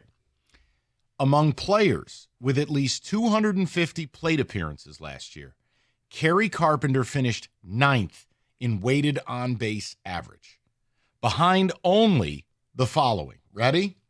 Aaron Judge, Ohtani, Kyle Tucker, Juan Soto, Yordan Alvarez, Bobby Witt Jr., Vladdy, and Brent Rooker. That's the company he kept. The first 7 are among the top 11 players in baseball, and Rooker is an ascending star. Carpenter, this year, Kerry Carpenter will hit 30 home runs, buy or sell. Kerry Bonds. I'm buying. I'm all in on Carpenter this year. Yeah, I will. I'll buy into this. He assassinates right-handed pitching. And my only hang-up is that's the only pitching he's going to face is right-handed. He'll play more against lefties. They've said it. They'll give him a little bit more runway. Right, sure that he'll play, but what's his power numbers going to look like against lefties? Yeah, but think about this. He got hurt, Kenny. Yeah. So without getting injured last year, look at the numbers while he was healthy. I think he's a legitimate 30 home run candidate. I buy also because I do think he's that guy and he's a dog out there, but if I were to pick between the two that you proposed to me, I would take the Skubal one first. So this is titled The Best Thing I Heard All Spring. It's just a funny quote from Jackson Jobe, who, look, the average fan doesn't know a lot about. He hasn't been up here long. Quote, I'm done with trying to dot a gnat's ass, Jackson Jobe said. Just here's my stuff. If you hit it good, odds are probably not. Close quote. I like the confidence. I love it. I do. I love that. And the last note, just something fun, and I think it's something we know here, but a lot of people nationally, if they read this, go, wait, what? In both August and September, the Tigers bullpen threw more innings in a month than any team had since 2018. And that's when Tampa Bay introduced the concept of an opener. Relievers threw 144 and a third innings. So they're just catching up on our pitching chaos. No, I'm saying the national media. Yeah, I mean, again, the Tigers were not really a story until the last 2 weeks in September. Everyone else was like, well, it'll fade. But yeah, 144 and a third innings, 2.9 ERA in August, and they were even better in September with a 2.41 ERA and 141 and two-thirds innings.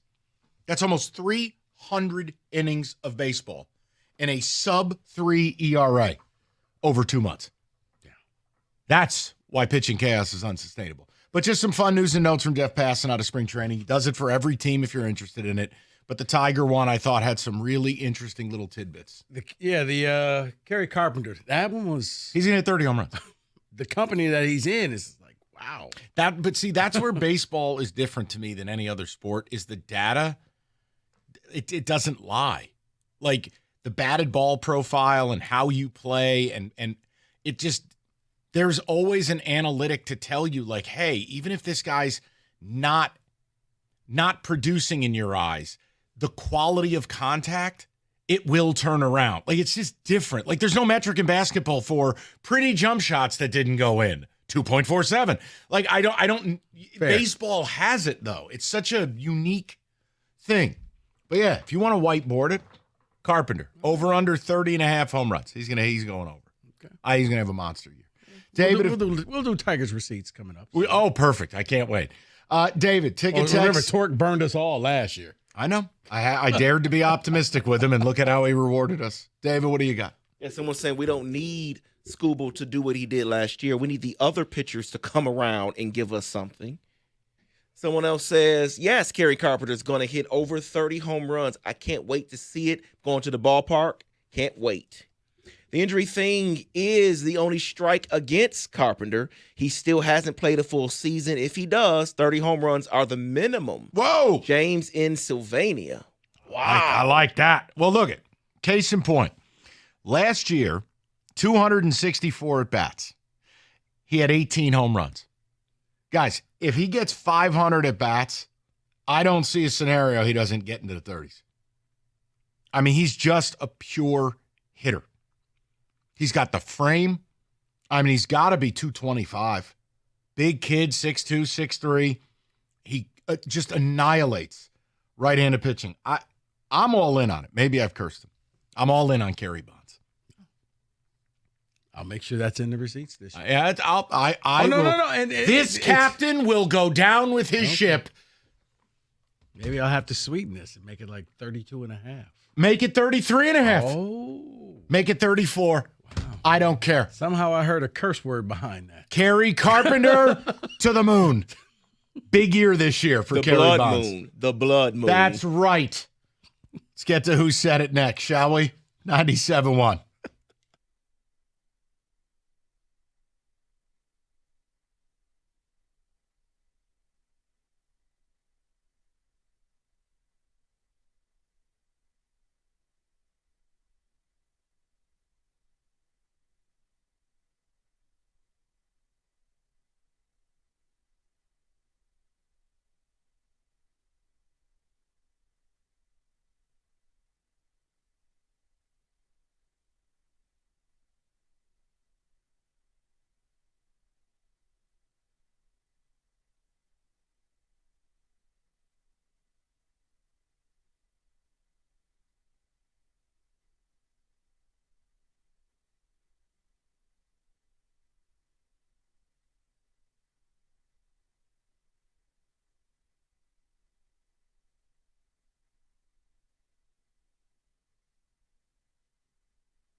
Brought to you by National Benefit Plans. Michigan State 74, Oregon 64, the final score in today's Big Ten quarterfinal. Cone Carr had 10 points and 8 rebounds here today.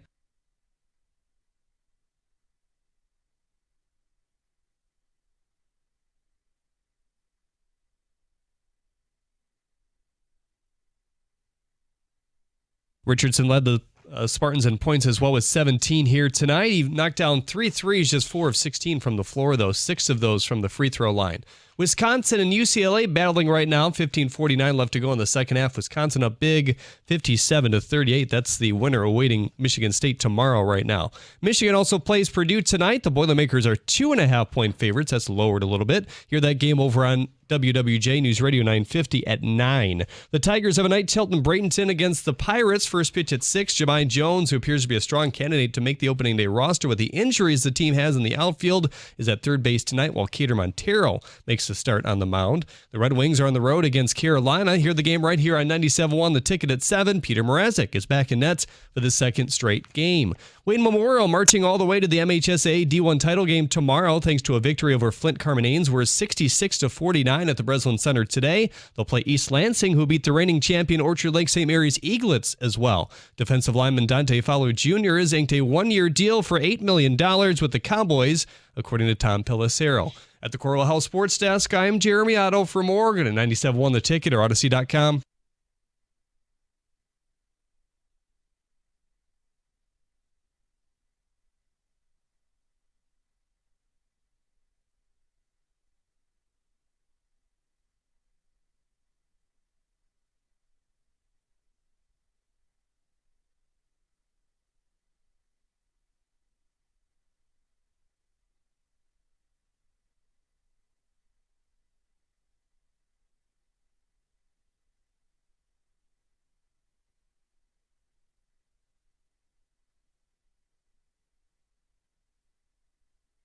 Wait a minute. Are you playing this for a reason? At 4 o'clock? Speak now or forever hold your peace. Is this the moment? There is no deal yet. Okay. There is no deal yet. Sorry, audience. If you're just joining and go, what the hell's happening? I'm terrified the Giants are going to sign Russell Wilson, and David is really being provocative right now. You do have another quarterback in the building, though.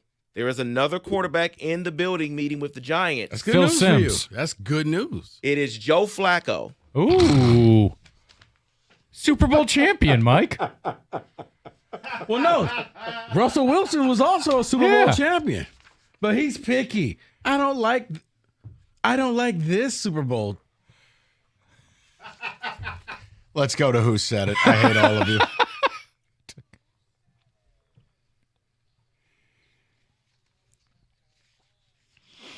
Well, last week it was the creation of Tecumseh Tom. We'll see what's in store this week. David finds what our coworkers say. We have to sort our way through Who Said It. David, floor is yours. Any questions beforehand? Who is eligible, David? It is 6 a.m. to 8 p.m. Okay. 6 a.m. to 8 p.m. Let's go. Number 1. Brad Holmes has won back-to-back Executives of the Year in the NFL. That's the man people are criticizing. Holmes deserves some grace.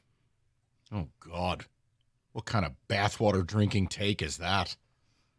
Gator. I'm saying Gator. I want to say Doug. I was about to say, I'm saying Doug. Like, it's okay to want certain things for your team, and it's not this ad hominem attack. Like, we all think Brad's good. Back-to-back Executives of the Year. I mean, yeah, you know what? The Giants won the same amount of playoff games as you this year. Yeah. And Izzo's won how many Coaches of the Year and how many national titles? Right. Can I just offer one thing before we go around the room? Yeah. Wouldn't Costa be the type of person to do that? Back-to-back Executives of the Year. No, because I don't think he's giving them the grace. I think he wants them to make a big move on the defensive side of the ball. So I don't see him doing that. And see, that's why I'm saying Doug is kind of like, hey, guys, whoa, hey, pump the brakes here. This is Brad Holmes we're talking about. So you're going Gator, you're going Doug. Kenny. Yeah, I'm going Doug as well. The Executive of the Year thing, yeah. Back to back. Yeah. All right. I'm going to go Karsh. I'll go Karsh. David, who said it? God. Damn it. But We why? all circled but why? You know, I'm sorry. I always forget. Tecumseh King. No, it's just. I always forget that he does talk about 33% of the time, and I just only think of Doug and Scott. Damn it. That's on all of us. We were there. Oh, right, but it's Joe? also David being rude with doing that, the little shenanigans. Go ahead. God. He's loving it, You know, too. David, maybe one time we'll do a 6 p.m. to midnight. Yeah, and then make you guess. I really could play a drop there, but I'm just going to leave that alone. Number Do not 2. do that. AJ's going to try to make chicken salad out of chicken you know what.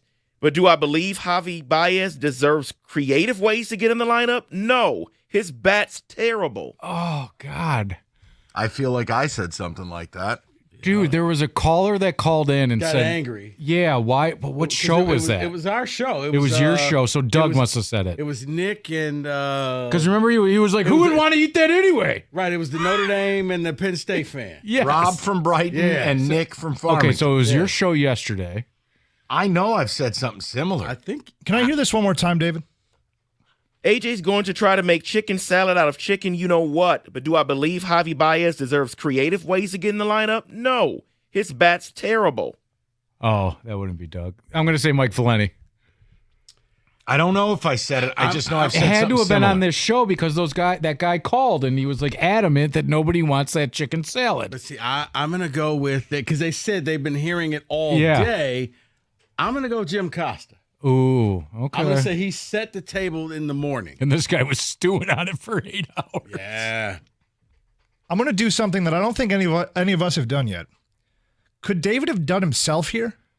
Could he have picked himself? Nah, David doesn't do himself. I'm going to guess David. You're going to guess the guy who's hosting this nonsense. Yes, that would be everybody awesome. from morning until after the afternoon show is eligible. And he's not looking at anybody. He's pretending like he's watching a basketball no, game. I think I'm right. One of us got it. I'm definite. Somebody's right. You're A right. historical David? It would be a power move, I'm just man. getting creative, man. 'Cause Yeah. I could have been anybody in this room. It could I know. have been. And Wasn't me. I don't know that I said it exactly that way, but maybe David did.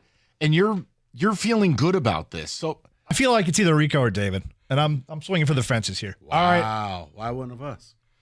Because anybody of us could have said it. Mike said he didn't say it. Jeez. Trying to get me in trouble on a Friday. Tecumseh time. All right. I'll go David. Who said it?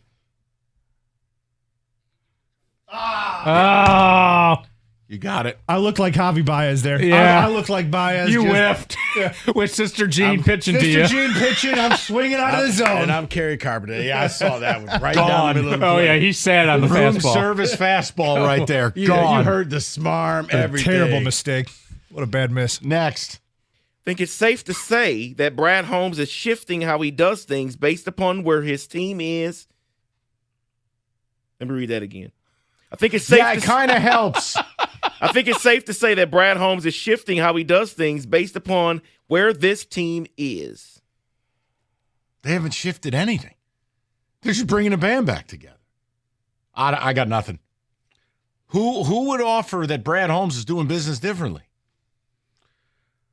Well, we've already got Kang out the way, so I'm thinking. No. How do you know it's not double Kang? I'm thinking middays or Jansen. I got Gator vibes off of that one. Why? Read it again, David.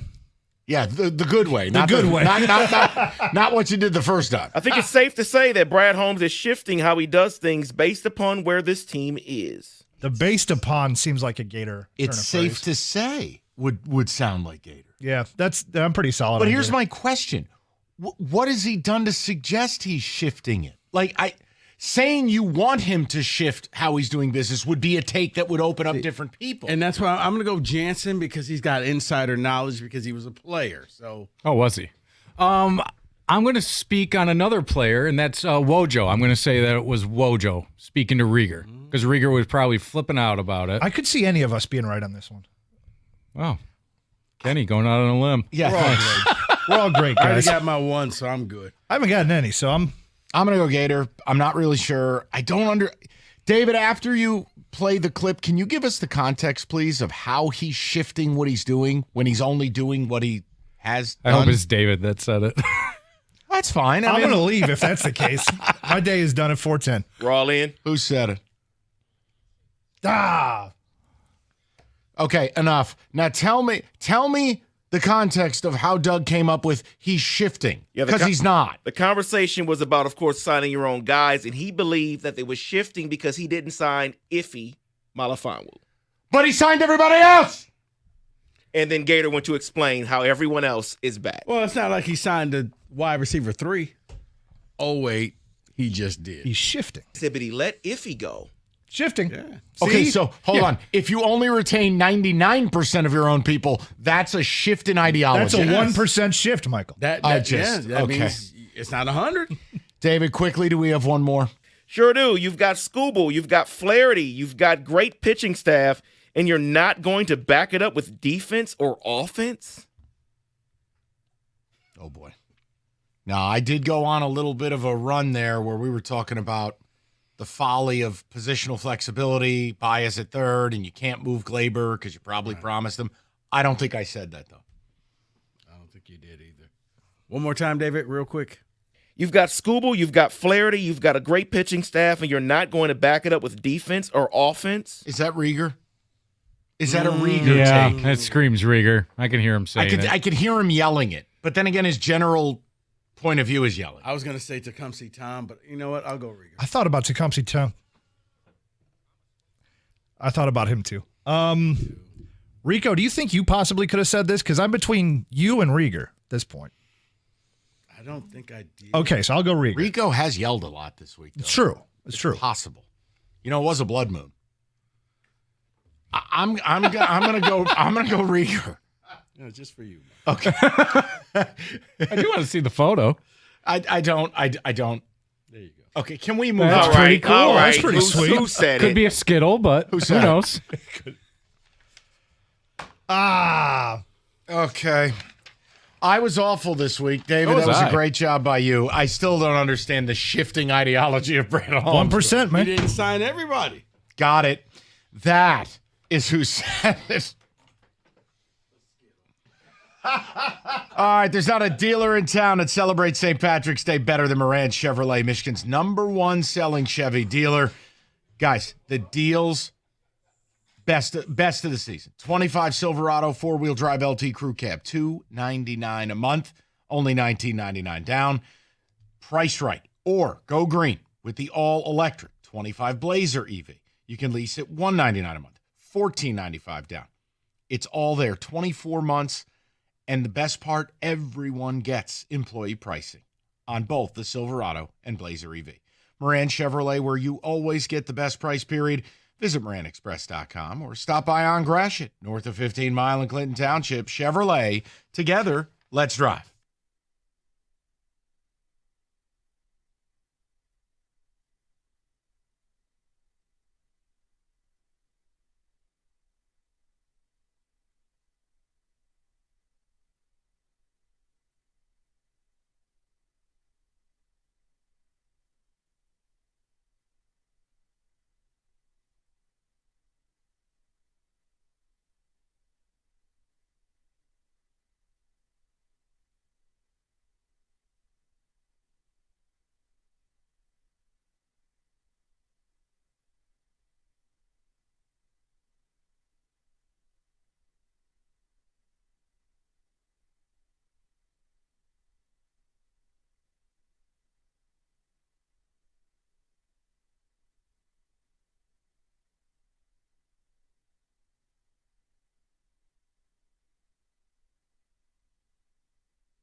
Who's cutting down the nets this March? Get in on all the tournament action at ESPN Bet Sportsbook. As a matter of fact, if you want to bet on tonight's Michigan game, Michigan is plus 102. Or if you want to take Michigan State to win the Big Ten tournament, plus 160. Bet $20 on the team you think will win it all, the national championship. And if they do, you'll win a share of $2 million in bonus bets. Plus, receive $10 in bonus bets for every win your team has in that tournament. Download the ESPN Bet Sportsbook app to get in on the action and get started today. Odds and lines subject to change. Got to be 21 or older. Gambling problem? Call 1-800-GAMBLER. Terms and conditions apply. See app for details.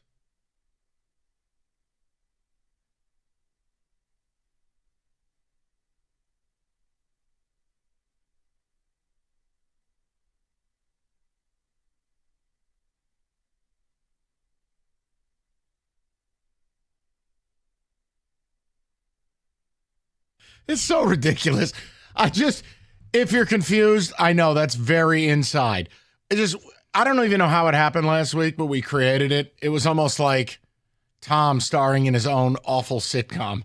And he just says some of the craziest stuff. And then Rico did the jingle, and the next thing you know, I don't know, we paired drops with it. It just... Exactly. Wait, what? That's...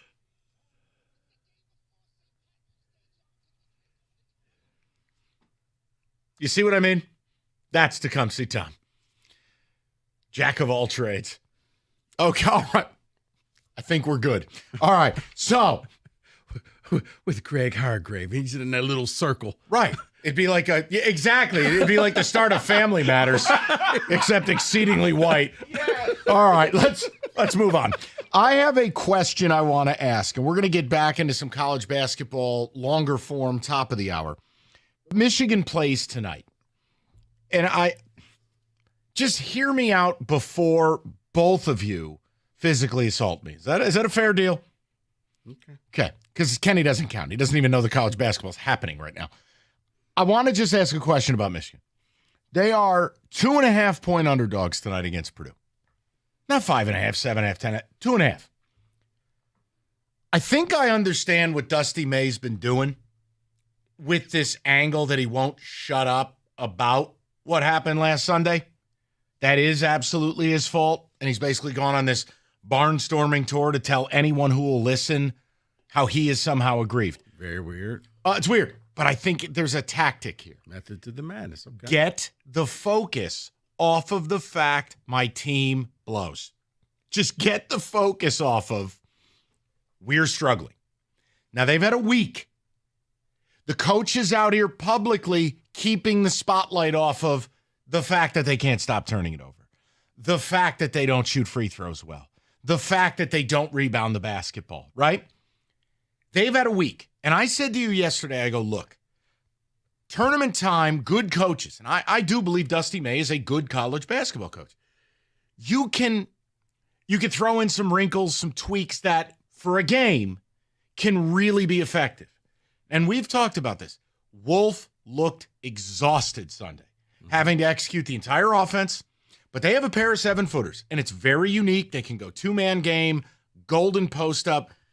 Am I crazy in thinking, look, the majority of people are betting Purdue tonight, and yet the spread went from 3.5 to 2.5. Am I crazy thinking Michigan's going to win tonight? That the break is what they needed? That the coach has run interference, the players have been able to lock in silence? And look, Wolf needed a break. He needed rest. The guy looked like he needed an oxygen mask. I'm asking, because David, I know you've written your team off. You don't think they're winning another game the rest of the season. They're 2.5-point underdogs tonight. They know they got to play well, and I wonder if Dusty's got a few new wrinkles tonight, especially on how they initiate the offense.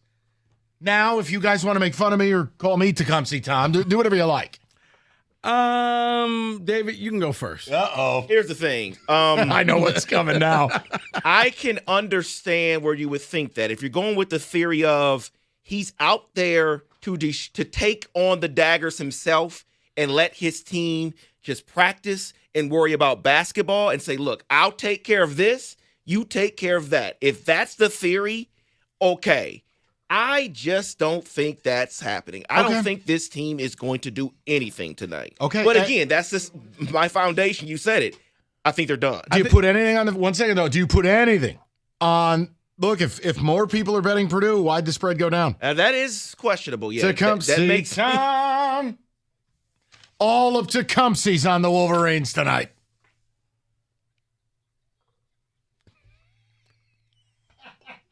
What was that? I'm sorry. What was that? No one needs to hear it again. Just carry on. You're saying people are betting on Purdue. Okay. I think because Michigan is, air quote, the better team, they're the higher seed. Okay. They've had more rest. I still see that, no. You think they're broken? You think that the week off? I think they're broken, and I think this is a bad matchup. Yes. Okay. They beat Purdue, but for 1.5, they played Purdue twice. And for a full game, Purdue beat the brakes off of them, and then Purdue was killing them, and Michigan came back at home and beat them by, I think, 2 or 3 points. Okay. Their backcourt is going to expose Michigan's backcourt again. How do you lose to an Amish kid? Really? Yeah, that's Big Ten Player of the Year. In Lancaster County. Wow. Please. I mean, I like Kaufman Wren, Purdue's big man. Michigan's got 2. Vlad Golden's going to do his thing tonight. Vlad has been carrying this team, Mike. He gets it within 8 feet of that basket. It's money. It's automatic. But all right, with the guards that they have between Braden and Fletcher Lawyer, I just think that basically Purdue is going to win this. I wanted to just it was something I was thinking all afternoon. I wanted your opinion. I wondered if they're gonna get up off the mat, man, tonight would be the night. Might I say, you've been saying, and we haven't even talked about this. I feel the same about Dusty May, because we're not talking about how Michigan has just basically faltered at the end of the season. Right. We're not talking about how since he signed that contract, they're 2-4. We're not talking about they have a negative 51-point differential in those 6 games. We're talking about the floor. The logo's too big. And whether Cohen Carr was going to dunk on him from the bench. Technically, that's a technical foul if he did that, but sure. That's what I'm saying. If it's a distraction and to allow his team to get the rest, to just focus on basketball and not talk about this. That was my angle. David, yeah. But here's the thing. They almost have to win tonight, because you know how bad it's going to look that he did this whole tour talking about what happened at the logo, and they come out and get their doors blown off. What if it was a rallying cry? I'm telling you, that's a weird point spread to me. 2.5? Weird. I got you. I had to make the case. So where would you put the money? If I were, where would you put this month's mortgage payment? Nowhere on a Big Ten tournament game. Nowhere, to be exact. But if it's always Costa Rica. There's a joke in there, but I'm not going to say it. I'll tell you off air. The point is, if you forced me to play tonight, no, I think I'd bet Michigan. I just wonder if they've got anything left in the tank. It's here. Because if they lose tonight, and then they're going to go play a team they're unfamiliar with, and look, if they're in that 5-12 matchup, no, they might get if they end up against like UC San Diego, who's 30-4, if they lose tonight, they're in a 6-11 matchup. They're going to drop that far? Yeah, they lose tonight because they're not trending well, and especially if it's a bad loss for them tonight, they end up losing by double digits. They could fall to a 6 seed. Jeez. Okay, David, couple of ticket texts. We'll move on. Sorry I gave your team a chance. Tecumseh time. Michigan basketball equals Ohio State football. Just broken. Except for Ohio State football won the whole thing. Yeah, guys. I have said that you broke them, and I give you credit that you beat them, but they won the whole thing and did it impressively. You may want to drop that one until the season starts. Yeah, Michigan fans are never going to drop it. That's the problem they're never going to drop it. Let me make you a deal. Ohio State fans would lose to you 100 times in a row to win a non-cheating natty again. Cool. No, but they would lose to you 100 times in a row to get just a natty. And it doesn't matter. Like, okay, hang that trophy in your trophy case, but we beat you. Who cares? Hang that trophy up. Like, right, no one cares. I think as a State fan, I'd lose to Michigan 100-0 if they'd win the Big Ten next year and make the playoff. I don't care. Here, wave the white flag. Because, David, if Michigan went on a run and just won the national title, yeah, but we beat you twice. Doesn't matter. Yeah, I can't say anything. Sorry. David, go ahead. The problem with Michigan as a Michigan fan is our guard play sucks. Wolf's True. exhausted because he has to bring the ball down the court. I don't know if the break is going to fix that. That is from Rick. And you might be right, Rick. I was just making the point. And I also don't believe, and again, factually speaking, Amish point guards only covered about an 18% rate ATS. So it's a real thing. Between Sam Darnold and Braden Smith. Braden Smith turns the ball over a lot. The only thing is you turn the ball over more than Braden Smith does. And with Fletcher Lawyer, they are going to pressure your guards. Dusty's even come out and said, made a big mistake. Should have probably been playing K-Sign more this year, but I haven't because I was afraid, I had what to about tighten up. Fat? Yeah, okay. All righty. We'll get a How about no? We'll get a football today in the mix, and then we have a question about college basketball as it pertains to Michigan State. They won their game at noon. Have they joined a rare group of teams that might actually be able to win the whole thing? We'll have some data, and you guys can take it from there. 97.1. Planet. Don't do that. Planet Fitness is the home of the judgment-free zone. Planet Fitness offers high-value memberships that support any fitness journey.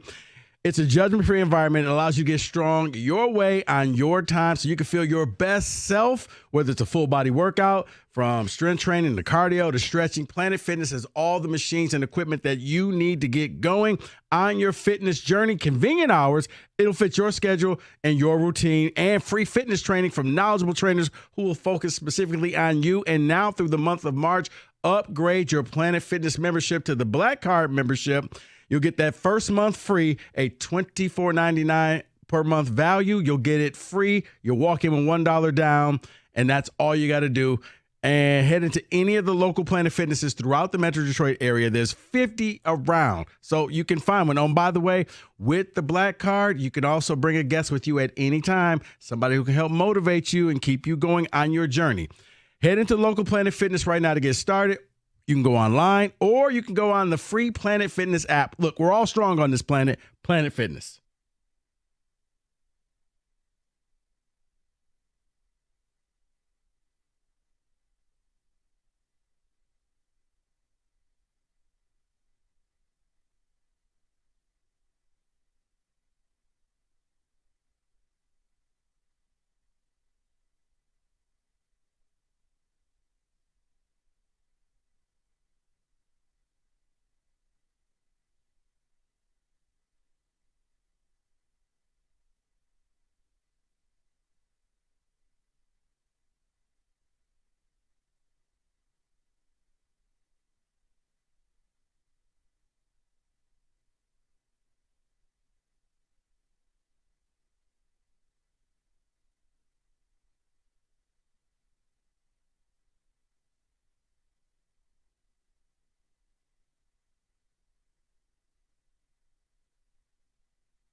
FanDuel, bringing you the dog of the day profit boost tokens. Look, we just talked about Michigan. Maybe tonight's the night.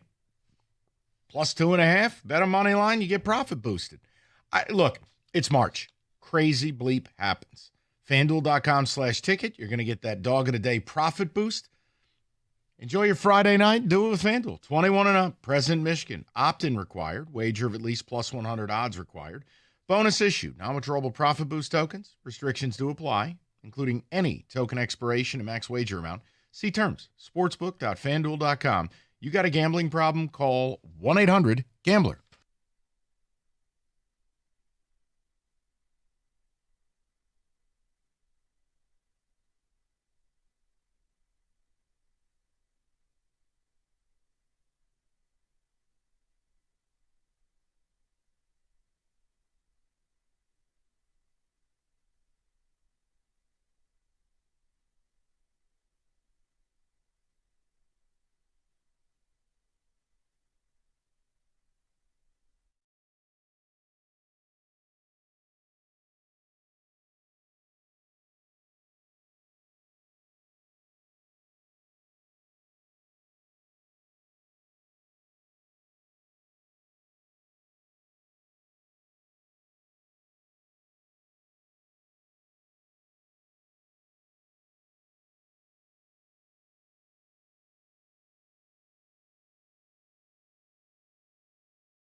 Top of the hour, we're going to get right back into some college hoops with Michigan State. They won the noon game against Oregon. They'll line up and play tomorrow, but that's not what we're talking about. We asked a question about, can they actually win the whole thing? And I have some data that from the show we did 6 weeks ago, I think it's more than fair to shift my opinion on. So we're going to talk about that. If you want some of the football stuff, Jeff Passan wrote a really fun piece that featured some Tiger stuff. Odyssey.com rewind for all of it. We got the chapters function. You can ignore the stuff you don't like. Go right to what you do. David with some ticket ticks, though, because I had asked the question, like, I kind of feel weird. Like, is Michigan going to win tonight? Dusty's been running a smoke screen. Well, apparently the ticket texters have reacted. So give me a few of those before we turn it back to MSU. A team that has turned the ball over all season will not last in March. Purdue by 10-plus points today. That is from Scott. Someone else says Michigan only has a chance because Purdue had to play last night. Maybe that has something to do with the line. Wolverines will lose because the players will be slipping on Dusty May's tears. Okay, all right. Take it easy. See what they did. I'm like, Listen, I think what he's doing is purposeful, because if he's not, it means he's just insane.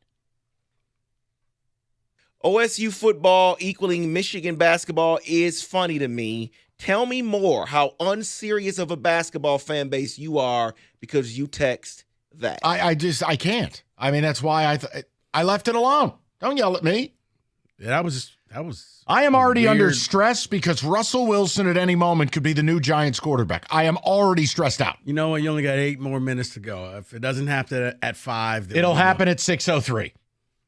The Friday news dump. David, go ahead. Tecumseh Tom is the new I'm Charles Rogers drop. It's amazing.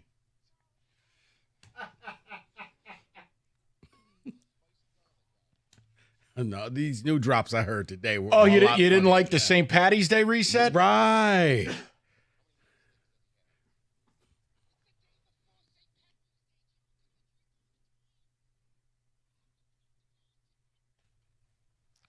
That's an angry leprechaun right there. I blame Jim Costa.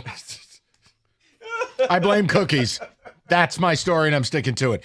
Go ahead, David. Yeah, someone says, no shot for Michigan tonight. They are broken. I don't think you can fix that. Okay. Look, I thought the week off, Wolf needed some rest.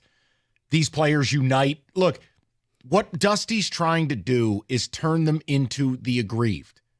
Like, everyone in the world knows they acted like babies and bleep holes. But if you can convince your cult, no, you're aggrieved. You're the victim. They don't understand you. It's us versus everyone. And you get a few new wrinkles tonight. Maybe he plays a different guard. Maybe their initiation of the offense isn't totally on Wolf. I don't know. I just thought it was weird the line was coming down, even though people were betting Purdue.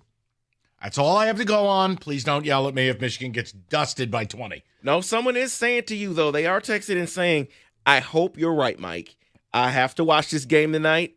I hope you're right. It's I know. simply all they're saying. I understand that. And hope is not a strategy. I'm willing to give them one last shot here. Neutral court. Team they played twice. Rico's right, though. I mean, they got bombed once, and Purdue never should have lost that second game. Never. So, yeah. But again, you have to factor in, against the spread metrics we use, postseason Amish point guard, 18% spread cover. It's just truth. Big Ten player of the year, Mike. Then it's the worst Big Ten in history.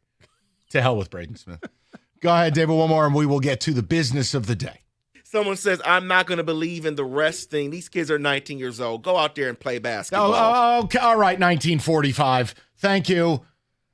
Wolf is exhausted. Yes, he is. He's a 7-footer. He's not designed to be a point guard. There was a shot, like in the second half of the Michigan State game. Dave, they were both sitting on the bench and was just like, what the F is this? Wow. You going back in? No, I'm not. You can go in. Now let's stick this other guy in. We're done.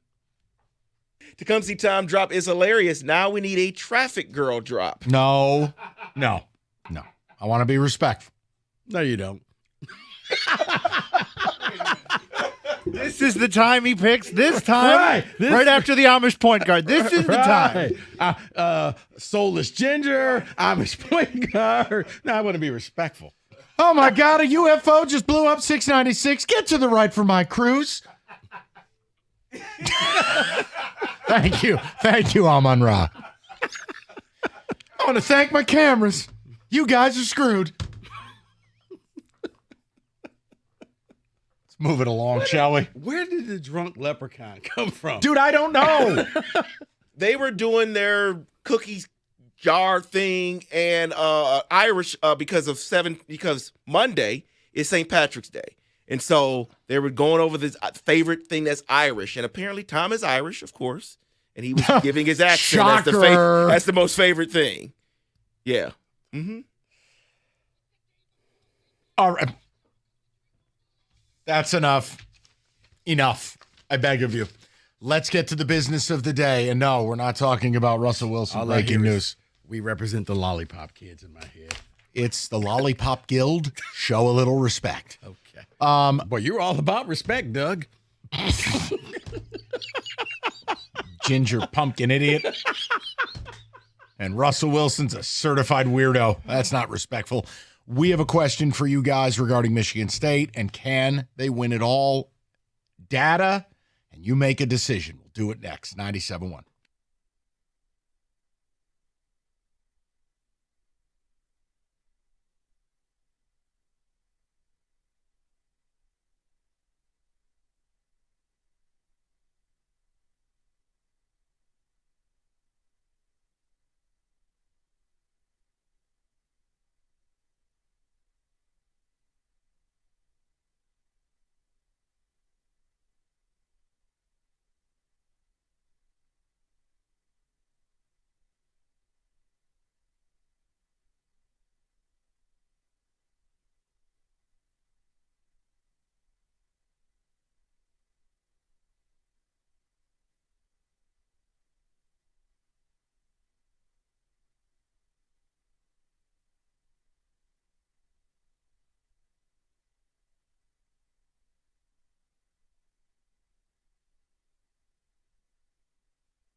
Brought to you by Precision Garage Door Services of Southeast Michigan. Tigers outfielder Parker Meadows has officially been ruled out for opening day. He's been dealing with a nerve issue in his arm. Wenzel Perez also received a cortisone injection to help his lower back discomforts. He's expected to complete all camp activities today, but he's not in the starting lineup against the Pirates. Michigan State 74, Oregon 64. Jace Richardson, which is 4 of 13 from the field, but led the Spartans in points with 17. He was also kneed in the head for the third time the last year. He told reporters after the game he's okay. Tom Izzo was complimentary after the game as well.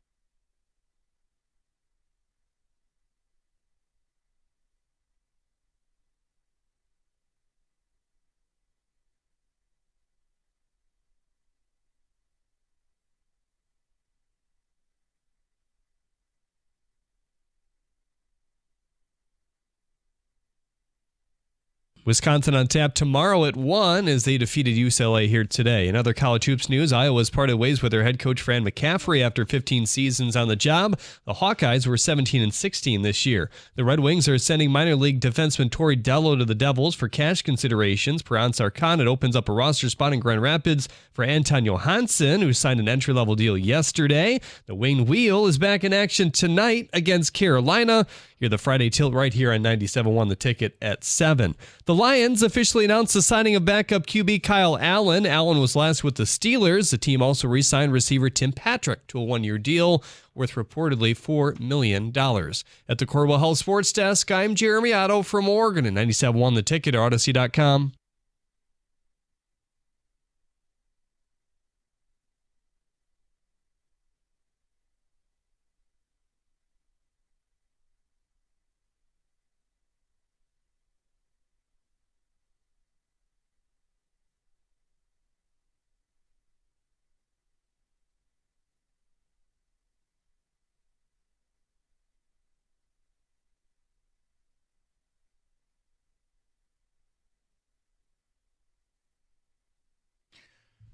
You know, from a technical basis, you could get the smoker out today. It's beautiful out. I was telling Evan, yeah, that's... it's happening? I think the griddle. Okay. Listen, it is a step-by-step process. Burgers. Yeah. Odyssey.com rewind. You missed anything? We've talked a little Tigers, a little bit of Lions, a lot of college hoops because it is the season. Well, we have a question. We did a show about 6 weeks ago, and I asked the question, can Michigan State actually win anything of note, much less the national title? And at the time, this is 6 weeks ago, I mean, they were shooting like 28% from deep. They were morbid. They were outside the top 300 in takes and makes, percentages, any metric you got. And no team is winning a natty doing that. But see, something interesting has happened. As the season progressed and Jace Richardson got in the starting lineup, Michigan State has had a seismic improvement in three-point shooting. Now they shoot 35%, which is plenty good enough. As long as you can make 6, 7, 8 of them a game, you can win a national title. Now, not just that. They play elite defense. They rebound. They're a great free throw shooting team. They have bench depth. Look, they have a lot of things going for them. So I wanted to ask the question, not because they beat Oregon today. No, because the bracket perverts reality. Sunday night, the bracket's going to come out, and you're going to feel one way or the other about it. No one ever feels neutral, shrugs their shoulders, and goes, oh, that's fair shake. Everybody who looks at the bracket is going to... on cameras. Right. Well, we got screwed. Or, oh, this is a cakewalk. I wanted to ask the question today because, look, they're the number one three-point defense team in America, holding opponents 28% shooting. They've held 6 straight ranked opponents now to under 70 points. Mm-hmm. Rico, I'm happy to change my opinion, and it's this. If there is a grouping of at least 6 or 7 teams in America that can win it all, I think Michigan State's one of them. Now, please, before you ticket text or drunk dial us, obviously, anyone can lose to anyone on any day in March Madness. Thank you for the cliche. Work beyond it. We know. But if I said to you, you had to list who were the teams that got a shot, would Michigan State be in it? Yes or no? 248-539-9797. I want your opinion. Now, David is going to say no. But he's not doing it because he's a Wolverine. He's doing it because he has a very got good data. he's got a good angle on it. Yeah. What is your take? Because you believed in him before I did. No, Mike, I think that they can. When it comes to the NCAA tournament, your backcourt is the most important thing, especially if you got some senior leadership back there. They have Jaden Akins. They got Trey Holloman. They also now have Jace Richardson, who's becoming their go-to guy. They didn't have a go-to guy all year. All of a sudden, Trey gets hurt. Jace gets put in the starting lineup, and now the backcourt can score. As you know, NCAA tournament is not about big men. It's about your guard play. It's about your defense. They're 18th in the nation at field goal percentage defense. They're number 3 at 3 points. So they're going to shut you down. You're not going to score. And they've just played a gauntlet of teams, so they're battle-tested. They play defense. They rebound. They do all the things that, Mike, in the event that their three-point shots aren't falling, they're going to make sure you don't hit yours as well. So, yeah, I would put them in that category with Duke and with Houston and, Tennessee and Alabama and Auburn. I would put MSU in that same class because, yes, they won the Big Ten, running away by 3 games, and they are getting hot right now. David, counterpoint. And I'm not mad about it because it is the thing that scares me the most. Yeah, I just don't believe they have that NBA player that can be the difference in tournament time against a team like Auburn, against a team like Duke. And we'll see what happens with Cooper Kupp. We'll see how that looks next week. But I just don't see them having that type of play. You're right. They have it from everywhere. It could be a Holloman. It could be Richardson. It could be Akins. It could be anyone. But because they don't have that one, that scares me when you talk about tournament time. Along with, yes, they play great defense. That is what kind of makes me hesitate a little bit because they shut teams down in the second half. And about the 10-minute mark, it seems like they just flip a switch. They wear you down. And they just start dominating you defensively. So that makes me hesitate. I just need that guy. I'll give you an example. So we were all watching Michigan State, Oregon today. And I'm not saying Oregon is some great team, but they're not bad. We just talked about them the other day. They're decent at everything. They're great at nothing. Second half, Oregon misses 11 of 12 shots. They go 4.5, 5 minutes, scoring 2 points. And instead of MSU being up by 25, they're sitting there up 9. That is what David is speaking of. Right. Because when you have NBA players, and again, Jace may eventually be one, or Cohen Carr in another year, you're not up 9. You got to end the game. Mm-hmm. Now, they won, and they won by 10. But if you do that against, pick a team, right. That's why David, I'm not going to argue with you in the least. I'm not puffing my chest out about it. All I'm saying is I would be obtuse if I sat here and said they had no shot based on 6 weeks ago I said to Rico, if they do not improve their three-point shooting, they have no shot. Well, they did. Right. So, I don't want to be that guy to be like, no. Why? Well, because I said no. And David, to go with what you said, and I respect your opinion, but like tomorrow, they're playing Wisconsin because they just blew out UCLA. Their main focus, okay, we're going to put our best 2 defenders on Tonje. We're going to wear him down the way they did at the Breslin Center. He had a horrible shoot. I think Wisconsin is known for shooting threes. We were laughing. I don't even know. They may have hit a few more. They had hit 18 threes. I was like, David, when you hit 18 threes, you blow out a team by 30 like points. 4 minutes left in the game. Right. So they may have hit a couple of more. I don't know. You know what they shot for 3-pointers at the Breslin Center? Oh, it wasn't good. I saw that game. I think they were like 3 for 32 or something ridiculous like that. Like, okay, they're going to guard the perimeter, and that's the thing. When it comes to the tournament, and it may be cliche, but Izzo in that one-day turnaround game, so he wins that first one, that second day, one-day prep, he's deadly. He hasn't won them all, but, man, his winning percentage is pretty darn good. 248-539-9797. And if you don't think they can do it, I'm not mad about it. Just tell me who can.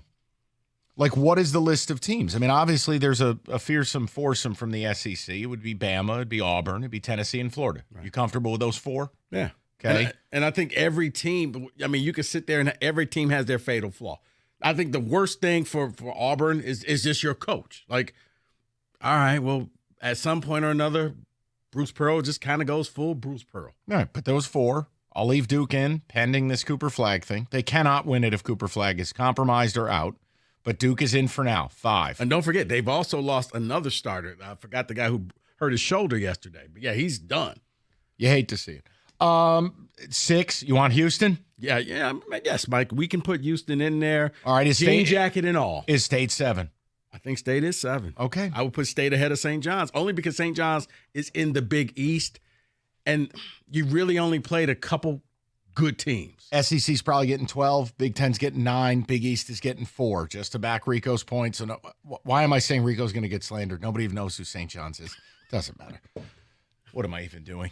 Right. We'll give you bonus points if you can guess their old team logo. Team name. The Redmen. I know you know this. I'm sorry. You were looking at me when you said it. No, because I knew your favorite Zendon Hamilton highlights. Mike got the bonus points. All right. I'm more about a Walter Berry guy. Okay. Felipe Lopez. How about Ron Artest in the original Jordan Brand jerseys? You know what? I don't even know why I decided to challenge this man. On Saturday afternoon, 1999 at MSG against Duke. What a classic. Chris Mullins. There you go. I'm done. Okay. We're all set. David, ticket text coming in, though. Again, I am not mad in the least if people say no, right? Generally, you need a couple of first-round picks. I don't think State has that. A lot of people are going, well, Jace is. Is he? I think he is, because he's got the go-to move. Like when the clock goes down to 10, we saw he's got pro moves driving to the basket. So is he a lottery pick? I don't know. I think the tournament will dictate this. If he goes out there, he goes Scotty Thurman mode. Yeah, then it maybe. Or even let's stay low. He does what Darrell Summers did that one run. What, smoke weed? No, when he averaged like 26 points a game. No player in the history of college basketball has ever looked higher at all times than Darrell Summers. Now I'm going to have to research this. There's nothing to research. He just has sleepy eyes. Are we building another team, an all-high team? Like an all-you-look-high team? Darrell Summers would be your team captain, GM, and CEO. Looked Cheech and Chonged out of his gourd, and I don't even know if that was the case. Okay, you don't know. We're not going to come up with that team. David, ticket text. I don't believe they have the NBA talent to win it all, but I do believe they can get to the Final Four. That's as far as it goes. Let me see. Real quick. Here's the thing about the NBA talent. I know it sounds good, but when you go back and you look at the national championship teams, a lot of times it's the best team, not necessarily the team with the most NBA talent. I harken back to Duke that year when they had Zion and RJ and all of those first-round picks. Heck, look at Rutgers this year. 2 of the first 3 picks in the lottery, and they're not making anything. Maybe the NIT. That's it. David's upset at you again. No. I just Googled Darrell Summers and went to images. Every last one of them. Honestly, just look at it. You're like, are you with me or are you on Planet Nebula? He was good. Everyone that he's not playing or in action, where you can't really see his face. He just has sleepy eyes. He's that bad sleepy eye. Yes, it's called indica eyes. Dude, he looked blown out at all times. Oh, you're Darrell Summers. No. Hold on. When Darrell Summers ended that dude's life from UConn, it wasn't the beat, was it? It was. Okay. He ends the beat. Go watch the footage. He looks high in that moment. One of the most exhilarating dunks over a 7'3", top 5 NBA draft pick. He's just... Darrell wasn't even awake for it. He's reserved and laid back. He knew, you know what? I'm the lead on SportsCenter. Because at that time, UConn was the number 1 team in the nation? He looked like Evan at a slot machine when he was dunking that ball. No way, dude. No one ever compares to Darrell Summers on the weed look quotient. Okay, we got to look. You do that. Have fun. 248-539-9797. When it comes to IRS collection or audit, you need a law firm that specializes in all types of tax problems. You need Maurice and Jerry. You need Abraham and Rose. And whether it's personal income tax, business payroll tax, Abraham and Rose has you covered. Real lawyers with real solutions. Maurice and Jerry have dealt with the IRS for years. They'll advocate for you, fight for you. They'll get on the offensive with the IRS and save your time and money. Visit AbrahamandRose.com today or call 248-539-5040, and you will never have to deal with the IRS again.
So I do have an Aaron Rodgers update, and it's a matter of what you believe. But before we get to it, David with a few ticket texts about this question about Michigan State. Go ahead.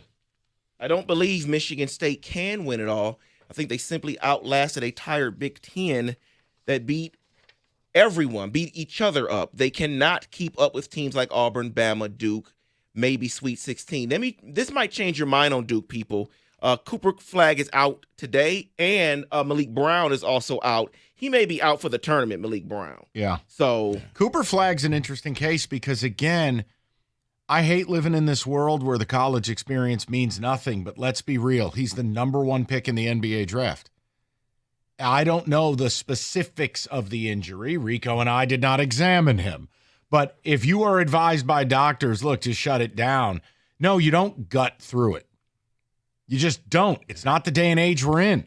I mean, it stinks. I want to see Cooper Flagg in March Madness. That's what I want. Yeah. I'm a fan. But I can't get mad at the kid. He's already got an agent. He's already got a team of advisors. Like, we're in a new day here. It's not mom and dad Nebola Mostacholi and the coach calls up and said, son will be just fine. Those days are done. Minus all of that, I'm still not going to play him the way his ankle looked. Like, we don't need, if you're Duke and he wasn't the number one pick, you still don't need this tournament.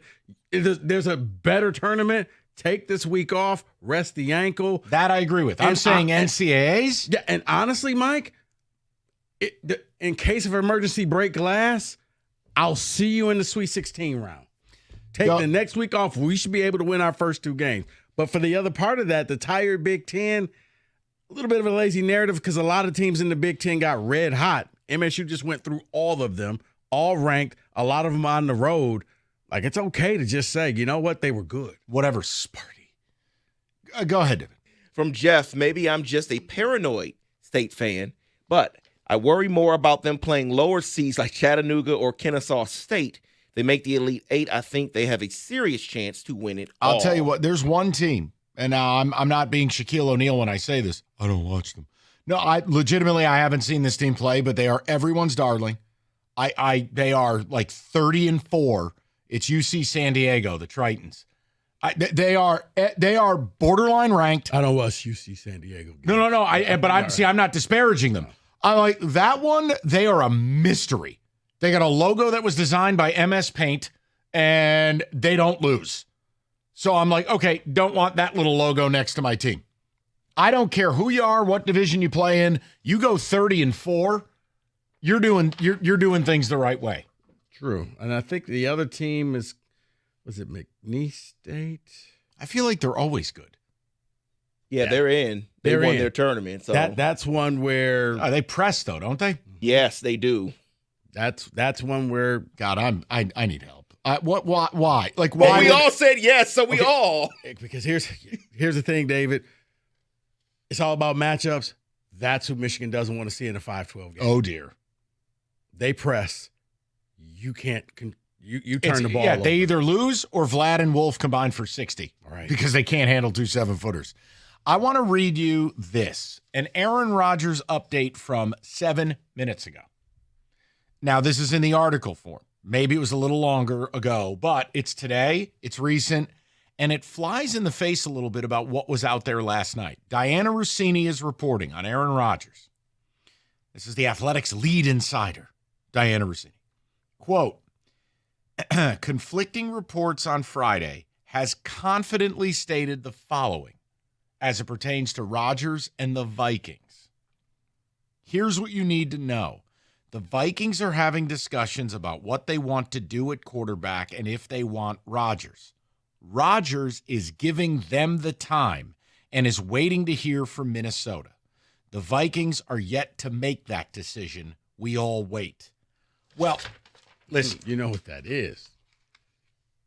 Do we trust JJ to go out there this year? The point is, it's Aaron recognizing the best opportunity. And why is this relevant? Well, look, unless your head is in the clouds, you don't want Aaron Rodgers with the Vikings.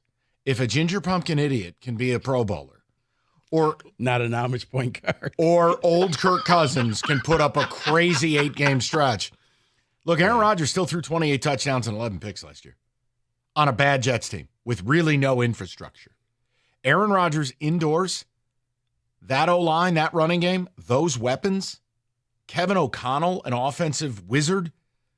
Scheme people open. That would make this the best division in recent NFL memory. Keep your eye on it. I mean, I thought last night it sounded like it was dead, but if Diana Rossini's going, no, seriously, this is what's happening, I'll listen. Mike, look, I'm not his agent. I'm not in the room, but it sounds like to me he wants to know, is this my job or is there a competition? Do I have to look and see if JJ is going to be competing with me, or is he just going to be my backup and stay there unless I get hurt or injured or we're in a blowout game? You guarantee me that, I'm your man. But if this is one of those, you guys are going to compete in the offseason, I can go somewhere else. That's just what it sounds like to me. Also, this may hopefully clear up Trey Hendrickson soon. Maybe they'll know exactly what kind of money they have, because reports are indicating that the Bills are getting close to a big-time contract for both Jamar Chase and T. Higgins. So once they do that, maybe they'll know exactly what they have, and they will make a decision on Trey Hendrickson soon. I don't know. Something tells me no. I don't. I mean, the Bengals just look like a team that just constantly blows a layup. It's just so easy, and they find a way to not get it done. They're going to still ask for too much, and in the end, I think Trey will play reluctantly. They'll work something out for this year. Maybe he'll be a trade deadline type of person, but I think he starts the year off in Cincinnati. Ticket Text here says, big MSU fan, but I don't view them in that elite tier. Alabama, Auburn, Florida, Tennessee, and Houston are much better in my opinion. Yeah, look, I'm not mad. I'm not mad at any of it. The whole conversation is not this referendum on power ranking and saying state's the best. They're not. Are they simply sitting at the same dinner table? Maybe they get the last entree. They get the cold red cabbage. But are they at least at the table? That's all the conversation is. I have no problem if you go, oh, yeah, well, Alabama will beat them. Well, what am I going to do? Yell about it? Alabama's fantastic. And I think it really boils down to how much validity do you give the Big Ten this year? If you don't think the Big Ten is good, then what they did was, it was okay. But if you think, okay, well, they went out there and beat all the teams in the Big Ten. Oh, wow. Hey, can I just add one thing? Okay. So this is another new thing. So Diana Rossini was just on with a Pittsburgh station in the last hour, 93.7 The Fan. She's saying he's going to end up with the Vikings.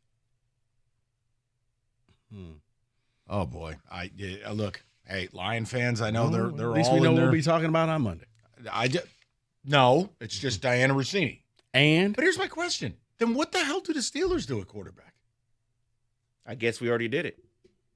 Mason Rudolph. No, you did not. It can't be that, but run it back. No, you don't run it back, but Russ hasn't signed a contract with the Giants today, and there's no reporting on it. See, I didn't want to say anything to jinx you, but hey, no news is good news for you, buddy. Might be.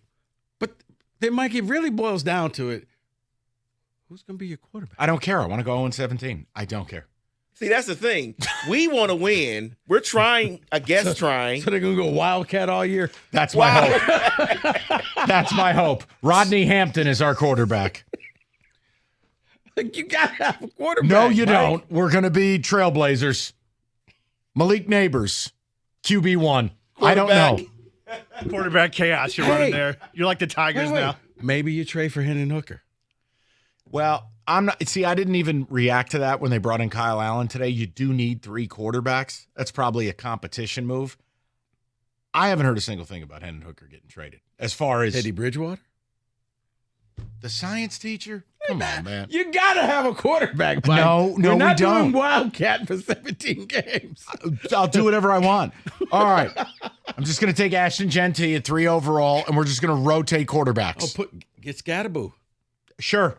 I don't care. Oh, no. We're irrelevant. Tyler Warren. There you go. You just don't want Rodgers with Tyler Warren as your quarterback / tight end / running back / wide receiver. / order pizza. If your team's 3-14, eat your feelings. Hungry Howie's the You Choose special. Nothing matters in my world with football. Basketball, though, this weekend. Get yourself a pizza. Enjoy it. 1 topping, large from Hungry Howie's, or you can get your choice of any of their oven-baked subs or any of the 3 salads. Are you okay, Rico? Are you all right? Oh, I did it to you again.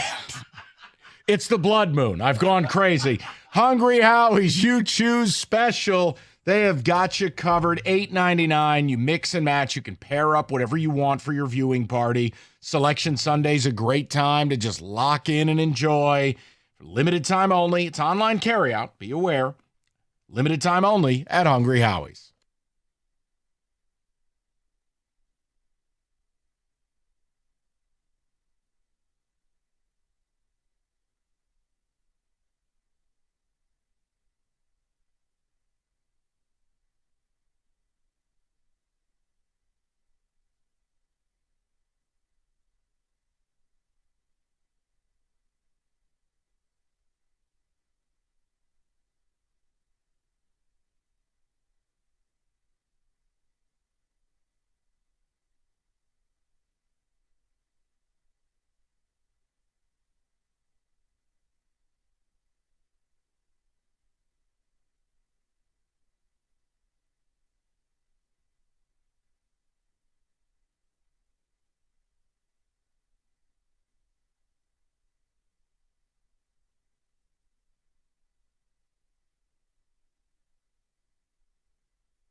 Hey, can you take the power of your home internet almost anywhere? With Xfinity, you can.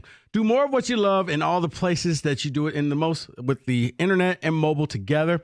Xfinity has built a network that is 99.99% reliable. Plus, Xfinity Mobile has Wi-Fi Power Boost, giving you the ultra-fast Wi-Fi at home and on the go. Get the same reliable network in the places you need it the most, like at the coffee shop, in line at the grocery store, at the game. All the power of more of what you love, whether you're gaming, streaming, or working from home. Whatever you're into, you'll love how fast you can do it with Xfinity Internet and mobile together. Now through April 17th, get a 300 megabit Xfinity Internet and one unlimited line together for just $30 a month with 1 year with no annual contract, and save $1,000 in your first year over Verizon and AT&T Plus. Ask how to get a free premium 5G phone. Visit Xfinity.com. Call 1-800-XFINITY or visit the store today. Requires paperless billing and auto pay with a store bank account. Restrictions apply. Equipment, taxes, and fees extra after promo. Regular rates apply. Actual speeds vary. Savings compared to Verizon 5G Internet plus one unlimited welcome line and AT&T Internet 300 plus one unlimited starter line. Xfinity Internet required. Reduced speeds after 30 gigabits of line per usage. Data thresholds and actual savings vary.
Oh, David.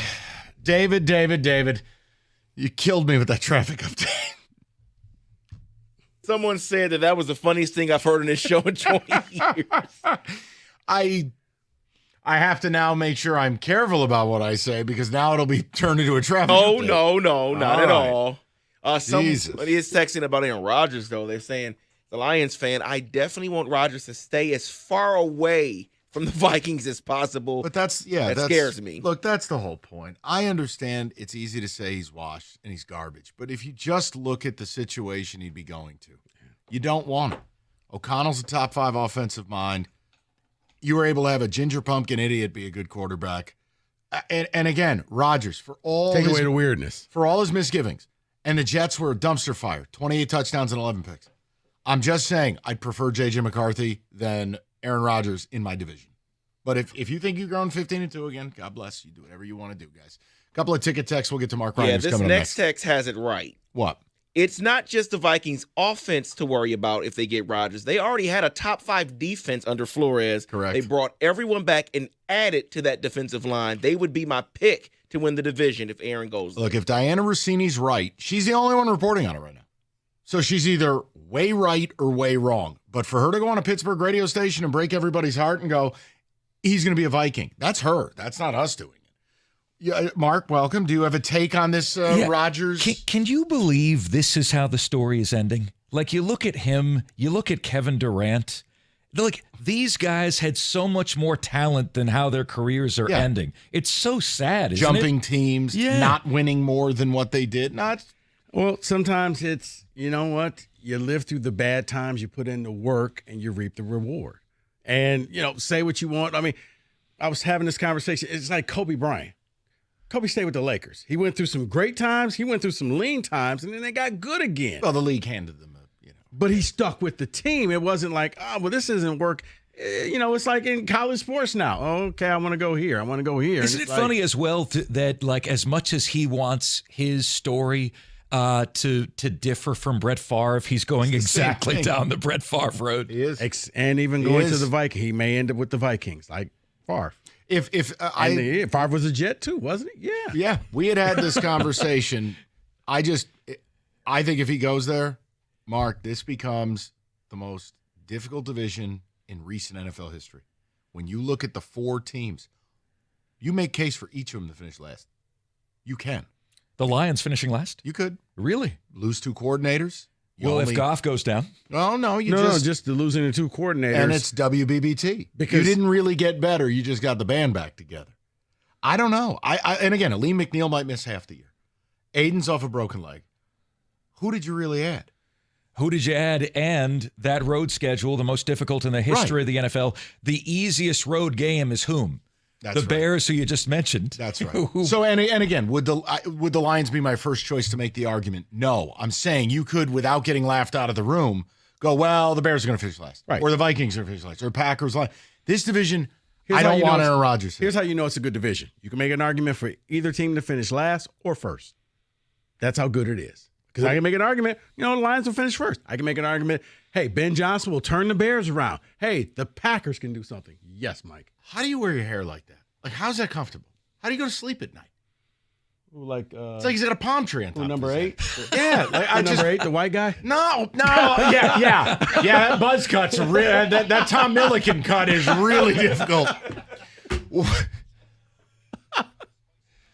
All right, what do you got coming up next? You're on before Wings hockey, correct? Yes. Goff's bill comes due. A ray of hope for the Red Wings and an NBA star for the Pistons to avoid.